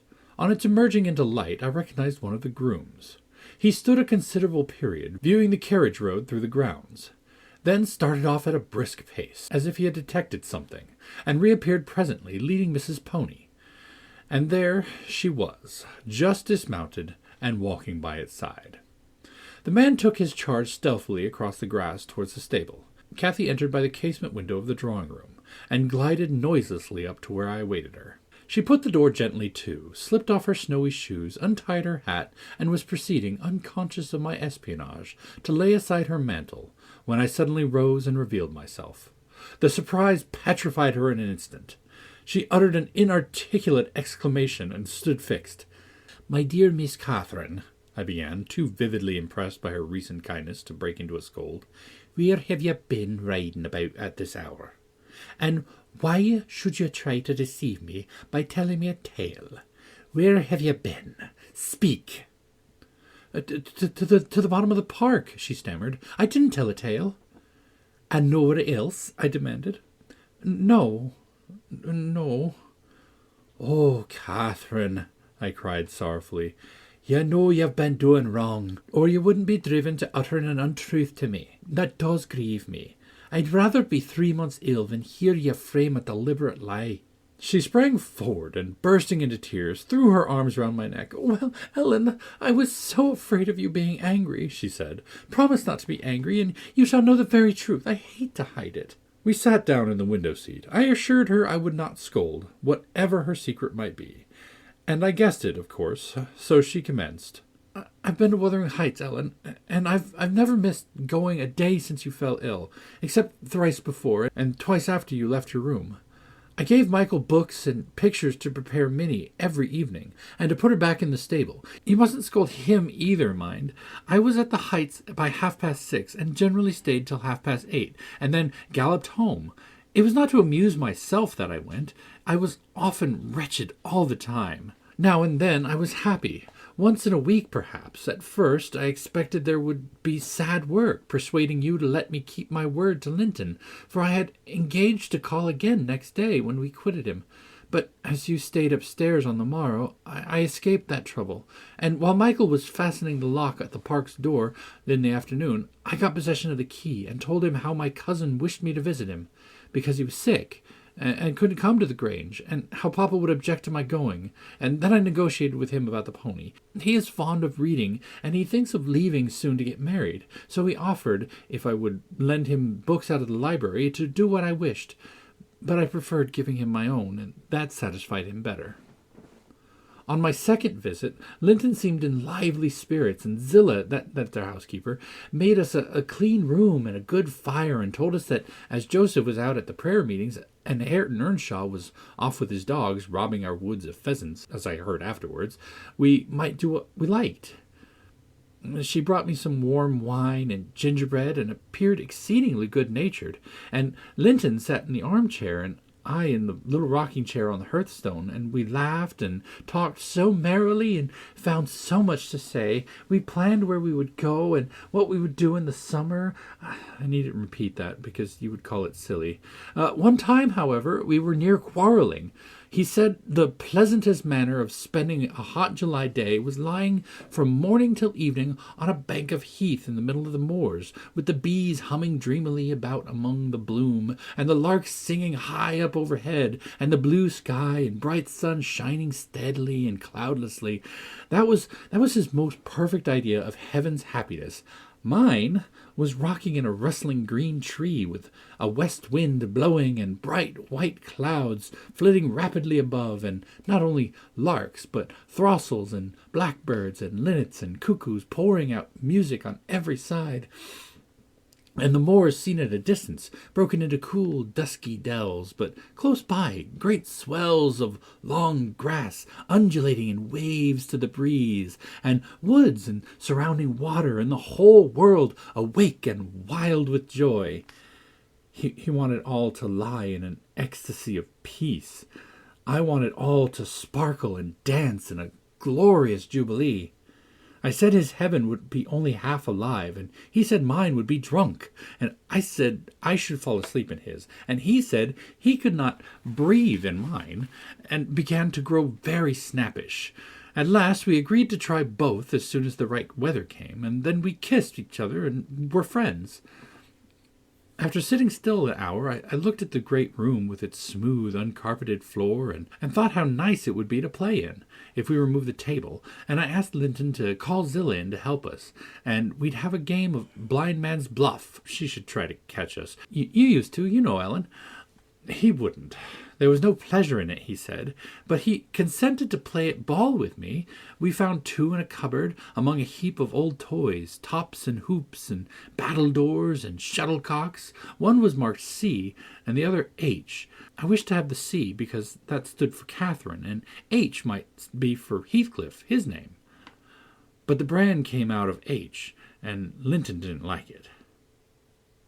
I beat him constantly, and he got cross again, and coughed, and returned to his chair. That night, though, he easily recovered his good humor. He was charmed with 2 or 3 pretty songs, your songs, Ellen, and when I was obliged to go, he begged and entreated me to come the following evening, and I promised. Minnie and I went flying home as light as air, and I dreamt of Wuthering Heights and my sweet, darling cousin till morning.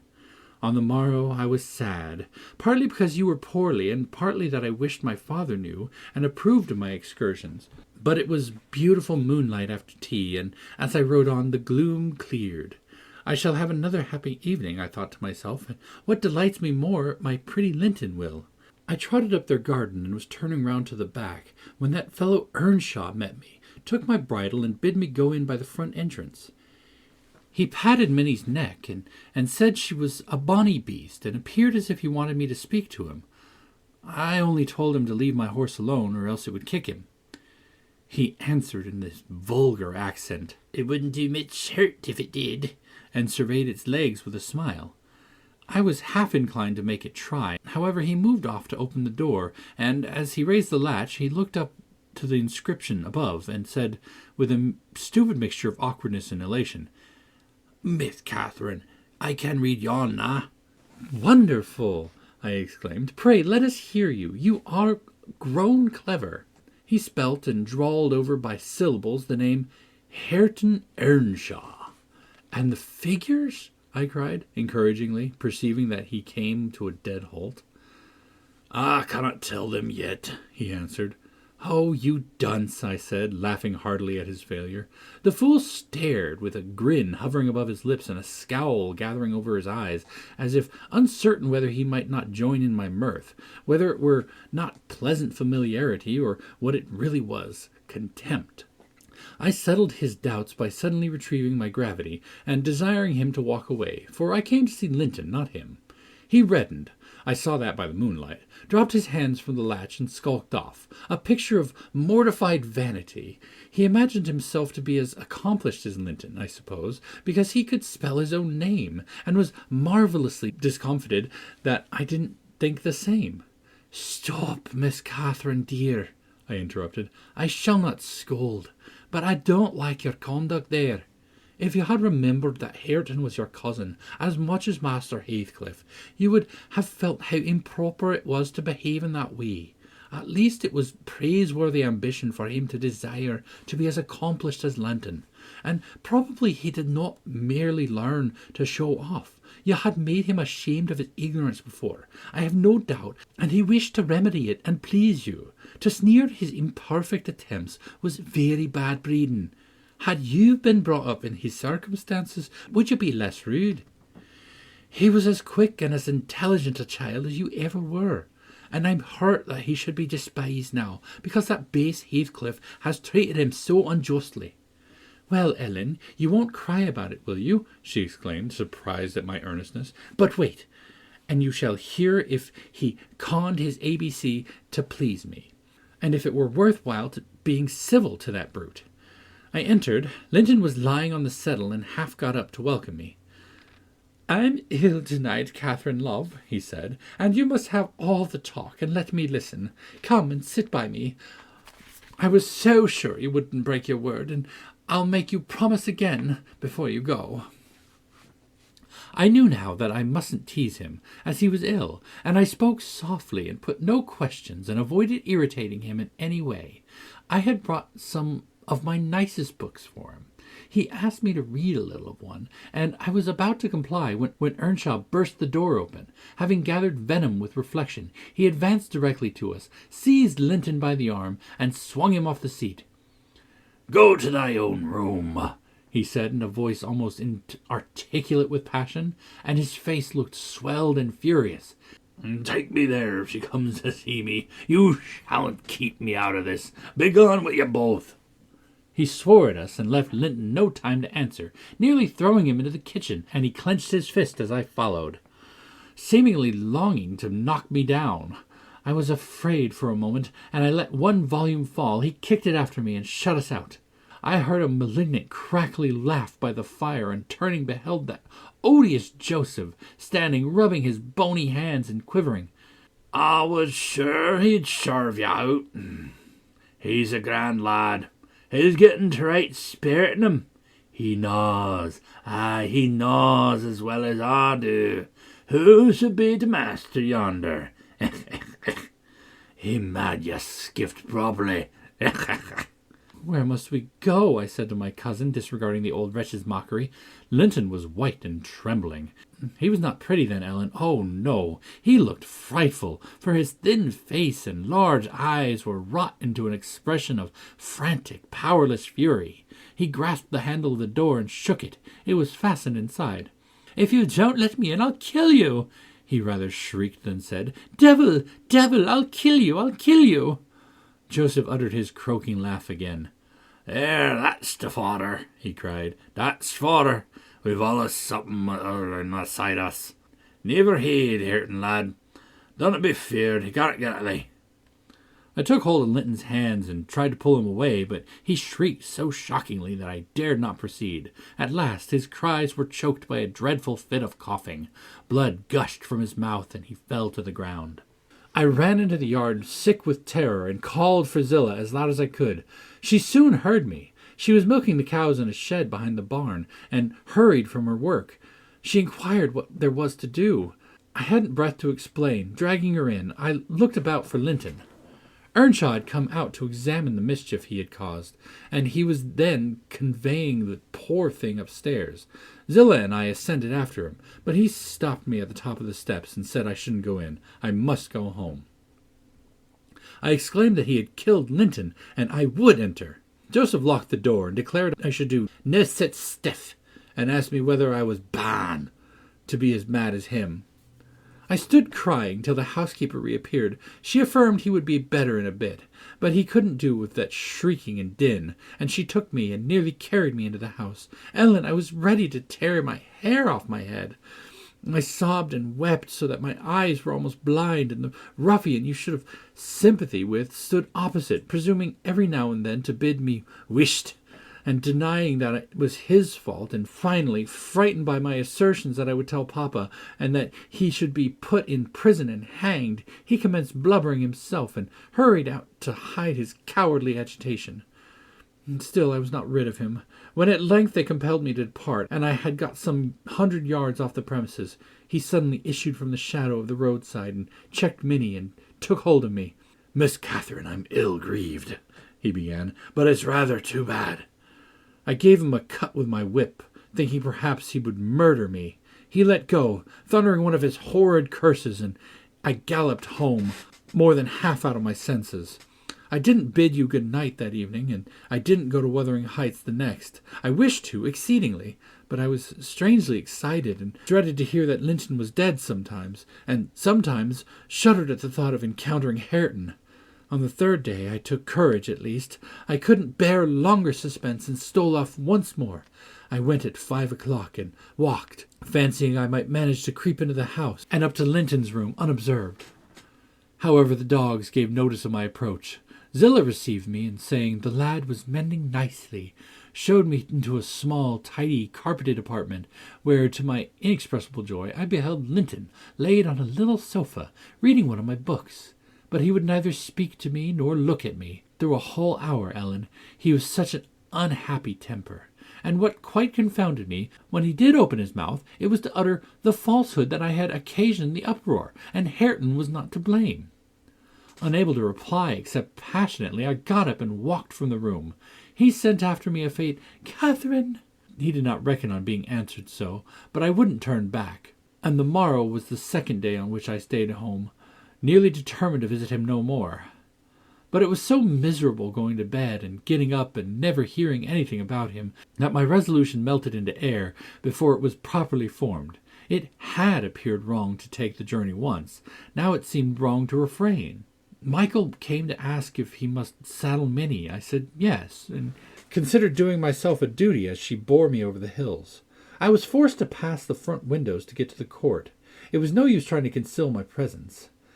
"Young master's in the house," said Zillah, and she saw me making for the parlour.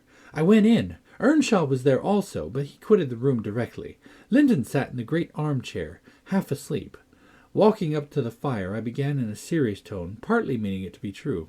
"As you don't like me, Linton, and as you think I come on purpose to hurt you, and pretend that I do so every time, this is our last meeting. Let us say good-bye, and tell Mr. Heathcliff that you have no wish to see me, and that he mustn't invent any more falsehoods on the subject." "Sit down and take your hat off, Catherine," he answered. "You are so much happier than I am. You ought to be better. Papa talks enough of my defects, and shows enough scorn to me, to make it natural I should doubt myself. I doubt whether I am not altogether as worthless as he calls me frequently, and then I feel so cross and bitter. I hate everybody. I am worthless, and bad in temper, and bad in spirit, almost always, and if you choose, you may say good-bye. You'll get rid of annoyance. Only, Catherine, do me this justice. Believe that I might be as sweet and as kind and as good as you are. I would be, as willingly and more so, than as happy and as healthy. And believe it that your kindness has made me love you deeper than if I deserved your love, and though I couldn't and cannot help showing my nature to you, I regret it and repent it, and shall regret it and repent it till I die." I felt he spoke the truth, and I felt I must forgive him, and though he should quarrel the next moment, I must forgive him again. We were reconciled, but we cried, both of us, the whole time I stayed. Not entirely for sorrow, yet I was sorry. Linton had that distorted nature. He'll never let his friends be at ease, and he'll never be at ease himself. I have always gone to his little parlour since that night, because his father returned the day after. About 3 times, I think, we have been merry and hopeful as we were the first evening.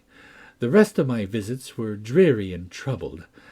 Now with his selfishness and spite, and now with his sufferings, but I've learnt to endure the former with nearly as little resentment as the latter. Mr. Heathcliff purposely avoids me. I have hardly seen him at all. Last Sunday, indeed, coming earlier than usual, I heard him abusing poor Linton, cruelly for his conduct of the night before. I can't tell how he knew of it, unless he listened. Linton had certainly behaved provokingly. However, it was the business of nobody but me, and I interrupted Mr. Heathcliff's lecture by entering and telling him so. He burst into laughter and went away, saying he was glad I took that view of the matter. Since then, I've told Linton he must whisper his bitter things. Now, Ellen, you have heard all, and I can't be prevented from going to Wuthering Heights except by inflicting misery on 2 people, whereas if you'll only not tell Papa, and my going need disturb the tranquillity of none, you'll not tell, will you? It would be very heartless if you do. I'll make up my mind on that point by tomorrow, Miss Catherine, I replied. It requires some study, and so I'll leave you to your rest and go think it over. I thought it over aloud in my master's presence, walking straight from her room to his, and relating the whole story, with the exception of her conversations with her cousin, and any mention of Hareton. Mr. Linton was alarmed and distressed more than he would acknowledge to me. In the morning, Catherine learnt of my betrayal of her confidence, and she learnt also that her secret visits were to end. In vain she wept and writhed against the interdict, and implored her father to have pity on Linton. All she got to comfort her was a promise that he would write, and give him leave to come to the Grange when he pleased, but explaining that he must no longer expect to see Catherine at Wuthering Heights. Perhaps he had been aware of his nephew's disposition and state of health. He would have seen fit to withhold even that slight consolation. Chapter 11. These things happened last winter, sir, said Mrs. Dean. Hardly more than a year ago. Last winter I did not think another 12 months end I should be amusing a stranger till a family was relating them. Yet who knows how long you'll be a stranger? You're too young to rest always contented, living by yourself, and I some way fancy no one could see Catherine Linton and not love her. You smile, but why do you look so lively and interested when I talk about her? And why have you asked me to hang her picture over your fireplace? And why— Stop, my good friend, I cried. It may be very possible that I should love her, but would she love me? I doubt it too much to venture my tranquillity by running into temptation. And then my home is not here. I'm of the busy world, and to its arms I must return. Go on. Was Catherine obedient to her father's commands? She was, continued the housekeeper. Her affection for him was still the chief sentiment in her heart, and he spoke without anger. He spoke in the deep tenderness of one about to leave his treasure amid perils and foes, where his remembered words would be the only aid that he could bequeath to guide her. He said to me a few days afterwards, I wish my nephew would write, Ellen, or call. Tell me sincerely, what do you think of him? Is he changed for the better, or is there a prospect of improvement as he grows a man? He's very delicate, sir, I replied, and scarcely likely to reach manhood. But this I can say, he does not resemble his father, and if Miss Catherine had the misfortune to marry him, he would not be beyond her control, unless she were extremely and foolishly indulgent. However, master, you'll have plenty of time to get acquainted with him, and see whether he would suit her. It wants 4 years and more of his being of age. Edgar sighed, and, walking to the window, looked out towards Gimmerton Kirk. It was a misty afternoon, but the February sun shone dimly, and we could just distinguish the 2 fir trees in the yard, and then sparely scattered gravestones. I have prayed often, he half soliloquized, for the approach of what is coming, and now I begin to shrink and fear it. I thought the memory of the hour I came down that glen a bridegroom would be less sweet than the anticipation that I was soon, in a few months or possibly weeks, to be carried up and laid in its lonely hollow. Ellen, I've been very happy with my little Cathy. Through winter nights and summer days she has a living hope at my side. But I've been as happy musing by myself among those stones under that old church, lying through the long June evenings on that green mound of her mother's grave, and wishing, yearning for the time when I might lie beneath it. What can I do for Cathy? How must I quit her? I'd not care one moment for Linton being Heathcliff's son, nor for his taking her from me, if he could console her for my loss. I'd not care that Heathcliff gained his ends and triumphed in robbing me of that last blessing. But should Linton be unworthy, only a feeble tool to his father, I cannot abandon her to him, and hard though it might be to crush her buoyant spirit, I must persevere in making her sad while I live, and leaving her solitary when I die. Darling, I'd rather resign her to God and lay her in the earth before me. Resign her to God as it is, sir, I answered, and if we should lose you, which may he forbid, under his providence, I'll stand her friend and counsellor to the last. Miss Catherine is a good girl. I don't fear that she'll go wilfully wrong, and people who do their duty are always finely rewarded. Spring advanced, yet my master gathered no real strength, though he resumed his walks in the grounds with his daughter.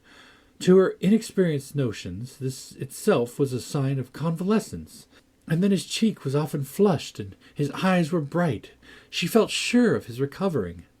On her 17th birthday, he did not visit the churchyard. It was raining, and I observed, "You'll surely not go out tonight, sir," he answered. "No, I'll defer it this year, a little longer." He wrote again to Linton, expressing his great desire to see him, and, had the invalid been presentable, I've no doubt his father would have permitted him to come. As it was, being instructed, he returned an answer intimating that Mr. Heathcliff objected to his calling at the Grange. But his uncle's kind remembrance delighted him, and he hoped to meet him sometimes in his rambles, and personally to petition that his cousin and he might not remain long so utterly divided. That part of his letter was simple, and probably his own. Heathcliff knew he could plead eloquently enough for Catherine's company then. "I do not ask," he said, "that she may visit here, but am I never to see her because my father forbids me to go to her home, and you forbid her to come to mine? Do now and then ride with her towards the heights, and let us exchange a few words in your presence. We have done nothing to deserve this separation, and you are not angry with me. You have no reason to dislike me. You allow yourself. Dear uncle, send me a kind note tomorrow, and leave to join you anywhere you please, except at Thrushcross Grange. I believe an interview would convince you that my father's character is not mine.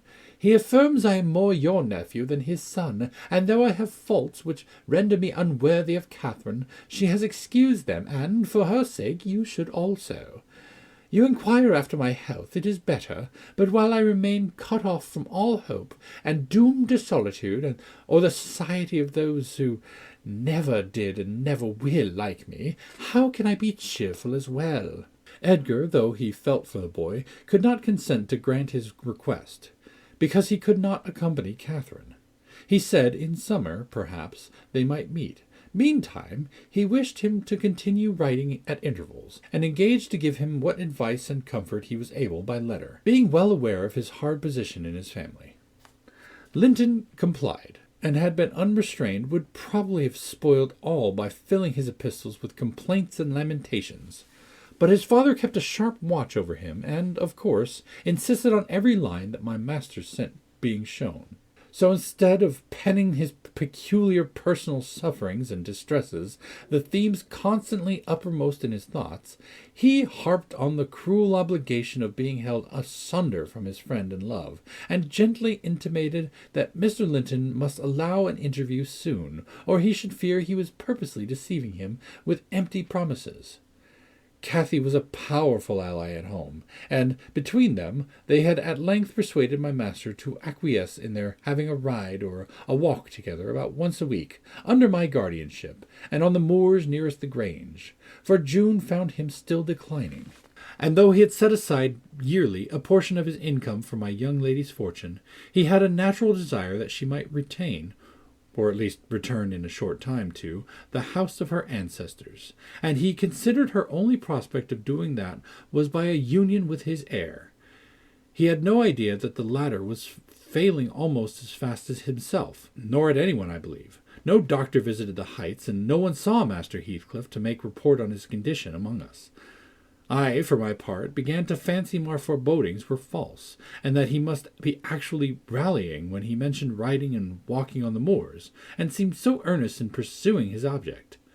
I could not picture a father treating his dying child as tyrannically and wickedly as I afterward learnt of Heathcliff had treated him. To compel this apparent eagerness, his efforts redoubling the more imminently, his avaricious and unfeeling plans were threatened with defeat by death. Chapter 12. Summer was already past its prime when Edgar reluctantly yielded his assent to their entreaties, and Catherine and I set out on our first ride to join her cousin. It was a close, sultry day, devoid of sunshine, but with a sky too dappled and hazy to threaten rain, and our place of meeting had been fixed at the Guidestone, by the crossroads. On arriving there, however, a little herd boy, dispatched as a messenger, told us that Maister Linton were just this side of the Heights, and he'd been much obliged to gang a little bit further. "Then Master Linton has forgot the first injunction of his uncle," I observed. "He bid us keep on the Grange land, and here we are, off at once." "Well, we'll turn a horse's head round when we reach him," answered my companion. "Our excursion shall lie towards home." But when we reached him, and that was scarcely a quarter of a mile from his own door, we found he had no horse, and we were forced to dismount and leave ours to graze. He lay on the heath, awaiting our approach, and did not rise till we came within a few yards.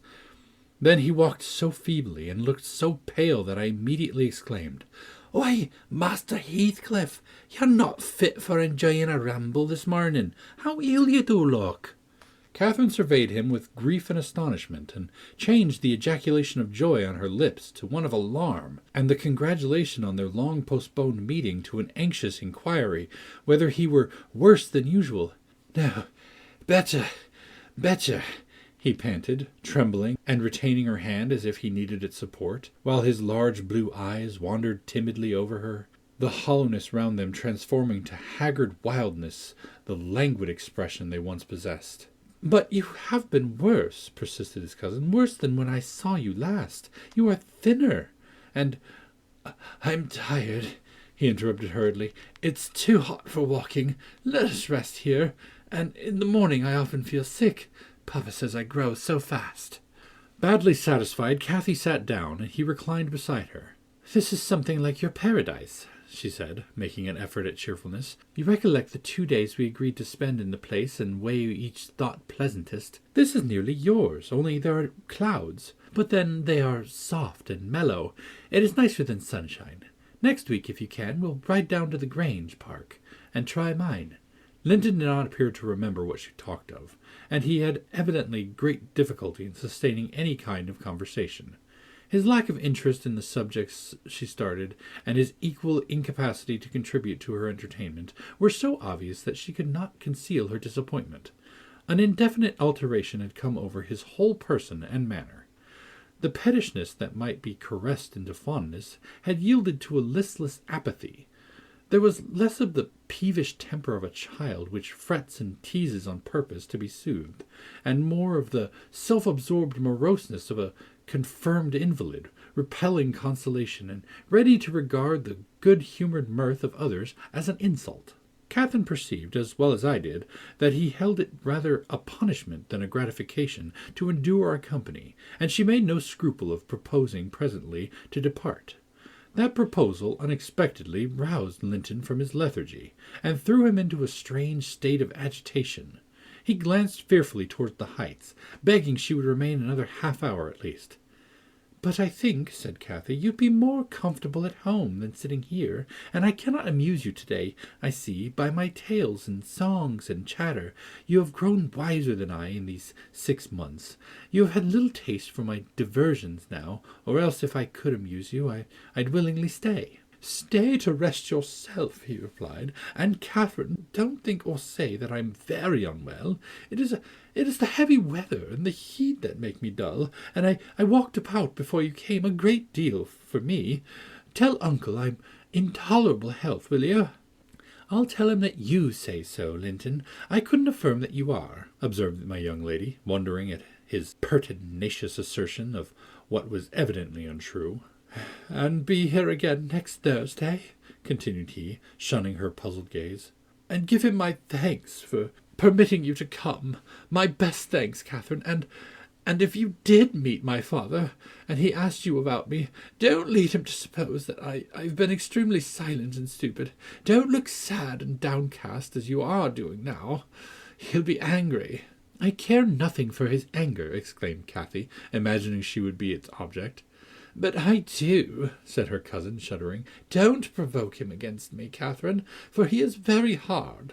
"Is he severe to you, Master Heathcliff?" I inquired. "Has he grown weary of indulgence, and passed from passive to active hatred?" Linton looked at me, but did not answer, and after keeping her seat by his side another 10 minutes, during which his head fell drowsily on his breast, and he uttered nothing except suppressed moans of exhaustion or pain, Cathy began to seek solace in looking for bilberries, and sharing the produce of her researches with me. She did not offer them to him, for she saw further notice would only weary and annoy.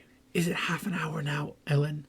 she whispered in my ear at last. "I can't tell why we should stay. He's asleep, and Papa will be wanting us back." "Well, we must not leave him asleep. Wait till he wakes, and be patient. You were mighty eager to set off, but your longing to see poor Linton has soon evaporated." "Why did he wish to see me?" returned Catherine. "In his crossest humours, formerly, I liked him better than I do in his present curious mood. It's just as if it were a task he was compelled to perform, this interview, for fear his father should scold him. but I'm hardly going to come to give Mr. Heathcliff pleasure, whatever reason he may have for ordering Linton to undergo this penance. And though I'm glad he's better in health, I'm sorry he's so much less pleasant and so much less affectionate to me." "You think he is in better health, then?" "Yes," she answered, "because he always made such a great deal of his sufferings, you know. He is not tolerably well, as he told me to tell Papa, but he's better, very likely." "There you differ with me, Miss Cathy," I remarked. "I should conjecture him to be far worse." Linton here started from his slumber in bewildered terror, and asked if anyone had called his name. "No," said Catherine, "unless in dreams. I cannot conceive how you managed to doze out of doors in the morning." "I thought I heard my father," he gasped, glancing up to the frowning Nab above us. "You are sure nobody spoke?" "Quite sure," replied his cousin. "Only Ellen and I were disputing concerning your health." "Are you truly stronger, Linton, than when we separated in winter? If you be, I'm certain one thing is not stronger, your regard for me. Speak, are you?" The tears gushed from Linton's eyes as he answered, "Yes, yes, I am." And still under the spell of an imaginary voice, his gaze wandered up and down to detect its owner. Cathy rose. "For today we must part," she said, "and I won't conceal that I have been sadly disappointed with our meeting, though I'll mention it to nobody but you. Not that I stand in awe of Mr. Heathcliff." "Hush," murmured Linton, "for God's sake, hush! He's coming." And he clung to Catherine's arm, striving to detain her, but at that last announcement she hastily disengaged herself and whistled to Minnie, who obeyed her like a dog. "I'll be here next Thursday," she cried, springing to the saddle. "Good-bye. Quick, Ellen."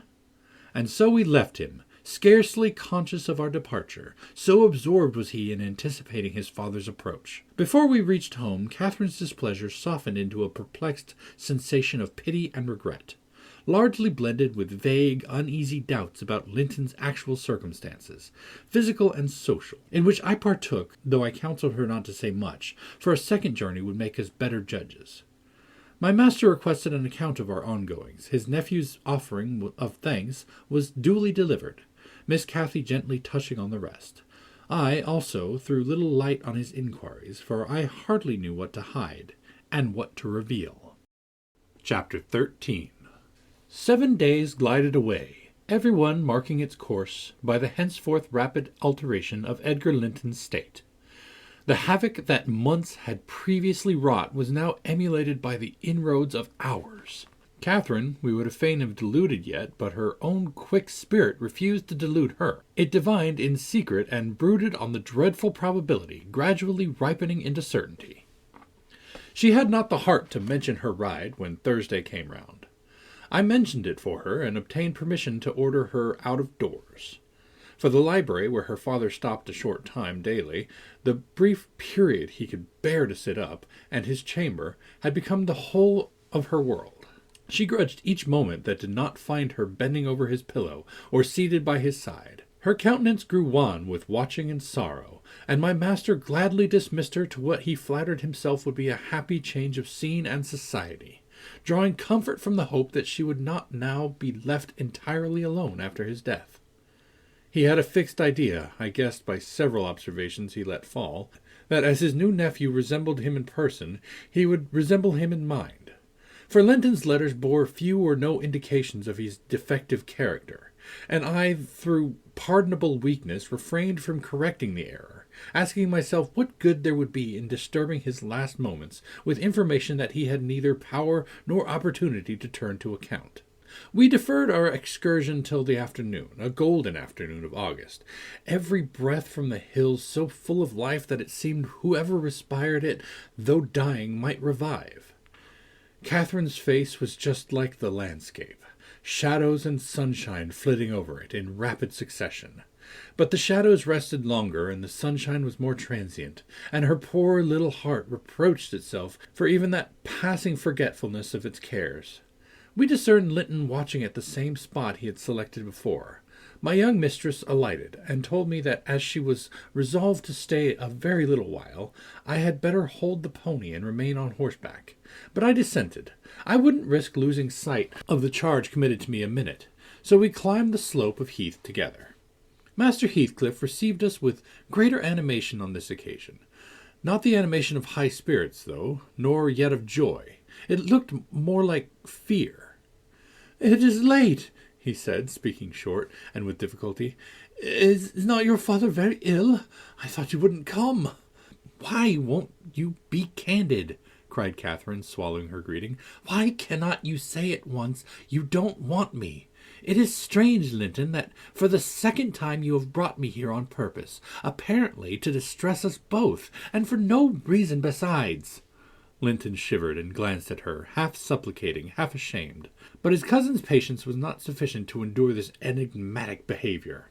"My father is very ill," she said, "and why am I called from his bedside? Why didn't you send to absolve me from my promise, when you wished I wouldn't keep it? Come, I desire an explanation. Playing and trifling are completely banished out of my mind, and I can't dance attendance on your affections now." My affections?" he murmured. "What are they? For heaven's sake, Catherine, don't look so angry. Despise me as much as you please. I'm a worthless, cowardly wretch. I can't be scorned enough, but I'm too mean for your anger. Hate my father and spare me for contempt." "Nonsense!" cried Catherine in a passion. "Foolish, silly boy! And there, he trembles as if I were really going to touch him. You needn't bespeak contempt, Linton. Anybody will have it spontaneously at your service. Get off. I shall return home. It is folly dragging you from the hearthstone and pretending. What do we pretend? Let go my frock. If I pitied you for crying and looking so very frightened, you should spurn such pity. Ellen, tell him how disgraceful this conduct is. Rise, and don't degrade yourself into an abject reptile. Don't!" With streaming face and an expression of agony, Linton had thrown his nerveless frame along the ground. He seemed convulsed with exquisite terror. "Oh," he sobbed, "I cannot bear it. Catherine, I'm a traitor too, and I dare not tell you, but leave me and I shall be killed. Dear Catherine, my life is in your hands, and you have said you loved me, and if you did, it wouldn't harm you. You'll let go, then? Kind, sweet, good Catherine, and perhaps you will consent, and he'll let me die with you." My young lady, on witnessing his intense anguish, stooped to raise him. The old feeling of indulgent tenderness overcame her vexation, and she grew thoroughly moved and alarmed. "Consent to what?" she asked. "To stay? Tell me the meaning of this strange talk, and I will. You contradict your own words and distract me. Be calm and frank, and confess at once all that weighs on your heart. You wouldn't injure me, Linton, would you? You wouldn't let any enemy hurt me, if you could prevent it. I'll believe you are a coward for yourself, but not a cowardly betrayer of your best friend." "But my father has threatened me," gasped the boy, clasping his attenuated fingers, "and I dread him, I dare not tell." "Oh, well," said Catherine, with scornful compassion, "keep your secret. I'm no coward. Save yourself. I'm not afraid." Her magnanimity provoked his tears. He wept wildly, kissing her supporting hand, and yet could not summon courage to speak out. I was cogitating what the mystery might be, and determined Catherine should never suffer to benefit him or anyone else by my good will, when, hearing a rustle along the ling, I looked up and saw Mr. Heathcliff almost close upon us, descending the heights. He didn't cast a glance toward my companions, though they were sufficiently near for Linton's sobs to be audible, but hailing me in the hearty tone he assumed to none besides, and the sincerity of which I couldn't avoid doubting, he said, "Is it something to see you so near my house, Nelly? How are you at the Grange? Let us hear. The rumor goes," he added in a lower tone, "that Edgar Linton is on his deathbed. Perhaps they exaggerate his illness? "No, my master is dying," I replied. "That is true enough. A sad thing it will be for us all, and a blessing for him." "How long do you think he'll last? How long will he last, do you think?" he asked. "I don't know," I said. "Because," he continued, looking at the two young people who were fixed under his eye. Linton appeared as if he could not venture to stir or raise his head, and Catherine could not move on his account. "Because that lad yonder seems determined to beat me, and I'd think his uncle to be quick and go before him. Hallo! Has the whelp been playing that game long? I did give him some lessons about snivelling. Is he pretty lively with Miss Linton generally?" Lively? No, he's shown the greatest distress, I answered. To see him, I should say that instead of rambling with his sweetheart on the hills, he ought to be in bed under the hands of a doctor. He shall be in a day or two, muttered Heathcliff. But first, get up, Linton, get up, he shouted. Don't grovel on the ground there. Up this moment. Linton had sunk prostrate again in another paroxysm of helpless fear, caused by his father's glance toward him, I suppose. There was nothing else to produce such humiliation. He made several efforts to obey, but his little strength was annihilated for the time, and he fell back again with a moan. Mr. Heathcliff advanced and lifted him to lean against the ridge of turf. Now, he said with curbed ferocity, I'm getting angry, and if you don't command that paltry spirit of yours, damn you, get up directly. I will, father, he panted. Only let me alone or I shall faint. I've done as you wish, I'm sure. Catherine will tell you that I have been cheerful. Keep by me, Catherine. Give me your hand. Take mine, said his father. Stand on your feet. There now, she'll lend you her arm. That's right, look at her. You would imagine I was the devil himself, Miss Linton, to excite such horror. Be so kind as to walk home with him, will you? He shudders if I touch him. Linton, dear, whispered Catherine, I can't go to Wuthering Heights. Papa has forbidden me. He'll not harm you. Why are you so afraid? I can never re-enter that house, he answered. I am not to re-enter it without you. Stop, cried his father. We'll respect Catherine's filial scruples. Nellie, take him in, and I'll follow your advice concerning the doctor without delay. You'll do well, replied I, but I must remain with my mistress. To mind your son is not my business. You are very stiff, said Heathcliff. I know that, but you'll force me to pinch the baby and make it scream before it moves your charity.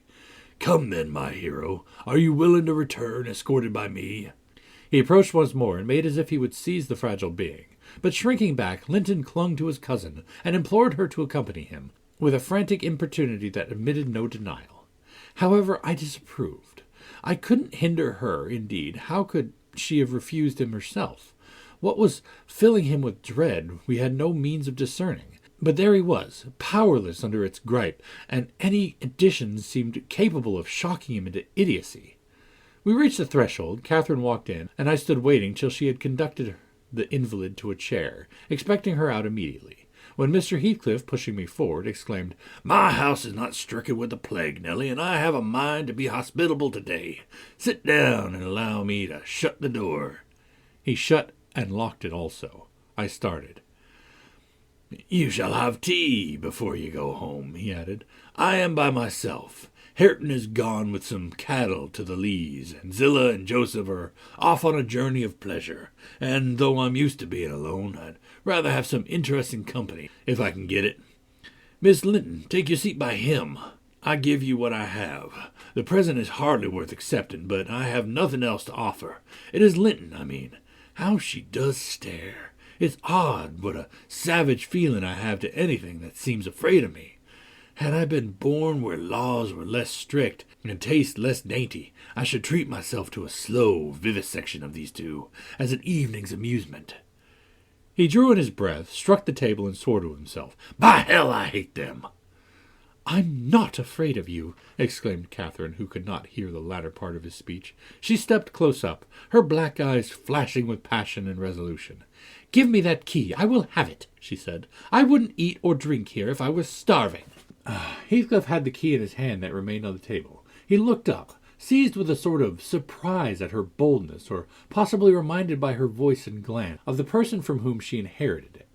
She snatched at the instrument and half succeeded in getting out of his loosened fingers, but her action recalled him to the present. He recovered it speedily. Now, Catherine Linton, stand off or I shall knock you down, and that will make Mrs. Dean mad. Regardless of this warning, she captured his closed hand and its contents again. We will go, she repeated, exerting her utmost efforts to cause the iron muscles to relax, and finding that her nails made no impression, she applied her teeth pretty sharply. Heathcliff glanced at me, a glance that kept me from interfering a moment. Catherine was too intent on his fingers to notice his face. He opened them suddenly and resigned the object of dispute. But ere she had well secured it, he seized her with deliberated hand, and pulling her to his knee, administered with the other a shower of terrific slaps on both sides of the head, each sufficient to have fulfilled the threat, had she been able to fall. At this diabolical violence I rushed on him furiously. "You villain!" I began to cry. "You villain!" A touch on the chest silenced me. I am stout and soon put out of breath, and, what with that and the rage, I staggered dizzily back, and felt ready to suffocate, or to burst a blood vessel. The scene was over in 2 minutes. Catherine, released, put her hands to her temples, and looked just as if she were not sure whether her ears were off or on. She trembled like a reed, poor thing, and leant against the table perfectly bewildered. "I know how to chastise children, you see," said the scoundrel grimly, as he stooped to repossess himself of the key, which had dropped to the floor. "Go to Linton now, as I told you, and cry at your ease. I shall be your father tomorrow, all the father you'll have in a few days, and you shall have plenty of that. You can bear plenty. You're no weakling. You shall have a daily taste, if I catch such a devil of a temper in your eyes again." Kathy ran to me instead of Linton, and knelt down and put her burning cheek on my lap, weeping aloud. Her cousin had shrunk into a corner of the settle, as quiet as a mouse, congratulating himself, I dare say, that the correction had lighted on another than him. Mr. Heathcliff, perceiving us all confounded, rose and expeditiously made the tea himself. The cups and saucers were laid ready. He poured it out and handed me a cup. "Wash away your spleen," he said, "and help your own naughty pet and mine. It is not poisoned, though I prepared it. I'm going out to seek your horses." Our first thought on his departure was to force an exit somewhere. We tried the kitchen door, but that was fastened outside. We looked at the windows. They were too narrow for even Cathy's little figure. "Master Linton," I cried, seeing we were regularly imprisoned, "you know what your diabolical father is after, and ye shall tell us, or I'll box your ears as he has done your cousin's." "Yes, Linton, you must tell," said Catherine. "It was for your sake I came, and it will be wickedly ungrateful if you refuse." "Give me some tea. I'm thirsty, and then I'll tell you," he answered. "Mrs. Dean, go away. I don't like you standing over me. Now, Catherine, you are letting your tears fall into my cup. I won't drink that. Give me another." Catherine pushed another to him, and wiped her face. I felt disgusted at the little wretch's composure, since he was no longer in terror for himself. The anguish he had exhibited on the moor subsided as soon as ever he entered Wuthering Heights, so I guessed he had been menaced with an awful visitation of wrath if he failed in decoying us there, and, that accomplished, he had no further immediate fears. "Papa wants us to be married," he continued, after sipping some of the liquid, "and he knows your papa wouldn't let us marry now, and he's afraid of my dying if we wait. So we are to be married in the morning, and you are to stay here all night, and if you do as he wishes, you shall return home next day and take me with you." "Take you with her? Pitiful changeling!" I exclaimed. "You, Mary? Why, the man is mad, or he thinks us fools, every one. And do you imagine that beautiful young lady, that healthy, hearty girl, will tie herself to a little perishing monkey like you? Are you cherishing the notion that anybody, let alone Miss Catherine Linton, would have you for a husband? You want whipping for bringing us in here at all, with your dastardly pulling tricks, and don't look so silly now. I've a very good mind to shake you severely for your contemptible treachery and your imbecile conceit." I did give him a slight shaking, but it brought on a cough, and he took to his ordinary resource of moaning and weeping, and Catherine rebuked me. "Stay all night? No," she said, looking slowly round. "Ellen, I'll burn that door down, but I'll get out." And she would have commenced the execution of her threat directly, but Linton was up in alarm for his dear self again.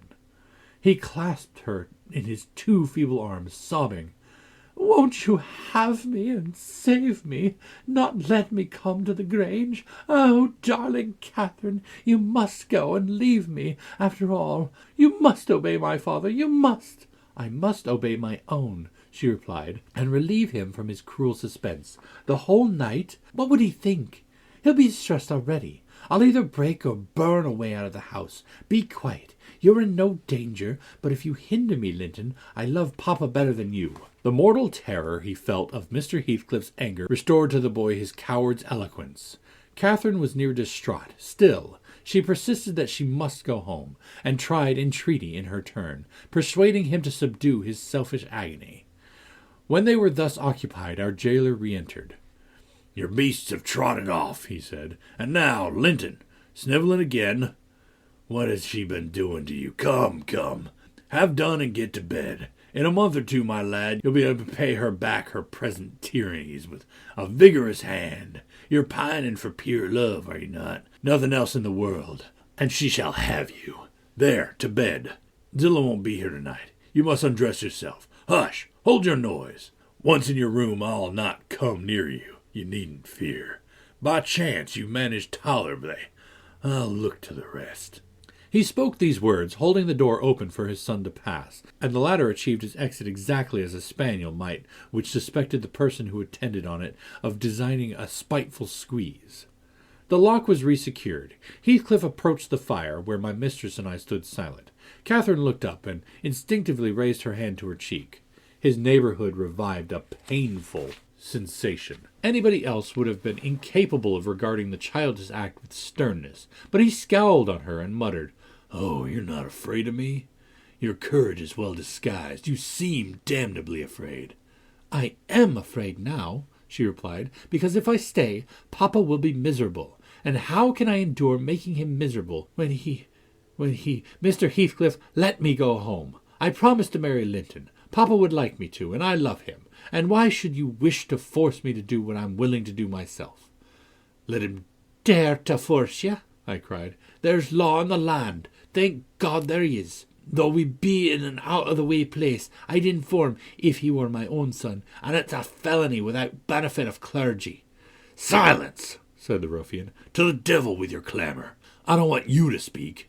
Miss Linton, I shall enjoy myself remarkably in thinking your father will be miserable. I shall not sleep for satisfaction. You could have hit on no surer way of fixing your residence under my roof for the next 24 hours than informing me that such an event would follow. As to your promise to Mary Linton, I'll take care you shall keep it, for you shall not quit the place till it is fulfilled." "Send Ellen, then, to let Papa know I'm safe," exclaimed Catherine, weeping bitterly. "Or marry me now. Poor Papa. Ellen, he'll think we're lost. What shall we do?" "Not he. He'll think you are tired of waiting on him, and run off for a little amusement," answered Heathcliff. "You cannot deny that you entered my house of your own accord, in contempt of his injunctions to the contrary, and it is quite natural that you should desire amusement at your age, and that you should weary of nursing a sick man, and that man only your father. Catherine, his happiest days were over when yours began. He cursed you, I dare say, for coming into the world. I did, at least. And it would just do if he cursed you as he went out of it. I'd join him. I don't love you. How should I? Weep away. As far as I can see, it will be your chief diversion hereafter, unless Linton makes amends for other losses, and your provident parent appears to fancy he may. His letters of advice and consolation entertain me vastly. In his last he recommended my jewel to be careful of his, and kind to her when he got her. Careful and kind, that's paternal. But Linton requires his whole stock of care and kindness for himself. Linton can play the little tyrant well. He'll undertake to torture any number of cats if their teeth be drawn and their claws pared. You'll be able to tell his uncle fine tales of his kindness when you get home again, I assure you." "You're right there," I said. "Explain your son's character. Show his resemblance to yourself, and then, I hope, Miss Cathy will think twice before she takes the cockatrice." "I don't much mind speaking of his amiable qualities now," he answered, "because she must either accept him or remain a prisoner, and you along with her till your master dies. I can detain you both quite concealed here. If you doubt, encourage her to retract her word, and you'll have an opportunity of judging." "I'll not retract my word," said Catherine. "I'll marry him within this hour, if I may go to Thrushcross Grange afterwards. Mr. Heathcliff, you're a cruel man, but you're not a fiend, and you won't, from mere malice, destroy irrevocably all my happiness. If Papa thought I had left him on purpose, and if he died before I returned, could I bear to live? I've given over crying, but I'm not going to kneel here at your knee, and I'll not get up, and I'll not take my eyes from your face till you look back at me. No, don't turn away. Do look. You'll see nothing to provoke you. I don't hate you. I'm not angry that you struck me. Have you ever loved anybody in all your life, uncle? Never? Ah, you must look once. I'm so wretched.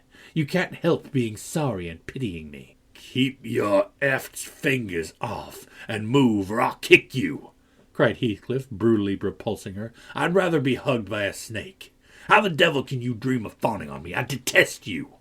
He shrugged his shoulders, shook himself indeed, as if his flesh crawled with aversion, and thrust back his chair, while I got up and opened my mouth to commence a downright torrent of abuse.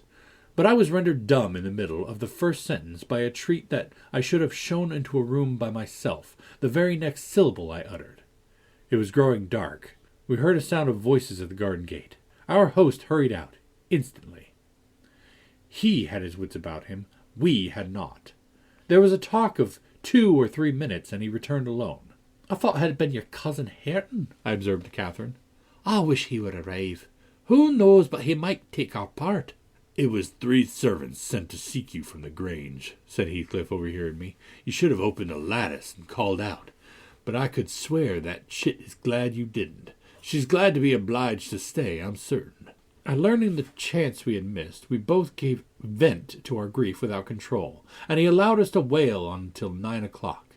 Then he bid us go upstairs, through the kitchen, to Zilla's chamber, and I whispered my companion to obey. Perhaps we might contrive to get through the window there, or into a garret, or out by its skylight. The window, however, was narrow, like those below, and the garret trap was safe from our attempts, for we were fastened in as before. We neither of us lay down. Catherine took her station by the lattice and watched anxiously for morning, a deep sigh being the only answer I could obtain to my frequent entreaties that she should try to rest. I seated myself in a chair and rocked to and fro, passing harsh judgment on my many derelictions of duty, from which, it struck me then, all the misfortunes of all my employers sprang. It was not the case in reality, I am aware, but it was, in my imagination, that dismal night, and I thought Heathcliff himself less guilty than I. At 7 o'clock he came and inquired if Miss Linton had risen. She ran to the door immediately and answered, "Yes." "Here, then," he said, opening it and pulling her out. I rose to follow, but he turned the lock again. I demanded my release. "Be patient," he replied. "I'll send up your breakfast in a while." I thumped on the panels and rattled the latch angrily, and Catherine asked why I was still shut up. He answered I must try to endure it another hour, and they went away. I endured it 2 or 3 hours. At length I heard a footstep, not Heathcliff's. "I brought you something to eat," said a voice. "Open the door." Complying eagerly, I beheld Hareton, laden with food enough to last me all day. "Take it," he added, thrusting the tray into my hand. "Stay 1 minute," I began. "Nay," cried he, and retired, regardless of any prayers I could pour forth to detain him. And there I remained enclosed the whole day, and the whole of the next night, and another, and another. 5 nights and 4 days I remained altogether, seeing nobody but Hareton once every morning, and he was a model of a jailer, surly and dumb, and deaf to every attempt at moving his sense of justice or compassion. Chapter 14. On the 5th morning, or rather afternoon, a different step approached, lighter and shorter, and this time the person entered the room. It was Zilla, donned in her scarlet shawl, with a black silk bonnet on her head and a willow basket swung to her arm. Dear, Miss Dean," she exclaimed. "Well, there is a talk about you at the Gimmerton. I never thought but you were sunk in the Blackmoor's Marsh, and missy with you, till Master told me it had been found, and he'd lodged you here, and you must have gone on an island, sure. And how long were you in a hole? Did Master save you, Mrs. Dean? But you're not so thin. You've not been so poorly, have you?" "Your master is a true scoundrel," I replied, "but I shall answer for it. He needn't have raised a tale. It shall all be laid bare." "What do you mean?" asked Zilla. "It's not his tale. They tell it in the village, about your being lost in the marsh, and I crossed Earnshaw when I come in. There's queer things, Mr. Hareton, happened since I went off. It's a sad pity of that likely young lass, and can't Nelly Dean." He stared.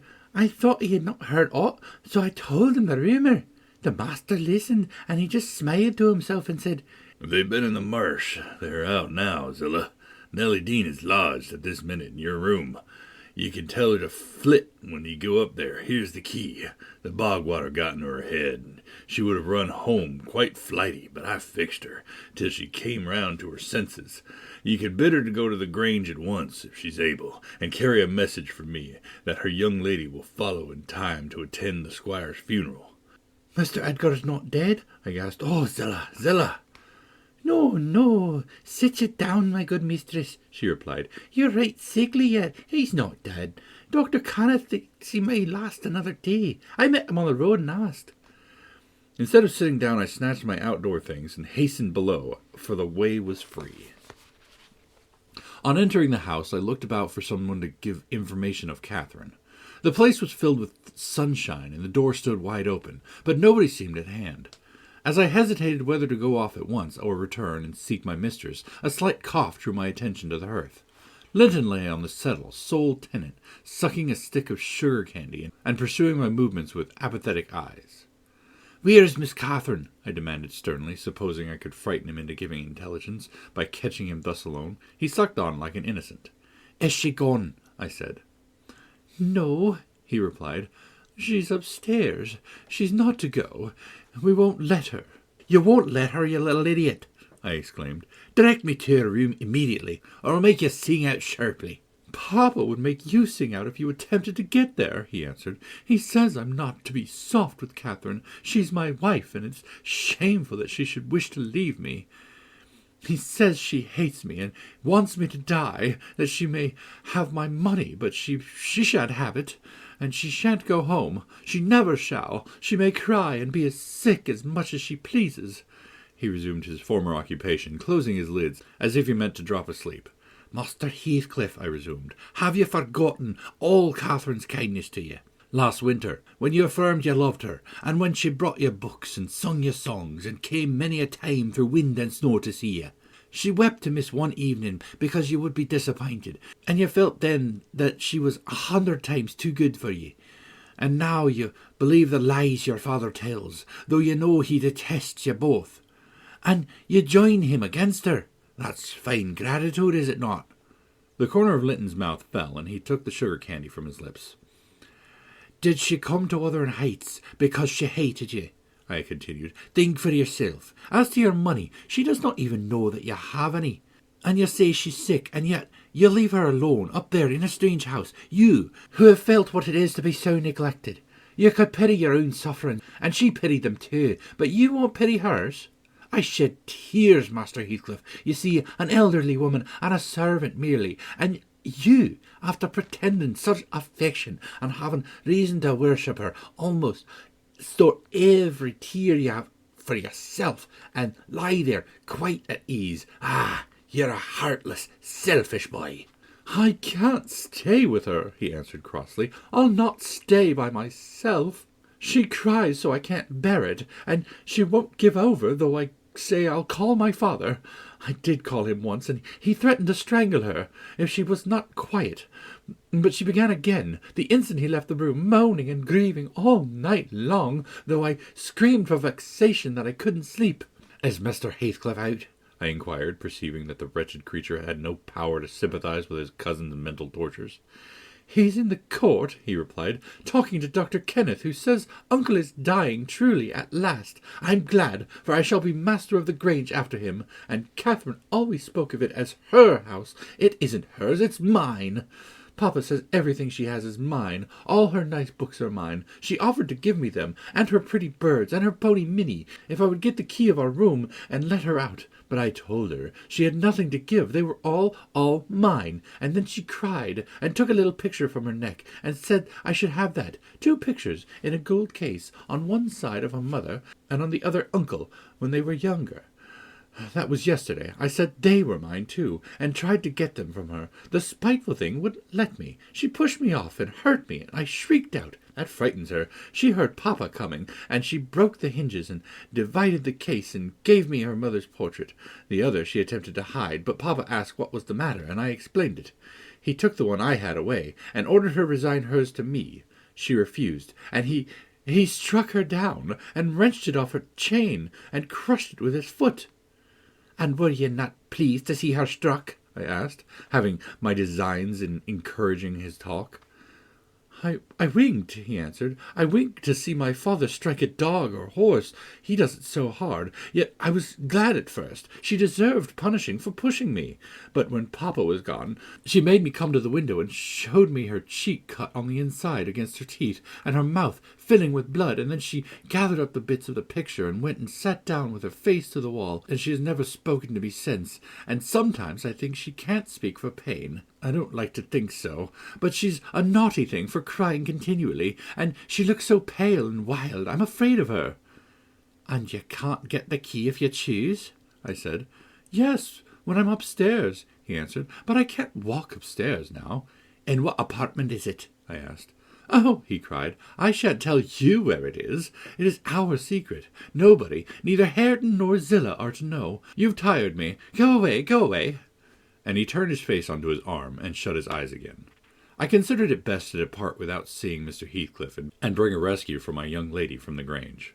On reaching it, the astonishment of my fellow servants to see me, and their joy also, was intense, and when they heard that their little mistress was safe, 2 or 3 were about to hurry up and shout the news at Mr. Edgar's door, but I bespoke the announcement of it myself. How changed I found him, even in those few days! He lay an image of sadness and resignation, waiting his death. Very young he looked, though his actual age was 39. One would have called him 10 years younger at least. He thought of Catherine, for he murmured her name. I touched his hand and spoke. "Catherine is coming, dear master," I whispered. "She is alive and well, and will be here, I hope, tonight." I trembled at the first effects of his intelligence. He half rose up, looked eagerly around the apartment, and then sunk back in a swoon. As soon as he recovered, I related our compulsory visit and detention at the Heights. I said Heathcliff forced me to go in, which was not quite true. I uttered as little as possible against Linton, nor did I describe all his father's brutal conduct, my intentions being to add no bitterness, if I could help it, to his already overflowing cup. He divided that one on his enemy's purpose was to secure the personal property, as well as the estate, to his son, or rather himself. Yet why he did not wait till his decease was a puzzle to my master, because ignorant how nearly he and his nephew would quit the world together. However, he felt his will had better be altered. Instead of leaving Catherine's fortune at her own disposal, he determined to put it in the hands of trustees for her to use during life, and for her children, if she had any, after her. By that means it could not fall to Mr. Heathcliff should Linton die. Having received his orders, I dispatched a man to fetch the attorney, and 4 more, provided with serviceable weapons, to demand my young lady of her jailer. Both parties were delayed very late. The single servant returned first. He said Mr. Green, the lawyer, was out when he arrived at his house, and he had to wait 2 hours for his re-entry, and then Mr. Green told him he had a little business in the village that must be done, but he would be at Thrushcross Grange before morning. The 4 men came back unaccompanied also. They brought word that Catherine was ill, too ill to quit her room, and Heathcliff would not suffer them to see her. I scolded the stupid fellows for listening to that tale, which I would not carry to my master, resolving to take a whole bevy up to the Heights at daylight and storm it, literally, unless the prisoner were quietly surrendered to us. Her father shall see her, I vowed, and vowed again, if that devil be killed at his own doorstones in trying to prevent it. Happily, I was spared the journey and the trouble. I had gone downstairs at 3 o'clock to fetch a jug of water, and passing through the hall with it in my hand, when a sharp knock at the front door made me jump. "Oh, it's Green," I said, recollecting myself. "Only Green." I went on, intending to send somebody else to open it, but the knock was repeated, not loud, but still importunately. I put the jug on the banister and hastened to admit him myself. The harvest moon shone ever clear outside. It was not the attorney. My own sweet little mistress sprung on my neck, sobbing. "Ellen, Ellen, is Papa alive?" "Yes," I cried. "Yes, my angel, he is. God be thanked, you are safe with us again." She wanted to run, breathlessly as she was, upstairs to Mr. Linton's room, but I compelled her to sit on the chair and made her drink, and washed her pale face, chafing it into a faint colour with my apron. Then I said I must go first and tell her of her arrival, imploring her to say she would be happy with young Heathcliff. She stared, but soon comprehending why I counselled her to utter the falsehood, she assured me she would not complain. I couldn't abide to be present at their meeting. I stood outside the chamber door a quarter of an hour, and hardly ventured near the bed then. All was composed, however. Catherine's despair was as silent as her father's joy. She supported him calmly in appearance, and he fixed on her features his raised eyes, that seemed dilating with ecstasy. "He died blissfully, Mr. Lockwood. He died so." Kissing her cheek, he murmured, "I'm going to her, and you, darling child, shall come to us. and never stirred or spoke again, but continued that rapt, radiant gaze till his pulse imperceptibly stopped and his soul departed. None could have noticed the exact minute of his death. It was so entirely without a struggle. Whether Catherine had spent her tears, or whether the grief were too weighty to let them flow, she sat there dry-eyed till the sun rose. She sat till noon, and would still have remained, brooding over that deathbed. But I insisted on her coming away, and taking some repose. It was well I succeeded in removing her, for at dinner-time appeared the lawyer, having called at Wuthering Heights to get his instructions how to behave. He had sold himself to Mr. Heathcliff, and that was the cause of his delay in obeying my master's summons. Fortunately, no thought of worldly affairs crossed the latter's mind to disturb him after his daughter's arrival. Mr. Green took upon himself to order everything and everybody about the place. He gave all the servants but me notice to quit. He would have carried his delegated authority to the point of insisting that Edgar Linton should not be buried beside his wife, but in the chapel with his family. There was the will, however, to hinder that, and my loud protestations against any infringement of its directions. The funeral was hurried over.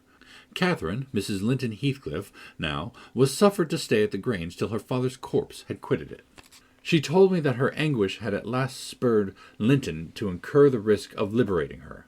She heard the men I sent, disputing at the door, and she gathered the sense of Heathcliff's answer. It drove her desperate. Linton, who had been conveyed up to the little parlour soon after I left, was terrified into fetching the key before his father reascended. He had the cunning to unlock and relock the door without shutting it, and when he should have gone to bed, he begged to sleep with Hareton, and his petition was granted for once. Catherine stole out before break of day. She dare not try the doors, lest the dog should raise an alarm. She visited the empty chambers and examined their windows, and, luckily, lighting on her mother's, she got easily out of its lattice and onto the ground by means of the fir tree close by. Her accomplice suffered for his share in their escape, notwithstanding his timid contrivances. Chapter 15. The evening after the funeral, my young lady and I were seated in the library, now musing mournfully, one of us despairingly, on our loss, now venturing conjectures as to the gloomy future. We had just agreed the best destiny which could await Catherine would be a permission to continue residence at the Grange, at least during Linton's life, he being allowed to join her there, and I to remain as housekeeper. That seemed rather too favourable an arrangement to be hoped for, and yet I did hope, and began to cheer up under the prospect of retaining my home and my employment, and, above all, my beloved young mistress, when a servant, one of the discarded ones not yet departed, rushed hastily in and said, "That devil Heathcliff was coming through the court. Should he fasten the door in his face?" If we had been mad enough to order that proceeding, we had not time. He made no ceremony of knocking or announcing his name. He was master, and availed himself of the master's privilege to walk straight in, without saying a word. The sound of our informant's voice directed him to the library. He entered, and, motioning him out, shut the door. It was the same room into which he had been ushered as a guest 18 years before. The same moon shone through the window, and the same autumn landscape lay outside. We had not yet lighted a candle, but all the apartment was visible, even to the portraits on the wall, the splendid head of Mrs. Linton, and the graceful one of her husband. Heathcliff advanced to the hearth. Time had little altered his person either. There was the same man, his dark face rather sallower and more composed, his frame a stone or two heavier, perhaps, and no other difference. Catherine had risen with an impulse to dash out when she saw him. "Stop," he said, arresting her by the arm. "No more runnings away. Where would you go? I'm come to fetch you home, and I hope you'll be a dutiful daughter, and not encourage my son to further disobedience. I was embarrassed how to punish him when I discovered his part in the business. He's such a cobweb, a pinch would annihilate him. But you'll see by his looks that he has received his due. I brought him down one evening the day before yesterday, and just set him in a chair, and never touched him afterwards. I sent Hareton out, and we had the room to ourselves. In 2 hours I called Joseph to carry him up again, and since then my presence is as potent on his nerves as a ghost, and I fancy he sees me often, though I am not near. Hareton says he wakes and shrieks in the night by the hour together, and calls you to protect him from me. And whether you like your precious mate or not, you must come. He's your concern now. I yield all my interest in him to you." "Why not let Catherine continue here," I pleaded, "and send Master Linton to her? As you hate them both, you'd not miss them, and they can only be a daily plague to your unnatural heart." "I'm seeking a tenant for the Grange," he answered, "and I want my children about me, to be sure. Besides, that lass owes me her services for her bread. I'm not going to nurture her in luxury and idleness after Linton is gone. Make haste and get ready now, and don't oblige me to compel you." "I shall," said Catherine. "Linton is all I have to love in the world, and though you have done what you could to make him hateful to me, and me to him, you cannot make us hate each other, and I defy you to hurt him when I am by, and I defy you to frighten me." "You are a boastful champion," replied Heathcliff, "but I don't like you well enough to hurt him. You shall get the full benefit of the torment as long as it lasts. It is not I who will make him hateful of you. It is his own sweet spirit. He's as bitter as gall at your desertion and its consequences. Don't expect thanks for this noble devotion. I heard him draw a pleasant picture to Zillah of what he would do if he were as strong as I. The inclination is there, and his very weakness will sharpen his wits to find a substitute for strength." "I know he has a bad nature," said Catherine. "He's your son, but I'm glad I've a better to forgive it. And I know he loves me, and for that reason I love him. Mr. Heathcliff, you have nobody to love you. And however miserable you make us, we shall still have the revenge of thinking that your cruelty rises from your greater misery. You are miserable, are you not? Lonely like the devil and envious like him. Nobody loves you. Nobody will cry for you when you die. I wouldn't be you." Catherine spoke with a kind of dreary triumph. She seemed to have made up her mind to enter into the spirit of her future family, and draw pleasure from the griefs of her enemies. "You shall be sorry to be yourself presently," said her father-in-law, "if you stand there another minute. Begone, witch, and get your things." She scornfully withdrew. In her absence, I began to beg for Zillah's place at the Heights, offering to resign her mine. But he would suffer it on no account. He bid me be silent, and then, for the first time, allowed himself a glance around the room, and a look at the pictures. Having studied Mrs. Linton, he said, "I shall have that at home. Not because I need it, but—" He turned abruptly to the fire and continued with what, for lack of a better word, I must call a smile. "I'll tell you what I did yesterday. I got the sexton who was digging Linton's grave to remove the earth off her coffin lid, and I opened it. I thought once I would have stayed there when I saw her face again. It is hers yet. He had hard work to stir me, but he said it would change if the air blew on it. And so I struck one side of the coffin loose and covered it up, not Linton's side. Damn him. I wish he'd been soldered in lead. And I bribed the sexton to pull it away when I am laid there, and slide mine out too. And I'll have it made so, and then, by the time Linton gets to us, he'll not know which is which." "You are very wicked, Mr. Heathcliff," I exclaimed. "Were you not ashamed to disturb the dead?"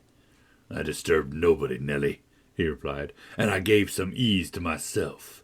I shall be a great deal more comfortable now, and you'll have a better chance at keeping me underground when I get there. Disturbed her? No. She has disturbed me night and day through 18 years, incessantly, remorselessly, till yesternight, and yesternight I was tranquil. I dreamt I was sleeping the last sleep by that sleeper, with my heart stopped and my cheek frozen against hers." "And if she had been dissolved into the earth, or worse, what would you have dreamt of then?" I said. "Of dissolving with her, and being more happy still," he answered. "Do you suppose I dread any change of that sort? I expected such transformation on raising the lid, but I'm better pleased that it should not commence till I share it. Besides, unless I had received a distinct impression of her passionless features, that strange feeling would hardly have been removed. It began oddly, you know. I was wild after she died, and eternally from dawn to dawn, praying her to return to me, her spirit. I have a strong faith in ghosts. I have a conviction that they can, and do, exist among us. The day she was buried, There came a fall of snow. In the evening I went to the churchyard. It blew bleak as winter. All around was solitary. I didn't fear that her fool of a husband would wander up the den so late, and no one else had business to bring them there. Being alone and conscious 2 yards of loose earth was the sole barrier between us, I said to myself, I'll have her in my arms again. If she be cold, I'll think it is this north wind that chills me, and if she be motionless, it is sleep. I got a spade from the tool house and began to delve with all my might. It scraped the coffin. I fell to work with my hands. The wood commenced cracking under the screws. I was on the point of attaining my object when it seemed that I heard a sigh from someone above, close at the edge of the grave, and bending down, "If I can only get this off," I muttered. "I wish they may shovel in the earth over us both." And I wrenched at it more desperately still. There was another sigh close at my ear. I appeared to feel the warm breath of it, displacing the sleet-laden wind. I knew no living thing in flesh and blood was by, but as certainly as you perceive the approach of some substantial body in the dark, though it cannot be discerned, so certainly I felt that Cathy was there, not under me, but on the earth. A sudden sense of relief flowed through my heart, through every limb. I relinquished my labor of agony and turned, consoled at once, unspeakably consoled. Her presence was with me. It remained while I refilled the grave, and led me home. You may laugh if you will, but I was sure I should see her there. I was sure she was with me, and I could not help talking to her. Having reached the heights, I rushed eagerly to the door. It was fastened, and I remember that accursed Earnshaw and my wife opposed my entrance. I remember stopping to kick the breath out of him, and then hurrying upstairs to my room and hers. I looked round impatiently. I felt her by me. I could almost see her, and yet I could not. I ought to have sweat blood then, from the anguish of my yearning, from the fever of my supplications to have been one glimpse. I had not one. She showed herself, as she often was in life, a devil to me, and since then sometimes more and sometimes less. I've been the sport of that intolerable torture, infernal, keeping my nerves at such a stretch that, if they had not resembled catgut, they would, long ago, have relaxed to the feebleness of lintons. When I sat in the house with Hareton, it seemed that on going out I should meet her. When I walked on the moors I should meet her coming in. When I went from home I hastened to return. She must be somewhere at the heights. I was certain. And when I slept in her chamber, I was beaten out of that. I couldn't lie there. For the moment I closed my eyes, she was either standing outside the window or sliding back the panels, or entering the room, or even resting her darling head on the same pillow as she did when a child. And I must open my lids to see, and so I opened and closed them 100 times a night, to be always disappointed. It racked me. I've often groaned aloud, till that old rascal Joseph no doubt believed that my conscience was playing the fiend inside me. Now, since I've seen her, I'm pacified a little. It was a strange way of killing, not by inches, but by fractions of hair-breadths, to beguile me with the spectre of hope through 18 years. Mr. Heathcliff paused and wiped his forehead. His hair clung to it, wet with perspiration. His eyes were fixed on the red embers of the fire, the brows not contracted, but raised next to the temples, diminishing the grim aspect of his countenance, but imparting a peculiar look of trouble and a painful appearance of mental tension towards one absorbing object. He only half addressed me, and I maintained silence. I didn't like to hear him talk. After a short period he resumed his meditation on the picture, took it down, and leant it against the sofa to contemplate it at better advantage. And while so occupied, Catherine entered, announcing that she was ready, when her pony should be saddled. "Send that over tomorrow," said Heathcliff to me. Then turning to her, he added, "You may do without your pony. It's a fine evening, and you'll need no ponies at Wuthering Heights. For what journeys you take, your own feet will serve you. Come along." "Goodbye, Ellen," whispered my dear little mistress as she kissed me. Her lips felt like ice. "Come and see me, Ellen. Don't forget." "Take care you do no such thing, Mrs. Dean," said her new father. "When I wish to speak to you, I'll come here. I want none of your pride at my house." He signed her to precede him, and casting back a look that cut my heart, she obeyed. I watched them from the window, walk down the garden, Heathcliff fixed Catherine's arm under his, though she disputed the act at first, evidently, and with rapid strides he hurried her into the alley whose trees concealed them. Chapter 16. I have paid a visit to the Heights, but I have not seen her since she left. Joseph held the door in his hand when I called to ask after her, and wouldn't let me pass. He said Mrs. Linton was thrang. The master was not in. Zillah has told me something of the way they go on. Otherwise I should hardly know who was dead and who was living. She thinks Catherine haughty and does not like her. I can guess by her talk. My young lady asked some aid of her when she first came, but Mr. Heathcliff told her to follow her own business, and let his daughter-in-law look after herself, and Zillah willingly acquiesced, being a narrow-minded, selfish woman. Catherine evinced a child's annoyance at this neglect, repaid it with contempt, and thus enlisted my informant among her enemies, as securely as if she had done her some great wrong. I had a long talk with Zillah about 6 weeks ago, a little before you came, one day, when we foregathered on the moor, and this is what she told me. The first thing Mrs. Linton did, she said, on her arrival at the Heights, was to run upstairs without even wishing good evening to me and Joseph. She shut herself into Linton's room and remained there till morning. Then, while the master and Earnshaw were at breakfast, she entered the house and asked all in a quiver if the doctor might be sent for. Her cousin was very ill. "We know that," answered Heathcliff, "but his life is not worth a farthing, and I won't spend a farthing on him." But I cannot tell how to do, she said, and if nobody will help me, he'll die. "Walk out of the room," cried the master, "and let me never hear a word more about him. None here care what becomes of him. If you do, act the nurse. If you do not, lock him up and leave him." Then she began to bother me, and I said I'd have enough plague with the tiresome thing. We each had our tasks, and hers was to wait on Linton. Mr. Heathcliff bid me leave the labour to her. How they managed together I can't tell. I fancy he fretted a great deal, and moaned himself all night and day, and she had precious little rest. One could guess by her white face and heavy eyes. She sometimes came into the kitchen all wildered-like, and looked as if she would fain beg assistance. But I was not going to disobey the master. I never dared disobey him, Miss Dean. And though I thought it wrong that Kenneth should not be sent for, it was no concern of mine either to advise or complain, and I was refused to meddle. Once or twice after we had gone to bed, I've happened to open my door again and seen her sitting crying on the stairs top, and then I've shut myself in, quick, for fear of being moved to interfere. I did pity her then, I'm sure. Still, I didn't wish to lose my place, you know. At last, one night, she came boldly into my chamber and frightened me at my wits by saying, "Tell Mr. Heathcliff that his son is dying. I'm sure he is this time. Get up instantly and tell him." Having uttered this speech, she vanished again. I lay a quarter of an hour listening and trembling. Nothing stirred, and the house was quiet. She's mistaken, I said to myself. He's got over it. I needn't disturb him. And I began to doze, but my sleep was marred a second time by a sharp ringing of the bell, and the only bell we have put up on purpose for Linton, and the master called to me to see what was the matter, and informed him that he wouldn't have that noise repeated.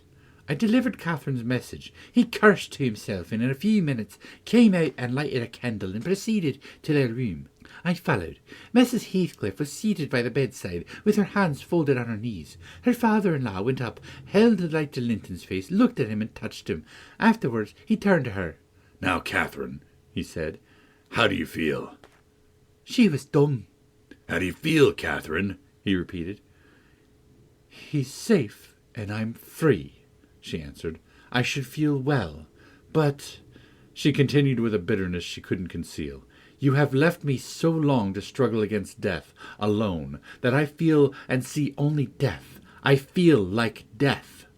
And she looked like it too.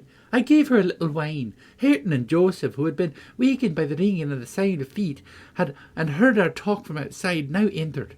Joseph was fain, I believe, of that lad's removal.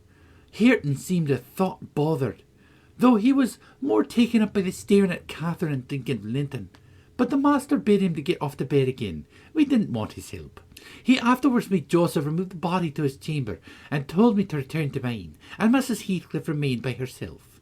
In the morning he sent me to tell her she must come down to breakfast. She had undressed, and appeared going to sleep, and said she was ill, at which I hardly wondered. I informed Mr. Heathcliff, and he replied, Well, let her be till after the funeral, and go up now and then to get her what is needful, and as soon as she seems better, tell me. Kathy stayed upstairs a fortnight, according to Zillah, who visited her twice a day, and would have been rather more friendly, but her attempts at increasing kindness were proudly and promptly repelled. Heathcliff went up once to show her Linton's will. He had bequeathed the whole of his and what had been her movable property to his father. The poor creature was threatened or coaxed into the act during her week's absence, when his uncle died.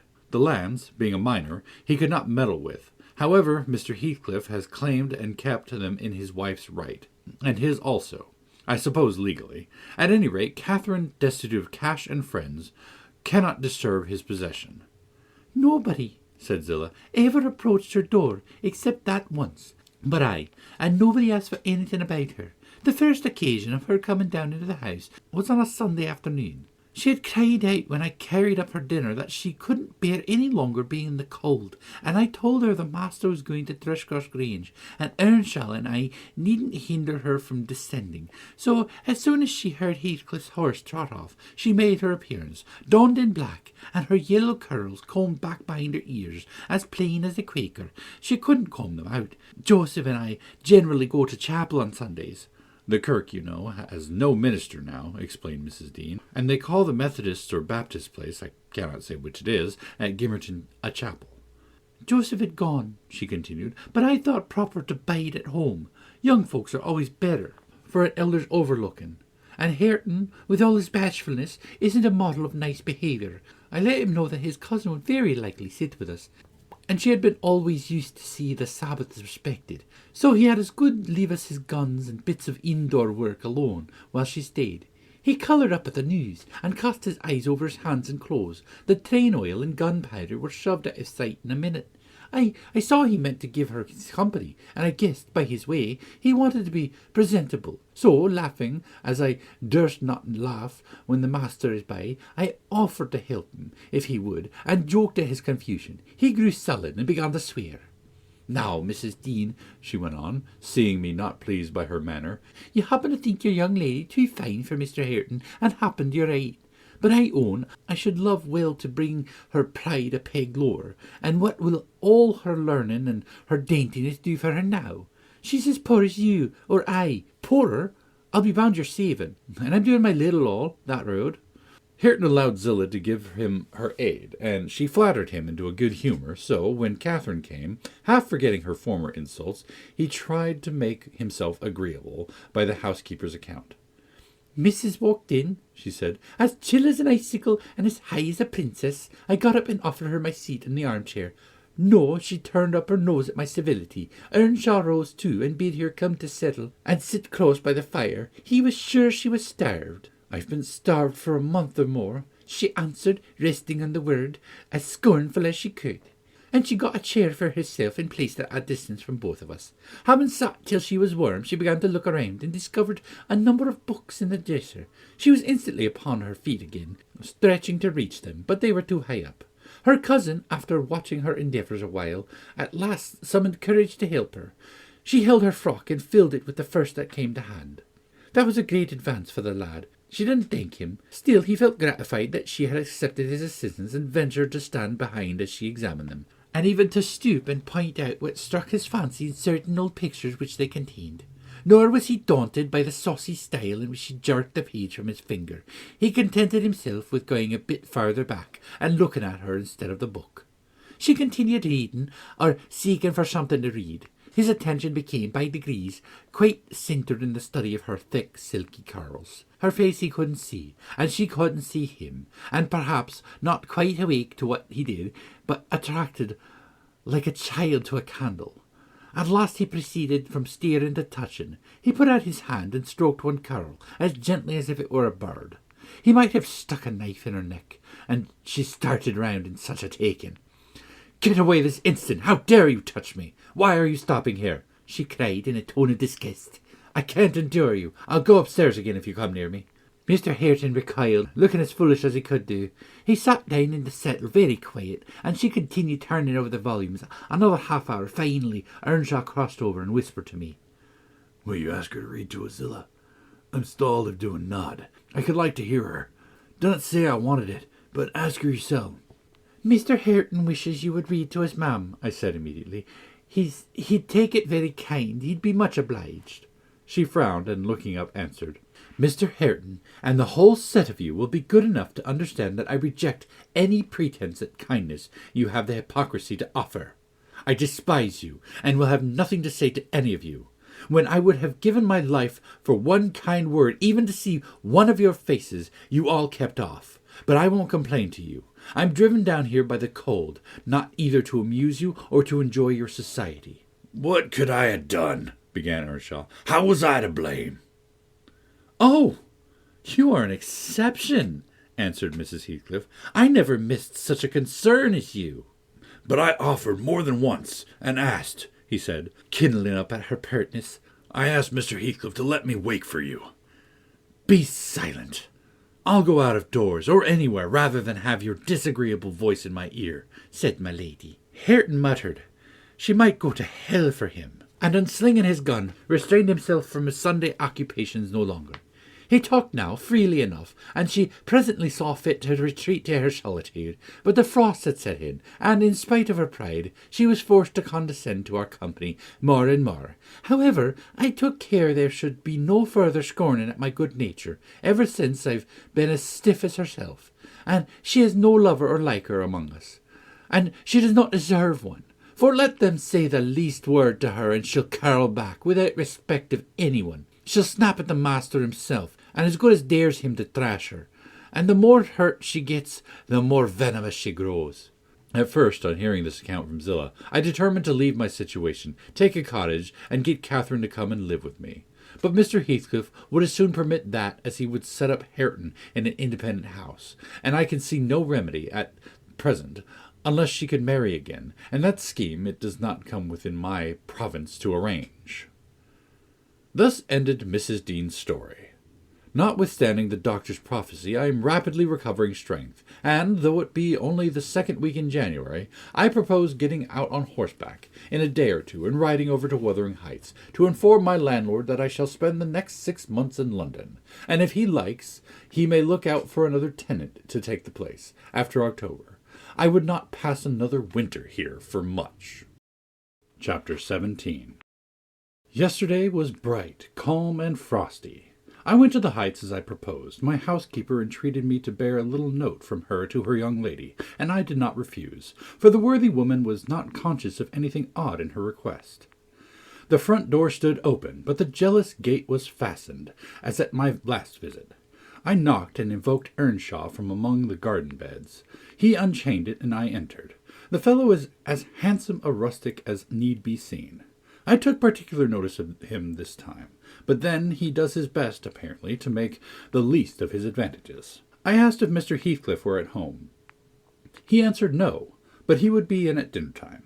It was 11 o'clock, and I announced my intention of going in and waiting for him, at which he immediately flung down his tools and accompanied me, in the office of watchdog, not as a substitute for the host. We entered together. Catherine was there, making herself useful in preparing some vegetables for the approaching meal. She looked more sulky and less spirited than when I had seen her first. She hardly raised her eyes to notice me, and continued her employment with the same disregard to common forms of politeness as before, never returning my bow and good morning by the slightest acknowledgment. She does not seem so amiable, I thought, as Mrs. Dean would persuade me to believe. She's a beauty, it is true, but not an angel. Earnshaw surlily bid her remove her things to the kitchen. "Remove them yourself," she said, pushing them from her as soon as she had done, and retiring to a stool by the window, where she began to carve figures of birds and beasts out of the turnip parings in her lap. I approached her, pretending to desire a view of the garden, and, as I fancied, adroitly dropped Mrs. Dean's note onto her knee, unnoticed by Hareton, but she asked aloud, "What is that?" and chucked it off. "A letter from your old acquaintance, the housekeeper at the Grange," I answered, annoyed at her exposing my kind deed, and fearful lest it should be imagined a missive of my own. She would gladly have gathered it up at this information, but Hareton beat her. He seized and put it in his waistcoat, saying Mr. Heathcliff should look at it first. Thereat Catherine silently turned her face from us, and very stealthily drew out her pocket-handkerchief and applied it to her eyes, and her cousin, after struggling a while to keep down his softer feelings, pulled out the letter and flung it on the floor beside her as ungraciously as he could. Catherine caught it and perused it eagerly, and then she put a few questions to me concerning the inmates, rational and irrational, of her former home, and gazing towards the hills, murmured in soliloquy, "I should like to be riding Minnie down there. I should like to be climbing up there. Oh, I'm tired. I'm stalled, Hareton." And she leaned her pretty head back against the sill, with half a yawn and half a sigh, and lapsed into an aspect of abstracted sadness, neither caring nor knowing whether we remarked her. "Mrs. Heathcliff," I said, after sitting some time mute, "you are not aware that I'm an acquaintance of yours? So intimate that I think it strange you won't come and speak to me. My housekeeper never wearies of talking about and praising you, and she'll be greatly disappointed if I return with no news of or from you, except that you received her letter and said nothing." She appeared to wonder at this speech, and asked, "Does Ellen like you?" "Yes, very well," I replied unhesitatingly. "You must tell her," she continued, "that I would answer her letter, but I have no materials for writing, not even a book from which I might tear a leaf." "No books!" I exclaimed. "How do you contrive to live here without them? If I may take the liberty to inquire, though provided with a large library, I'm frequently very dull at the Grange. Take my books away, and I should be desperate." "I was always reading, when I had them," said Catherine, "and Mr. Heathcliff never reads, so he took it into his head to destroy my books. I have not had a glimpse of one for weeks. Only once. I searched through Joseph's store of theology, to his great irritation, and once, Hareton, I came upon a secret stock in your room, some Latin and Greek, and some tales and poetries, all old friends. I brought the last here, and you gathered them as a magpie gathers silver spoons, for the mere love of stealing. They are of no use to you, or else you concealed them in a bad spirit, that as you cannot enjoy them, nobody else shall. Perhaps your envy counselled Mr. Heathcliff to rob me of my treasures, but I've most of them written on my brain and printed in my heart, and you cannot deprive me of those." Earnshaw blushed crimson when his cousin made this revelation of his private literary accumulations, and stammered an indignant denial of her accusations. "Mr. Hareton is desirous of increasing his amount of knowledge," I said, coming to his rescue. "He is not envious, but emulous of your attainments. He'll be a clever scholar in a few years." "And he wants me to sink into a dunce meantime," answered Catherine. "Yes, I hear him trying to spell and read to himself, and pretty blunders he makes. I wish you would repeat Chevy Chase, as you did yesterday. It was extremely funny. I heard you, and I heard you turning over the dictionary to seek out the hard words, and then cursing because you couldn't read their explanations." The young man evidently thought it too bad that he should be laughed at for his ignorance, and then laughed at for trying to remove it. I had a similar notion, and remembering Mrs. Dean's anecdote of his first attempt at enlightening the darkness in which he had been reared, I observed, "But, Mrs. Heathcliff, we have each had a commencement, and each stumbled and tottered on the threshold, and had our teachers scorned instead of aiding us, we would stumble and totter yet."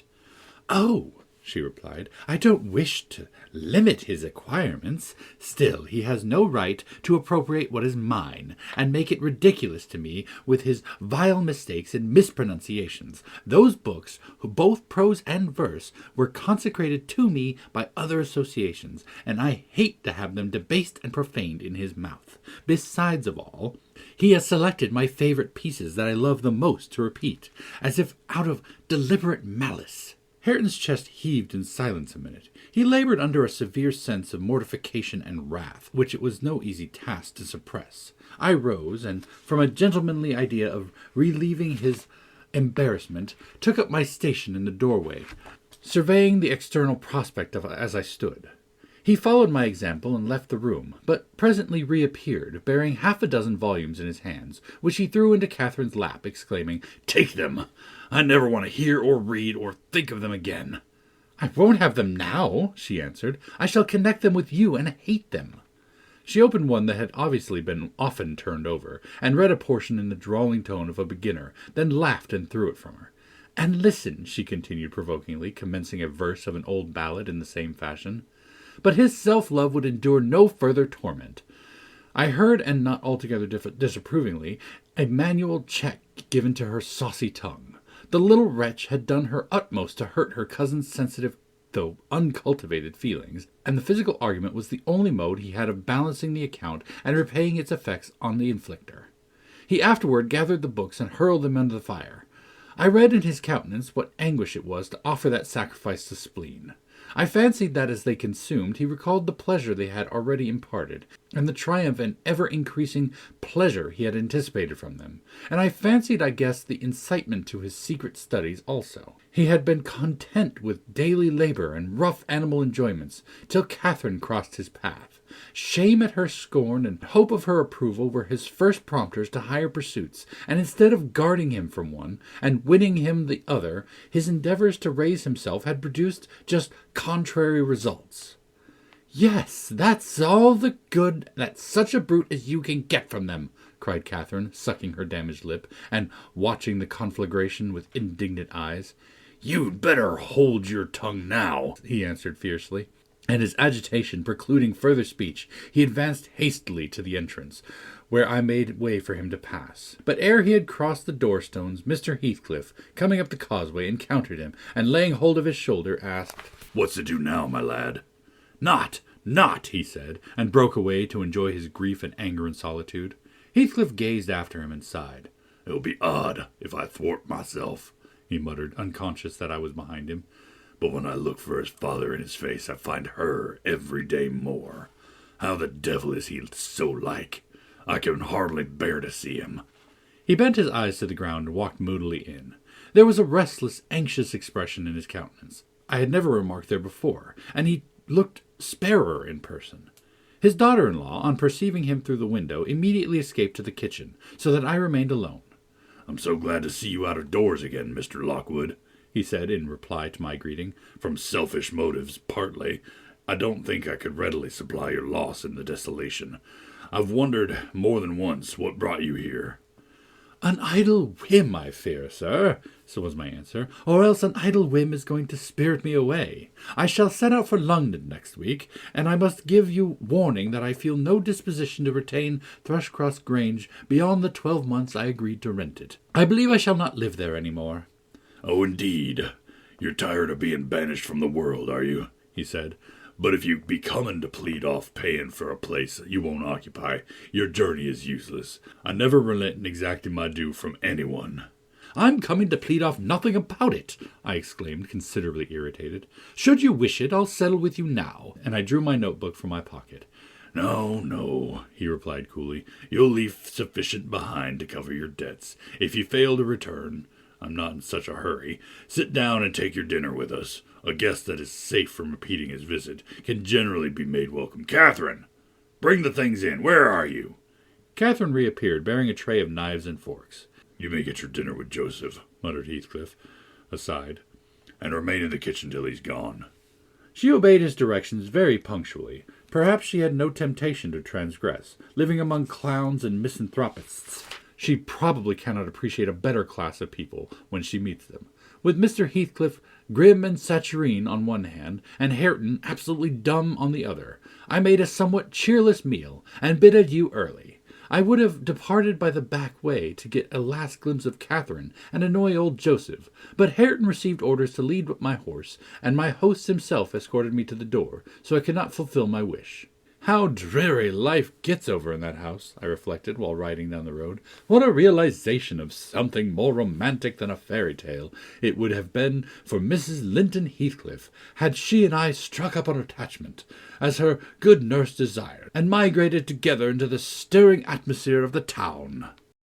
Chapter 18. 1802. This September I was invited to devastate the moors of a friend in the north, and on my journey to his abode I unexpectedly came within 15 miles of Gimmerton. The hostler at the roadside public-house was holding a pail of water to refresh my horses, when a cart of very green oats, newly reaped, passed by, and he remarked, "Yon's for Gimmerton, eh? There's allus 3 wick after other folks would harvest." Gimmerton, I repeated. My residence in that locality had already grown dim and dreamy. "Ah, I know. How far is it from this?" "Happened 14 miles over the hill and the rough road," he answered. A sudden impulse seized me to visit Thrushcross Grange. It was scarcely noon, and I conceived that I might as well pass the night under my own roof as in an inn. Besides, I could spare a day easily to arrange matters with my landlord, and thus save myself the trouble of invading the neighbourhood again. Having rested a while, I directed my servant to inquire the way to the village, and, with great fatigue to our beast, we managed the distance in some 3 hours. I left him there and proceeded down the valley alone. The grey church looked greyer, and the lonely churchyard lonelier. I distinguished a moor sheep cropping the short turf on the graves. It was sweet, warm weather, too warm for travelling, but the heat did not hinder me from enjoying the delightful scenery above and below. Had I seen it nearer August, I'm sure it would have tempted me to waste a month among its solitudes. In winter, nothing more dreary, in summer, nothing more divine, than those glens shut in by hills, and those bluffs, bold swells of heath. I reached the Grange before sunset, and knocked for admittance, but the family had retreated into the back premises, I judged by one thin blue wreath curling from the kitchen chimney, and they did not hear. I rode into the court. Under the porch, a girl of 9 or 10 sat knitting, and an old woman reclined on the horse steps, smoking a meditative pipe. "Is Miss Dean within?" I demanded of the dame. "Mistress Dean? Nay," she answered. "She doesn't bide here. She's up at Heights." "Are you the housekeeper, then?" I continued. I keep the house," she replied.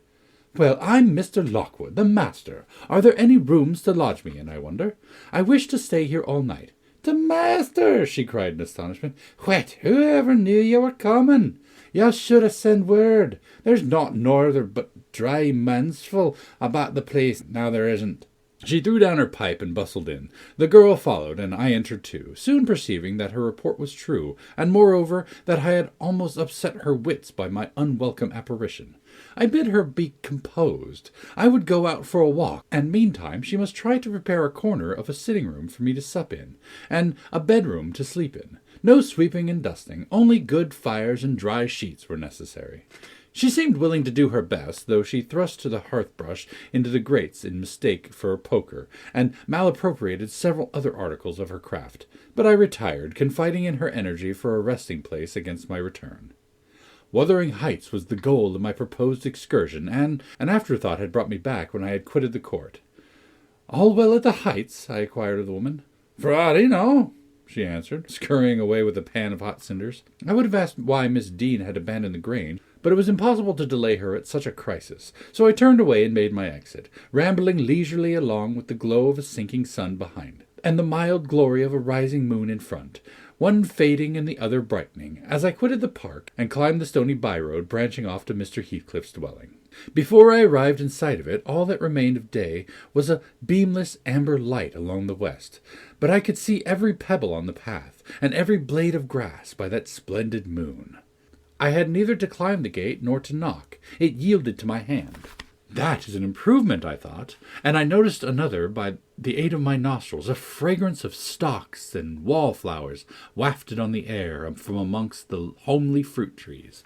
Both doors and lattices were open, and yet, as is usually the case in the coal district, a fine red fire illuminated the chimney. The comfort which the eye derives from it renders the extra heat endurable. But the house of Wuthering Heights is so large that the inmates have plenty of space for withdrawing out of its influence, and accordingly what inmates there were had stationed themselves not far from one of the windows. I could both see them and hear them talk before I entered, and looked and listened in consequence, being moved thereto by a mingled sense of curiosity and envy that grew as I lingered. "Contrary," said a voice as sweet as said a voice as sweet as a silver bell, "that for the third time, you dunce, I'm not going to tell you again. Recollect, or I pull your hair." "Contrary, then," answered another in deep but softened tones. "And now kiss me for minding so well." "No. Read it over first correctly without a single mistake." The male speaker began to read.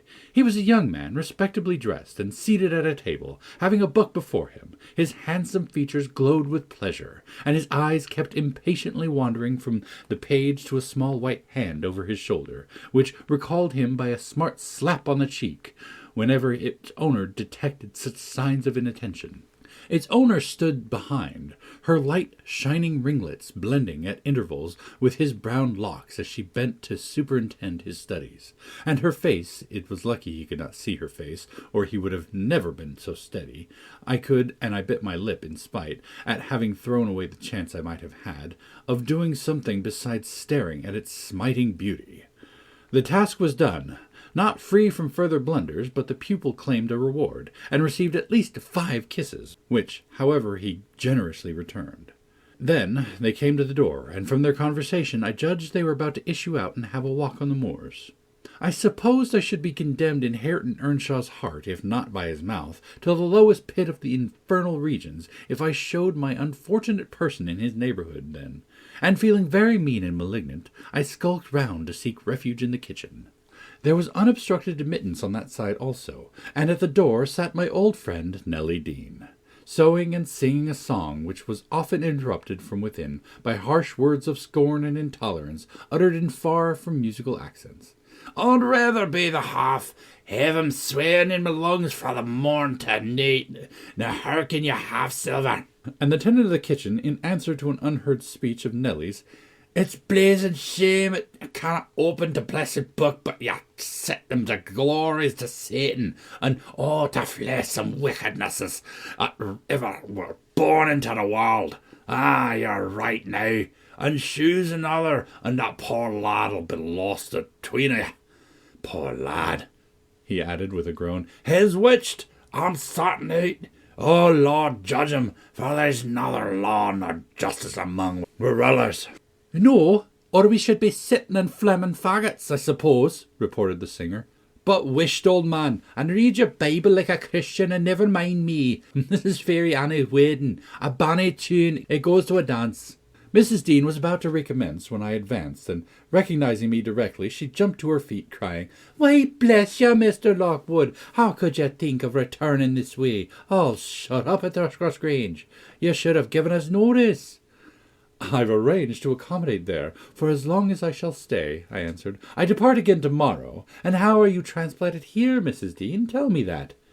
"Zillah left, and Mr. Heathcliff wished me to come soon after you went to London, and stay till you returned. But step in, pray. Have you walked from Gimmerton this evening?" "From the Grange," I replied. "And while they make me lodging room there, I want to finish my business with your master, because I don't think of having another opportunity in a hurry." "What business, sir?" said Nelly, conducting me into the house. "He's gone out at present and won't return soon."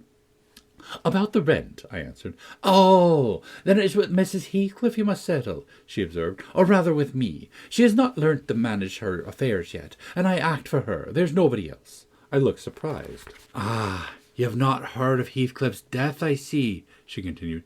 "Heathcliff's dead?" I exclaimed, astonished. "How long ago?" "3 months since. But sit down and let me take your hat, and I'll tell you all about it. Stop, you have nothing to eat, have you?"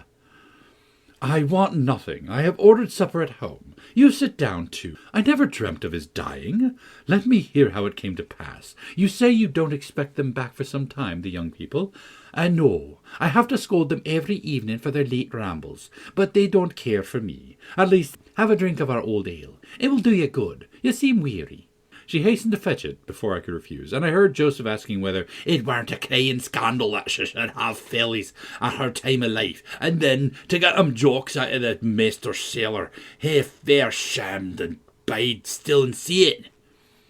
She did not stay to retaliate, but re-entered in a minute, bearing a reaming silver pint, whose contents I lauded with becoming earnestness, and afterwards she furnished me with the sequel of Heathcliff's history. He had a queer end, as she expressed it. "I was summoned to Wuthering Heights within a fortnight of your leaving us," she said, "and I obeyed joyfully for Catherine's sake. My first interview with her grieved and shocked me. She had altered so much since our separation. Mr. Heathcliff did not explain his reasons for taking a new mind about my coming here. He only told me he wanted me, and he was tired of seeing Catherine. I must make the little parlour my sitting-room, and keep her with me. It was enough if he were obliged to see her once or twice a day. She seemed pleased at this arrangement, and by degrees I smuggled over a great number of books and other articles that had formed her amusement at the Grange, and flattered myself we should get on in tolerable comfort. The delusion did not last long. Catherine, contented at first in a brief space, grew irritable and restless. For one thing, she was forbidden to move out of the garden, and it fretted her sadly to be confined to its narrow bounds, as spring drew on. For another, in following the house, I was forced to quit her frequently, and she complained of loneliness. She preferred quarrelling with Joseph in the kitchen to sitting at peace in her solitude. I don't mind their skirmishes, but Hareton was often obliged to seek the kitchen also, when the master wanted to have the house to himself, and though, in the beginning, she either left it at his approach, or quietly joined in my occupations, and shunned remarking or addressing him, and though he was always as sullen and silent as possible, after a while she changed her behavior, and became incapable of letting him alone, talking to him, commenting on his stupidity and idleness, expressing her wonder how he could endure the life he lived, how he could sit a whole evening staring into the fire and dozing. "He's just like a dog, is he not, Ellen?" she once observed, "or a cart-horse. He does his work, eats his food, and sleeps eternally. What a blank, dreary mind he must have. Do you ever dream, Hareton? And if you do, what is it about? But you can't speak to me." Then she looked at him, but he would neither open his mouth nor look again. "He's perhaps dreaming now," she continued. He twitched his shoulders as Juno twitches hers. Ask him, Ellen." "Mr. Hareton will ask the master to send you upstairs if you don't behave," I said. He had not only twitched his shoulder, but clenched his fist as if tempted to use it. "I know why Hareton never speaks when I'm in the kitchen," she exclaimed on another occasion. "He is afraid I shall laugh at him. Ellen, what do you think? He began to teach himself to read once, and because I laughed he burned his books and dropped it. Was he not a fool?" "Were not you naughty?" I said. "Answer me that." "Perhaps I was," she went on, "but I did not expect him to be so silly. Hareton, if I gave you a book, would you take it now? I'll try." She placed one she had been perusing on his hand. He flung it off and muttered. If she did not give over, he would break her neck. "Well, I shall put it here," she said, "in the table drawer, and I'm going to bed." Then she whispered me to watch whether he touched it, and departed. But he would not come near it, and so I informed her in the morning, to her great disappointment. I saw she was sorry for his persevering sulkiness and indolence. Her conscience reproved her for frightening him off of improving himself. She had done it effectually. But her ingenuity was at work to remedy the injury. While I ironed or pursued other stationary employments, I could not do well in the parlor. She would bring some pleasant volume and read it aloud to me. When Hareton was there, she generally paused in an interesting part and left the book lying about. That she did repeatedly, but he was as obstinate as a mule, and instead of snatching at her bait, in wet weather he took to smoking with Joseph, and they sat like automatons, one on each side of the fire, the elder happily too deaf to understand her wicked nonsense, as he would have called it, the younger doing his best to seem to disregard it. On fine evenings the latter followed his shooting expeditions, and Catherine yawned and sighed, and teased me to talk to her, and ran off into the court or garden the moment I began, and, as a last resource, she cried and said she was tired of living, her life was useless. Mr. Heathcliff, who grew more and more disinclined to society, had almost banished Earnshaw out of his apartment, owing to an accident at the commencement of March. He became for some days a fixture in the kitchen. His gun burst while out on the hills by himself. A splinter cut his arm, and he lost a good deal of blood before he could reach home. The consequence was that, perforce, he was condemned to the fireside in tranquillity, till he made it up again. It suited Catherine to have him there, at any rate. It made her hate her room upstairs more than ever, and she would compel me to find out business below, that she might accompany me. On Easter Monday, Joseph went to Gimmerton Fair with some cattle, and in the afternoon I was busy getting up linen in the kitchen. Earnshaw sat, morose as usual, at the chimney-corner, and my little mistress was beguiling an idle hour with drawing pictures on the window-panes, varying her amusement by smothered bursts of song, and whispered ejaculations, and quick glances of annoyance and impatience in the direction of her cousin, who steadfastly smoked, and looked into the grate. At a notice that I could do with her no longer, intercepting my light, she removed to the hearthstone. I bestowed little attention on her proceedings, but presently I heard her begin. "I found out, Hareton, that I'm glad that I should like you to be my cousin now, if you had not grown so cross to me and so rough." Hareton returned no answer. "Hareton, Hareton, Hareton, do you hear?" she continued. Get off with ye, he growled with uncompromising gruffness. Let me take that pipe, she said, cautiously advancing her hand and abstracting it from his mouth. Before he could attempt to recover it, it was broken and behind the fire. He swore at her and seized another. Stop, she cried. You must listen to me first, and I can't speak while those clouds are floating in my face. Will you go to the devil, he exclaimed ferociously, and let me be? No, she persisted, I won't. I can't tell what to do to make you talk to me, and you are determined not to understand. When I call you stupid, I don't mean anything. I don't mean that I despise you. Come, you shall take notice of me, Hareton. You are my cousin, and you shall own me. I shall have naught to do with you, and your mucky pride, and your damned mocking tricks, he answered. I'll go to hell, body and soul, before I look sideways after you again. Side out of the gate now, this minute. Catherine frowned and retreated to the window seat, chewing her lip and endeavouring by humming an eccentric tune to conceal a growing tendency to sob. You should be friends with your cousin, Mr. Hareton, I interrupted, since you repents of her sauciness.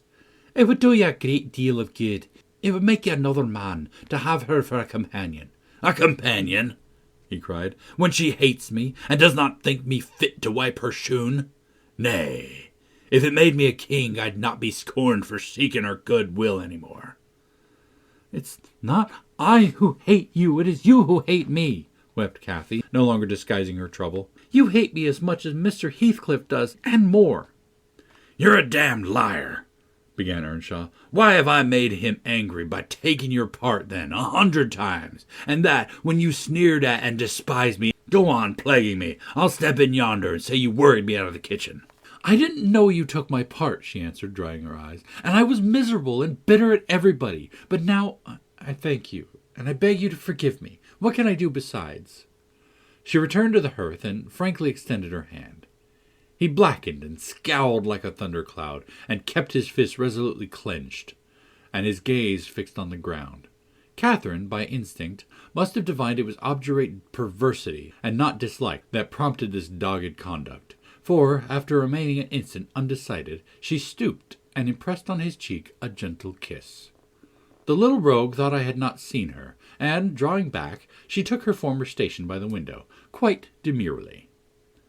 I shook my head reprovingly, and then she blushed and whispered, Well, what should I have done, Ellen? He wouldn't shake hands, and he wouldn't look. I must show him some way that I like him, and that I want to be friends. Whether the kiss convinced Hareton I cannot tell. He was very careful for some minutes that his face should not be seen, and when he did raise it, he was sadly puzzled where to turn his eyes.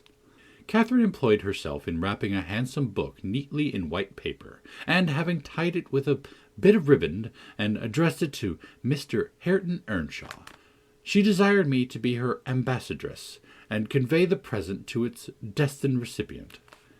And tell him if he'll take it, I'll come and teach him to read it. I'll come and teach him to read it right, she said, and if he refuse it, I'll go upstairs and never tease him again. I carried it and repeated the message, anxiously watched by my employer. Hareton would not open his fingers, so I laid it on his knee. He did not strike it off either. I returned to my work. Catherine leaned her head and arms on the table till she heard the slight rustle of the covering being removed. Then she stole away and quietly seated herself beside her cousin. He trembled and his face glowed. All his rudeness and all his surly harshness had deserted him. He could not summon courage at first to utter a syllable in reply to her questioning look, and her murmured petition. Say you forgive me, Hareton, do. You can make me so happy by speaking that little word. He muttered something inaudible. And you'll be my friend? Added Catherine interrogatively. Nay, you'll be ashamed of me every day of your life, he answered. And the more you know me, and I cannot bide it. So you won't be my friend? She said, smiling as sweet as honey and creeping close up. I overheard no further distinguishable talk, but on looking round again I perceived two such radiant countenances bent over the page of the accepted book, that I did not doubt the treaty had been ratified on both sides, and the enemies were, thenceforth, sworn allies. The work they studied was full of costly pictures, and those and their position had charm enough to keep them unmoved till Joseph came home. He, poor man, was perfectly aghast at the spectacle of Catherine seated on the same bench with Hareton Earnshaw, leaning her hand on his shoulder, and confounded at his favourite's endurance of her proximity. It affected him too deeply to allow an observation on the subject that night. His emotion was only revealed by the immense sighs he drew as he solemnly spread his large Bible on the table and overlaid it with dirty banknotes from his pocketbook, the produce of his day's transactions. At length he summoned Hareton to a seat. "Take these into the master, lad, and bide there. I was going up to my own room. The hoyle's neither mensful nor seemly for us. We must side out and search another." "Come, Catherine," I said. "We must side out too. I've done my ironing. Are you ready to go?" "It's not 8 o'clock," she answered, rising unwillingly. "Hareton, I'll leave the book upon the chimney-piece, and I'll bring some more tomorrow." "Only books that you leave us will tuck in our house," said Joseph, "and it'll be mitch if you find them again, so you may please yourself." Cathy threatened that his library must pay for hers, and, smiling as she passed Hareton, went singing upstairs, lighter of heart, I ventured to say, than ever she had been under that roof, except, perhaps, during my earliest visits to Linton. The intimacy thus commenced grew rapidly, though it encountered temporary interruptions. Earnshaw was not to be civilized with a wish, and my young lady was no philosopher, and no paragon of patience, but both their minds tending to the same point, one loving and desiring to esteem, and the other loving and desiring to be esteemed. They contrived, in the end, to reach it. "You see, Mr. Lockwood, it was easy enough to win Mrs. Heathcliff's heart, but now I'm glad you did not try. The crown of all my wishes will be the union of those two. I shall envy no one on their wedding day. There won't be a happier woman than myself in England." Chapter 19. On the morrow of that Monday, Earnshaw being still unable to follow his ordinary employments, and therefore remaining about the house, I speedily found it would be impracticable to retain my charge beside me, as heretofore. She got downstairs before me and out into the garden, where she had seen her cousin performing some easy work, and when I went to bid them come to breakfast, I saw she had persuaded him to clear a large space of ground from currant and gooseberry bushes, and they were busy planning together an importation of plants from the Grange. I was terrified at the devastation which had been accomplished in a brief half-hour. The black currant trees were the apple of Joseph's eye, and she had just fixed her choice of flower-bed in the midst of them. "There, that will be all shown to the master," I exclaimed, "the minute it is discovered. And what excuse have you to offer for taking such liberties with the garden? We shall have a fine explosion on the head of it, see if we won't.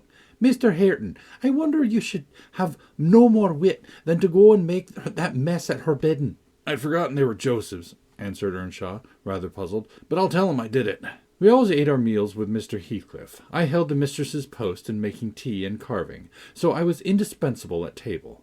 Catherine usually sat by me, but today she stole nearer to Hareton, and I presently saw she would have no more discretion in her friendship than she had in her hostility. "Now, mind you don't talk with and notice your cousin too much," were my whispered instructions as we entered the room. "It will certainly annoy Mr. Heathcliff, and he'll be mad at you both." "I'm not going to," she answered. The minute after, she had sidled to him, and was sticking primroses in his plate of porridge. He dared not speak to her there. He dared hardly look, and yet she went on teasing till he was twice on the point of being provoked to laugh, and I frowned, and then she glanced toward the master, whose mind was occupied on other subjects than his company, as his countenance evinced, and she grew serious for an instant, scrutinizing him with deep gravity. Afterwards she turned and recommenced her nonsense. At last Hareton uttered a smothered laugh. Mr. Heathcliff started. His eye rapidly surveyed our faces. Catherine met it with her accustomed look of nervousness, and yet defiance, which he abhorred. "It is well you are out of reach," he exclaimed. "What fiend possesses you to stare back at me continually with those infernal eyes? Down with them, and don't remind me of your existence again. I thought I had cured you of laughing." "It was me," muttered Hareton. "What do you say?" demanded the master. Hareton looked at his plate and did not repeat the confession. Mr. Heathcliff looked at him for a bit, and then silently resumed his breakfast and his interrupted musing. We had nearly finished, and the two young people prudently shifted wider asunder, so I anticipated no further disturbance during that sitting, when Joseph appeared at the door, revealing by his quivering lip and furious eyes that the outrage committed on his precious shrubs was detected. He must have seen Cathy and her cousin about the spot before he examined it, for while his jaws worked like those of a cow chewing its cud, and rendered his speech difficult to understand, he began, I'm an have my wage, and I'm a go. I had aimed today where I'd served for 60 years, and I thought I'd lug my books up in the garret and all my bits of stuff, and they should have the kitchen to themselves. For the sake of quietness, it were hard to give up my own person, but I thought I could do that. But no, she's torn my garden from me, and by the heart, master, I cannot stand it. You may bend it to yoke it, you will. I know news taught that old man doesn't soon get used to new burthens. I'd rather unbite and sup with a hammer on the road. Now, idiot, interrupted Heathcliff, cut it short. What's your grievance? I'll interfere in no quarrels between you and Nelly. She may thrust you into coal hole for anything I care. It's no Nelly, answered Joseph. I shouldn't shift for Nelly. Nasty, I'll know as she is. Thank God, she cannot steal towel of nobody. She were never so handsome, but with a body mud like a butt weaken. It's yon flesome graceless queen that's witched our lad with her bold e'en forward ways, till nay, it fair burst my heart. He's forgotten all he done for him, made him on going up the river on a whole road to grandest currant trees at the garden. And here he lamented outright, unnamed by a sense of his bitter injuries, and Earnshaw's ingratitude and dangerous condition. Is the fool drunk? Asked Mr. Heathcliff. Hareton, is it you he's finding fault with? I've pulled up 2 or 3 bushes, replied the young man, but I'm going to set him again. And why have you pulled him up? Said the master. Catherine wisely put in her tongue. We wanted to plant some flowers there, she cried. I'm the only person to blame, for I wished him to do it. And who the devil gave you leave to touch a stick about the place? Demanded her father-in-law with much surprise. And who ordered you to obey her? He added, turning to Hareton. The latter was speechless. His cousin replied, You shouldn't grudge a few yards of earth to me to ornament, when you have taken all my land. Your land, insolent slut? You never had any, said Heathcliff. And my money, she continued, returning his angry glare, and meantime biting a piece of crust, the remnant of her breakfast. Silence, he exclaimed. Get done and be gone. And Hareton's land and his money, pursued the reckless thing. Hareton and I are friends now, and I shall tell him all about you. The master seemed confounded a moment. He grew pale and rose up, eyeing her all the while, with an expression of mortal hate. If you strike me, Hareton will strike you, she said, so you may as well sit down. If Hareton does not turn you out of the room, I'll strike him to hell, thundered Heathcliff. Damnable witch, dare you pretend to rouse him against me? Off with her, do you hear? Fling her into the kitchen. I'll kill her, Ellen Dean, if you let her come into my sight again. Hareton tried under his breath to persuade her to go. Drag her away, he cried savagely. Are you staying to talk? And he approached to execute his own command. He'll not obey you, wicked man, any more, said Catherine, and he'll soon detest you as much as I do. Whisht, whisht, muttered the young man reproachfully. I will not hear you speak so to him. Have done. But you won't let him strike me? Come then, he whispered earnestly. It was too late. Heathcliff had caught hold of her. Now you go, he said to Earnshaw. Accursed witch, this time she has provoked me, when I could not hear it, and I'll make her repent it forever. He had his hand in her hair. Hareton attempted to release the locks, entreating him not to hurt her that once. His black eyes flashed. He seemed ready to tear Catherine to pieces, and I was just worked up to risk coming to rescue, when of a sudden his fingers relaxed. He shifted his grasp from her head to her arm, and gazed intently in her face. Then he drew his hand over his eyes, stood a moment to collect himself apparently, and, turning anew to Catherine, said with assumed calmness, You must learn to avoid putting me in a passion, or I shall really murder you sometime. Go with Mrs. Dean, and keep with her, and confine your insolence to her ears. As to Hareton Earnshaw, if I see him listen to you, I'll send him seeking his bread where he can get it. Your love will make him an outcast and a beggar, Nellie, take her and leave me. All of you, leave me. I led my young lady out. She was too glad of her escape to resist. The other followed, and Mr. Heathcliff had the room to himself till dinner. I had counselled Catherine to get hers upstairs, but as soon as he perceived her vacant seat, he sent me to call her.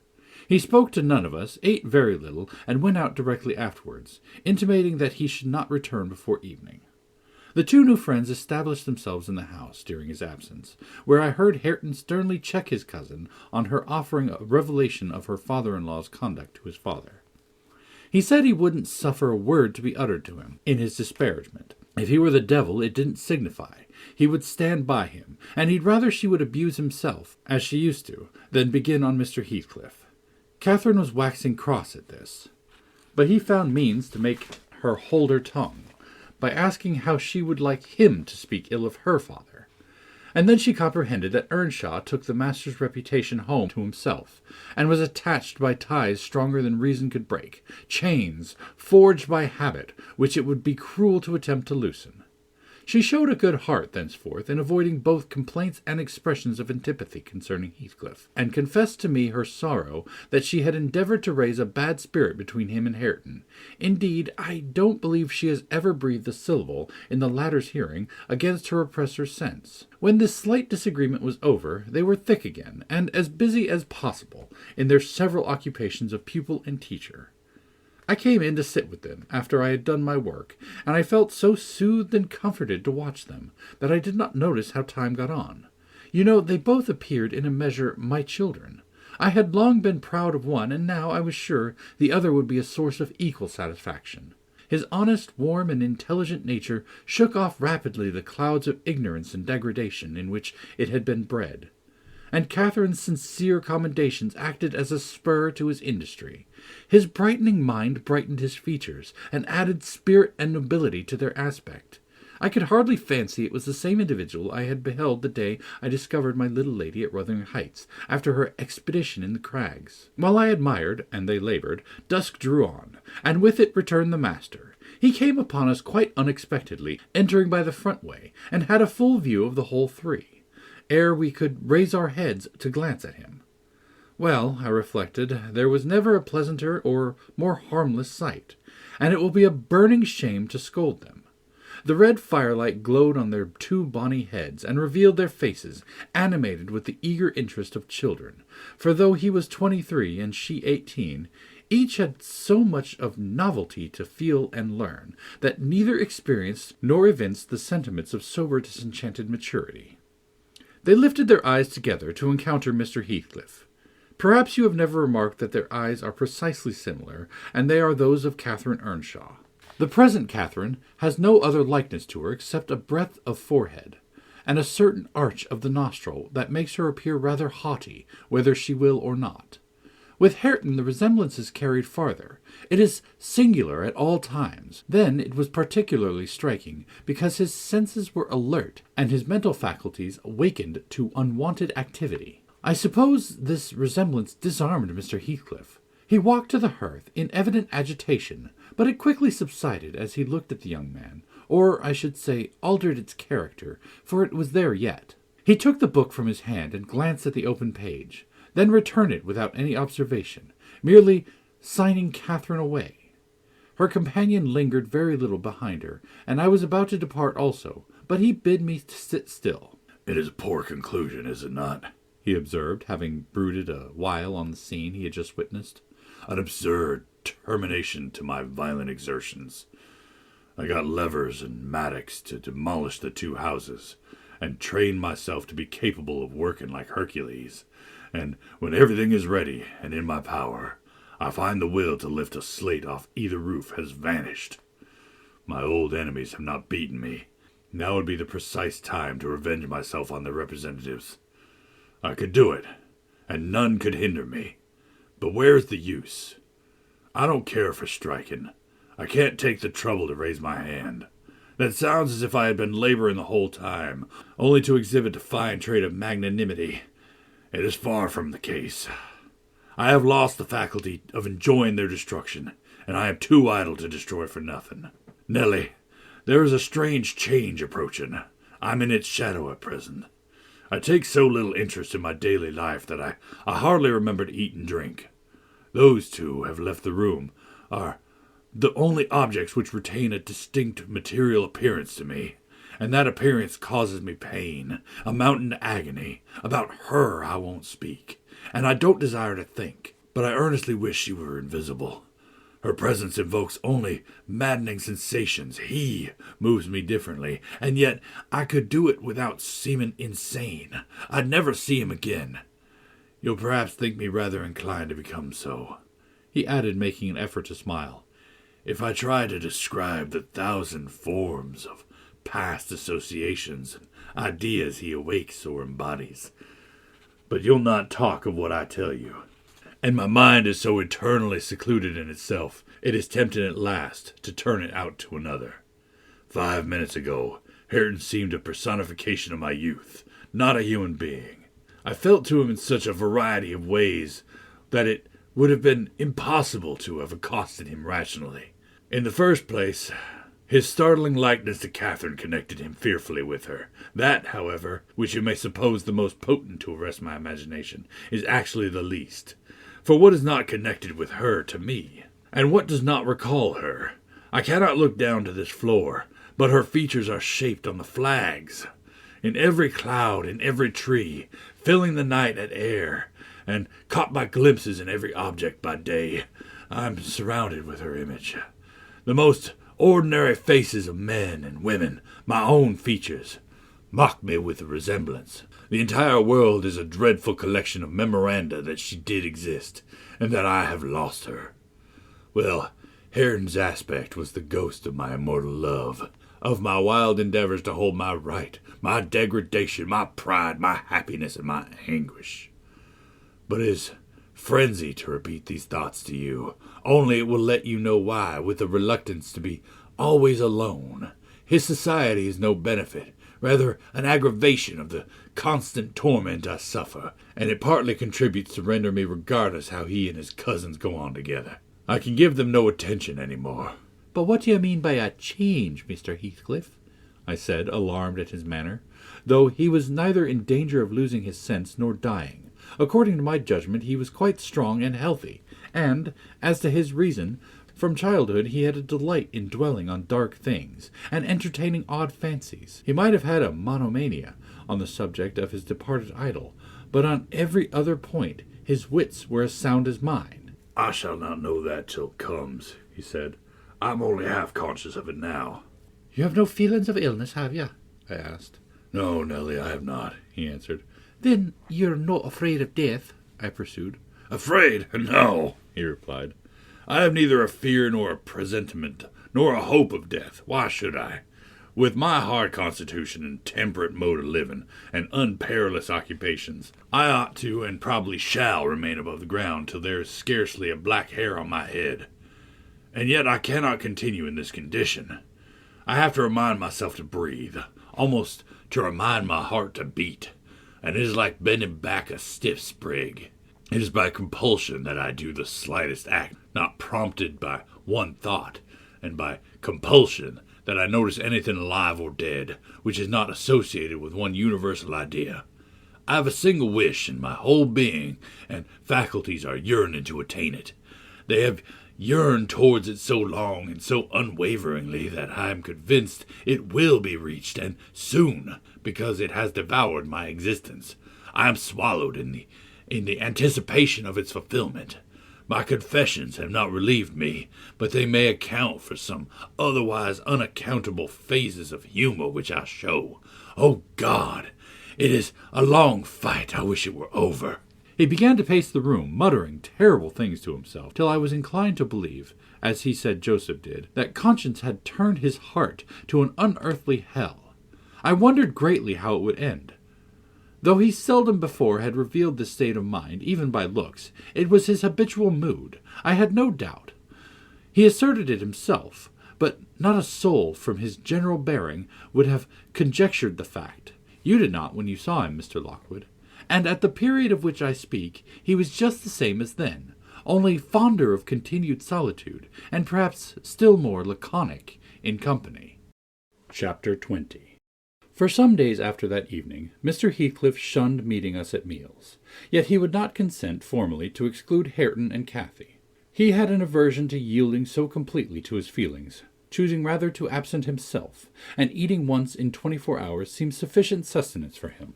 One night, after the family were in bed, I heard him go downstairs, and out at the front door.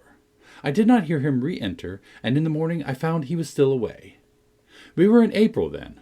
The weather was sweet and warm, the grass as green as showers and sun could make it, and the 2 dwarf apple trees near the southern wall in full bloom.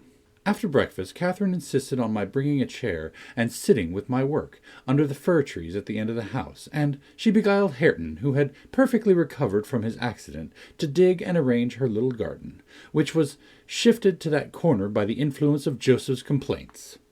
I was comfortably revelling in the spring fragrance around and the beautiful soft blue overhead, when my young lady, who had run down near the gate to procure some primrose for a border, returned only half laden, and informed us that Mr. Heathcliff was coming in. "And he spoke to me," she added, with a perplexed countenance. "What did he say?" asked Hareton. "He told me to be gone as fast as I could," she answered, "but he looked so different from his usual look that I stopped a moment to stare at him." "How?" he inquired. "Why, almost bright and cheerful. No, almost nothing. Very much excited, and wild and glad," she replied. "Night walking amuses him, then," I remarked, affecting a careless manner, in reality as surprised as she was, and anxious to ascertain the truth of her statement, for to see the master looking glad would not be an everyday spectacle. I framed an excuse to go in. Heathcliff stood at the open door. He was pale, and he trembled. Yet, certainly, he had a strange, joyful glitter in his eyes that altered the aspect of his whole face. "Will you have some breakfast?" I asked. "You must be hungry, rambling about all night." I wanted to discover where he had been, but I did not like to ask directly.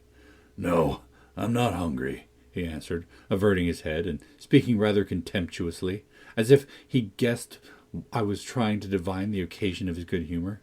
I felt perplexed. I didn't know whether it were not a proper opportunity to offer a bit of admonition. I don't think it right to wander out of doors," I observed, "instead of being in bed. It's not wise, at any rate, this mice season. I dare say you'll catch a bad cold or a fever. You have something the matter with you now."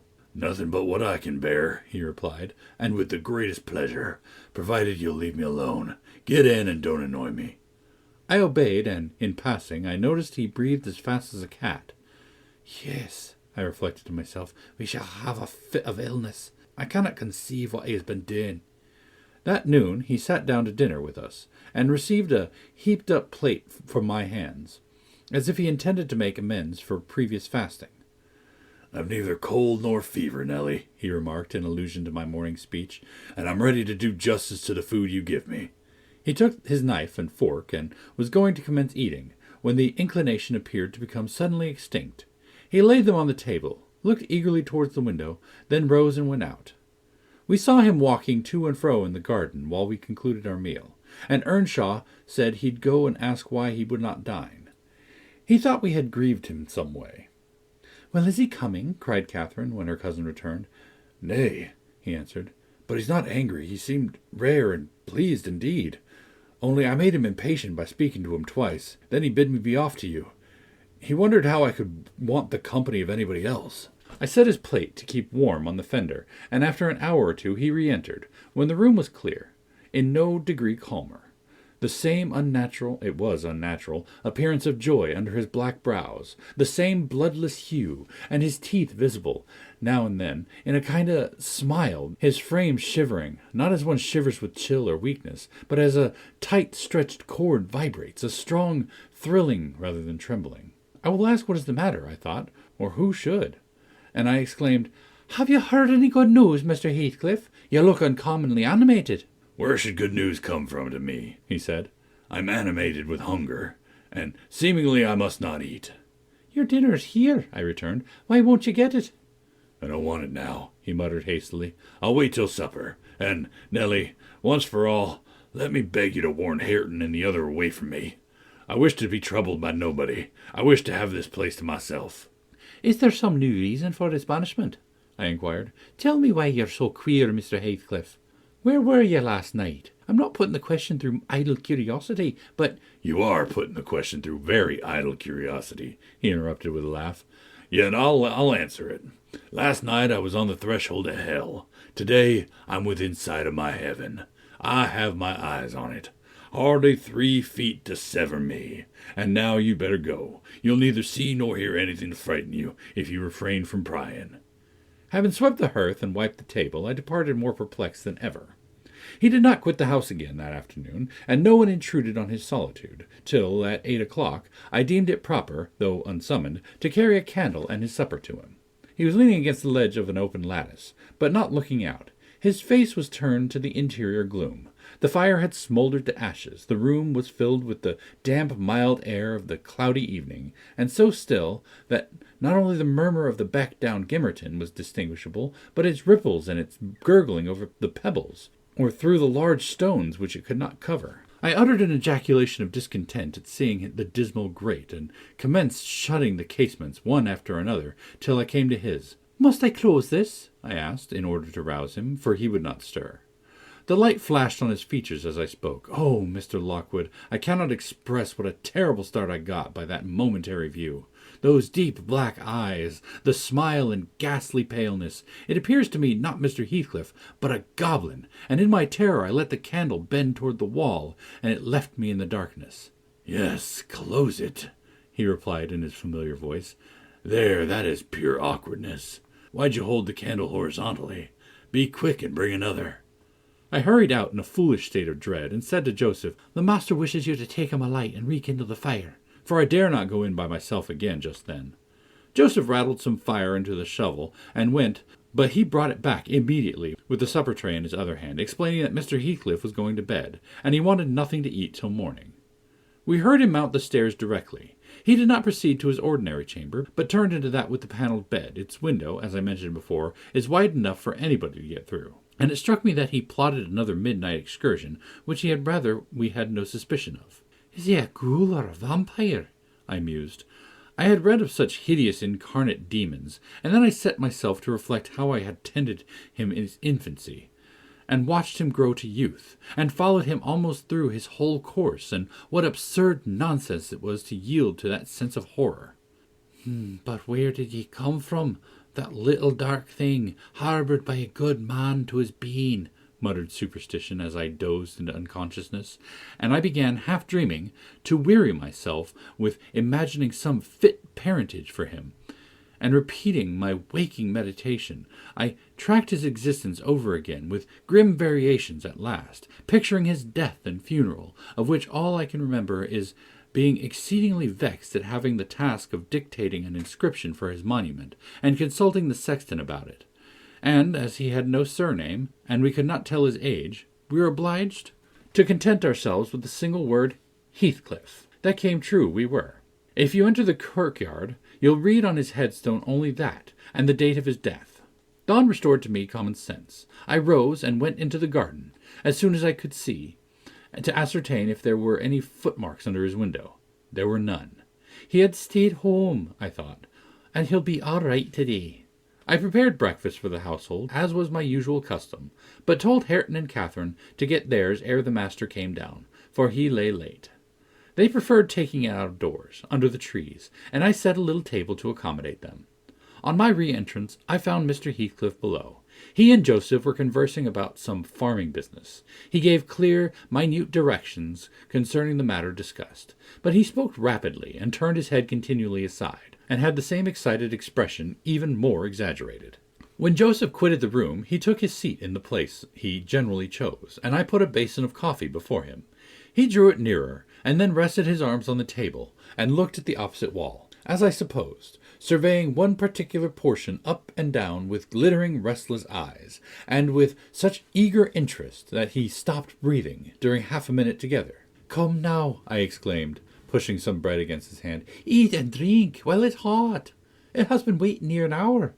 He didn't notice me, and yet he smiled. I'd rather have seen him gnash his teeth than smile so. "Master Heathcliff! Master!" I cried. "Don't for God's sake stare as if you saw an unearthly vision." "Don't for God's sake shout so loud," he replied. "Turn around and tell me, are we by ourselves?" "Of course," was my answer. "Of course we are." Still, I involuntarily obeyed him, as if I were not quite sure. With a sweep of his hand, he cleared a vacant space in front among the breakfast things, and leant forward to gaze more at his ease.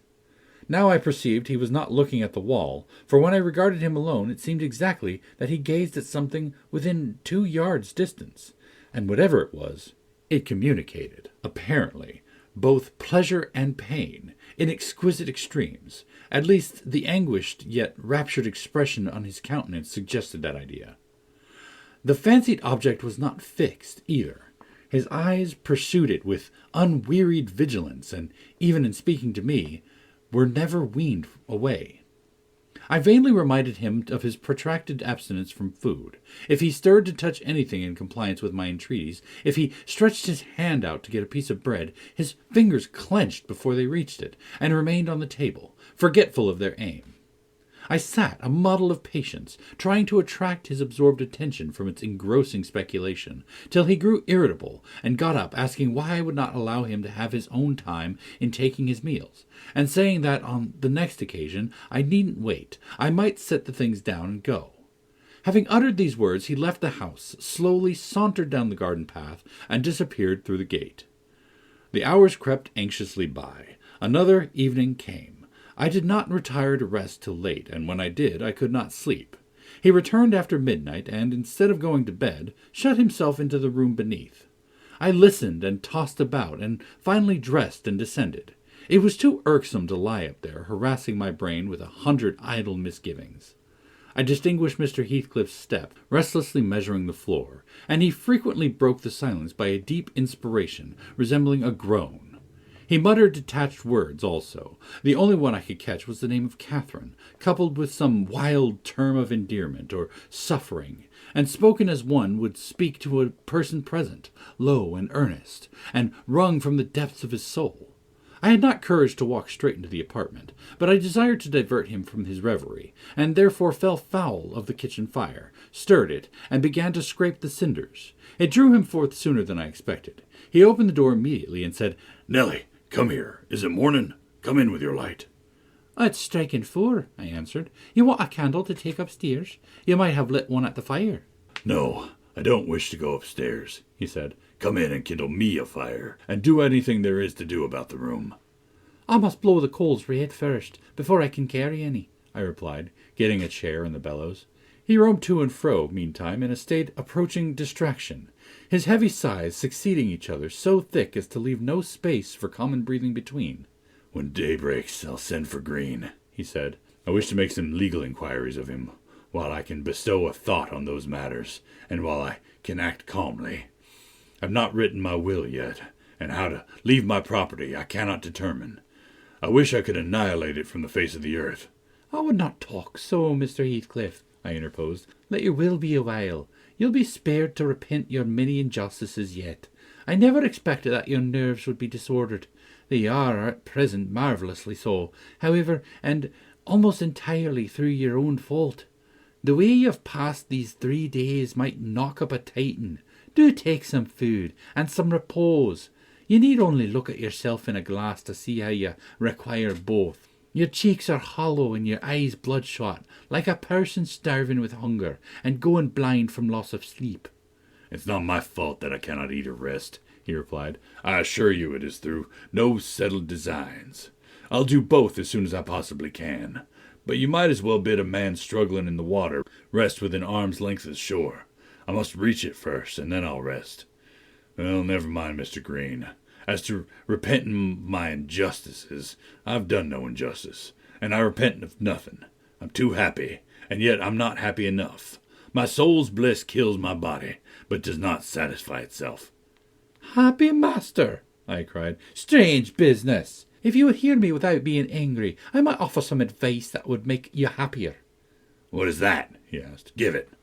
"You are aware, Mr. Heathcliff," I said, "that from the time you were 13 years old, you have lived a selfish, unchristian life, and probably hardly had a Bible in your hands during all that period.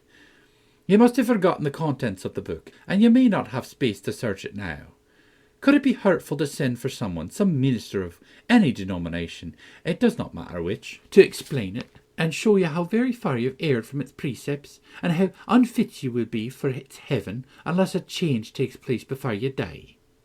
"I'm rather obliged than angry, Nelly," he said, "for you remind me of the manner that I desire to be buried in. It is to be carried to the churchyard in the evening. You and Hareton may, if you please, accompany me, and mind, particularly, to notice that the sexton obeys my directions concerning the 2 coffins. No minister need come, nor need anything be said over me. I tell you I have never attained my heaven, and that of others is altogether unvalued and uncoveted by me." "And supposing you persevered in your obstinate fast, and died by that means, and they refused to bury you in the precincts of the kirk," I said, shocked at his godless indifference, "how would you like it?" "They won't do that," he replied. "If they did, you must have me removed secretly, and if you neglect it, you shall prove practically that the dead are not annihilated." As soon as he heard the other members of the family stirring, he retired to his den, and I breathed freer. But in the afternoon, while Joseph and Hareton were at their work, he came into the kitchen again, and, with a wild look, bid me come and sit in the house. He wanted somebody with him.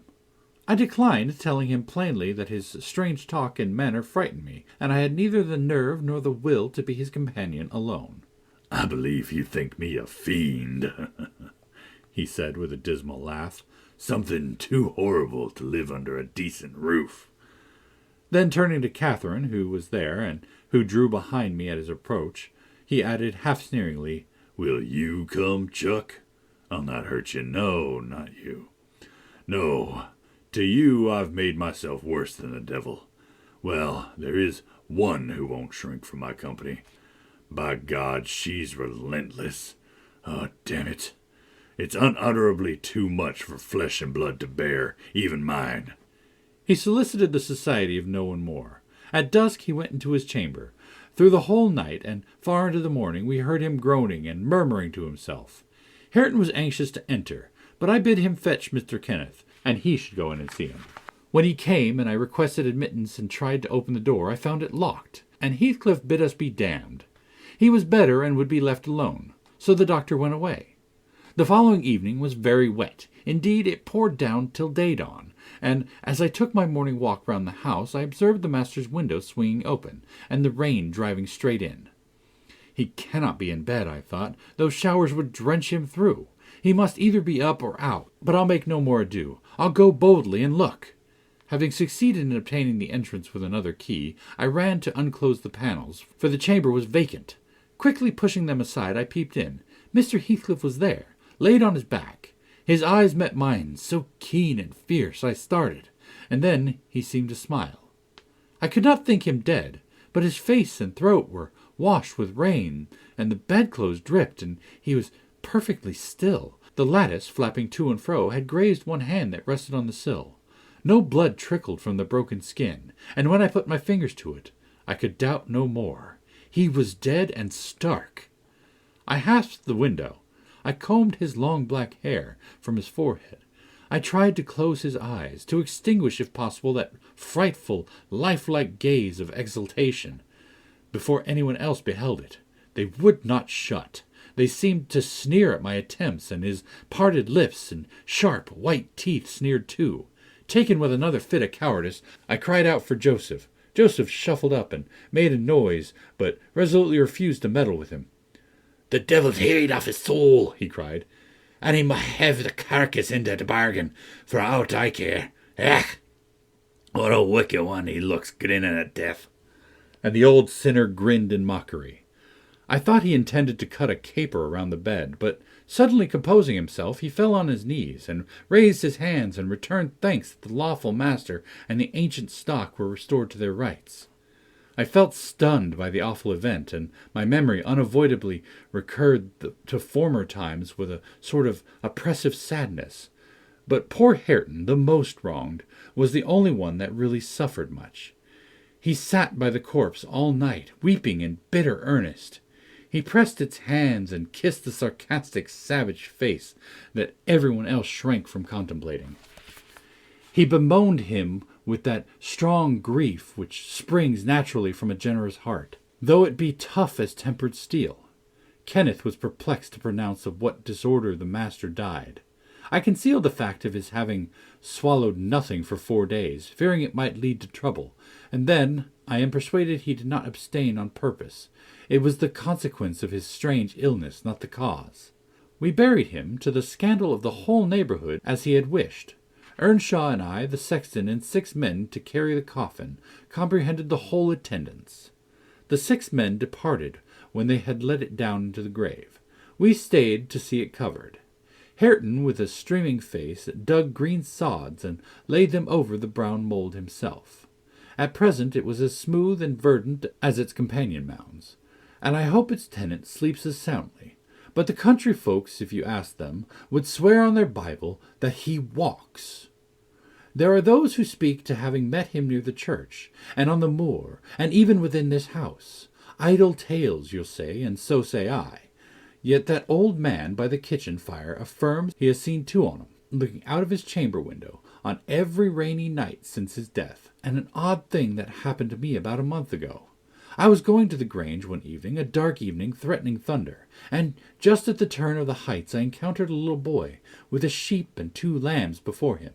He was crying terribly, and I supposed the lambs were skittish and would not be guided. "What's the matter, my little man?" I asked. "There's Heathcliff and a woman yonder in the nab," he blubbered, "and I daren't pass 'em." I saw nothing, but neither the sheep nor he would go on, so I bid him take the road lower down. He probably raised the phantoms from thinking, as he traversed the moors alone, on the nonsense he had heard his parents and companions repeat.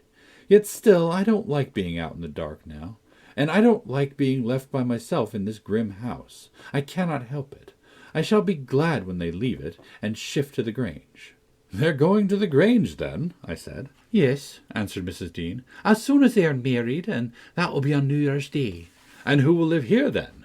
"Why, Joseph will take care of the house, and perhaps a lad to keep him company. They will live in the kitchen, and the rest will be shut up." "For the use of such ghosts as choose to inhabit it," I observed. "No, Mr. Lockwood," said Nelly, shaking her head. "I believe the dead are at peace, but it's not right to speak of them with levity." At that moment the garden gate swung to. The ramblers were returning. "And they are afraid of nothing," I grumbled, watching their approach through the window. "Together they would brave Satan and all his legions."